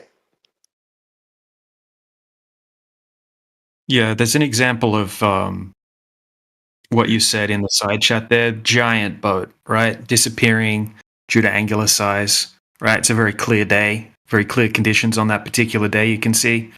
Same thing happens. I mean, I've never seen a boat disappear bottom up myself, living on the east coast of Australia, right? Surfing, boating my whole life, watching cruise ships go out, fishing boats go out.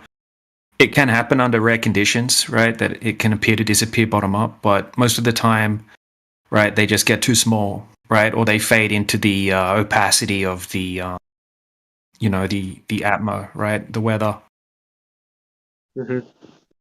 But, zooming it back to view again, right, it's not disappearing bottom up and then you're zooming it back to view. You can only zoom it back to view if it's disappearing due to angular size, right? There are other explanations for particular conditions where something can make it look like it's appearing to disappear bottom up, right? That's a different thing. And it's rare, very rare for that to happen. But also ocean swells is another explanation for that on top of different types of mirage effects that can cause that to happen. Definitely not Earth curvature. Yeah, definitely not Earth curvature. Very odd, though, that one of his examples was oil rigs. Oil tanker. Anybody care to share some Black Swan?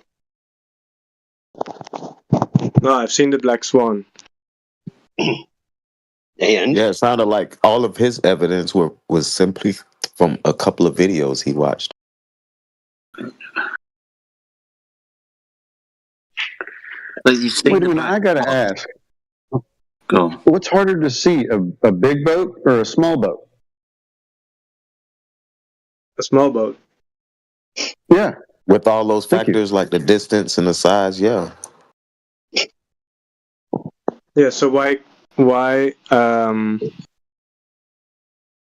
don't we see any videos of big boats being pulled back into view when they're not visible anymore by eye? Which means they're hold on a second. Wait a minute. Hold on. Why are you asking me a question about what's not available? If I get you one of a big boat being pulled back into view, will that help your position at all? It's what the Black shows. Except it's not a boat, it's oil rigs, and when the camera isn't zoomed in, you just see the horizon and not oil rigs until you zoom in and then you see the oil rigs. What are you talking about? Exactly. And an oil platform is big and high. Mm-hmm. Okay? And it's way out there. So why are you dismissing that? I'm not dismissing it. I'm just asking the question about the boats being pulled back into view because it's used as... I don't know if you heard what I said or not, but I said I posted a video of a giant boat, right? They don't get much bigger than this, right? At 59 after the hour in the side chat, right? When he's zoomed out, you cannot see the boat. Its angular size is too small, right? And then when he zooms in, you see the entire boat again. 59 after the hour. Oh, yeah.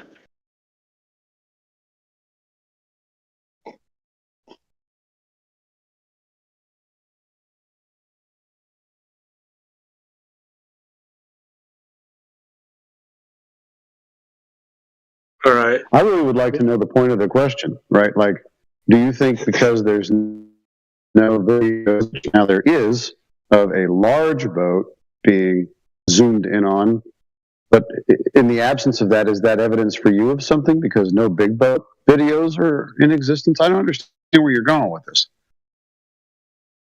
No, it's not any evidence for me for anything. It's just that I'm trying to ask why the small boats being pulled back into view is evidence for a flat Earth when there's It's not. clear evidence. It's No, not. okay, so it's Nobody made that claim. Nobody's using small boats or zooming or anything like that being evidence of a flat Earth.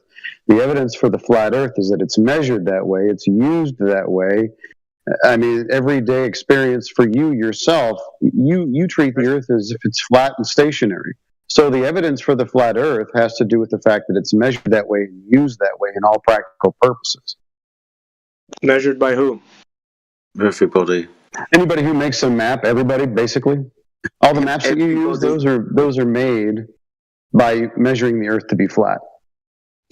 Everybody, every day, and I hate to butt in, but even when you stand up and orientate yourself to be level with the world around you, yeah, when you put shelves up, when you pour a glass of water, everything. No, that doesn't make any sense, putting a shelf up. Yeah, it does, But- because So your you shelves, I'll tell you why. Because your shelves, if you put them up correctly, are going to be level. That's going to be horizontal. And as we all know, all horizontals are derived from the horizon. To be level with the world means to be parallel with the plane of the horizon. The horizon is where we observe the surface of the Earth. This is primarily water appearing to meet the sky at distance. So the water on the surface of the Earth is parallel and horizontal to every other source of water or anything that you want to make level, like when you build something or when you stand up. No, but putting like on a globe, the level would be. No, I'm trying to make the globe argument here about putting up a shelf. Because their level is being measured with the angle of the center core of the Earth, whatever is the We said measured, and that's why I'm interrupting. And this is why it says who said what he said, and so am I. We do this every day. We don't measure from the centre of the Earth. We think we're on the centre of the Earth. But when we want to put up our shelves and be level with the world, that will be to be parallel with the plane of the horizon. Water is a horizontal reference datum. There's no curve involved. You don't measure curve. It's all level horizontal. Yeah, plus level is defined as having no part higher than another, so it is not in any reference to the center of a presupposed spherical Earth. No, but a shelf would be like half a meter long. It won't make any difference if the Earth's a globe or not, or flat. Right, so that half a meter long is going to be level, parallel with the horizon. So the Earth. So the entire Earth is now parallel with your shelf. Thank you very much. You've made our point. Why would the whole Earth be parallel with it? If just that. Because the entire Earth is horizontal as oriented and defined. I tell you what, too, go ahead and hang your shelf out of level and put some things on it. You go ahead and build that way. Just eyeball how you want the shelf up there. Don't even worry about referencing water level. Just go ahead and tilt it any way that you think's pretty, and then put some stuff on it. Do everything that way. Mm-hmm. Go ahead, man. You seem to have missed the finer point of the argument. 70% of the surface of the Earth is water. Water is used as a horizontal reference datum. The horizon, that's the surface of the Earth, the water, is always parallel with every other horizontal because that's where we get horizontal from. The horizon. The water is horizontal. It's not just shelves that's a couple of meters. This is a measurable distance that's utilised within celestial navigation up to a distance of 12,000 miles for one observer making one measurement. On top of a mountain, yeah? Yeah, because the horizontal that you acquire will be parallel to the horizontal ground below.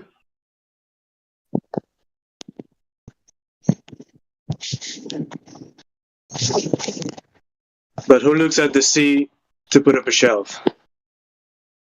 No, I'm just trying to get you to understand what horizontal is and how we use this every day. Well, you have a little sea in that spirit level. There's some water in there. So it's a small sea, and it's horizontal. It has to be. And you level your shelf with it.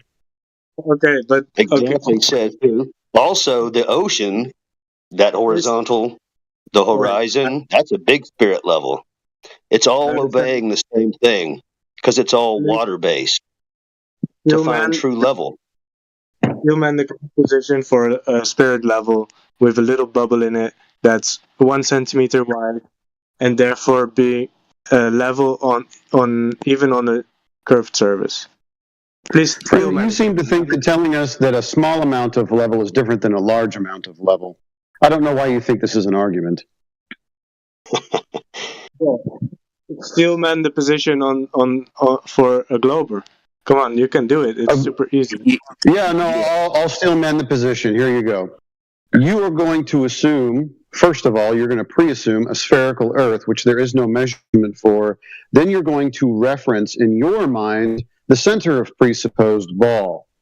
Although the problem is you don't have any of that in reality. So why would I want to steelman a position that is already fallacious and imaginary in the first place?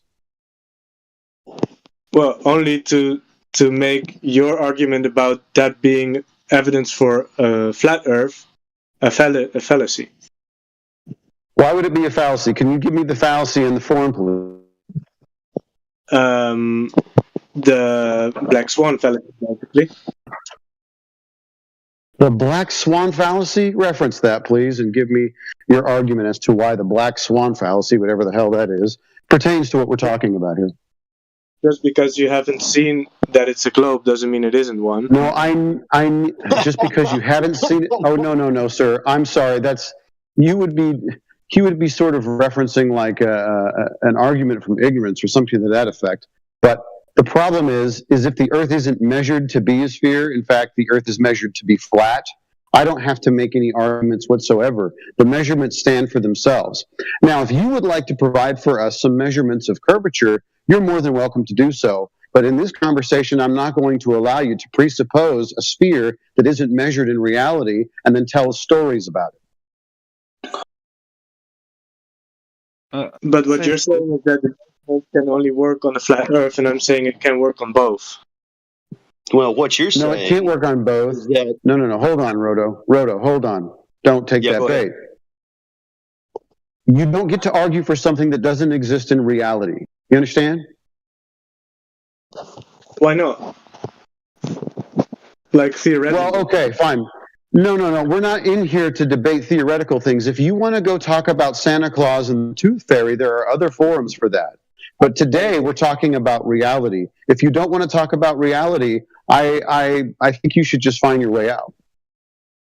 Okay, but I'm here to figure out what reality is, and I don't know what reality is until I make a hypothesis. Reality is not subjective. Reality is objective. So you actually have to measure the thing. So the Earth is measured to be flat. There's no arguments to make. This is not a subject where we decide about whether or not my opinion is better than your opinion. The Earth is measured to be flat. Well, have you measured it? Of course I have. I measure it every day. I measure it when I put a shelf up. Yeah, but that's the point I'm trying to make, is that by putting the shelf up, you're not measuring the Earth. You didn't listen. No, I am. Example. Let me. Says who? I apologise. Says who? You didn't listen to my last example. We went from the shelves to measuring a distance of thousands of miles. You remember when we were doing celestial navigation and you asked me the question about can we do it up a mountain? Yeah, the local distance is 12,000 miles. It's not just the shelves. It's a practical measurable distance because we're interested in the geographical position of a star. That is, the point on the Earth that's directly underneath a star at any point in time. We want to know our distance to that because we're navigating. So it's a measurement across a horizontal plane because the horizontal plane is required and they're measured when we use the horizontal plane. Real quick, let me three-prong crown this as an interjection. It's 1, observed, 2, measured, 3, utilized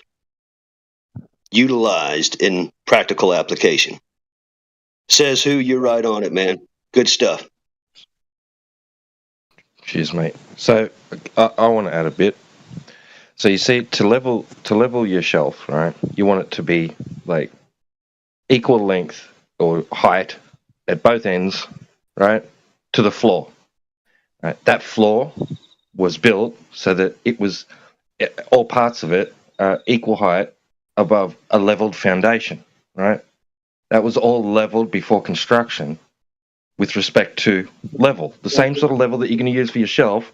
That's the foundation of your house, right? No, Now, the shelf that doesn't has an elevation. That has an elevation. I'm not finished yet. That has an elevation above sea level, right? That has an elevation above sea level. All the way from sea level inland to your location was measured. The elevation changes were measured with respect to an extended, transferred horizontal plane of reference from sea level. The surface of liquid at rest is level and flat and horizontal. And any physics teacher will tell you that, right? So much so that you can use it in construction. There's another type of level called a water level, and it's a transparent tube with filled with water. So one end and the other end can be extended away from each other, and as long as there's no bubbles in the line, the two ends, right, of your pipe will indicate the exact same height as one another in a straight line. Yeah. So how long is the tube? It doesn't matter. I just told you that from sea, thousands of miles inland from sea, elevation changed is measured with respect to a horizontal plane of reference. All the way to your house. Right? That same level that you're using for the shelf, same level as what they used for the floor, same level as what they used for the foundation, same level as what they're using when they measure elevation changes from the coastline inland to your location. Thousands of miles. Which guy that built my house looked at the sea to build my house? Oh my God. Your house is built at elevation. Your house is also going to receive some kind of water, plumbing, sewage. Yeah, we're all interested in level. We're all interested in how we're going to get the water there and how we're going to get rid of it. Interested in water tables. Yes, everything is in reference to level. Yeah, and you can get long distances. Not very long distances, but average long distances. For example, you can use the zip level if you ever heard about it. That stretch to an average long distance, say 20, sometimes 30 meters. How can a dip have no elevation change?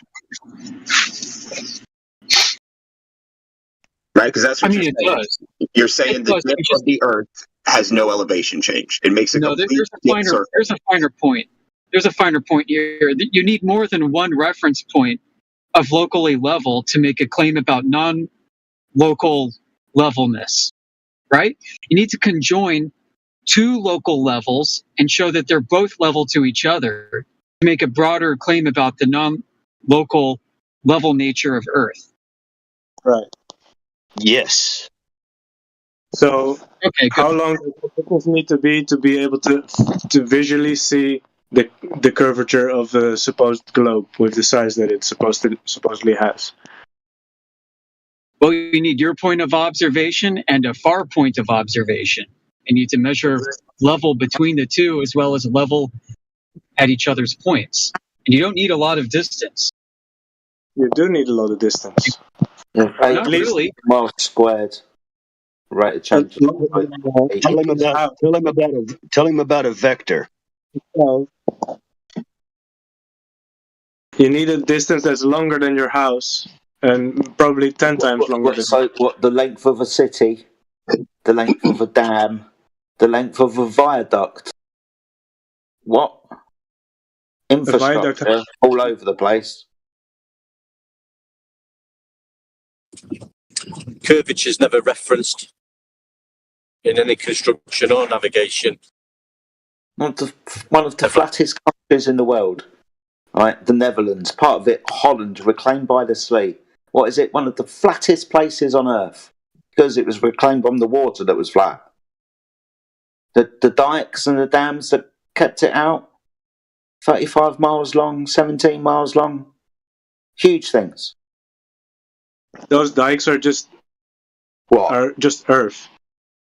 Just water level, stopping the water from going below sea level, which is also level.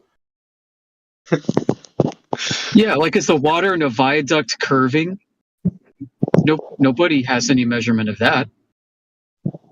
Stop mentioning level, Jedi, please. Viaduct is a bridge over the water, yeah? Jedi, I have a question. If the ocean is not level, if sea is not level like they claim, curve, how can they get the height of a mountain in the middle of a continent, where the sea is thousands of miles far of that mountain in any direction? How can you get the height of that mountain when that mountain is just above a hill? A dry, you got to approximate it with barometric pressure, right?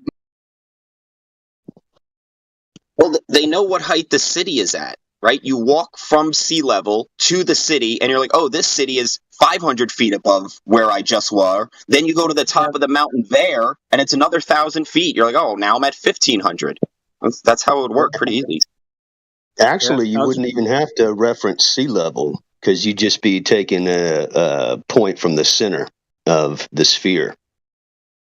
You wouldn't have to reference anything horizontally. Well, that would give you your height above whatever from the center of the sphere. There'd be no need to reference anything curving like a supposed sea level that curves. But we do reference You would have sea to level. go to the center of the earth, though, for that one. Wouldn't you? Right, but we don't do that. We have things like a water table. We have things like flood zones. All of you either live in a flood zone or you do not, meaning it's above or below that water table, which has nothing to do with anything equidistant from the center of a sphere. It's all about horizontal plane. Exactly. Like Jedi mentioned in Netherlands being flat. Okay, if you actually look up what the flattest country is, it's the Maldives, right? And it's standard for deciding like its flatness. It's not how much curvature they measured there. Yeah, how much curvature, how much it conforms to the curvature of the Earth. No, it's its average elevation above sea level. Using an altitude meter, yeah? Altitude above mean sea level. Mean sea level being the 0 point for altitude. Like depth is below mean sea level. High tide, So they're not going to go around triangulating with the sea level around and then the elevation above that. They're using an altitude meter, which is measuring a point from there right straight down. Nothing to do with the sea. Yeah. Yeah, so what you're describing is completely horizontal. Everything that you just said is horizontal. It's in 0, which will be the level that you get the altitude from. Don't care how you get the altitude, that altitude will be in reference to sea level. It's just calibrated to give you a number. To give you an altitude above mean sea level. Of course. Yeah, mean sea level is much flat. The altitude indicator itself doesn't indicate whether or not you're level. No, but it also doesn't indicate if the sea 100 miles away from you is below or above you. You know what can help out with that? The attitude indicator, the gyro. So if you're in an airplane and you move forward like 1,000 miles, your attitude indicator should rotate up about 14.5 degrees if you live on a ball.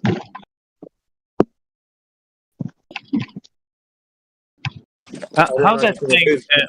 How would that thing work? If I don't, I just don't understand. I'm not picturing it very well. So, how that thing would work if it is a drop below sea level, for example, Dead Sea? So, if it is measuring just barometric pressure, I think the Dead Sea is just the same pressure as the surface level. But it is normally below sea level. So you will have to measure it from a horizontal. But how can you do that on that curve? Fluid pressure is respect to horizontal or vertical too. Yeah. See, Pascal said that at any point along a horizontal line within a body of fluid at rest, the pressure will be equal in all directions. At any point along a horizontal line, and all those points will measure to be equal. Shit. Equal pressure to each other. Shit, the water's horizontal. Shit. Yep. Water's horizontal. The air's horizontal. Guys, can you stop using the words horizontal and level, please? No, I will definitely use them. Where's the Globagon who was arguing that horizontal wasn't level or level wasn't horizontal? Has he gone? Yeah, I think so. Oh no, that was Sundog, I think. He's still here. Sundog, after this conversation you've been listening to, do you still maintain that?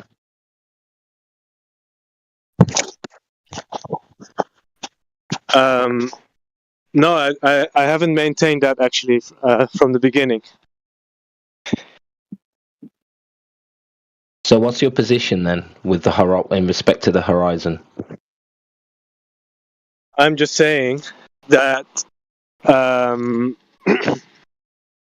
that it would work the same on either the supposed globe or on a flat plane. No, it wouldn't. You can't have horizontals on a curve. Curves aren't horizontal. Listen, with any local measurement, we cannot say that it's either one or the other. What do you mean by local?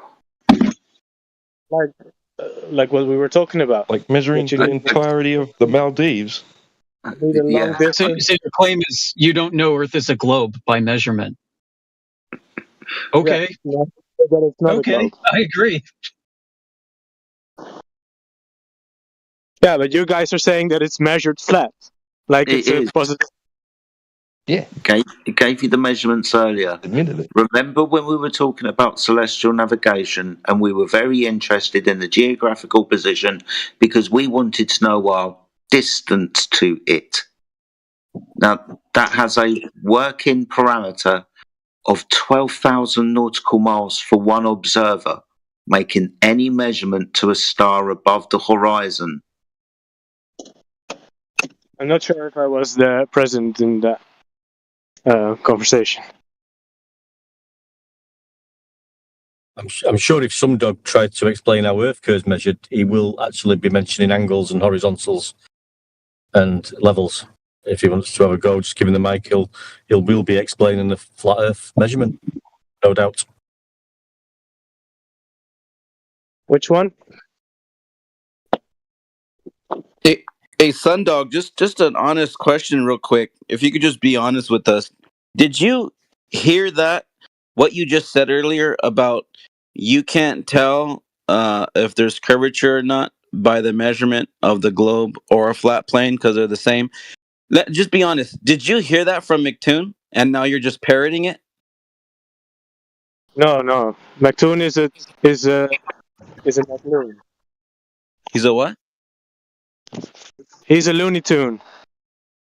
Okay, I'm just saying because you literally repeated what the dumb shit he said a long time ago, and it's just I was just asking because I have it recorded and I made a video about it and I laughed at it. Anyways, No, I don't really look at his stuff. Guys, let's not get too distracted here. Let's make sure there's only one or two of the flat earthers talking to the Glober because we're all over the place. I think Jedi was going through some good questions with him.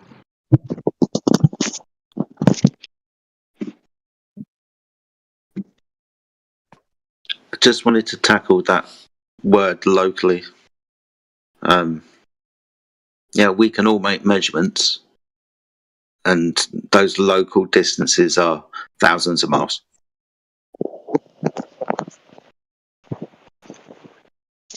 Which ones? The ones using celestial navigation, charting, navigation, those types of things. So within celestial navigation, we measure the elevation angles to stars in the sky. Based on that elevation angle, we can figure out the distance from our position to the geographical position of the star. That's the point directly underneath the star on the surface of the Earth, known as a GP. We can measure that distance with an angle. The angle requires the Earth to be horizontal. We measure a straight line distance in miles, kilometers, or nautical miles. So it's a measurement of the surface of the Earth. Can you show me that? Can I show you that? Yeah. Define it for you. What would you like me to show you? Well, I like- don't really understand. How is anyone measuring a geographic? What were you saying? How is anyone measuring the geography of the Earth by looking at the stars? Okay, so we'll use what is called an elevation angle based on a celestial sphere. You know what a protractor is, right? Nope. Okay, I'll post one in the chat. There's a protractor. There's also a model of the sphere. There's also a citation for an elevation angle. I'll pop up in a moment. You in the side chat, can you see those images? Yes. Good. So you understand the protractor. It's useful for measuring angles. An angle is defined as the intersection of two straight sides and the measurement of separations in degrees, arc minutes, blah, blah, blah. The celestial sphere, that's the second image where you see the observer underneath this hemisphere. This is a protracted view from the observer of how we observe measurements. The third one, definition You're breaking up a little bit, Jedi, by the way. of an elevation angle. I'll read it for you. The Yeah, altitude angle. What? You're breaking up a bit, mate. I don't know what's going on.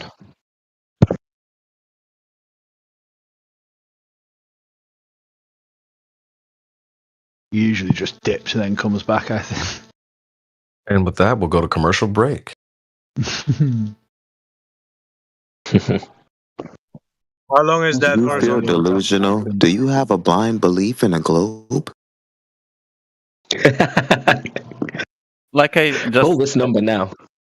Like I just said in the side chat, so every null measurement of curvature using lasers and trying to find that drop over distance, dropping from the horizontal, and you don't find that drop, that's a positive measurement of flat.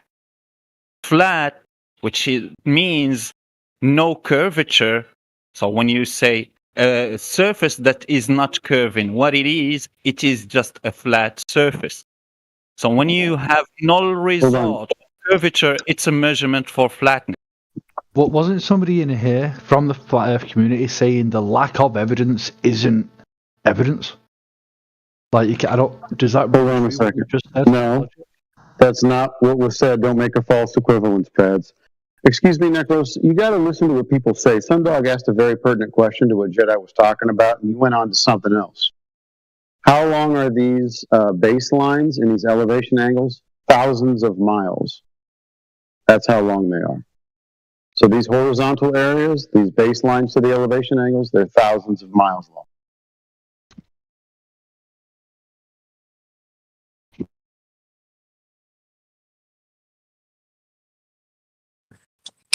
never a curve in sight, never a curve to be measured. Is there any reason these are so long, these lines? You said thousands of miles? You're asking a why question about a distance? Well, you said there were yeah, I might have missed the first half of the conversation. Oh, sorry, I'll catch up. Maybe I missed the first half. Never mind. It's all right. We're talking about elevation angles. Oh, okay, never mind. Go ahead, Jedi. I don't even know where I started cutting out, guys. Nah, in the ballpark of the baseline and the elevation. The elevation angle, sometimes referred to as the altitude angle you was up to. Oh, okay. So you understood everything that I said up until I started reading the citation? Yeah, that's where you stopped. Awesome stuff. So, are you still there, mate?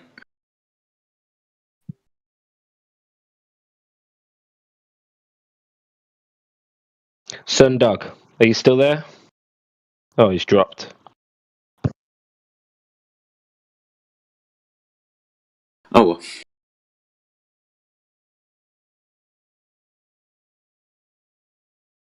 Okay, Pat, that's your time to shine. You got a question about elevation angles? Oh, Can you yeah, explain it anyway? I was on to something else, yeah. Yeah, explain it anyway. Can you finish explaining it anyway? I'm curious. Right, so you want me to finish explaining how... Yeah, you want me to finish explaining how we utilise this angle measurement to figure out a distance to a geographical position? Yes. If you measure the elevation angle of the star, say 15 degrees above the horizon, just subtract that 15 from 90. The 90 is the position at your zenith, right? Same idea as the protractor. So you want to figure out your distance. You subtract the 15 from 90 and you multiply it by 60 or 69. 60 will give you the nautical miles, 69 will give you the statute miles. And that will give you the distance between you and the geographical position of that star. And is that along a horizontal plane, Jedi? Yeah, that's a straight line distance measured from a horizontal plane and gives you a distance along a horizontal plane. Yeah. That's because it's an elevation angle and it requires a horizontal plane, correct? Yeah, what an elevation angle is. It's an elevation above horizontal reference plane. And who uses those measurements of 12,000 miles, like you were saying? Okay, so the 12,000 miles, you see the protractor, that's the distance you can measure from 0 on one horizon to the 0 behind you. That's a workable distance of 12,000 miles. 6,000 in one direction, 6,000 in another.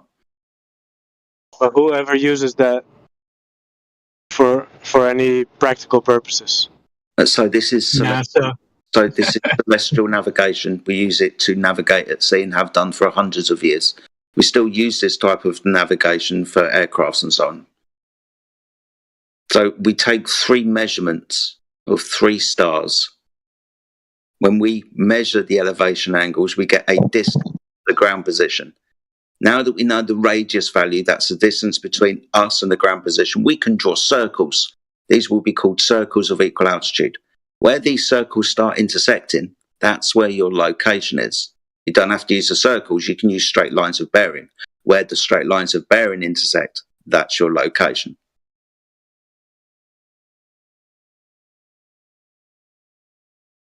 You know the really cool spy plane, the SR-71, considered the fastest plane in the world? That plane navigates using this concept. It's got a celestial navigation computer behind the cockpit, and it's got a camera aimed at the stars. It takes pictures of the stars, compares them to star charts in the Nautical Almanac, and computes its location using flat Earth elevation angles.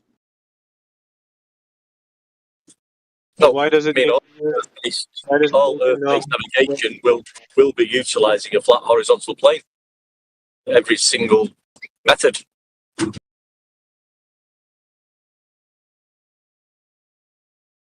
But wouldn't it be using stars that are? Sorry, go ahead, dude. wouldn't it be using stars that are not 12,000 miles away, but like 100? I mean, the zenith of it. No. So, for example, we can figure out our latitudinal position by measuring the elevation angle of Polaris to give us the angle to the celestial pole. Now, these distances, they're hundreds, they're thousands of miles. So, we're going to want to know our latitude. It's one of the most important things to figure out when you're navigating. Polaris or any other circumpolar star, depending on the pole you're referencing. You can measure that, and that will give you its distance to the geographical location or your location in longitude and latitude.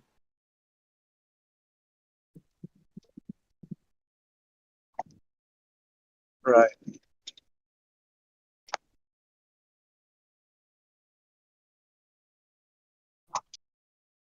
So you're saying if the Earth is a globe, that elevation angle wouldn't be 90 degrees, yeah? You wouldn't have degrees on a curved surface. You wouldn't have an elevation angle from a curved surface. This methodology wouldn't be suitable. Why not? Because you can't measure elevation angles if one of your lines is curved. Yeah, the tangent to a curve at that meeting point is 0 degrees in angle. It's actually an approaching 0 degree function. You don't have any angle at all.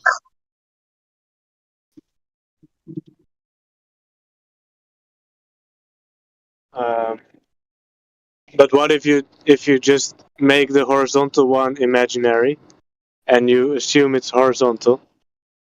That's going to give you a problem because both you and the ground position of the star must be on the same horizontal plane. If you start drawing tangents on spheres, then you and the ground position are not on the same horizontal plane. The measurement's always taken for a straight line distance between you and the ground position of that star. It's a straight line distance. You're on the same horizontal plane. Start throwing tangents everywhere, you got problems. And we are navigating the surface of the Earth, not tangent lines.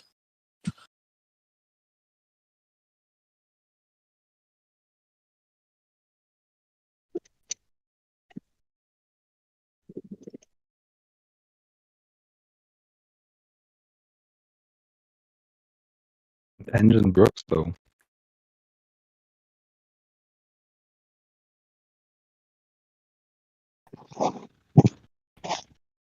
So I just wanted to, like I said earlier, to dispel this idea of, we just measure it locally flat when we put up shelves or when we run a bath. Yeah, locally, if you want to get around locally the Earth, when you navigate the Earth locally, thousands of miles of measurements. That's how locally we measure the Earth flat. Everywhere we go, all the time.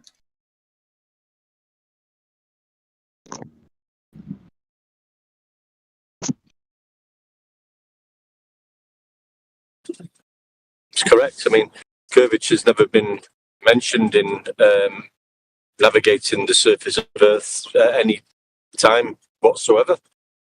In order to get your position on ground level, surface level, horizontal plane, curvature's never been mentioned and never been used.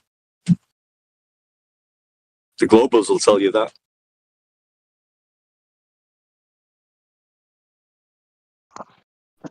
Sundog's back.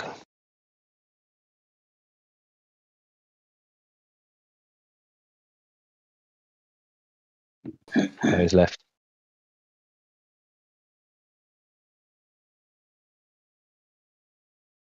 Once you start using imaginary tangents to imaginary curves, you have to then use imaginary parallel light assumptions from the stars, sun, and moon, all of them. Parallel light from surfaces that are flat and distant. Parallel light from the moon? Yeah, parallel light from the moon. Imagine that. You go The moon high up. debugs the globe. If you go high up in latitude, like for the plane you mentioned, the elevation angle is the same, so it has to be parallel light, right? Well, from the moon,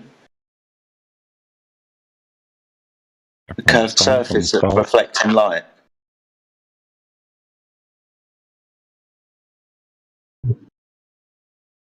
Is it the same elevation angle for the high altitude plane? I mean, if you have to move laterally 69 miles to get a star to appear to descend or ascend 1 degree in elevation in your field of view, then would the same hold for vertical ascension? Would you have to go up 69 miles from the surface of Earth to see a rotation of 1 degree? So the idea that you can change elevation a mere 10,000 feet and not see any noticeable shift might comport with what you see on the surface if you go horizontally 10,000 feet and not notice any shift. Are you talking about elevation above sea level? Yeah.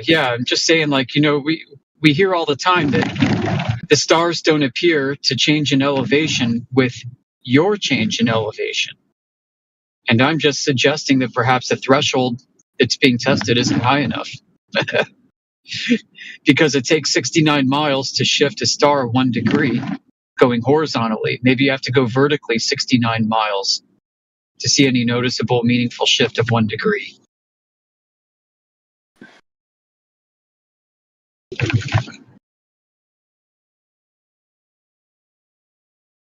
And aren't they constantly moving also? Yep.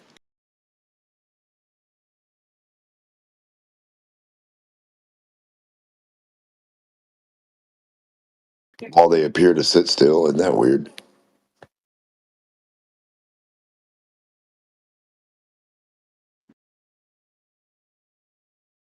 All the surveyors in the world have all the tools at their fingertips to measure curvature, and they don't do it. No, they just make up a whole bunch of stuff that doesn't agree with They itself. don't do it. The drop don't agree. The degrees per mile that don't even make like. No. I think a degree of space is a degree. I think 69 miles would be 69 miles of degrees. But that's just me.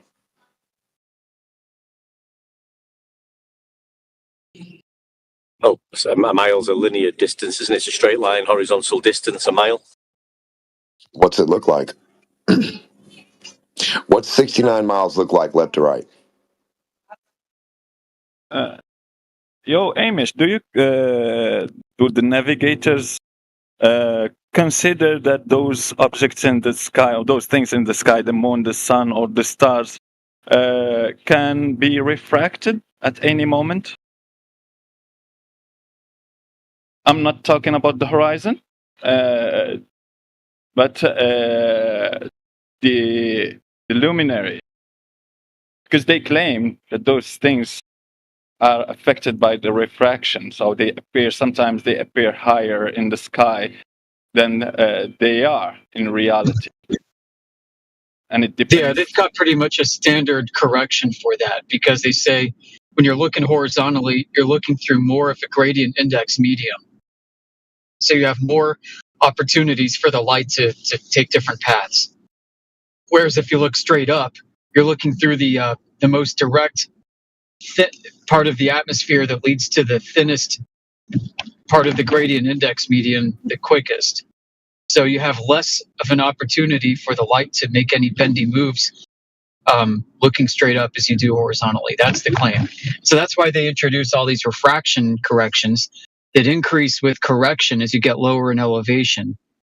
And underneath 10 degrees elevation, they just stop doing corrections because it gets so freaking absurd. Correct. Yeah, and they'll tell you to use stars above 10 degrees because below that, you can't make any meaningful predictions about anything.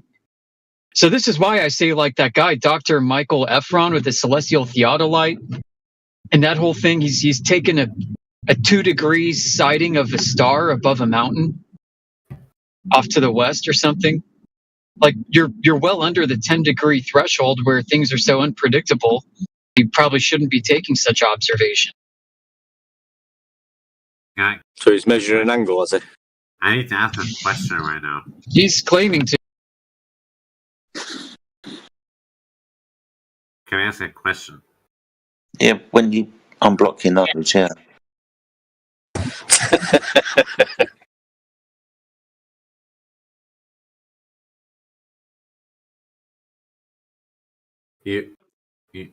You say what? Huh? Oh, Necros, I think I know what you might be thinking of. Like when it comes to surveying and even some navigation concepts, the stars may not appear where they should be according to the tables that tell you where they should be. And so they have this discrepancy and they're like, oh crap, what's going on? Well, freaking gravity did it. I'm They're not never even below joking. you. Also, It's they're never freaking below the Earth. gravity curving it, making everything an act. Yeah, maybe gravity again. Yeah, and then they say, well, they imagine like if the stars could drop a plumb line to Earth, that plumb line is curving because of a warp in Earth's gravity field. I'm not even joking. Like I can pull up examples of this. It's insane. And of course, it's an unfalsifiable claim. Yeah, well, no, it is falsifiable because if you got plums, you should have to have 10 to 100 of them not being equal with each other, not acting the same, all doing more and more and more and more and more as you take them that way. So Right. Well, you're not going high enough or using the plumb long enough, Demok, and that's where it's unfalsifiable. They say you have to go to these extensive. Yeah.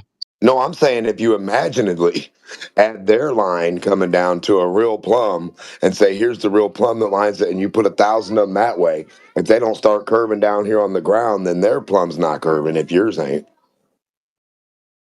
So, yeah, I mean, it's just a big goopy story. And there are no stars underneath you. You know how they give you that app on your phone and you can rub it across the ground or floor or turn it somewhere and it shows you where stars are? There are no stars underneath the ground. So how could any of their trajectory or their math be right? Oops.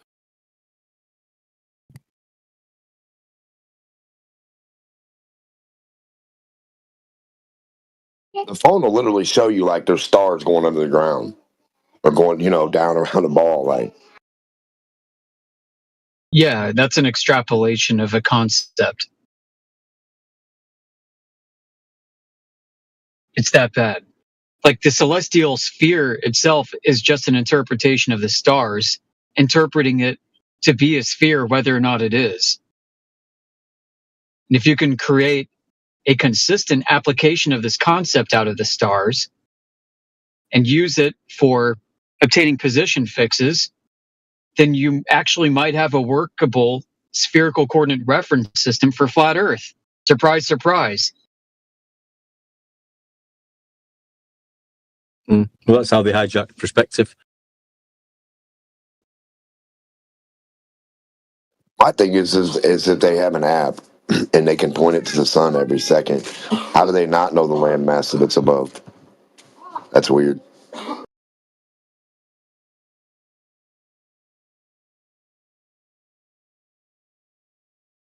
How do they not have a sun map with the sun's path on it for the most local regions that it'll hit for proportion in that area along the map? That'd be like sun path here for the whole year, for 5 years. Where's the...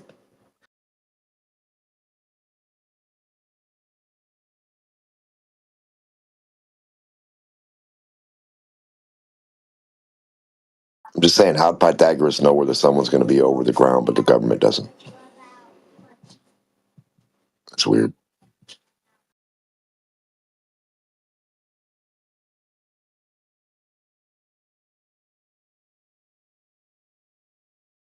Sun's going to be right over Jonestown in about 2 hours, Chuck. You better get started riding.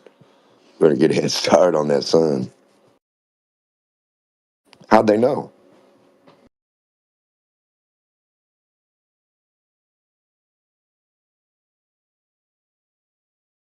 And it doesn't mean anything super exact.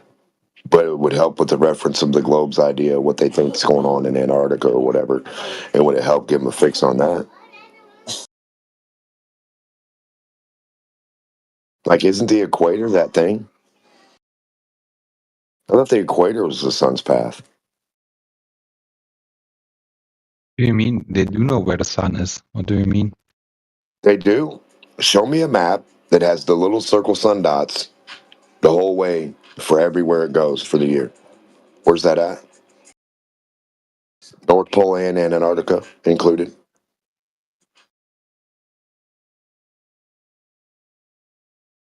Yeah, there's the daylight maps are basically like that. I mean, I don't know. I'm not arguing a toss or anything. I'm just saying, I'm sure there's maps though that do show that the old maps show where the sun moves over the ecliptic. Well, then why do they have a final? I'm saying, like, why would you have a final experiment? No, but listen, why would they have a final experiment in 2025 saying they don't know what the sun's going to do, or they're not sure, or they're going to disprove or prove something, and they don't even have the they don't even have a stipulated way of like saying it, and then they can't so, and they're saying the sun circles this thing and then circles that thing, and then everybody's like, they're retardedly baffled. Why would you be baffled or confused if you have a map and a piece of paper that shows the sun's exact path of getting there and leaving there and doing that there and everything? Like, where is that at? That's all I'm saying. It's not really an argument with you. I'm just looking for the map, the real one. With the sun's path all the way through North Pole, doing its thing, keep going, doing its thing, to the South Pole, doing its thing, back, for a whole 2-year period or something. Exactly where Doesn't go through the North Pole. I posted a link to an animation, which maybe that is what you want. I don't know. Does this animation have a ball? Or is it a flat map? Oh, it's the flat map projection. Okay.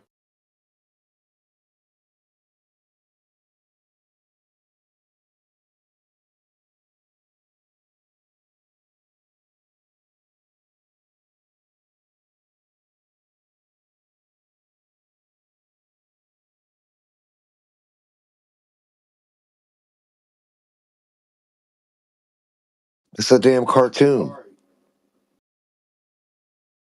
Of course, what do you expect? I expect a map with the sun circle on there. A map? That's not... What the hell is that? Looks like a wave. Maybe skip forward in the video. There's another sort of map, but... Yeah, the wave symbolizes which areas get sunlight and which don't. It doesn't show where it's going or how it gets there and how it comes back. What are you talking about? It doesn't show any information that I want to see.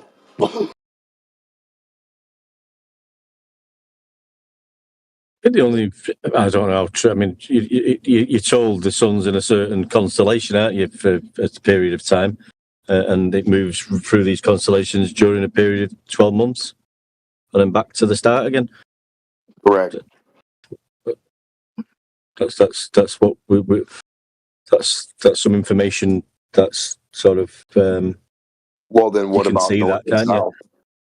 Well, they say it circles the north and then circles the south. That's not a cycle of starting back again unless north and south are incorporated with each other or into the spiral. Do you understand? Yeah, because it's not the spiral on the AE map doesn't work for the 24-hour sun. That's the problem. That's what they wanted to show. I didn't say which map. The problem is we don't have the map. We don't have a globe map that projects the actual globe and then shows where the sun's at on it going exactly. Like a little circle that takes its path the whole time. Show you where it's at. That way you as a human can go there and be like, look, okay, I see it came in from the north. Okay, I see it circling overhead. Okay, yep, makes sense. Yeah, there's a website for that. It's used by photographers to see where the sun is when, so they can make perfect photos. So we Where got does it it go? definitely. Where does it take its leave of absence from the regular path to the North Pole, or from its regular path to the South Pole? Well, I mean, it's not that you're trying to say it's not a part of its regular path, and you can't have a map. So, like, why not? Why isn't there a AE type map that shows North Pole, South Pole, the exact just North Pole? Not a ring around the rosy, not some goofy shit, not where the sun doesn't go and circle around. Like, why would there be an AE map that's not consistent with the world? How would it be a fake map and have fake stuff on it? Is that a globe problem? I think so. No, that's a flat Earth problem because you can't on a flat Earth. You should be able to make a perfect map and show the sun on it. Flat Earth didn't make the map though. That's a globe projection. So if you understand that it came from a globe, that map is only a problem for the globe, that the globe is supposed to be showing how the sun works on it with a map. So if your globe can't project a flat map with the sun path, that's the globe problem, correct? Flat earthers aren't into making maps that I know of. But the link I showed you, it shows the sun path on a flat map projection. Yeah. No, it I was didn't. just thinking that. No, it doesn't. It shows a wave. Shows That's all dark they show. blue, light blue, dark blue, light blue. You think that's a sun path over the land? You guys okay? I don't think Told you so. that's buddy. the light projected on a That doesn't globe. show shit. Would That's look like a pointless. wave if you project it on a flat map. That's pointless. Do you have an AE map that fits the globe to where we can see the sun's path on it all year round? Yes or no? This has nothing to do with flat earth. We're looking for the globe's presentation of how the sun actually works on it. So if their AE flat map on the globe don't work for the globe, why do they use it at all? They should throw that away then, right? Globers shouldn't have made that map if it don't work for them and they don't have no Antarctica on there. You think that makes sense? That's why we usually don't use the AE map. Nobody So which one do uses you use? AE map in real life. Which map do you use for the world? The accurate one. There is no accurate one because everything is just a projection. There is no accurate ball that represents a ball. Are you okay? Oh yes, but no flat map. A 3D model ball. No, we're looking. Dude, take your globe and put the little sun stickers and show us where the fuck the sun goes on it. Get a whole bunch of little circle dot yellow dots, dude. Show us. Show us the sun path all the way around that ball. What's so funny? Stick the stickers on there. No, on it. it's good. It's good. I know. I understand. Yeah, it's great. I love it. Because I want to see the sun path on the ball. I want to know where the globe has its map. It can show us that really exists, that makes sense, not the one that doesn't. Why would any glober say that's a flat earther's map when it doesn't even make sense for their portion of reality where they printed it out? Hey, globers, let's print out an AE map to travel with that doesn't work for us. That makes sense to you? Will Duffy must have this information. Hey? This information, must have he's all got a this lot of info. that.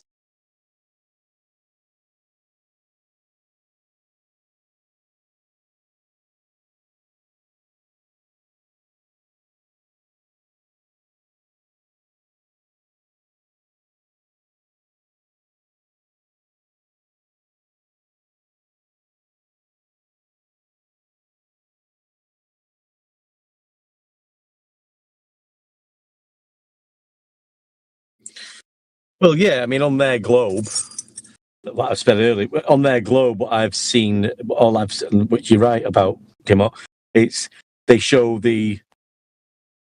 I'm sure that there's on some of them old globes, or the fucking globe map. On the map, the sun is shown going around the ball, moving up and down, around in a fucking circle around the equator.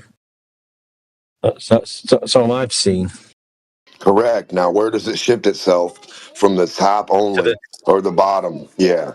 And how does Yeah, it do that? yeah. Exactly. Yeah. So it doesn't show that. Correct. And that's where all the globers have a problem. And any flat earther who ever adopted any globe map that didn't work for the globe and doesn't work for reality has a problem too. So you can find a globe model, classroom globe model, with some of the. It'll show that line of the wave of the sun going up and down and around. Doesn't show it at the bottom of their Antarctica going. It doesn't fuck off to Antarctica for 24 hours and come back. There's no direct. It doesn't show that happening. Doesn't need to be directly at Antarctica. The light just has to reach Antarctica. Yeah, no, they've claimed the sun's above the horizontal horizon for 24 hours. It doesn't show that, is what you're saying. Above the horizon, but not in the zenith. So it doesn't need to be at Antarctica, directly over it. How do you know that? Where have you ever saw a to scale globe model with a big sun and a little Earth in a lab, and saw how the light's supposed to hit Antarctica? Where have you got? Where's your reference, buddy? Just imagine. No, looking at demonstrations or like diagrams, models that make sense. It's just geometry. It's simple geometry. No, those models don't have perspective or distance in them. I'm sorry. The only model or thing that you're going to have that would conclude or give you the attribute of that would be a demonstrated model, scaled down with the visual sizes and distances, scaled down. It wouldn't matter. It would be the same equivalence. Scaled up, same equivalence. So do you have a big sun somewhere about 57 miles away from the little grain of sand Earth we can take a look at? Show us what you're talking about there.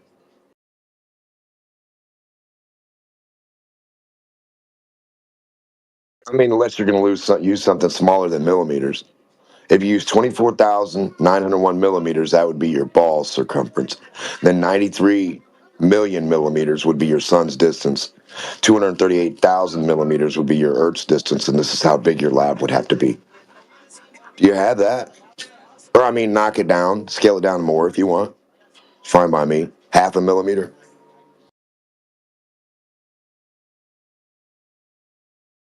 So what? Then you'll need a 25-mile lab. 40 feet for the sun, or the moon, I'm sorry.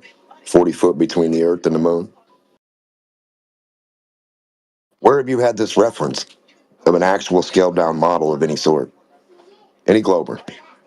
To say they know what the hell they're talking about and what a sun should do at whatever distance. Because if the sun's not at that distance and it's close and local, all that garbage didn't make any sense either. You'll need a demo. I've been asking for this model. This model they've had for how many years? I mean, surely it must be on display somewhere in a museum, or you can download it digitally and have a look at it, like you say. I've never seen this model. Have you just tried looking? Like, not to be a cunt. Like, yeah. I'm just going to start googling it now because people have been banging on about this. So what we're going to Google now? Sun Earth model or something? What do you want to see exactly? A scaled down version. Right? A scaled down version that says, hold on, scaled down version that also contends with the temperature differential to where the sun source that you scale down also keeps the globe that's closest to it cold. So put some mashed potatoes on there. Can this be a digital? Hold on a second, please. Put some mashed potatoes on that globe to equal your mountains. And we want some little thermometers in the bottom of the mashed taters and then the top. We want the top to be colder than the bottom. Okay? That happens on Earth. The top of the mountain's colder than the bottom. Death Valley's the farthest. Can you stop talking over me, dude? You're chatting shit about mashed potatoes, bro. Yeah, they're going to be a mountain on your smooth ball. We're gonna show the temperature too, stupid. So if you're getting a modeled version, a scaled down version, your hot ball should be hot.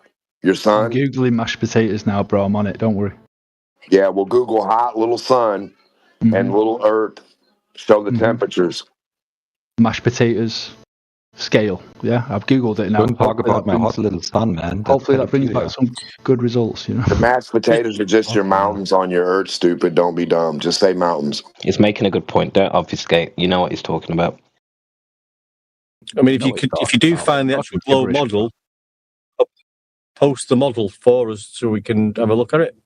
Yeah, we'll take that. I was genuinely asking what you wanted me to search, but obviously I'm not going to. The globe model. You don't know how to put it in globe model? A PDF. of the globe model. There's various what models for address various or lab different did they purposes, perform it isn't in? there? So And what scale version did they use? What math did they scale it down to? Millimeters, fourth of a millimeter, a tenth of a millimeter. What they use?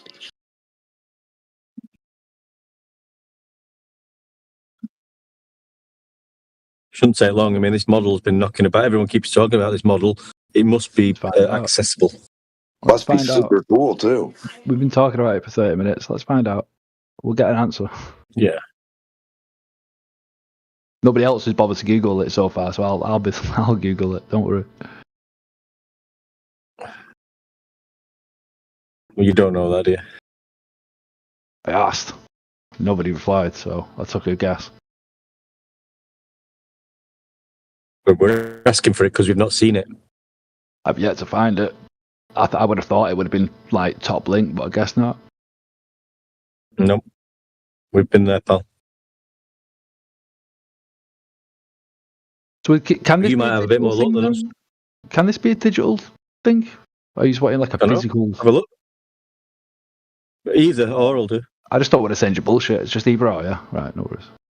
Well, just see how you get on, and then when you find it. If I find it, bro. I'm not saying when I find it.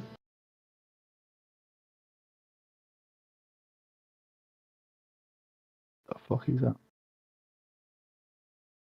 I have a question whenever this topic fizzles out. I'm hunting on the web, bro. Feel free to.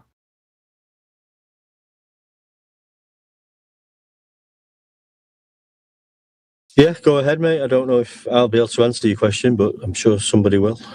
Hopefully. Okay. At first, I am a flat earther, so I don't need to be convinced of that. But I am curious why we can't use elevation angles to use trigonometry to tell how high up the sun is.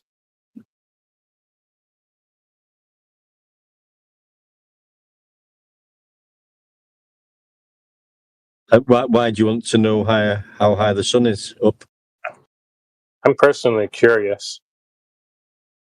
But just my thing on there was, if we're talking about celestial navigation and elevation angles, which we have been talking about, that's got nothing to do with working out the height of the sun. It's to find the navigator's position on the surface of Earth. Nothing to do with the height of the light in the sky. I see. Okay. So even with the elevation angles to the stars, it's still not saying how far the stars are either. No, because they're not interested in that. They're trying to find the position on Earth. So the elevation angle will, you can calculate a distance from that measurement and do a couple of shoots to stars and get your position at sea, usually, if you think you're lost or you want to know where you are. So you're not interested in the height of the sun. That's not your main concern. You're just getting angles and working out where you could be in the ocean on your boat to try and sort of get to where you need to go or save your life. Okay, that makes sense. I'm wondering if there is any way to really... I wonder if there is really a good way to tell. I have seen videos where people shoot some rockets up, and it seems like the sun changes its angular size slightly once you get hundreds, few thousand miles up or so. So maybe you can do some math and see, okay, if the sun becomes bigger, when you get X much closer to it, then maybe take some guesses, but that kind of ignores how light scatters with the atmosphere. I don't know. I'm just trying to think of a way because I'm really curious. What about the distance to what is the sun? I mean, I don't even know what a bloody hell is, but they use it for navigation. They can measure elevation angles to it. Looks small when you're getting high altitude. Looks like a little shiny dot. Looks small. Sun and the moon. They don't look really big when you get up there. And then when you get down in the more thicker atmosphere, they look more wider. Interesting. I'm just curious about the heights. I know that they require some hypothesis, but I don't know if there's any way to even hypothesize a test to see. Here's the thing: is we only see the apparent position of the celestial bodies, so not an actual position. And when it comes to celestial navigation, if you're on the surface of the water and you take a elevation angle to a star, and hypothetically you get a 45-degree angle, then you go up in altitude. I give you a hot air balloon and you go up to 50,000 feet and you pull out your bubble sextant, you are still going to get a 45-degree angle at that elevation. So you can't get an elevation to the celestial bodies because they kind of work in this weird mystical way that you see how you can't get a height because you could go all the way up to what you think the height is and you're still going to get the same angle. That's true. I remember Nathan actually explained that because I had a similar question a few weeks ago. It's so strange how that works. I just can't get my right mind around that. Well, it nobody really should can be make considered the eighth wonder of the world. It really should be. Yep. Yeah, I feel like this should be talked about more often. Even for Glovers, they should be curious why they can't do it. Yep. I mean, yeah, it's speculation, isn't it? It's nice to talk about these things and in wonderment of the heavens up above. Is there? Do they have like a answer that's? I know it's probably not true, but do they come up with like some answer on Google? I don't even know how to formulate the question really. Like, why do the angles to the stars stay the same regardless of altitude? Distance and parallel light rays, but distance. They throw the stars out of this magical distance, right? Billions and billions and light years and shit. But distance. Yeah, I mean, but even if you like use the celestial sphere based on like perspectives, which I think they can at least humor, I don't see how it holds up. I guess it just requires so much faith and nonsense to believe that stuff. Well, I mean, they must have a story about how did they apparently get the distance to these lights in the skies? How did they do it then? According to them, I think it was like what method did they use? They measure like the light. I don't actually remember. I think it was like redshift or something like that. Saying there must be something out. There must be some documentation on how they apparently measured the distance to these lights in the skies and what method they used. Yeah. Yeah, there is. There is no doubt. Yeah, there is. Looking for this thing. Yeah. Still looking for this thing with the model. Yeah, I just find a lot of scattered information as opposed to like one like model, like an interactive model. Just reading about like literally the predictions of sunrise and sunsetting and how it's all done. They've got this shitty little website. I don't know if this could be anything to do with anything, but I got that and a article from Forbes. It's not so fucking. It's definitely not scientific, but it gives me enough indication that if people are making enough predictions of what's going to happen, sunrise, sunset, and shit, then it seems to be at least somewhat. Hold on. We have to remember when we're talking about sun, moon, and stars. What? No, I think there was like. Go on, mate. Sorry. No worries. So we have to remember with sun, moon, and stars, right? We're not making predictions. We're making postdictions. They've always done this before, and they've always seemed to have done it, and they look like they're going to keep doing what they've always done into the future. Postdictions, right? Things like sunrise, sunset, eclipses, lunar and solar. They've always happened before in repeatable patterns. Yeah, these are post-fictions. Yeah, when they asked for a model earlier on, they asked for Luna specifically. So yeah, sure, they're all post-fictions and shit. Yesterday, when we were in here, though, we were looking at various other types of globe models presented. One of them was like asteroid impacts, about making full-on predictions of where asteroids are going to impact based on, like, you know, there being a globe and us being able to pretty adequately estimate where asteroids are going to impact. Obviously, it's a different model, again, because no one globe model shows you absolutely everything, because they all rely on bits of bullshit.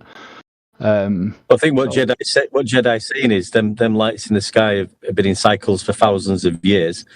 We're looking for a globe model, not a No, what he was saying was it's post-fictions, like we're just noticing and observing things that have occurred. So we're not really predicting phenomenon, we're just stating patterns, is what Jedi was getting at. It's post-fiction, just observation essentially, and noticing patterns.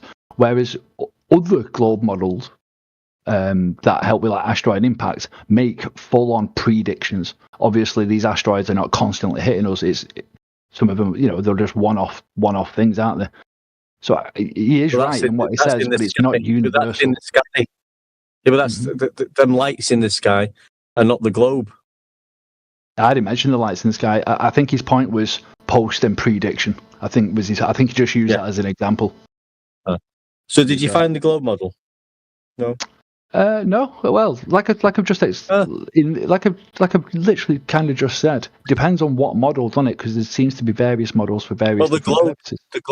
The globe model, we're being told. There's a model out there called the globe model. Yeah. Yeah, I think it's a misconception that there is like one unified model. I think it's more a case of they tend to serve your purpose. Hence, you know, just because there's a lot of math, it'd just be too much information to have on one model. I think the model is used as a tool, right? So I think it's. I've not seen any model. I've not seen any model. We were genuinely looking. We were looking at this asteroid impact one yesterday. That's a model, and we even Googled. I think it was me, QE. I don't know who the fuck it was. T-Dub might have been here. I can't remember. Those were pictures, not scaled models. One sec though. Sorry. Yeah, yesterday we came up with like 10 or 12 different sort of models. Some of them even said fantasy. Yeah, I think it was QE. It's got to be QE. Wait until he's around. And we read out like fantasy. There was the asteroid one. There's like philosophical models, empirical models. There was fucking loads, man. And some of them are based on post-diction, and some of them are prediction. You know? Which one makes any sense? Depends on what you use it for, like I said. The temperature and to see where the sun's going. They both should be the same thing. It should all correlate with itself, all of it. It shouldn't be separated from itself as a model of itself. That's ridiculous anyway. I think the model comes down to understanding that, like, yeah, you know, as you venture from like one to the other model, you'll understand it as a whole. I'm just saying, for use of the model and to be able to use these models, I don't think we house all the data in one single like application or picture or video. I mean, physics doesn't work for the physics. What do you mean?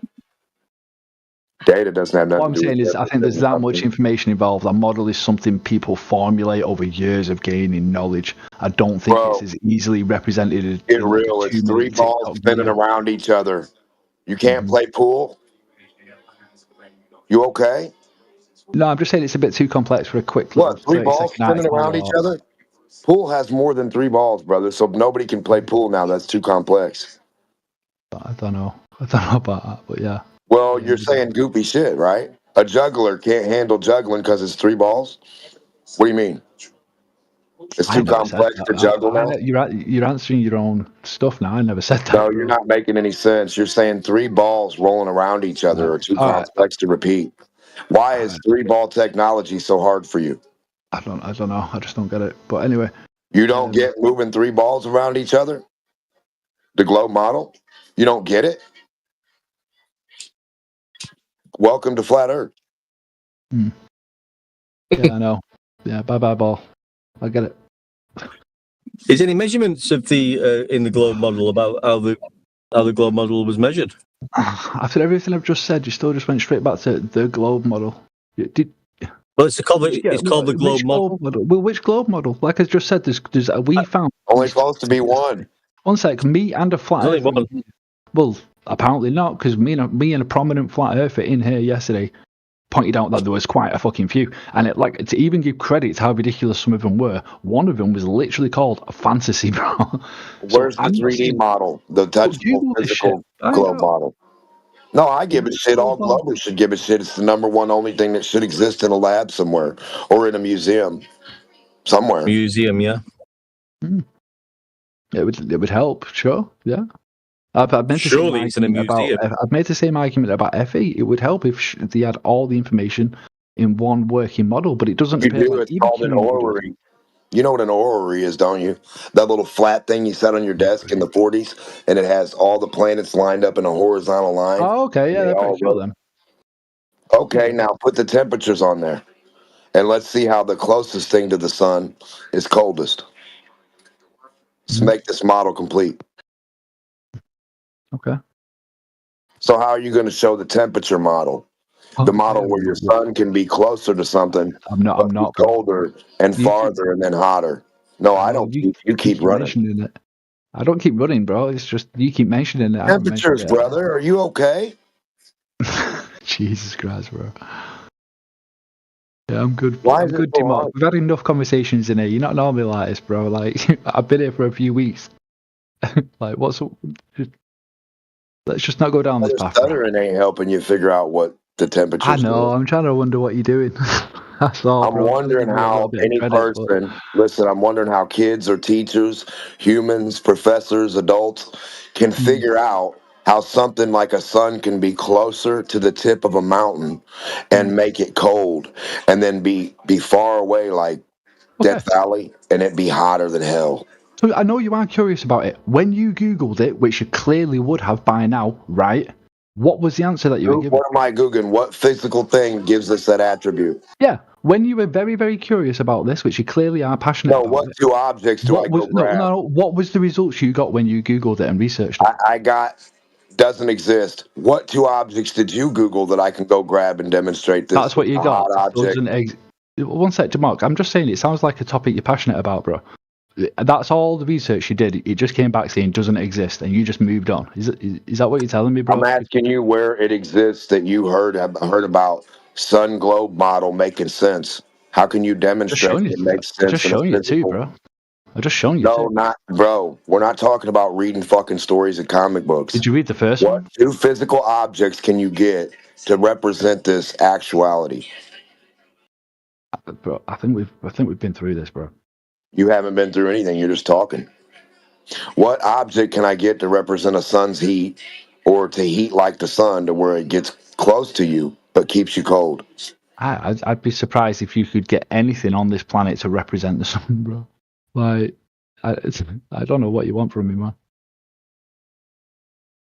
What's the sun? The sun's got nothing to do with the globe anyway.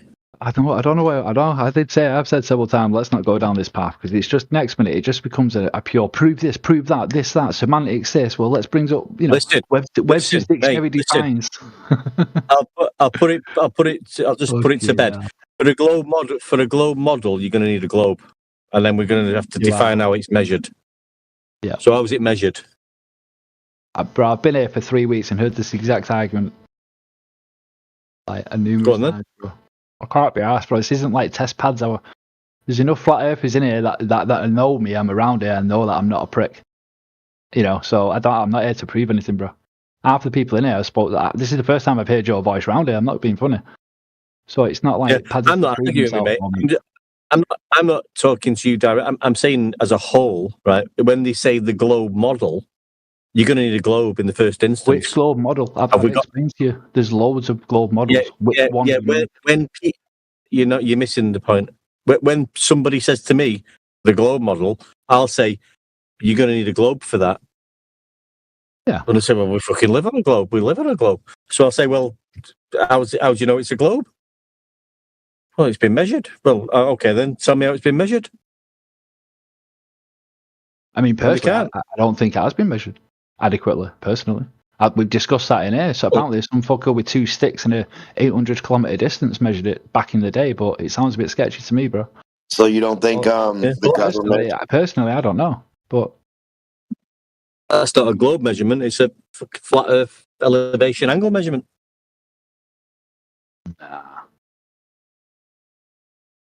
The government puts out buoys in the water too, and it shows the topography of what they're in, how they line up with each other, left and right, front and back, and top to bottom, XYZ,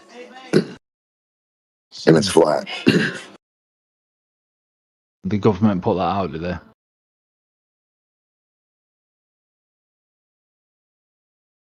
Is that what you said? The government put out this information and it reads flat.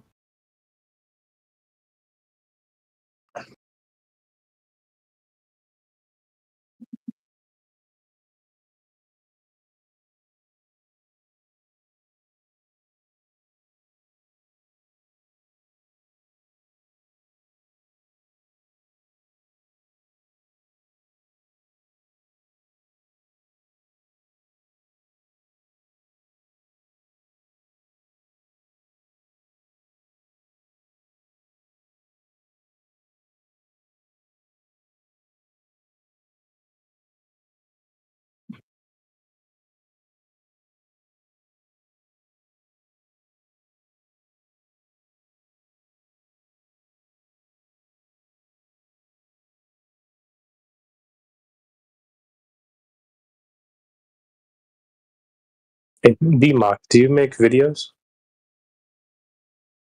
Easy, Tiger. It's a Christian server. So I didn't hear. Is he a YouTuber? Like, does he make videos? What sort of videos you have to, pal? He's not here, bro. He's gone. Oh, he left. Okay. I don't think he does though. He may do, but I don't think he does for the couple of weeks I've known him. Thought I recognized his voice. A few people around here do, to be fair though. Quite a few people. It's like that. I don't know. There's some guys. I don't know if it's him. It's probably not. But it's like super deep voice, and it just kind of seems like intentionally extra deep. And Gregory. Like super. Might be Gregory. Go on, one deck, bro. I've got to ask where you from with that accent, mate. How do you spell that? Manchester. Yeah, I figured as much. Happening arcade. Manchester in the area. Can someone spell Gregory? Is it Gregory or Gregory in the chat?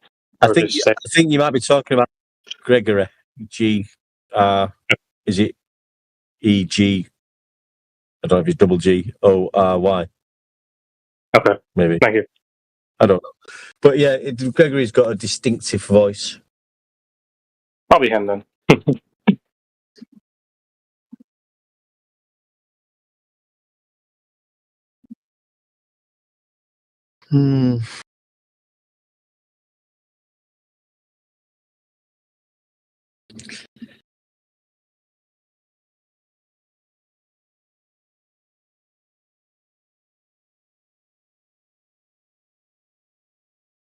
Right, there we go. Fuck me, I fixed my giant.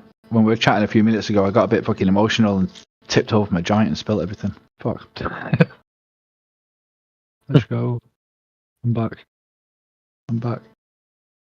But yeah, what was chatting shit about models there? Yeah, I think it is kind of. Although all globalists, and myself included, ballers, whatever, do come in here and claim like this unified globe model.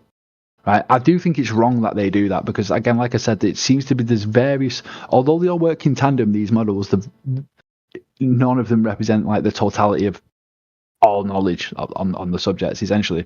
So it's wrong for them to say like they've got a working one, but you guys should know like they haven't got a working one. Like it's only the layman's baller that's going to come in and say that.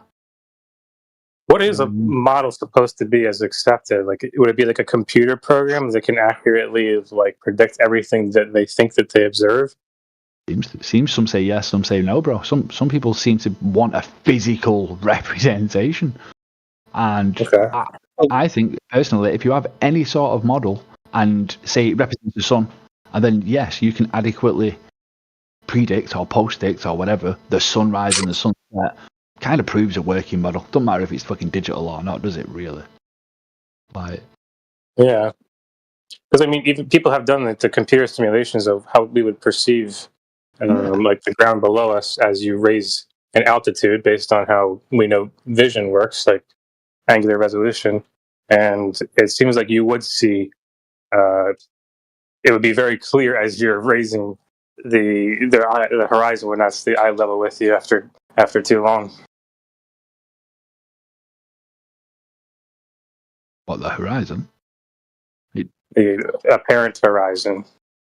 Well, yeah, whatever. Yeah, same shit.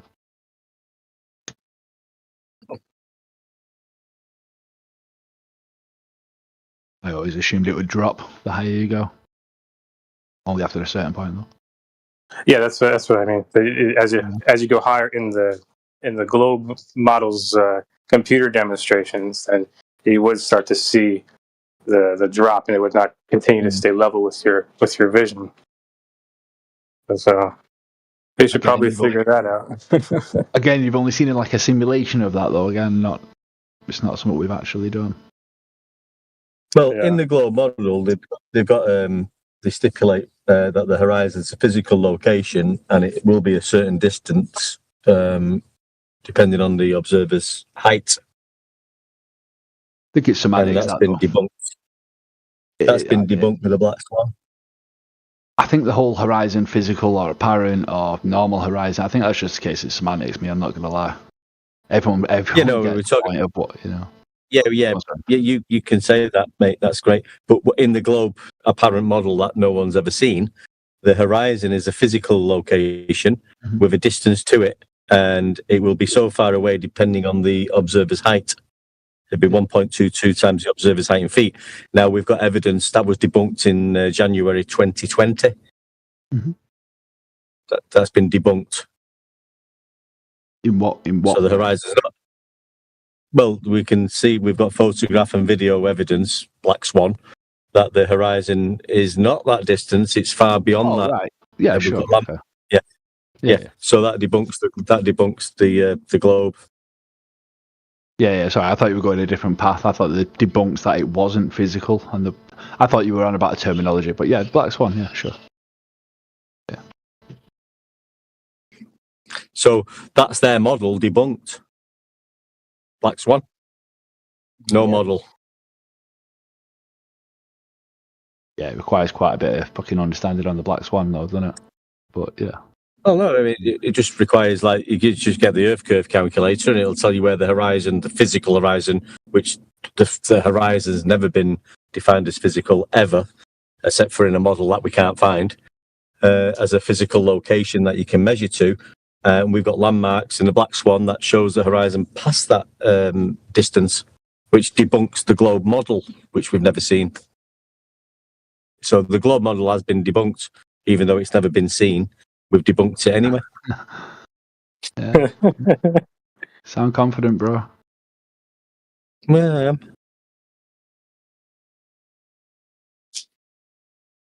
The beauty of it is just not even about emotions. It's just measurements. Yeah, that's all it comes down to. Measurements. You don't have to get emotional about this and start crying about it. There's no globe model. It's never been seen. The globe model predicts X, and we can say, well, look at this. That debunks that fucking model. Just over. Party's over. 2020, January, Black Swan, over. If only, bro. If only it were that simple. Well, that's how simple it was. I know. I know. Oh, look at the Earth curve calculator. There's no curve in the Earth curve calculator. Yeah, apparently it's missing a value, but I don't know if that's true or not. Well, if you look, all you got to do is look at it. It'll show you surface level, parallel to eye level, and a depression angle in between the two straight lines. There's no curvature in the Earth curve measurement fucking calculator. What I'm saying is, bro, when a when a baller comes in here and says sextant this or app this or altitude this, and they've got all these devices, and when a flat earther says, well, how do I know? How can I trust that? Everyone goes, that's a good point. That's a good point. When I look at the Earth curve calculator, right, and I say shit like, well, how do I know? How can I trust that? People say, well, you've got to. You've got. I'm just treating it with the same level of like bullshittery as the other stuff, bro.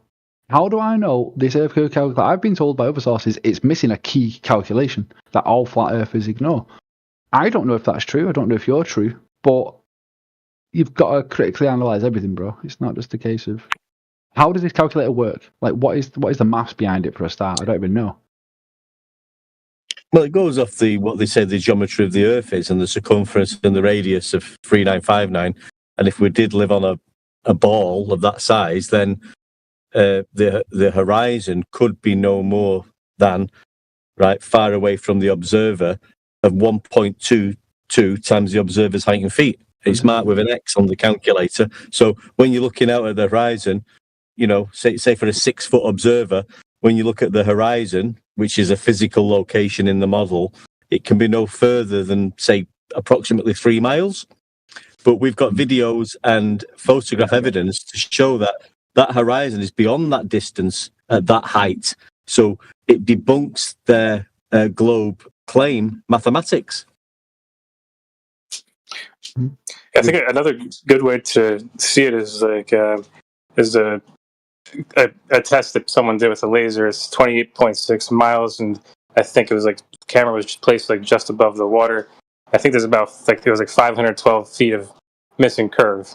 So if the glober says, okay, the calculation for the curvature is wrong, we should see X amount of curve. Well, it doesn't really work, because if you try to follow that pattern, okay, after 28.6 miles, I should see this much curve. Then you try to create a ball with that amount that they say. It doesn't work. It can't actually form a sphere. So that's kind of how you can fact check the calculators. If you try to draw a sphere and try to map what it says and try to see if it's wrong. Yeah, against like an actual reference. Yeah, no, I get it.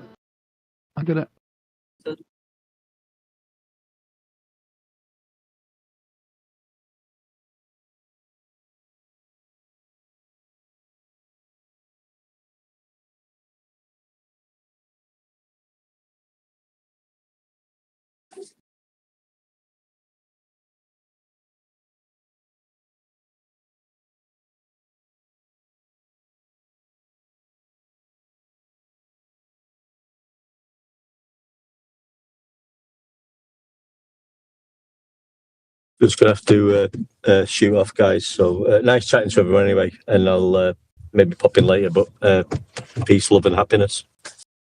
Yeah.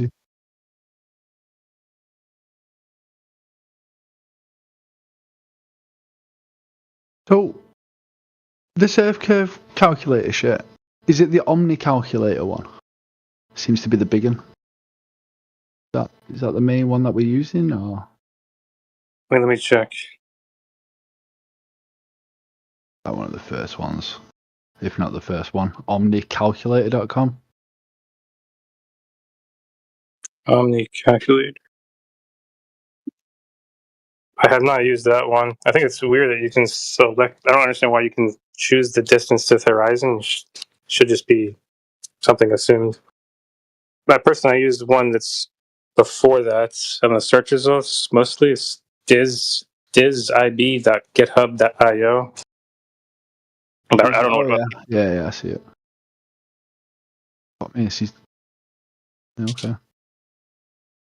Have a look. Looks pretty cool. But metric, why not? Yeah, so for the laser test, for example, you can, if you plug in the numbers, you see it's 500 something feet missing, and then in order for you to actually see it, the light would have to be going up, and then the light would have to curve down to reach the observer, and the light would have to be matching what you'd expect it to look like on a flat plane at the same time while it's somehow curving and knowing when to curve. So does this one take refraction into account and everything? No, but fraction distorts and it doesn't, it makes things go up and then down. Like mountains that you see that should be hidden by like miles of curve, they're not going to be placed exactly where you'd expect them and not be distorted at all.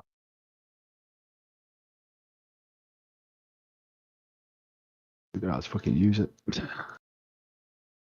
Yeah, and then the ones that do have the refraction in there, they're kind of funny because then it creates the problem I was saying earlier where you try to plug in the measurements, what you'd expect the curve to be, and then try to form a ball around it, and it doesn't even come close. It's like, I think it's like 5% by the end of it of how much curve would be needed for it to actually match the radius of the Earth.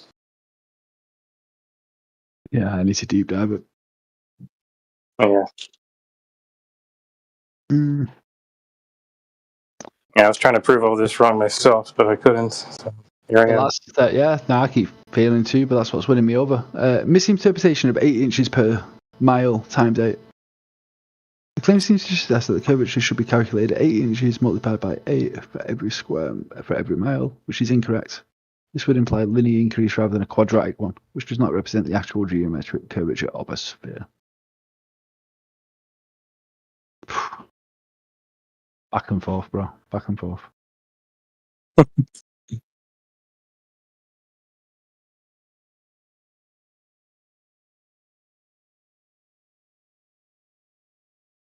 You find it suspicious that there is no working math that would explain how much curve you'd expect across distances from the globe model or the globe theory?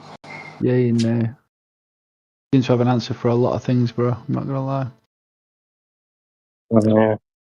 But it's just the way it all relies upon all the other things, There's no like concrete baseline. But when you put it all together into this supposed model, a lot of it seems to work.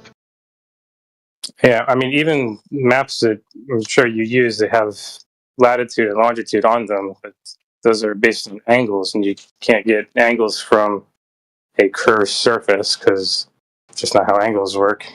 I mean, I'm on my way to that, but I don't know. I might be ready to dispute that in a couple more days. Okay, so yeah, there's a whole study of spherical. I can't remember what it was. Let me bring it back up. It's like spherical trigonometry or something. There's a whole fucking field dedicated to doing exactly that, bro. Yeah, but then for those to work, you have to place the observer in the middle of the sphere, not on top of it. So it kind of falls apart once you try to actually be on the ground level. On the surface? I'll have to bring it back up. Yeah, if you look at how their math works, the observer is put like in the center of the sphere for any of their math to work. But you have to be on top of the ball and then do your math. I don't think it matters, bro. To be fair, we could do this for like a baseball or a basketball. It doesn't matter where the observer. You can get to the center of a baseball or a basketball. You ain't been to the center of Earth. So surfaceometry is what you need to be doing. Who? Surfaceometry. Measure the surface, son. Only the outline of a zebra is going to tell me what the zebra is. If I cut a zebra in half, it ain't going to be a zebra no more now, is it? If I cut an odd thing that doesn't have I'm just saying, if it doesn't have symmetry like a circle, is it still going to be its same thing going to the center of it? You're being stupid. I know, but you always do this, bro. The conversation's always flowing. What makes sense? Just you take something to say and just blow it to like a total extreme. Yeah, because you're talking about a ball. Fuck me, I didn't stop talking, but go on, crack on. I think the problem was when you said that the measurement taken from the center of the sphere would be different if you're on the surface of the sphere. Where's the center? You said that. I just nodded away, bro. I don't actually remember saying that. You said I don't think it matters when I said that what you said with the math actually working with spherical trigonometry. Yeah, depends on the being at the center. Okay. I haven't seen that any in the deep dive so far at all. Like the Observer, I've seen it mentioned nowhere. Okay, I think Unless I'm looking at the wrong thing, or I don't know. But yeah, I don't see why it matters where the Observer is if we wanted to do this shit on a baseball, on a basketball, whatever, a beach ball. It doesn't matter where we are, bro. We can get into the middle of a big circle blow up ball, or we can stand on the outside of it. But surely the maths is the maths. Like, I don't get why it would matter.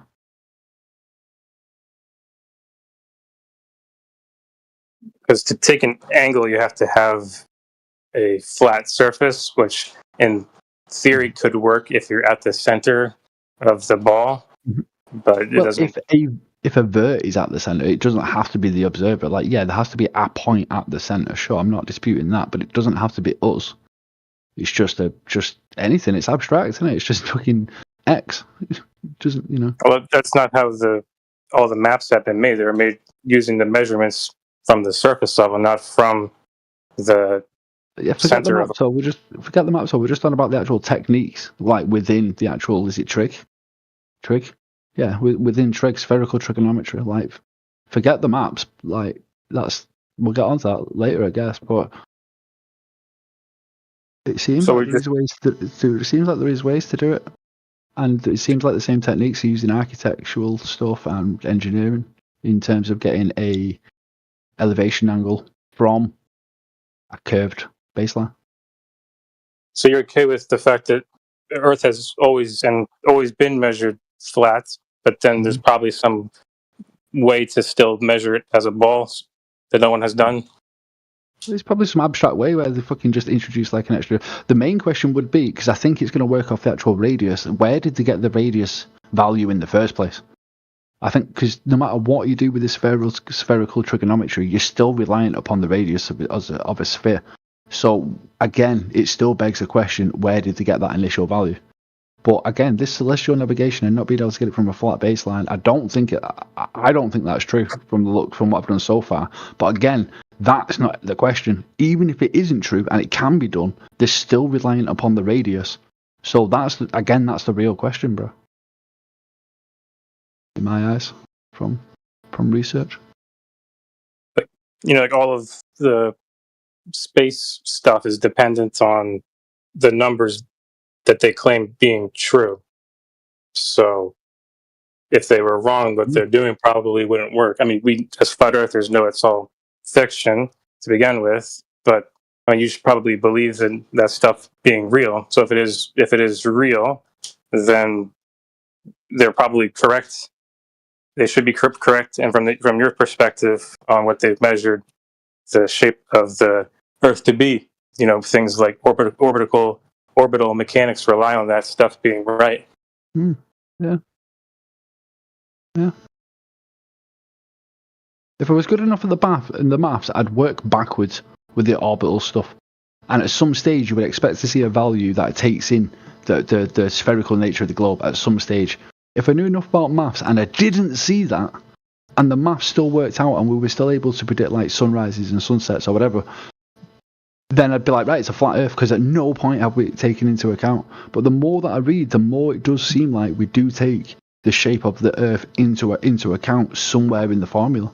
How? Or in the expression. Bro, sometimes you must have looked. You look at one formula, and then you look at another expression, then another formula, and then another next minute you're like 4 or 5. Where does the formula come from? Bro. Isn't it supposed to come from the surface? Well, this is what it begs the question. A lot of it relies on the radius to begin with. A lot of the shit seems to go back to the radius. If they haven't got that initial value, then the rest of it doesn't make sense. But from there, a lot of it does seem to make sense. Who's been to the radius?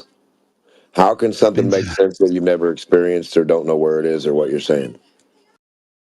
Where's the radius? Point to the radius of Earth. Point down to it. That's a big question, bro.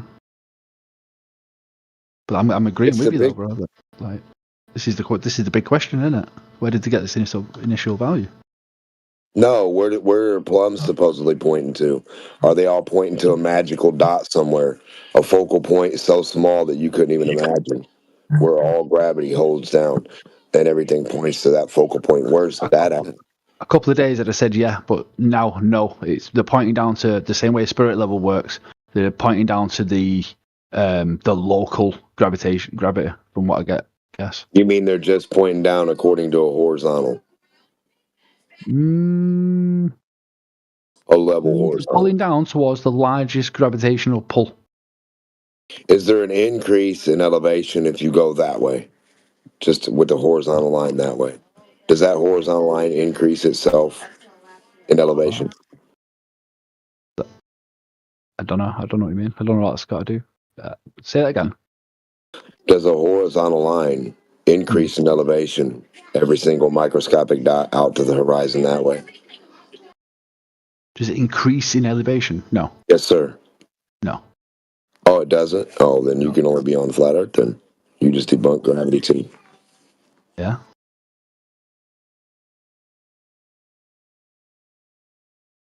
All right. Sweet.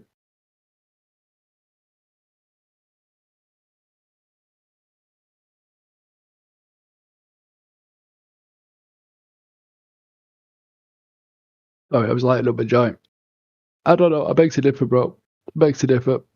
I was literally Googling early on how a spirit level actually works and how it was attracted to like the biggest form of mass. How local level can differ. What's that look like? What's that look like with 100 plums and the levels lined up along a horizontal line? So you get a big horizontal line about 50 foot long. And then how many plums are going to start acting weird? And each one's supposed to go more diverged than the next one. You say 50 foot? How many ever you need. I'm saying you can only have. See any difference? Well, listen. You only have one vertical portion of a sphere that you'd be standing on, and it would be you.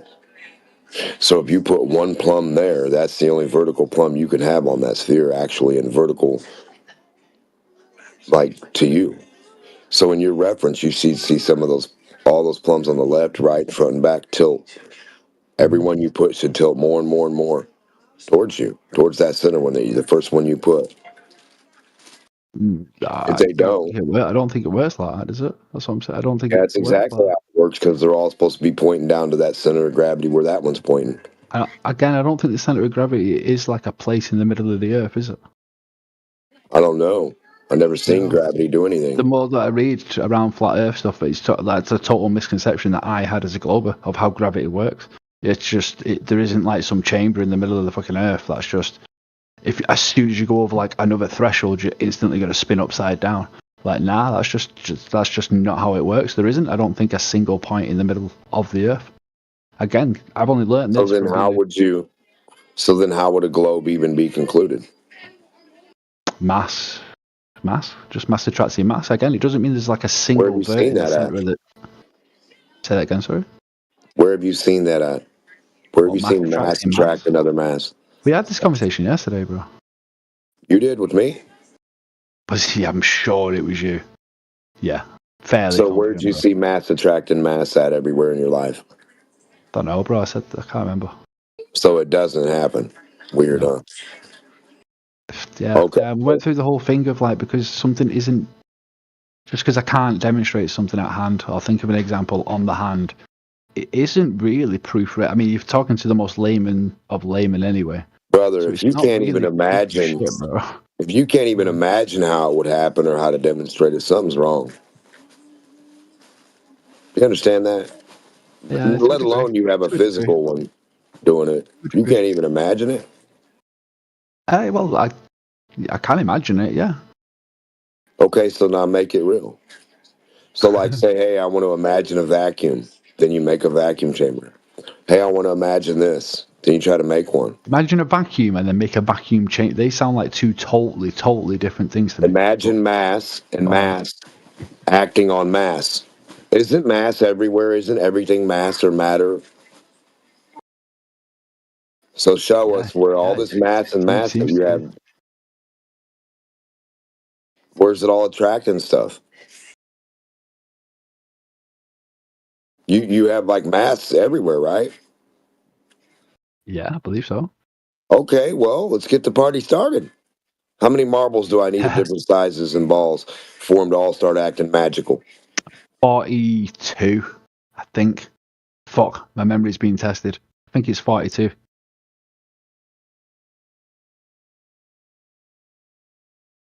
Stop being goofy. I think an example of The that. whole conversation's fucking goofy, bro. You're asking me Yeah, to you're the like one that keeps demonstrate jumping stuff around like a that we rabbit. know. From Well, one honestly, goofy thing you can't demonstrate to another goofy thing no, I you can't can't demonstrate at demonstrate all. it.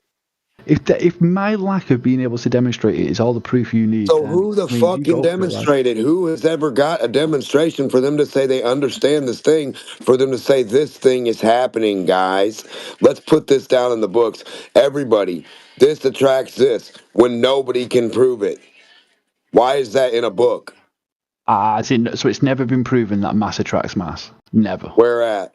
Where's I mass don't know. I'm attracting asking mass you. Has everywhere? I just took it as a given that it had been at one stage, because I'm going to Google it in a second. Obviously, if I find the answer straight away, you're going to look like a dick. So You're going to see Foucault's pendulum and stuff like that come up.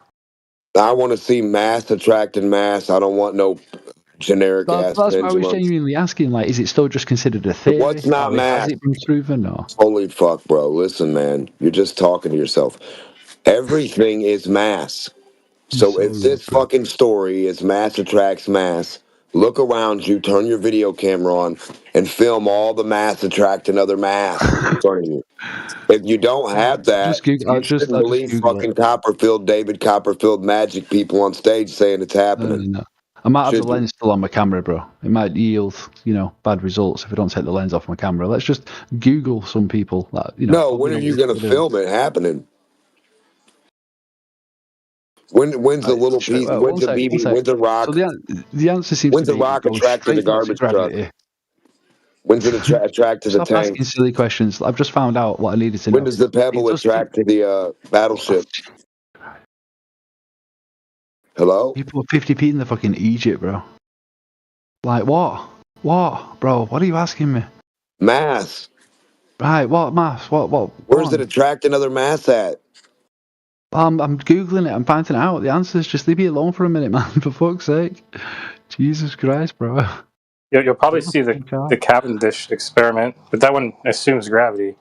I mean, I think a better one that you should be thinking of is like the waves and how they supposedly are affected by the moon because they're being like pulled on or whatever.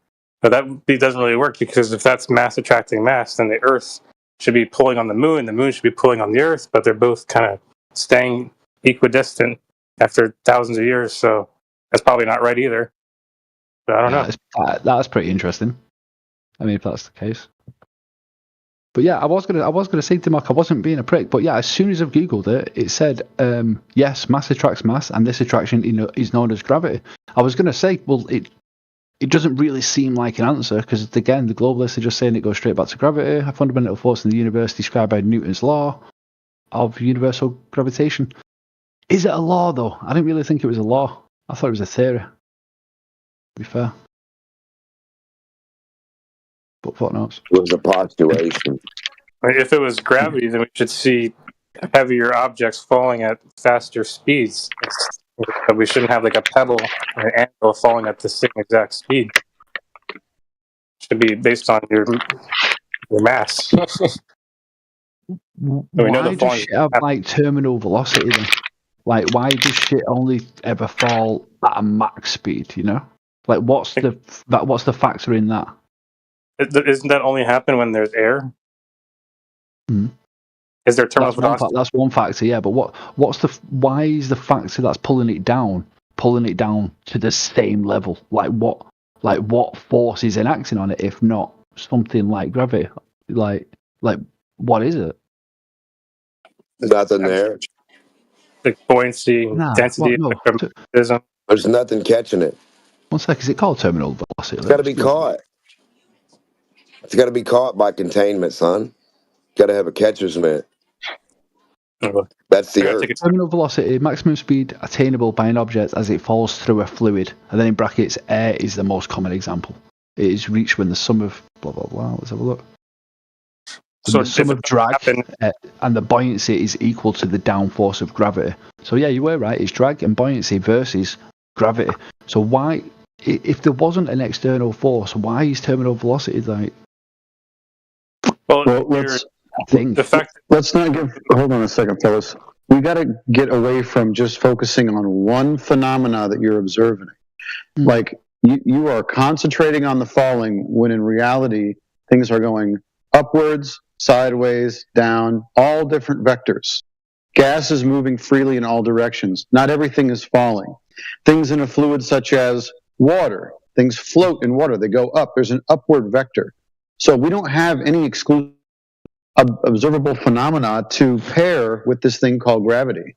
We have all different vectors, so there is no downward vector exclusive to gravity. I mean, I would agree, but I mean, we just talked about mass attracting mass, and now obviously thinking about how it falls, that's a joke. Mass doesn't attract mass. But once as we've just said though, like you say, stuff goes in all directions. If the mass isn't of great enough value, we fall because the mass. What the hell are you talking about? What value? Well, whatever the value is, where the gravity. We'd have to define mass too. The value would be whatever value gravity wouldn't. So the Earth ain't good enough would no have more. to exert on the object to overcome, like so the Earth can't hold down gases. There you go. The Earth's supposed to be real big, right? And then when you fart in the bathtub, the Earth's supposed to hold it down. Or if you let air out at the bottom of the Marianas Trench, right? If you fart down there, the air is going to release and go against all the weight of that water that gravity's pulling down so hard. And it's supposed to be pulling extra hard on that air, but it's not. I don't think that's anything to do with gravity, though, is it? But, what? Non-existent gravity? Oh, sure, it's not anything to do with gravity.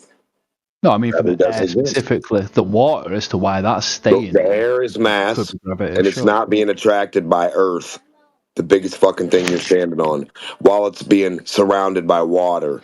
It's being held down by the same thing that holds Earth in its position. This magic strong thing that's so fucking strong. Yeah, the ocean. Water holds the. So the ocean is not stopping. So listen, stupid. The big ass ocean is not stopping a little air bubble. Why isn't it holding it down on its own? Mass guy. And if mass is attracting mass, you're the closest point to the center of the Earth underneath the trench. That's the closest point you're going to get to the center of Earth, son. Okay. So why isn't it holding the air down? Again, I don't think that's how it works, bro. No, that's exactly how it supposedly works. That's how they explain it to work in the vacuum of space. Yeah? Yeah, the air's being stuck to water surface or dirt surface by gravity. So if you're 100 feet higher up a hill than me, when you jump and I jump, you think you're going to exert more energy than me? Or I'm going to exert more energy than you if I'm lower down? Is that your claim? I didn't say any That's your claim of the globalist claim. Is that your saying? I didn't say any of that goofy shit. No, well, you said the lower down, the more pressure. So if you're higher than me... I didn't say anything like that.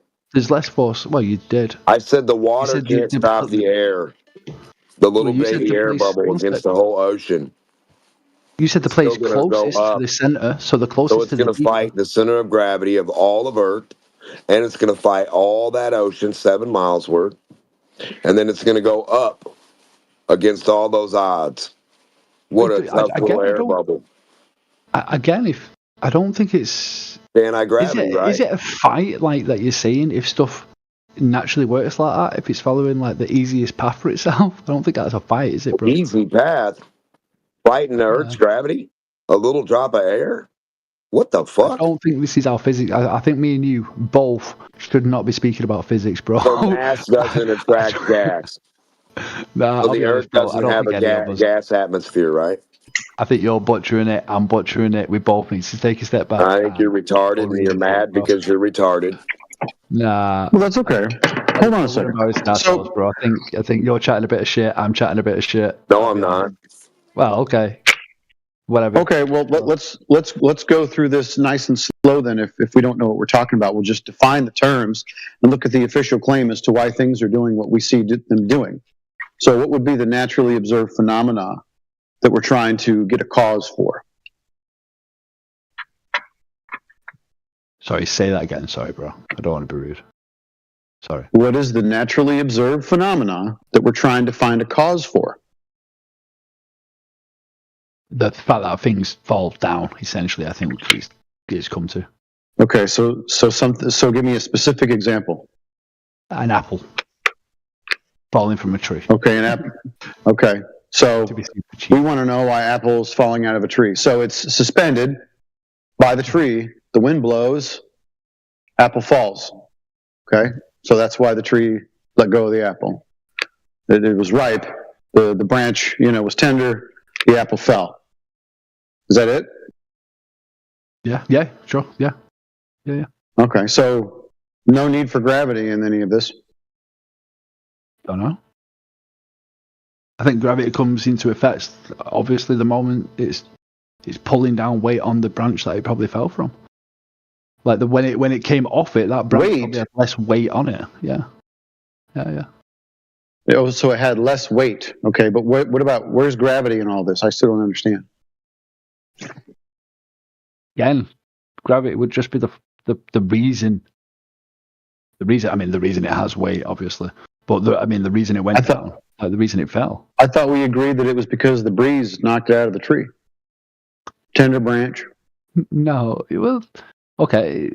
I mean, it's again. I don't want to get bogged down in the details, but it's a combination of yes, the wind was ripe, and the apple was ripe. The leaf was at the point where it needed to snap off, and sure, yeah, the wind then finally acted upon it. Yeah, sure, but why didn't it blow up? You know what I mean? Like, why didn't it fucking fly off into the ether, bro? Like, why did it go down? Well, what are you talking about? Why would it do that? I mean, the wind was moving horizontally, so you have air molecules moving sideways. What happened to gravity? Well, that's the downward. That's the downward bit. Downward? Well, downward, whatever you want to say. Yeah. Gravity. Sideways is downward? Are you fucking retarded? Sorry, you broke. Jesus. You broke up a little bit, bro. Chill out. Can you repeat what you said? Sideways is downward, according to you. Again, I think you broke up, bro. Repeat what you said. Sideways is downward? The wind blowing sideways, that's downward to you? No. Again. No. Again. So we have an apple going down, we have wind going sideways. Where's gravity in all this? Again, it seems to be the force that would be pulling it towards the surface of the earth, bro. Pulling? No one said anything about pulling. Now you're saying that there's a magical force pulling the apple down? Please, show me this magical force so we can go ahead and run an experiment.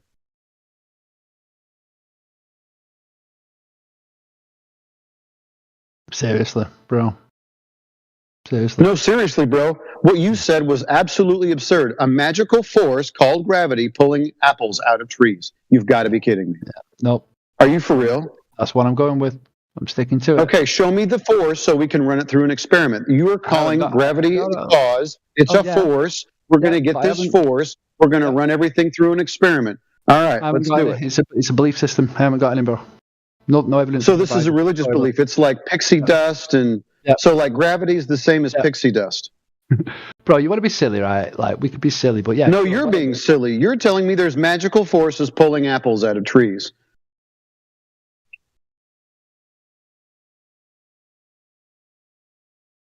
Okay, sound. Talk about silly. All right, Cool, no that's worries, crazy. bro. No worries, bro. You want to go away and think you've somehow won the conversation? No. See, now you're going to go into this defensive mode where you're like, oh, well, you think whatever you want. No, you just told me there was a magical force like pixie dust pulling apples out of trees. And then you're going to have the audacity to call me silly. Unless you're a 5-year-old who, with a 20-second, attention span, I didn't really get an opportunity to tell you anything or elaborate on anything, bro. So, honestly, you take away from that interaction. Please elaborate about the magical force called gravity pulling apples out of trees. Tell me about it. I will relax. I will allow you to tell me about this magical force. It's story time. You go for it. All right, sweet. Like I said, it's a belief, bro. Okay. Awesome. I'm going to make a cup of tea. This is the forum about reality, not beliefs, okay? If you don't have anything empirical to give us, we're not going to entertain your belief system. This is not a religious forum. Right, okay. Let the man make his cup of tea. He's about to pass out soon. Yeah, Jesus Christ, bro. I am, bro. Fucking hell. Thank you. Thank God, bro. Get it recharged and come back. It's for the European coming out of nowhere, bro. I appreciate it. Oh, man. Nobody's holding you here in this forum. Fuck off whenever you want. Some chill people in here, bro. I like it around here. I got on with some of the people. No, you're a big fucking sophist, dude. That's all you do. Every day. You're looking for a gimmick, it's a alpha. fucking chink in the armor. Bro, no, I'm not. Goddamn right it's me, dude. I'm Mate, I was listening to you. shooting. He doesn't need to act like you act like you're just barely having a conversation with him. Dude, you've been in here. Fucking day in and day out, ever since you first came in here, and somebody shellacked you with your idea that you live on a globe, you can't get enough. You're trying to look for a weaselly way in. He's been listening to you and DMOC, dude. I'm just going to call it like it is. He doesn't need to have a quick interaction with you like you just barely talked to him about the subject.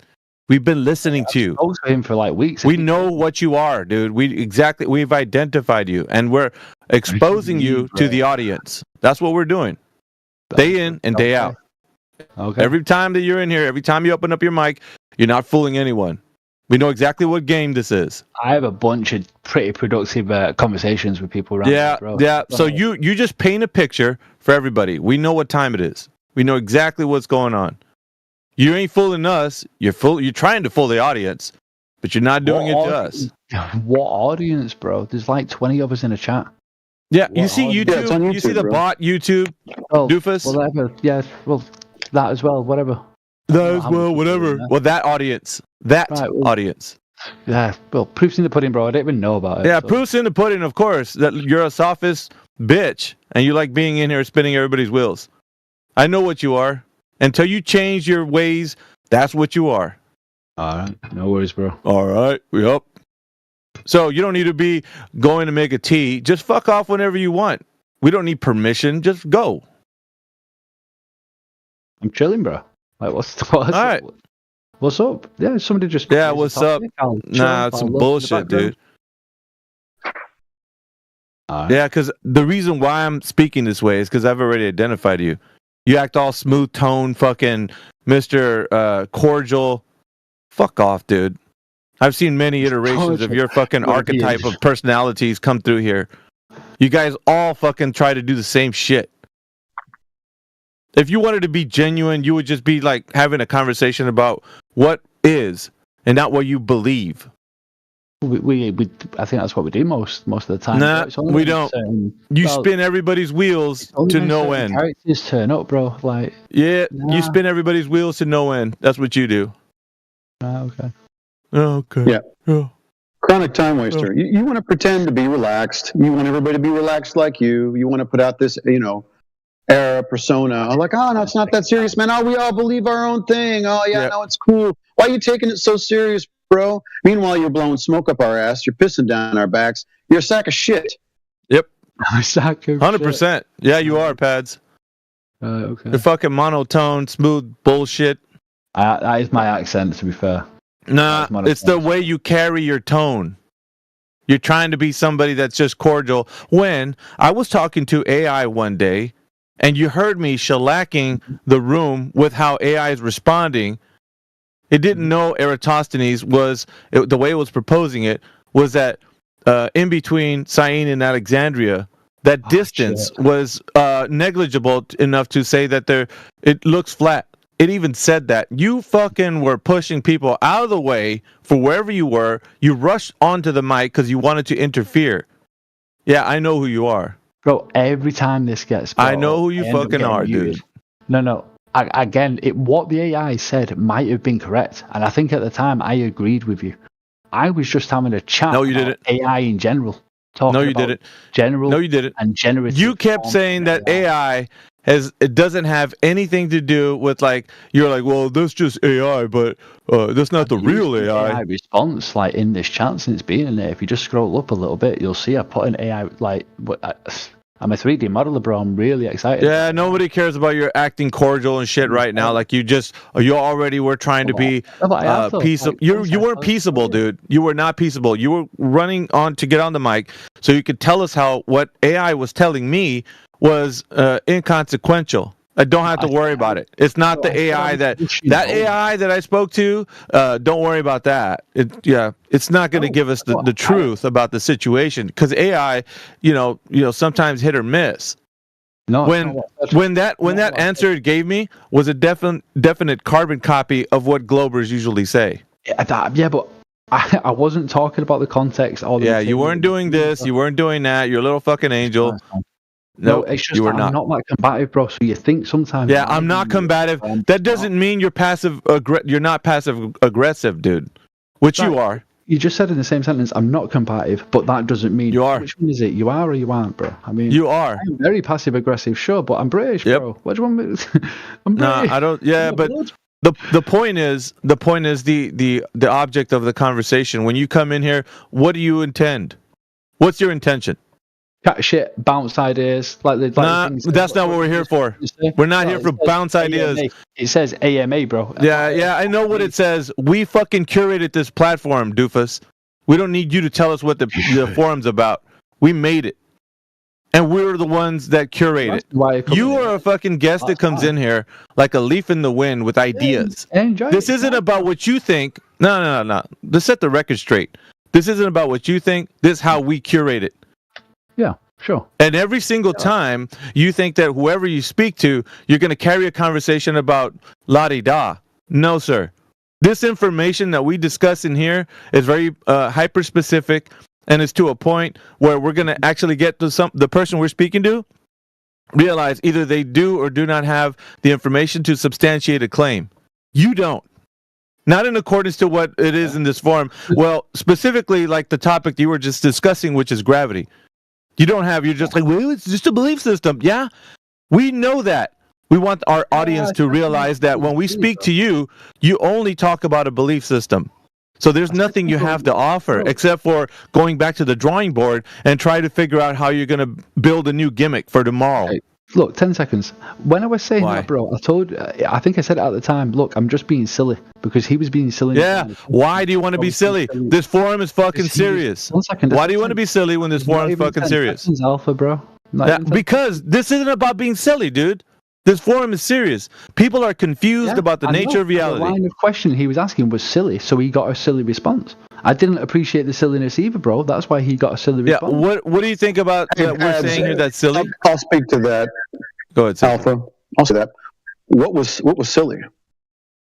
Well, your tone, delivery, the whole conversation. So it's about my tone. So you making a claim that a magical force is pulling apples out of trees, that's me being silly? You're putting words in my mouth, sure. I did say to you several times, sorry, I think you broke up. Sorry, I think you broke up. And everybody and some YouTube bot or whatever will hear. Well, then let's just clarify the point. Do you think there's a magical force pulling apples out of trees? Thanks for clarifying the point. I did ask for that 20 minutes ago. But is there a magical force pulling apples out of trees? No, that sounds ridiculous when you put it like that. Okay. So back to the question, where's gravity in all this? Since you and me agree that it doesn't exist, that sounds absurd, right? But I didn't say it doesn't. I don't know if we agree it doesn't exist. Okay, so tell me, does it exist or not, according to you? Do you believe in it? It's magic pulling. It's either magic pulling apples out of trees or it doesn't exist. Those are the only two statements we can go with. You're accusing me of some kind of false dichotomy. No worries. What do you think gravity is? No worries. I don't want to put words in your mouth, Pads. Hey, Maxi Pads, why don't you tell me what gravity is? I've had that for years, bro. I love that. I thought I'm still 50-50 on if it's an effect or a force, but it is an actor in terms of let me describe how I would say an actor. You don't know that would be a cause. Fuck it. I'm just going to say it's a force. It's a force that acts on mass. Okay. Where do we observe this force in action?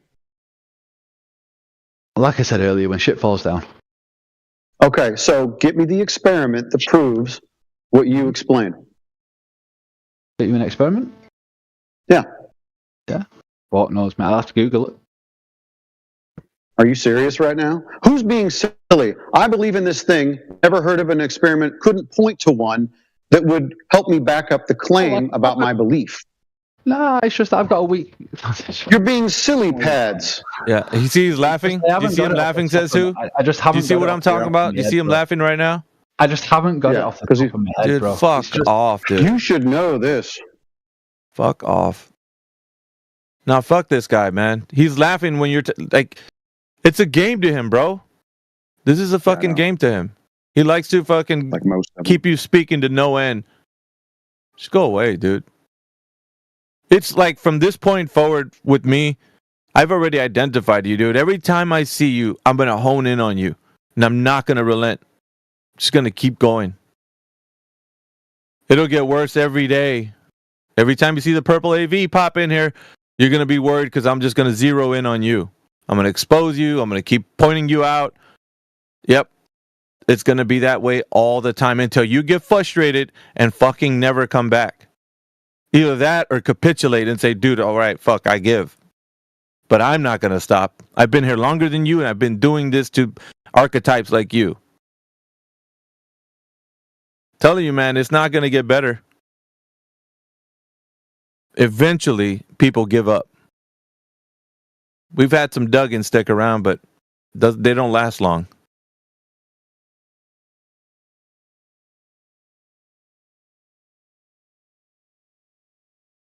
Yeah, I'm not going to kick him. I'm just going to leave him in here. Pads are numbers, like his name suggests.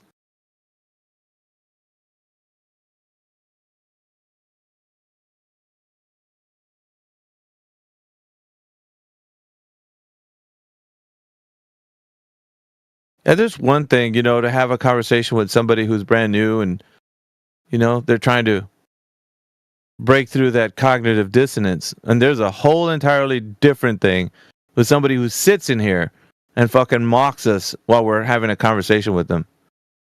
That I cannot fucking stand. His little chuckling when you're asking him shit. You can fuck off with that. Not unless you really like that. I don't know. That's...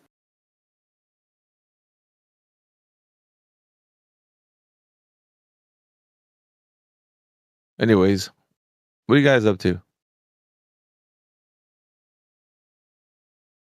See Amish in here.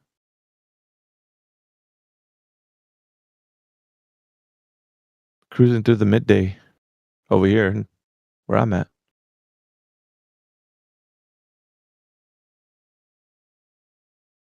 Migo Wego, Plum Bob.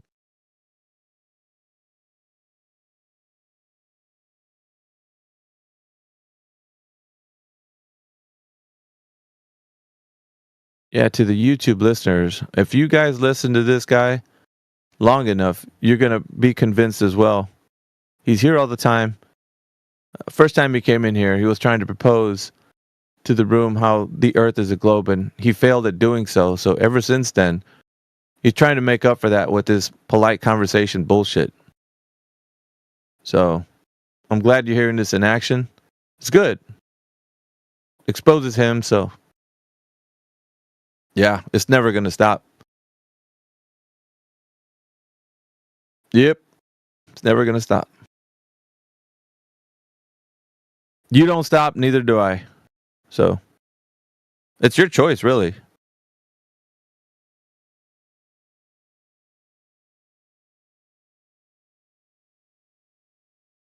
And then he comes and tells us about the farm. Well, it says, make a claim. Now we know exactly what it says. We're the ones who put it there. You don't have to tell us what it's like.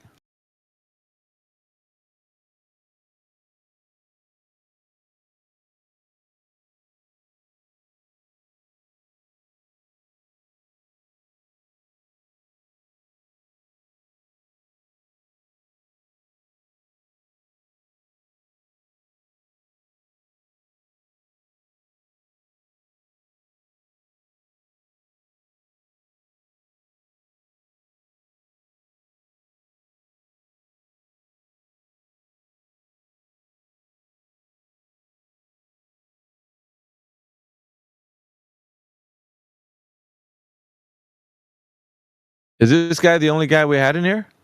Just pads? Nobody else?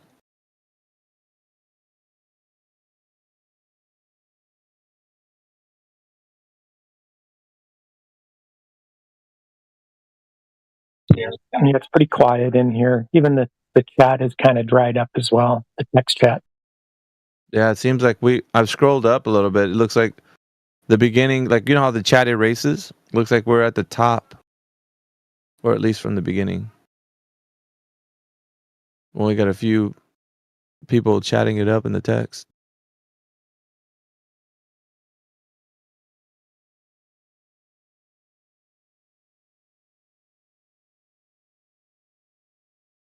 Yep, pretty much at the top of it for sure. Yeah, because it goes right into the pin stuff up there. Wow. Yep. It was pretty dry today. Yeah, I could tell.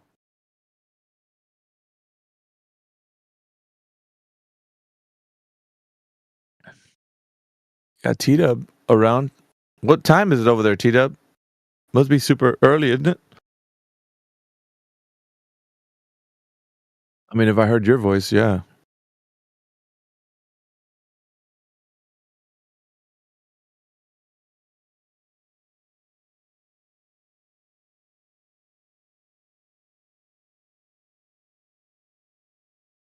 Bob, you're in the States, right? No, I'm in British Columbia, Canada. Oh, you're Canada, huh? So, yeah, you're on the 51st state, right? I'm just kidding, bro. 51st state. Just kidding.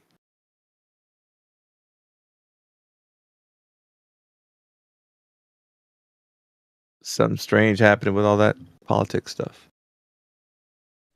Yeah, absolutely. I try to stay away from it as much as possible because it's like you're fighting same side of the same coin. You know, it just really doesn't matter in the end.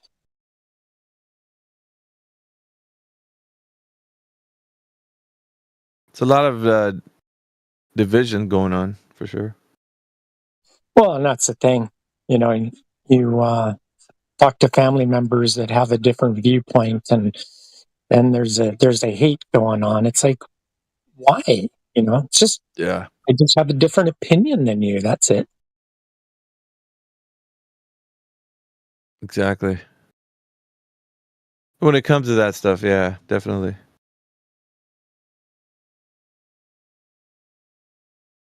I don't know. There's really no middle ground with that kind of stuff because you're divided about what you hear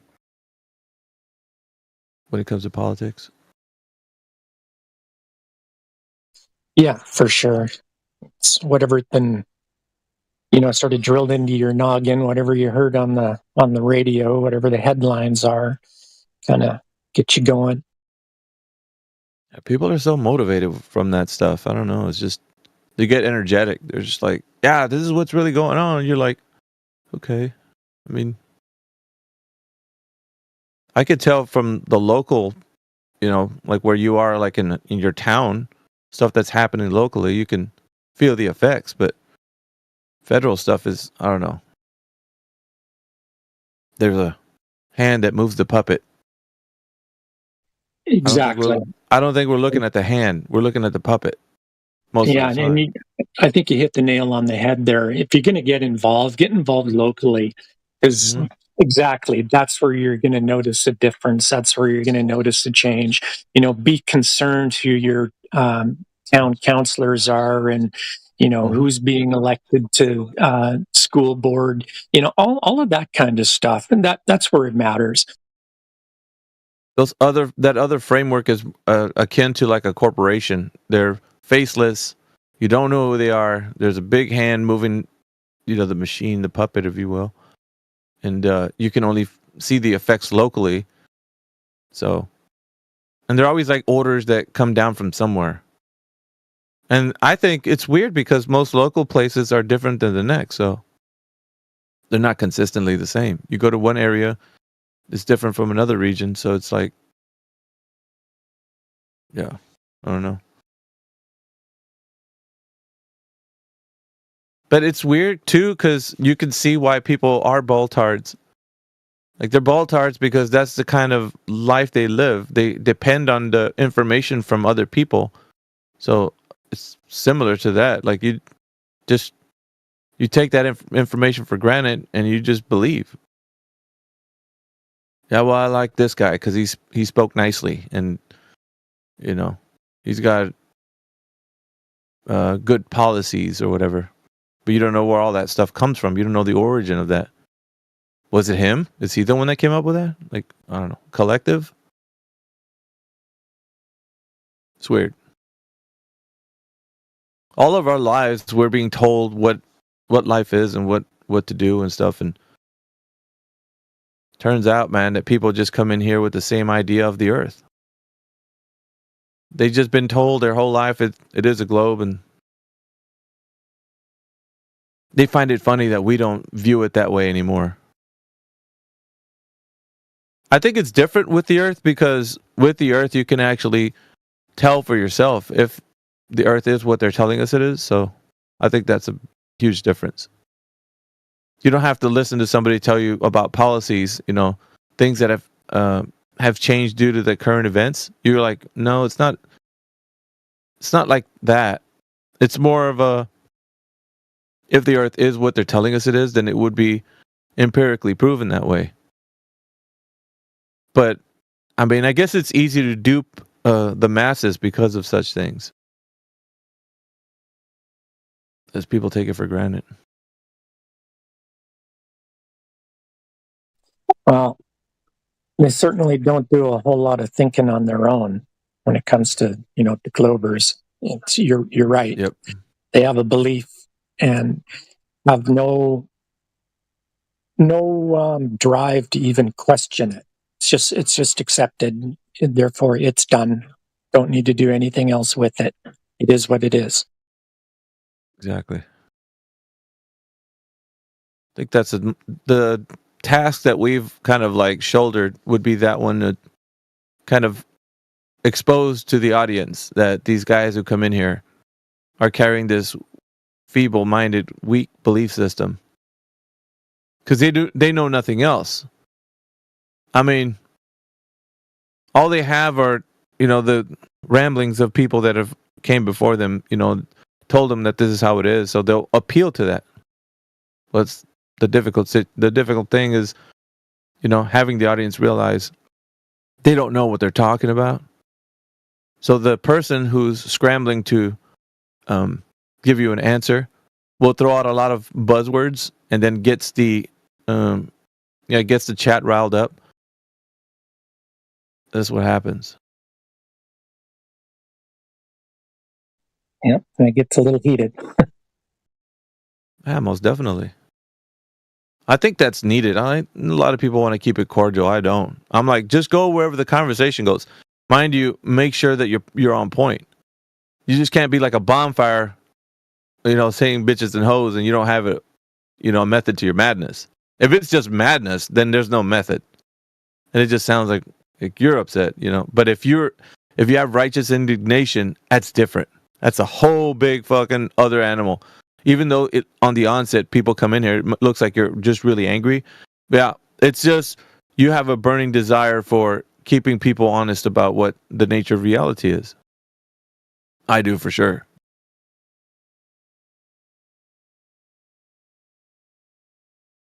Yeah. Yeah, for sure. Yeah, I like your approach, how you get them to really start off right away and understanding that it's just a belief that they have. And you seem to nail that down pretty quickly. Yep. Most of the time, once we get there, it's like, okay, I mean, we've arrived, you've identified it. Now, either you can make a change, because those are your options. You can make a change or continue to stay in the belief system, which either one is fine with us, but you can't keep coming in here preaching your religion to us. That's not going to work. That is not going to work. You got a choice. Go and make it on your own. Come back and then let us know. Okay, I'm going to remain a baller. Fine. But then the conversation is not going to be going to you. It's going to be going to the new person who's going to have the opportunity to realize the decision they have to make. We're done with you. We know what you are. You've identified it. especially if you say it's a belief system, because you don't need to be preaching to us how you just believe, and you're going to frantically look up information on the internet because you want a confirmation bias. We don't need that. Fuck, dude. We've gone through that ourselves. We don't need you to tell us about it. Oh, let me look it up on Wiki. Really? Now? Fucking all this time you had, and now you're going to look something up? Mid fucking argument, mid debate, whatever you want to call it. Pathetic. Just go away. That's better, isn't it? Do your own studies, come in here with a fresh perspective, and then, do it actually where you're realizing that it's just a belief system. Otherwise, we're not going to point it out to you every fucking time. It's bullshit. Yeah, and that's one thing that Globers don't seem to get is we were all taught the same crap. We're just the ones questioning it. We're going, yeah, this is all interesting, but is it, is there another possibility? Is there another way that this could be happening that's not the way that we've been told? We're just the ones questioning it. That's it. And we get called out being, a bunch of idiots and stuff. And, idiots for questioning it, that's just ridiculous. Yep.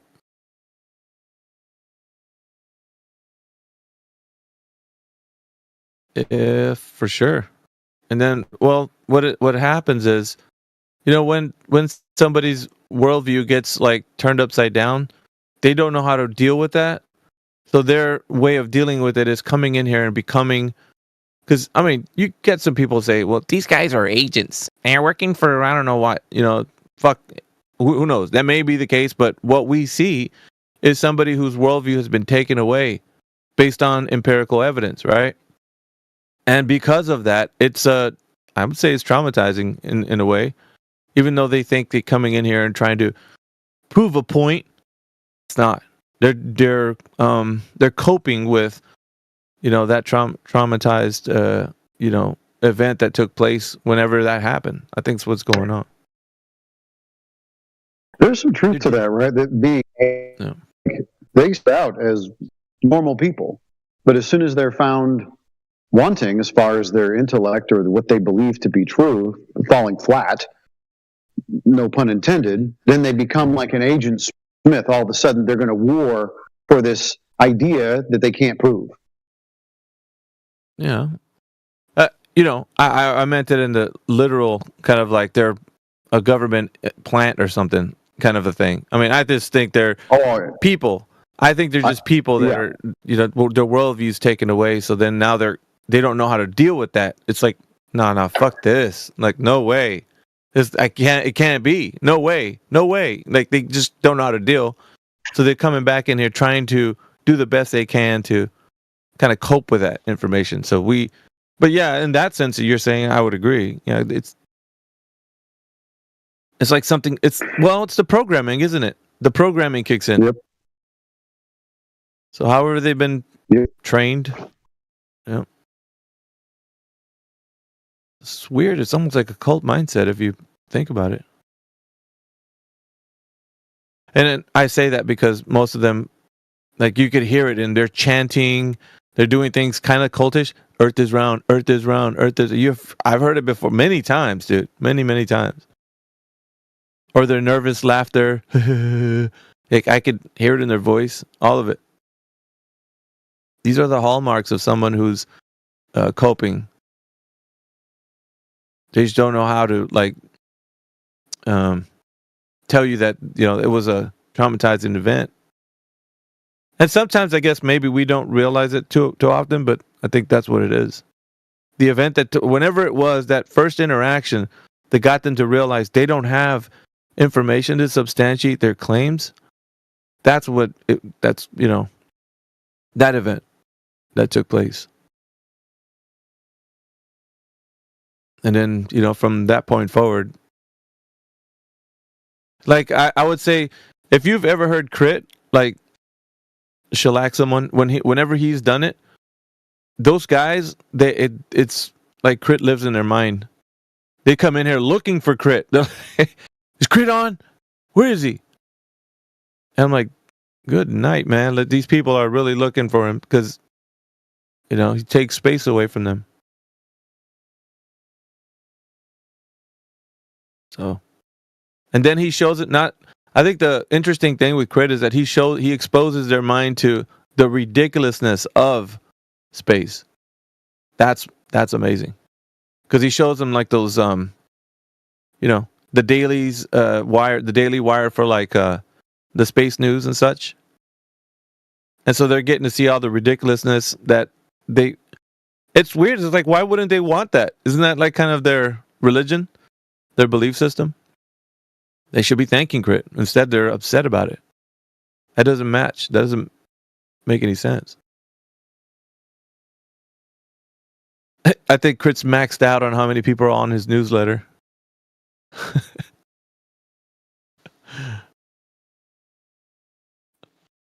Yeah, I told Mackey's dumbass dude. I was like, yeah, you want to come back? Sure. Accept Crit's newsletter. You'll come back. He never came back after that. He was so afraid of Crit's newsletter.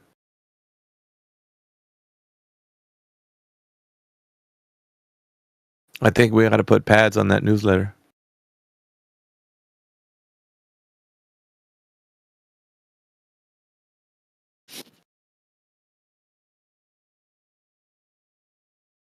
Sounds like a good plan. Yeah, man, seriously. I mean, if he so believes that that's the case, that the Earth is a globe based on it's a slap in the face, bros. Like you're like, okay, so gravity. Go ahead and give me the what to look up and how do we know? Give me an experiment. Well, let me look it up. Now? How long you been here, dude? Like fuck. That's and then he chuckled. It's a fucking game, dude. Because he's trying to cope. He's trying to get you to spin your wheels and to fucking infinity. He'll do it if you allow him to. He'll fucking stay here until the cows come home. Until either sleep or hunger pulls him away from the chat. Yeah? That's what we're dealing with. Okay. And DJ was, that other time. I'm just kidding, bro.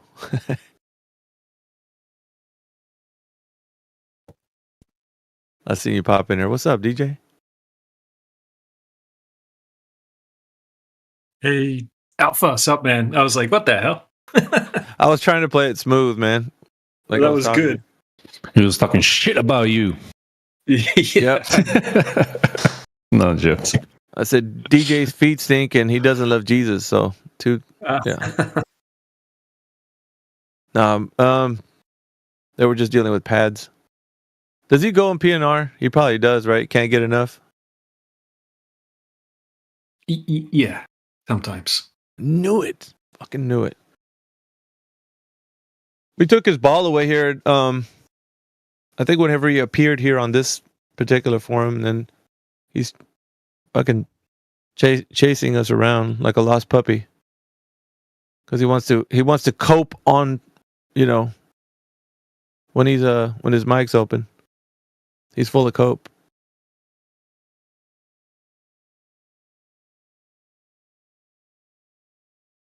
And see, we dealt with the other day or last night, I think. No, it was last night for me. Manufact Totem. Who else was in here? And he was advocating for somebody else. Who was in here last night? Like, I would say about maybe 7 hours ago.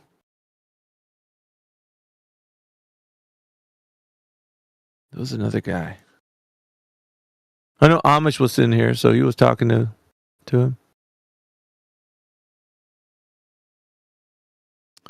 But they were the thing yesterday was identifying or defining what words like cause are. What does cause mean?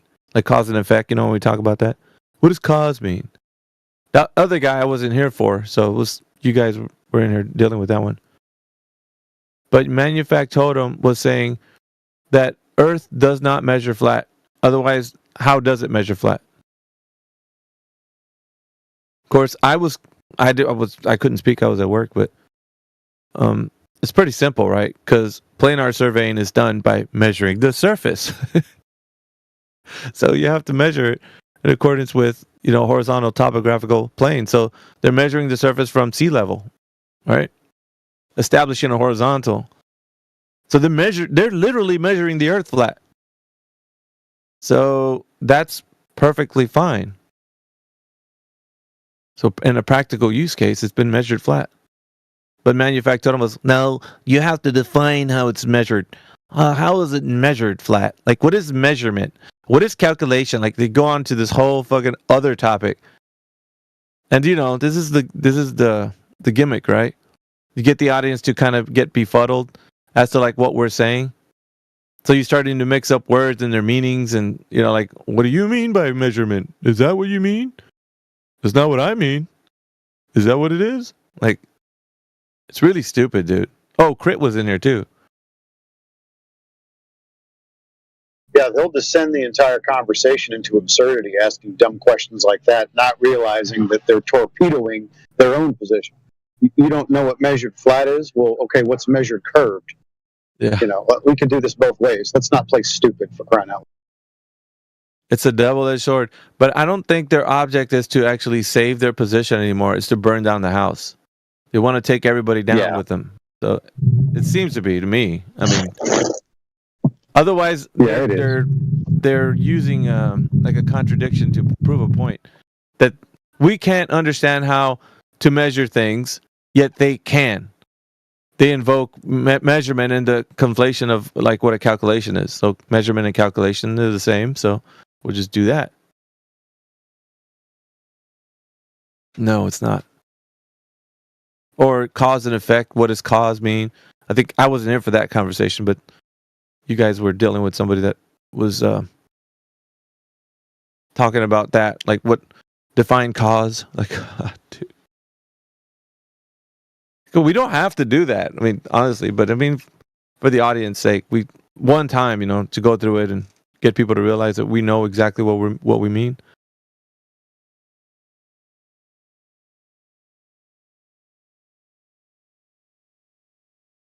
Yeah, all these are the reasons why people like pads are coping. In his mind, he's like, well, it's okay. I'll just lie low. And as soon as AV leaves, I'll just ask the other gentleman if I could, talk to them about gravity again. And then we'll reboot the conversation.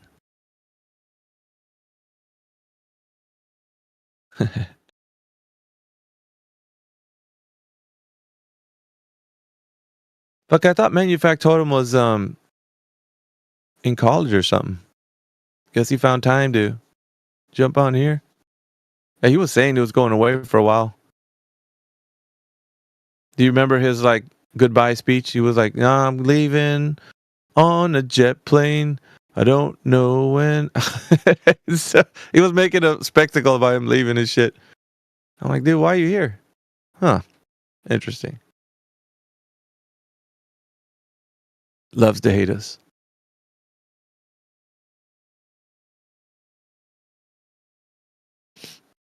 Yeah, India was telling me that people's hair's on fire over there at PNR, DJ, so I guess you're dealing with that bunch. Putting out the fires over there? Yeah, it's a slightly different environment, but it's pretty similar.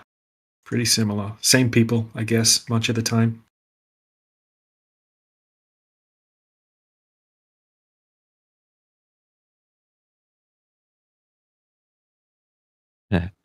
Pat, I'm going to go make my tea. I can't go make it because you guys are talking to me. Dude, fucking no one cares. Go and do your shit. Like, most of us in here don't ask permission to leave. May I leave, sir? Yes, sir. Just go. Son of a bitch.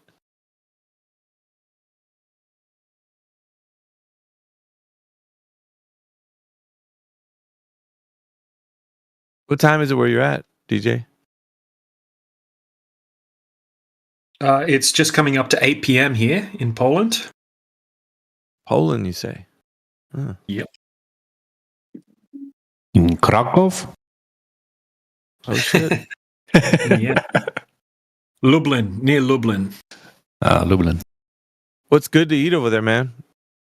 Oh, bro, tons of like awesome smoked meats. Yeah, they got a really strong smoked meats game. And then the traditional Polish foods like pierogi. Yeah, lots of stuff, man. Yeah, I enjoy the. What's food. your best dish over there from Poland? I mean, I think pierogi.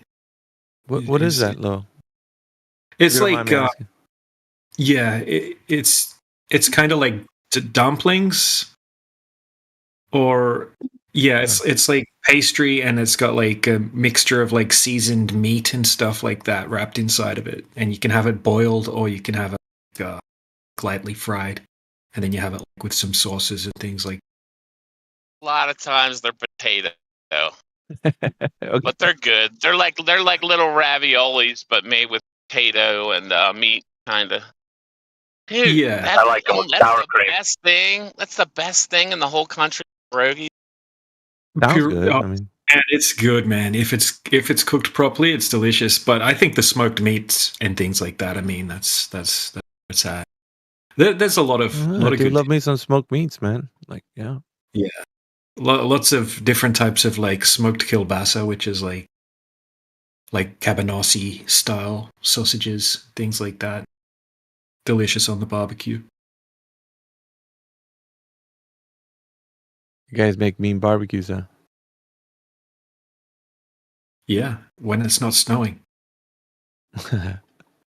It's just we just got past winter now, right? So it's like 15, 20 degrees Celsius. But a few months ago, it was like negative 15. They're freezing your ass off over there. Yeah. Oh yeah, man. Being from the east coast of Australia, I'm not used to it. Like I'll go out and my hands will get so cold I can't feel them at all. Oh, that's no bueno, man. Yeah. Fuck that. Well, I mean, yeah, I went to fill up fuel like about a month ago, or not even a few weeks ago.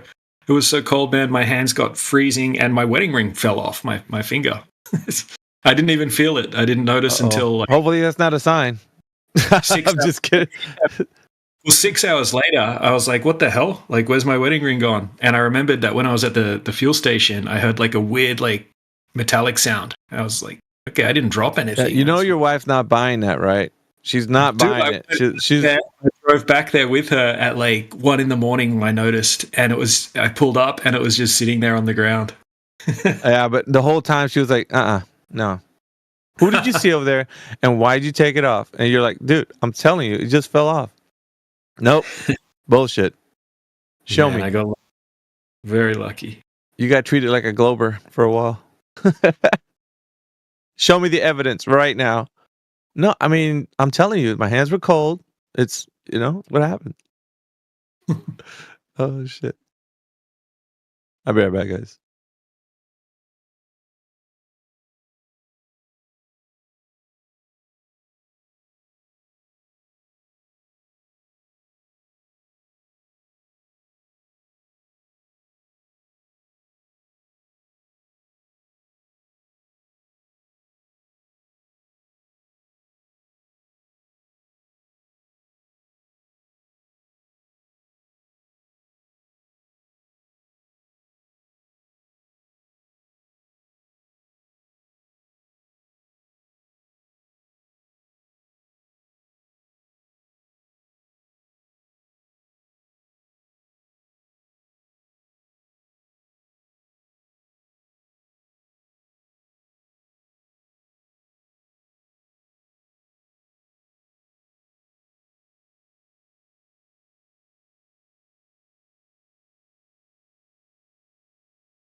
It's been pretty quiet here today, from what I hear. So,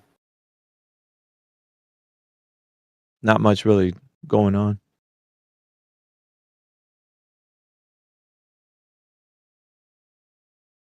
Those people will start coming in later in the day for America anyway. It's like David just appearing and disappearing. They don't stick around.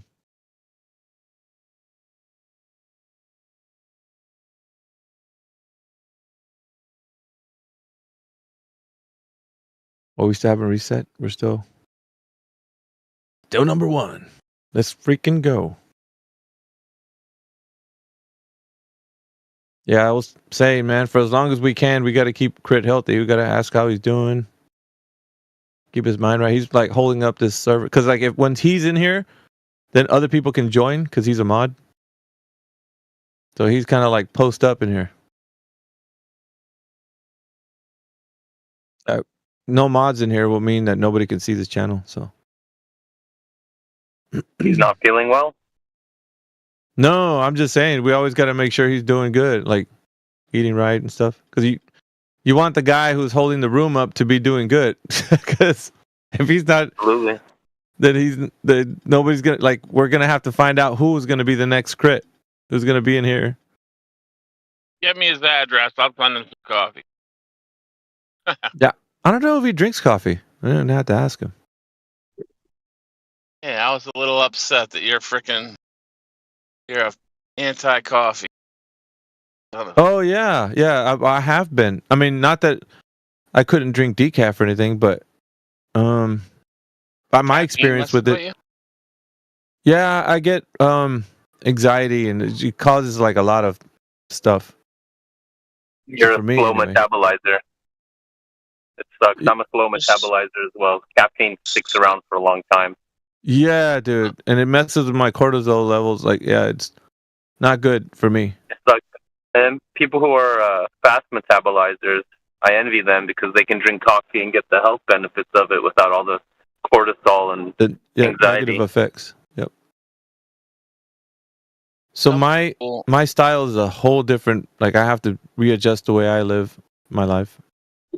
Their whole thing is like try one kind of coffee. It's like really cheap, horrible coffee, which is the worst. The worst thing you can do. Like try coffee. I'm not saying everybody should try coffee. I'm just saying, like, if you're gonna try it, don't freaking try Starbucks. Terribly burnt stuff that's just gonna. I don't know if this is true, paraplegic, but I've heard of there being a type of fungus that grows on coffee that usually people that drink certain type, I don't know what bean it is, but if you drink it, it'll cause you to urinate like not too long after you drink it. And people think that it's because they're drinking a lot of coffee. That's more to deal with this type of fungus that it grows on the coffee bean, and then you know what I mean? Coffee is freaking, dude. Like, That's what I heard. Coffee's moldy. You know if coffee's moldy, and I literally have heard that, and like I like ask all the time, like no, I could freaking drink your coffee all day. It doesn't make me me. Coffee does inherently have a diuretic effect. Yeah, Right. A lot of the stuff is the acrylamide. People burning the oils get kind of burnt and they kind of flash over. Then you get something called acrylamide, which is terrible. But a lot of the over-roast stuff, like Starbucks. Yeah, when I do drink coffee, I use a kettle that you can control the temperature so you don't burn it, and you use a pour over. I can usually tolerate 1 cup with food. I think that's the healthiest way in my research to drink the coffee. When you put it through the filter, a lot of the polyphenols that coffee has are removed, like 99%, specifically the ones that increase cholesterol. So if you're drinking like French press or something, you're not you're not filtering out those things, and you could increase cholesterol levels. That's I think interesting. pour over is probably going to give you the best health, best taste. Right, and then you're getting well, if you're not using paper, if you're just like a screen, which is good. Some people don't like the sediment. You're getting all the fats. You ever heard that? You ever heard that the seed is poison? The seed. Yeah. Coffee Seed? bean. Okay. The bean. Beans are poison, you say? Is the bean the seed?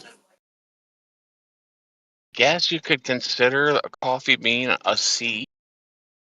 I'm just saying, most things in nature don't usually break down the seed all the way. It poops out. So within the I poop, think it's yeah. more like the seed oils are more dangerous just because of the ratios of the types of omega fats that they have. But then again, I go by everything that's processed should be avoided. You should only eat whole food, plant-based. Ah, somebody knows what they're talking about. Yeah, you've been. How long you studied that, Ancient? That's base, I've been dude. By the way. studying medicine since 2009. I mean, on the health kind of side of things, were you already like heading the path there? Oh, like Yeah, my father was actually a naturopath.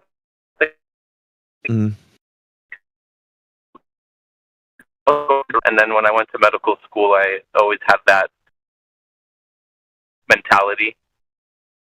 Yeah. Everybody I try tries to stay. And then I see organic stuff, and I think that it's better. Who's growing stuff. Or I like getting coffee from small farms, small highouts. That don't truck any pesticides up the mountain. That's another thing. As far as your food, people always look for organic, but like better off just like shit. If I do, garden. Oh shit, you're breaking up, Bear. Sorry. If I do have because I was talking about having like a FaceTime show, like where you guys see me, and where I'm having like basically a truth show is what I want to kind of go with. I do want to have this as a topic, but the only way that I can do that, I think, is through Rumble, because none of the other platforms will be able to host a truth channel like that. So I think it can only live like in Rumble to be able to do something like that. Once I get set up, I'm going to be doing that. But this is one of the topics, by the way, Ancient Traveler. You sound very knowledgeable in it, so. Might be able to do it on YouTube and then just upload it to Rumble and then just erase it off of YouTube. That way you don't get messed with for like having it up, and you can't. I don't think you really get flagged.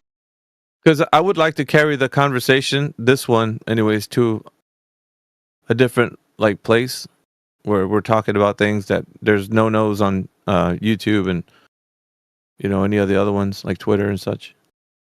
I think even Twitter being someone that would be like more open, it also has its restrictions. So I like Rumble. They got a little thing where you got to watch commercials, but I think it's pretty cool. You're the conversation with the AI, dude. I listened to a couple of those. Are pretty freaking. Mm-hmm. Oh yeah, the AI. Did you hear that? Yeah, I listened to a few of them. I think I left a comment on one. I hope. Yeah, you did. I think I've seen it, so I might have put a heart on it. Well, having the conversation with the AI in regards to things that people who believe the Earth is a globe, because I always take it back to this. It's important, right? The AI is going to give you like a carbon copy answer of what a standard answer would be from these guys. Instead of having to talk to like Pads or something and having him Gish Gallop or just like never answer the question, that kind of stuff. AI just tells you straight out, gives you the answer. Like you don't have to like mess around with that. So it'll tell you whatever the answer supposedly is. And then you can deal with that, taking it down the path of logic. And then it'll tell you, oh yeah, that's not true. And no, but we can think of it this way. It was interesting to listen to that. I noticed. Dude, I haven't even looked at ChatGPT. Don't know nothing about AI other than what people tell me. Just noticed thing like in Google where like this text thing. It's called Gemini. It keeps asking me if I want to use Gemini on my text. But then I read like just a little bit of the small print. It said that it can make up things that aren't true. So monitor your feed or something like that. And I'm just like, how the hell? I think that's called hallucination. That doesn't sound good. Yeah, an AI hallucinates. It's basically give you an answer that it sounds it's not coherent. Like it doesn't follow with whatever you guys were talking about. So, I just use it like a tool. A resource that you can use. How it works. AM Carbonaro, what's up, man? Not a whole lot. Just checking out Discord on my laptop. Excellent. What do you know about this channel? You clicked in. The Flat Earth channel? Yeah. I've seen some YouTube videos. Excellent. What do you think about the topic? I think it's true. Biblically, it seems to be right as well.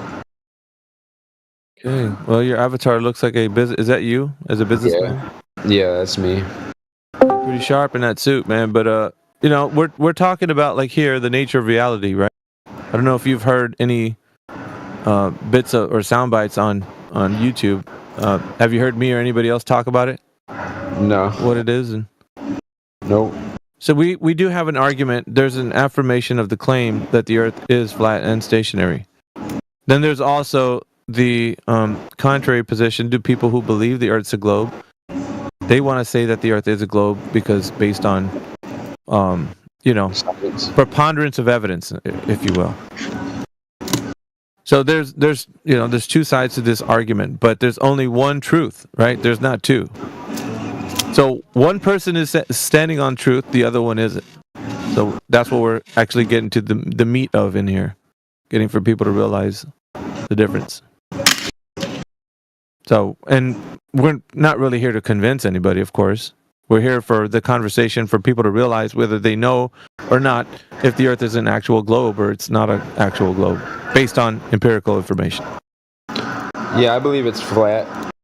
I believe the firmament is very high, though. I believe we can get to outer space, and there is something going on there. Okay. I don't believe that I believe there is an International Space Station in some type of orbit around the Earth and has no gravity. But I don't believe we can go out to Mars. I believe we have a firmament, but it's very, very high up, much more higher than what people think. Who have you basically? Is this the only forum you've been to, with Flat Earth Conversations? This group, yeah, I've been on this group for a while.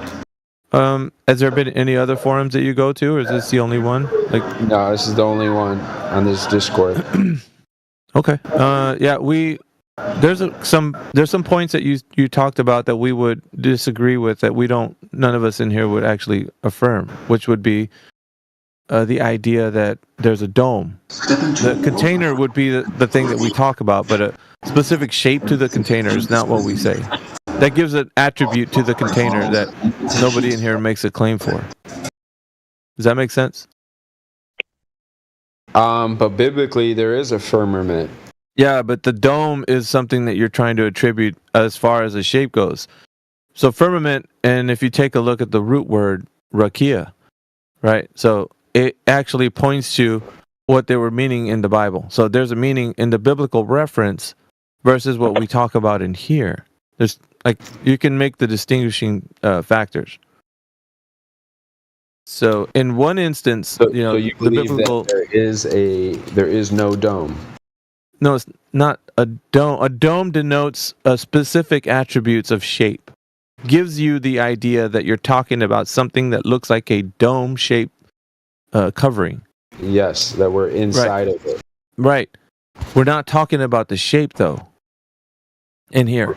What do you think it is? Because I'm talking about... It doesn't. It's not okay. as far as speculations go, I could tell you what I think, but as far as like what is actually out there, it would vary from my speculation. So it's not like a very important thing to speak of because it doesn't matter. Let's put it that way.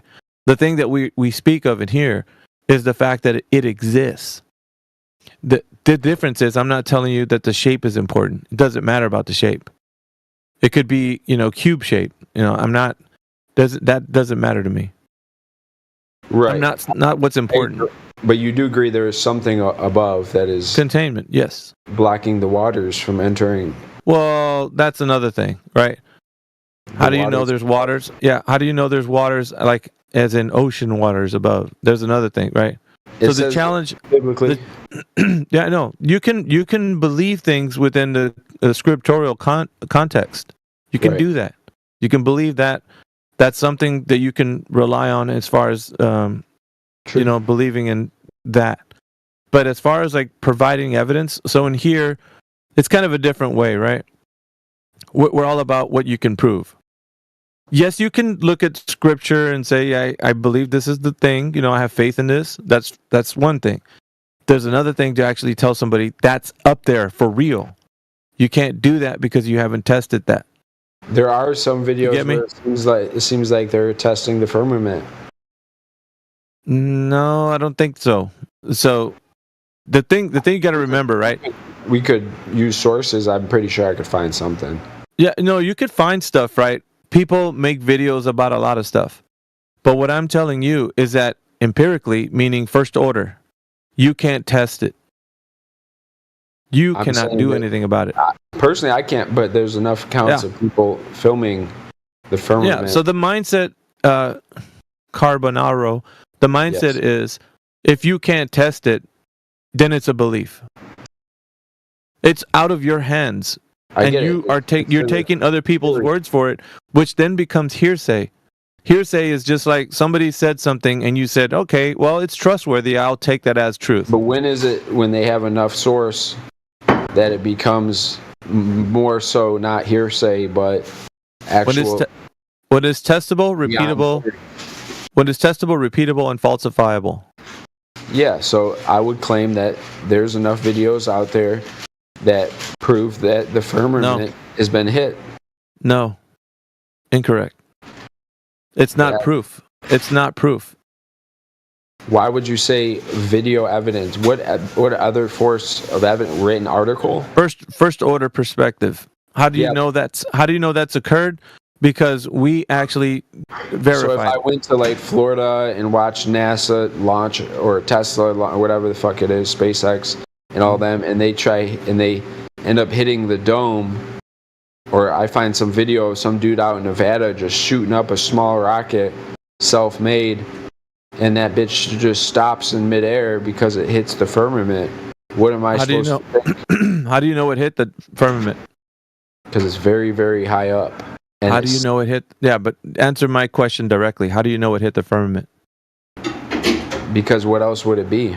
That's the problem. When you ask that question, it leaves you open to interpretation. You can't have somebody ask the question, what else can it be? If it hit the dome. No. If it hit the dome, it's like it needs to have been verified that it. Let's put it this way: it needs to be verified that it hit the dome. That is. If it's not verified, no, it's not. When you shoot a rocket up and it hits the damn dome, no, it doesn't. Listen, bro. Listen. So most people would make a claim that it hits the dome, right? Like the way you said, and put it in a video, and then put it. When you see it, it does. Is that you're claiming? It hit something, but it's not the dome. Yeah, let me just put it out there, right? So there's certain rockets that have this technology that has like an anti-spin gyro. Like I'm just one instance, right? There was a Go Fast rocket that had like an anti-spin gyro on the nose of it, right? The top of that rocket. So when it reached a certain altitude, it engaged that anti-spin gyro, and I think it even speaks about it somewhere. But once it does that, it abruptly stops its spin. So it would appear that the argument was the Go Fast rocket was hitting the dome, according to a lot of people, like years ago. That's when hearsay. Hold on a minute. So years ago, right? they had this argument about the rocket hitting the dome. That seemed to be like that flat Earth argument.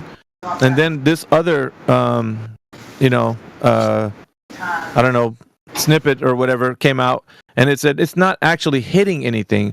The anti-gyro was engaged at that altitude, and it abruptly stopped the rocket. Civilian Space Exploration Team. What? Team. No, I'm listening to you. So the problem is the argument was on either side to then test or verify that claim, and it couldn't be done either way. So one guy said the anti-spin gyro, the other guy said it hit a dome. Either side was not able to be verified. So two ideas were arguing with each other, and nobody was ever to get a conclusion between the two ideas. So how can I know whether or not it hit a dome or whether or not it was the anti-spin gyro that was engaged at a certain altitude? No one can have a discernment whether or not one person is saying the truth or not, because there's no truth value in those statements.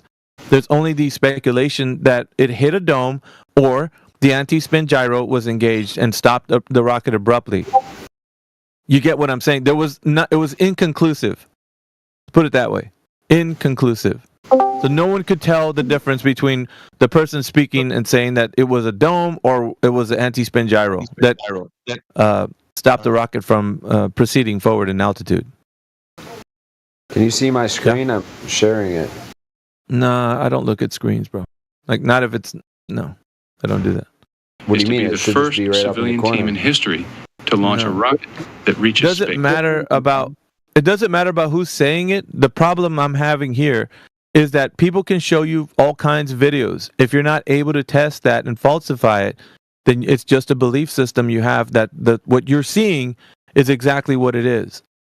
Because there's explanations, and we don't do explanations in here. If it's not provable by any means, then it's you pawning evidence right now. No, it's not evidence, sir. Sir, I'm telling you why it's not evidence. Can you test it for yourself, Carbonaro? No, there's other people out there. There you go. No is the answer. Therefore, it leaves it out of the realm of testable, repeatable, and falsifiable. So I'm the only one that... No, you're not making sense, man. I am. It's definitely not empirical. You're only seeing a rocket go up, an effect of that rocket. You're not actually finding out a shape of anything or the material of what's happening. You're only seeing that effect. It's not empirical. Wow. Indeed. The matter or medium in which you're in. You'll need a scoop of it. This is important for you. If you're brand new to Flat Earth, then you need to... Flat Earth. Well, it just sounds like the way you argue or the way you're conceiving this idea of presenting this information, it's a bit kind of like a new person would do. So you're trying to insert... No, I'm not. No, I'm not. Yeah, it's what's happening right now. Have you ever seen the depths of the ocean? No. How do you know that there is any depth? What do you mean depth? Because people can actually go into water and submerge themselves. That's how do you know that's actually happening? Because you experience it. But you're not personally experiencing it, right? I could experience getting in water. Yeah, I've done it many times. Yeah, but you can't see the depth. No, you can experience the depth. You feel the pressure as you go into water. Right, but you personally haven't. Yes, I have. What do you mean I haven't? I've been in the swimming pool before. I've been in a bathtub before. I'm talking about the depths of the ocean. I've been in the ocean water. I've been in, the Gulf of America, which is formerly known as Gulf of Mexico. Yeah, whatever. Yeah. So you're saying that you went to the bottom of the Gulf? No, I've been underwater, where depth is understood to be giving pressure exerted on the body. Right, but I know that depth is a real. Depth is a real thing. I'm talking. Yeah, you're talking about depth. Depths is the trenches actually real? Trenches? Yeah, like Mariana's Trench.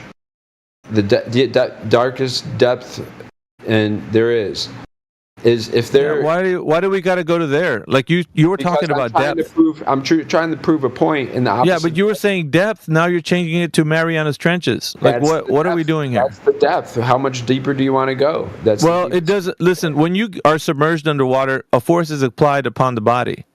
I know. Do you understand? Okay, yes, so we know what depth is. Yeah, we know what depth is. We also know that when you go higher, there's less air. So that means, what does that denote? Well, that denotes that the air is actually made here on the surface. Okay, so when you get to a certain height, hold on, I gotta take a phone call. You better get that. Hey, yo, don't forget to mute yourself, man. Yeah.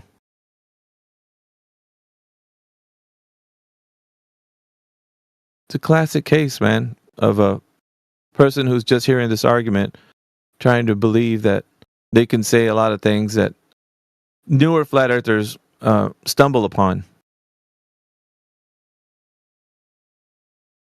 I'm just wondering how he's going to get from less air to floating spaceships. Yeah, he said that earlier. I don't know if you heard him, DJ. Yeah, I heard. That's what I was waiting when to he first get. came in. There's less air now. How are you going to be floating all of a sudden? Mm. Yeah, he said he believed in outer space and the space station. I was going to ask him if he believed in gas pressure without a container as well. Oh, it was coming. You know it was coming. Oh yeah. We're already at the end of that argument, just waiting like until he arrives, because he was working his way to it. Yeah, there's a road they go that I don't know where it ends. Now, you guys were already at the end of that argument, though, waiting for him. Yeah, It started spiraling when it started getting about depth. I don't know what you're talking about at that point. Yeah. He wants to equivocate the depth of the oceans to like the altitude or the height of like the sky. He's trying to say in both ways, you know. How do we know what depth is? That's how we know what space is. You already know that's where he's going with it. Come on. This is classic, dude. From what I understood, what he was saying was when you told him you've never empirically tested or can you test the firmament, he's trying to say you can't empirically test how deep the ocean is because you've never or don't have the capabilities to do it. Mm-hmm. You have to get them to say specifically what they mean instead of their. He's trying to the best he could, or at least he was trying. I knew he was. I want him to actually, just say it. Just come out. It's easy for you to come out and say it versus you just beat around the bush about it. That's what he was doing. Just beating around the bush. Eventually, I'll get them to spill their guts, and then everybody will see, oh, this is what he meant. This is what he was saying. Yeah.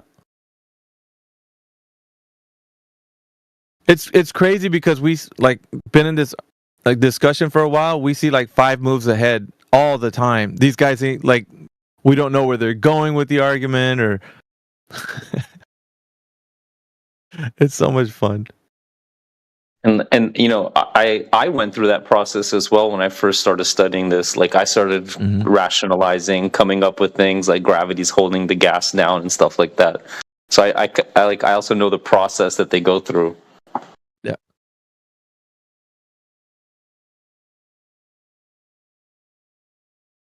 You can't win truth. Truth will always dominate you every time.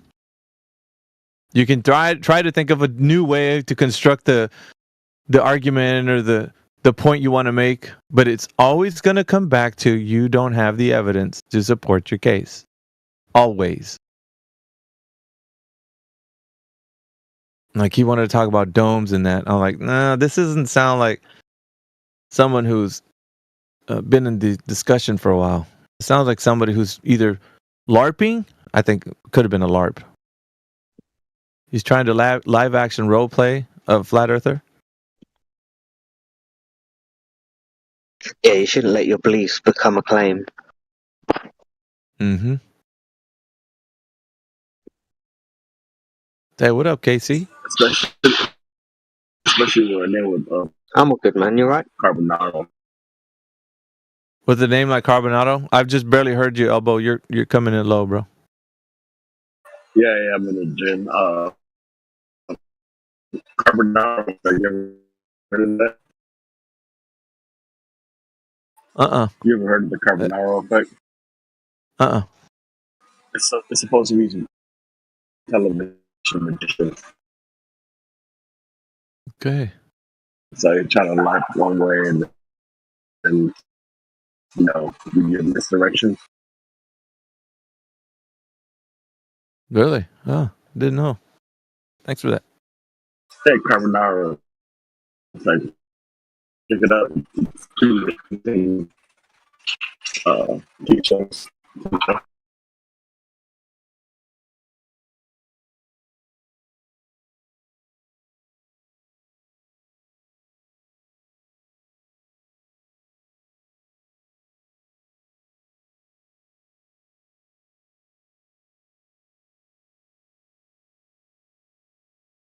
Yeah. It was a feeble attempt. It's all right. It's good for a small conversation. Kind of get the juices flowing. We got AJ in the house. What's up, AJ? What's up, my brother?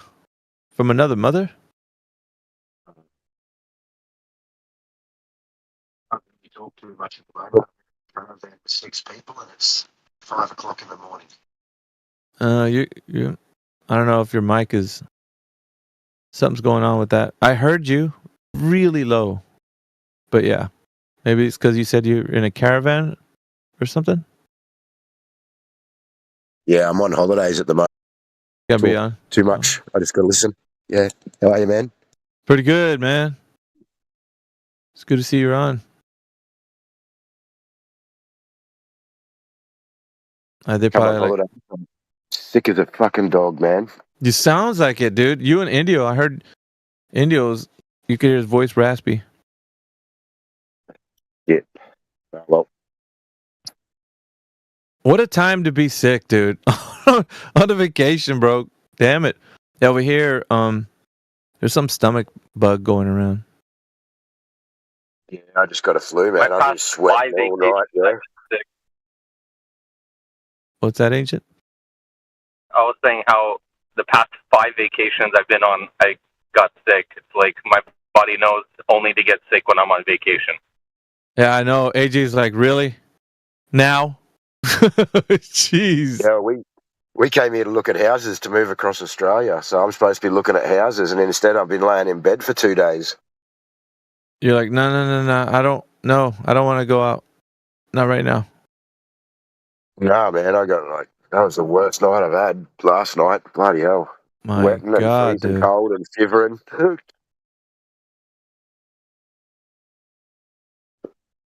That lasts for what, about a week or so? Something like that? I hope it's less than that because I've only got a week here. But the cold is like a staunch glober. It don't leave until you make it fucking go away. Yeah. It's like, we're gonna stay right here until you deal with us. And then you fucking have to deal with it. And I recommend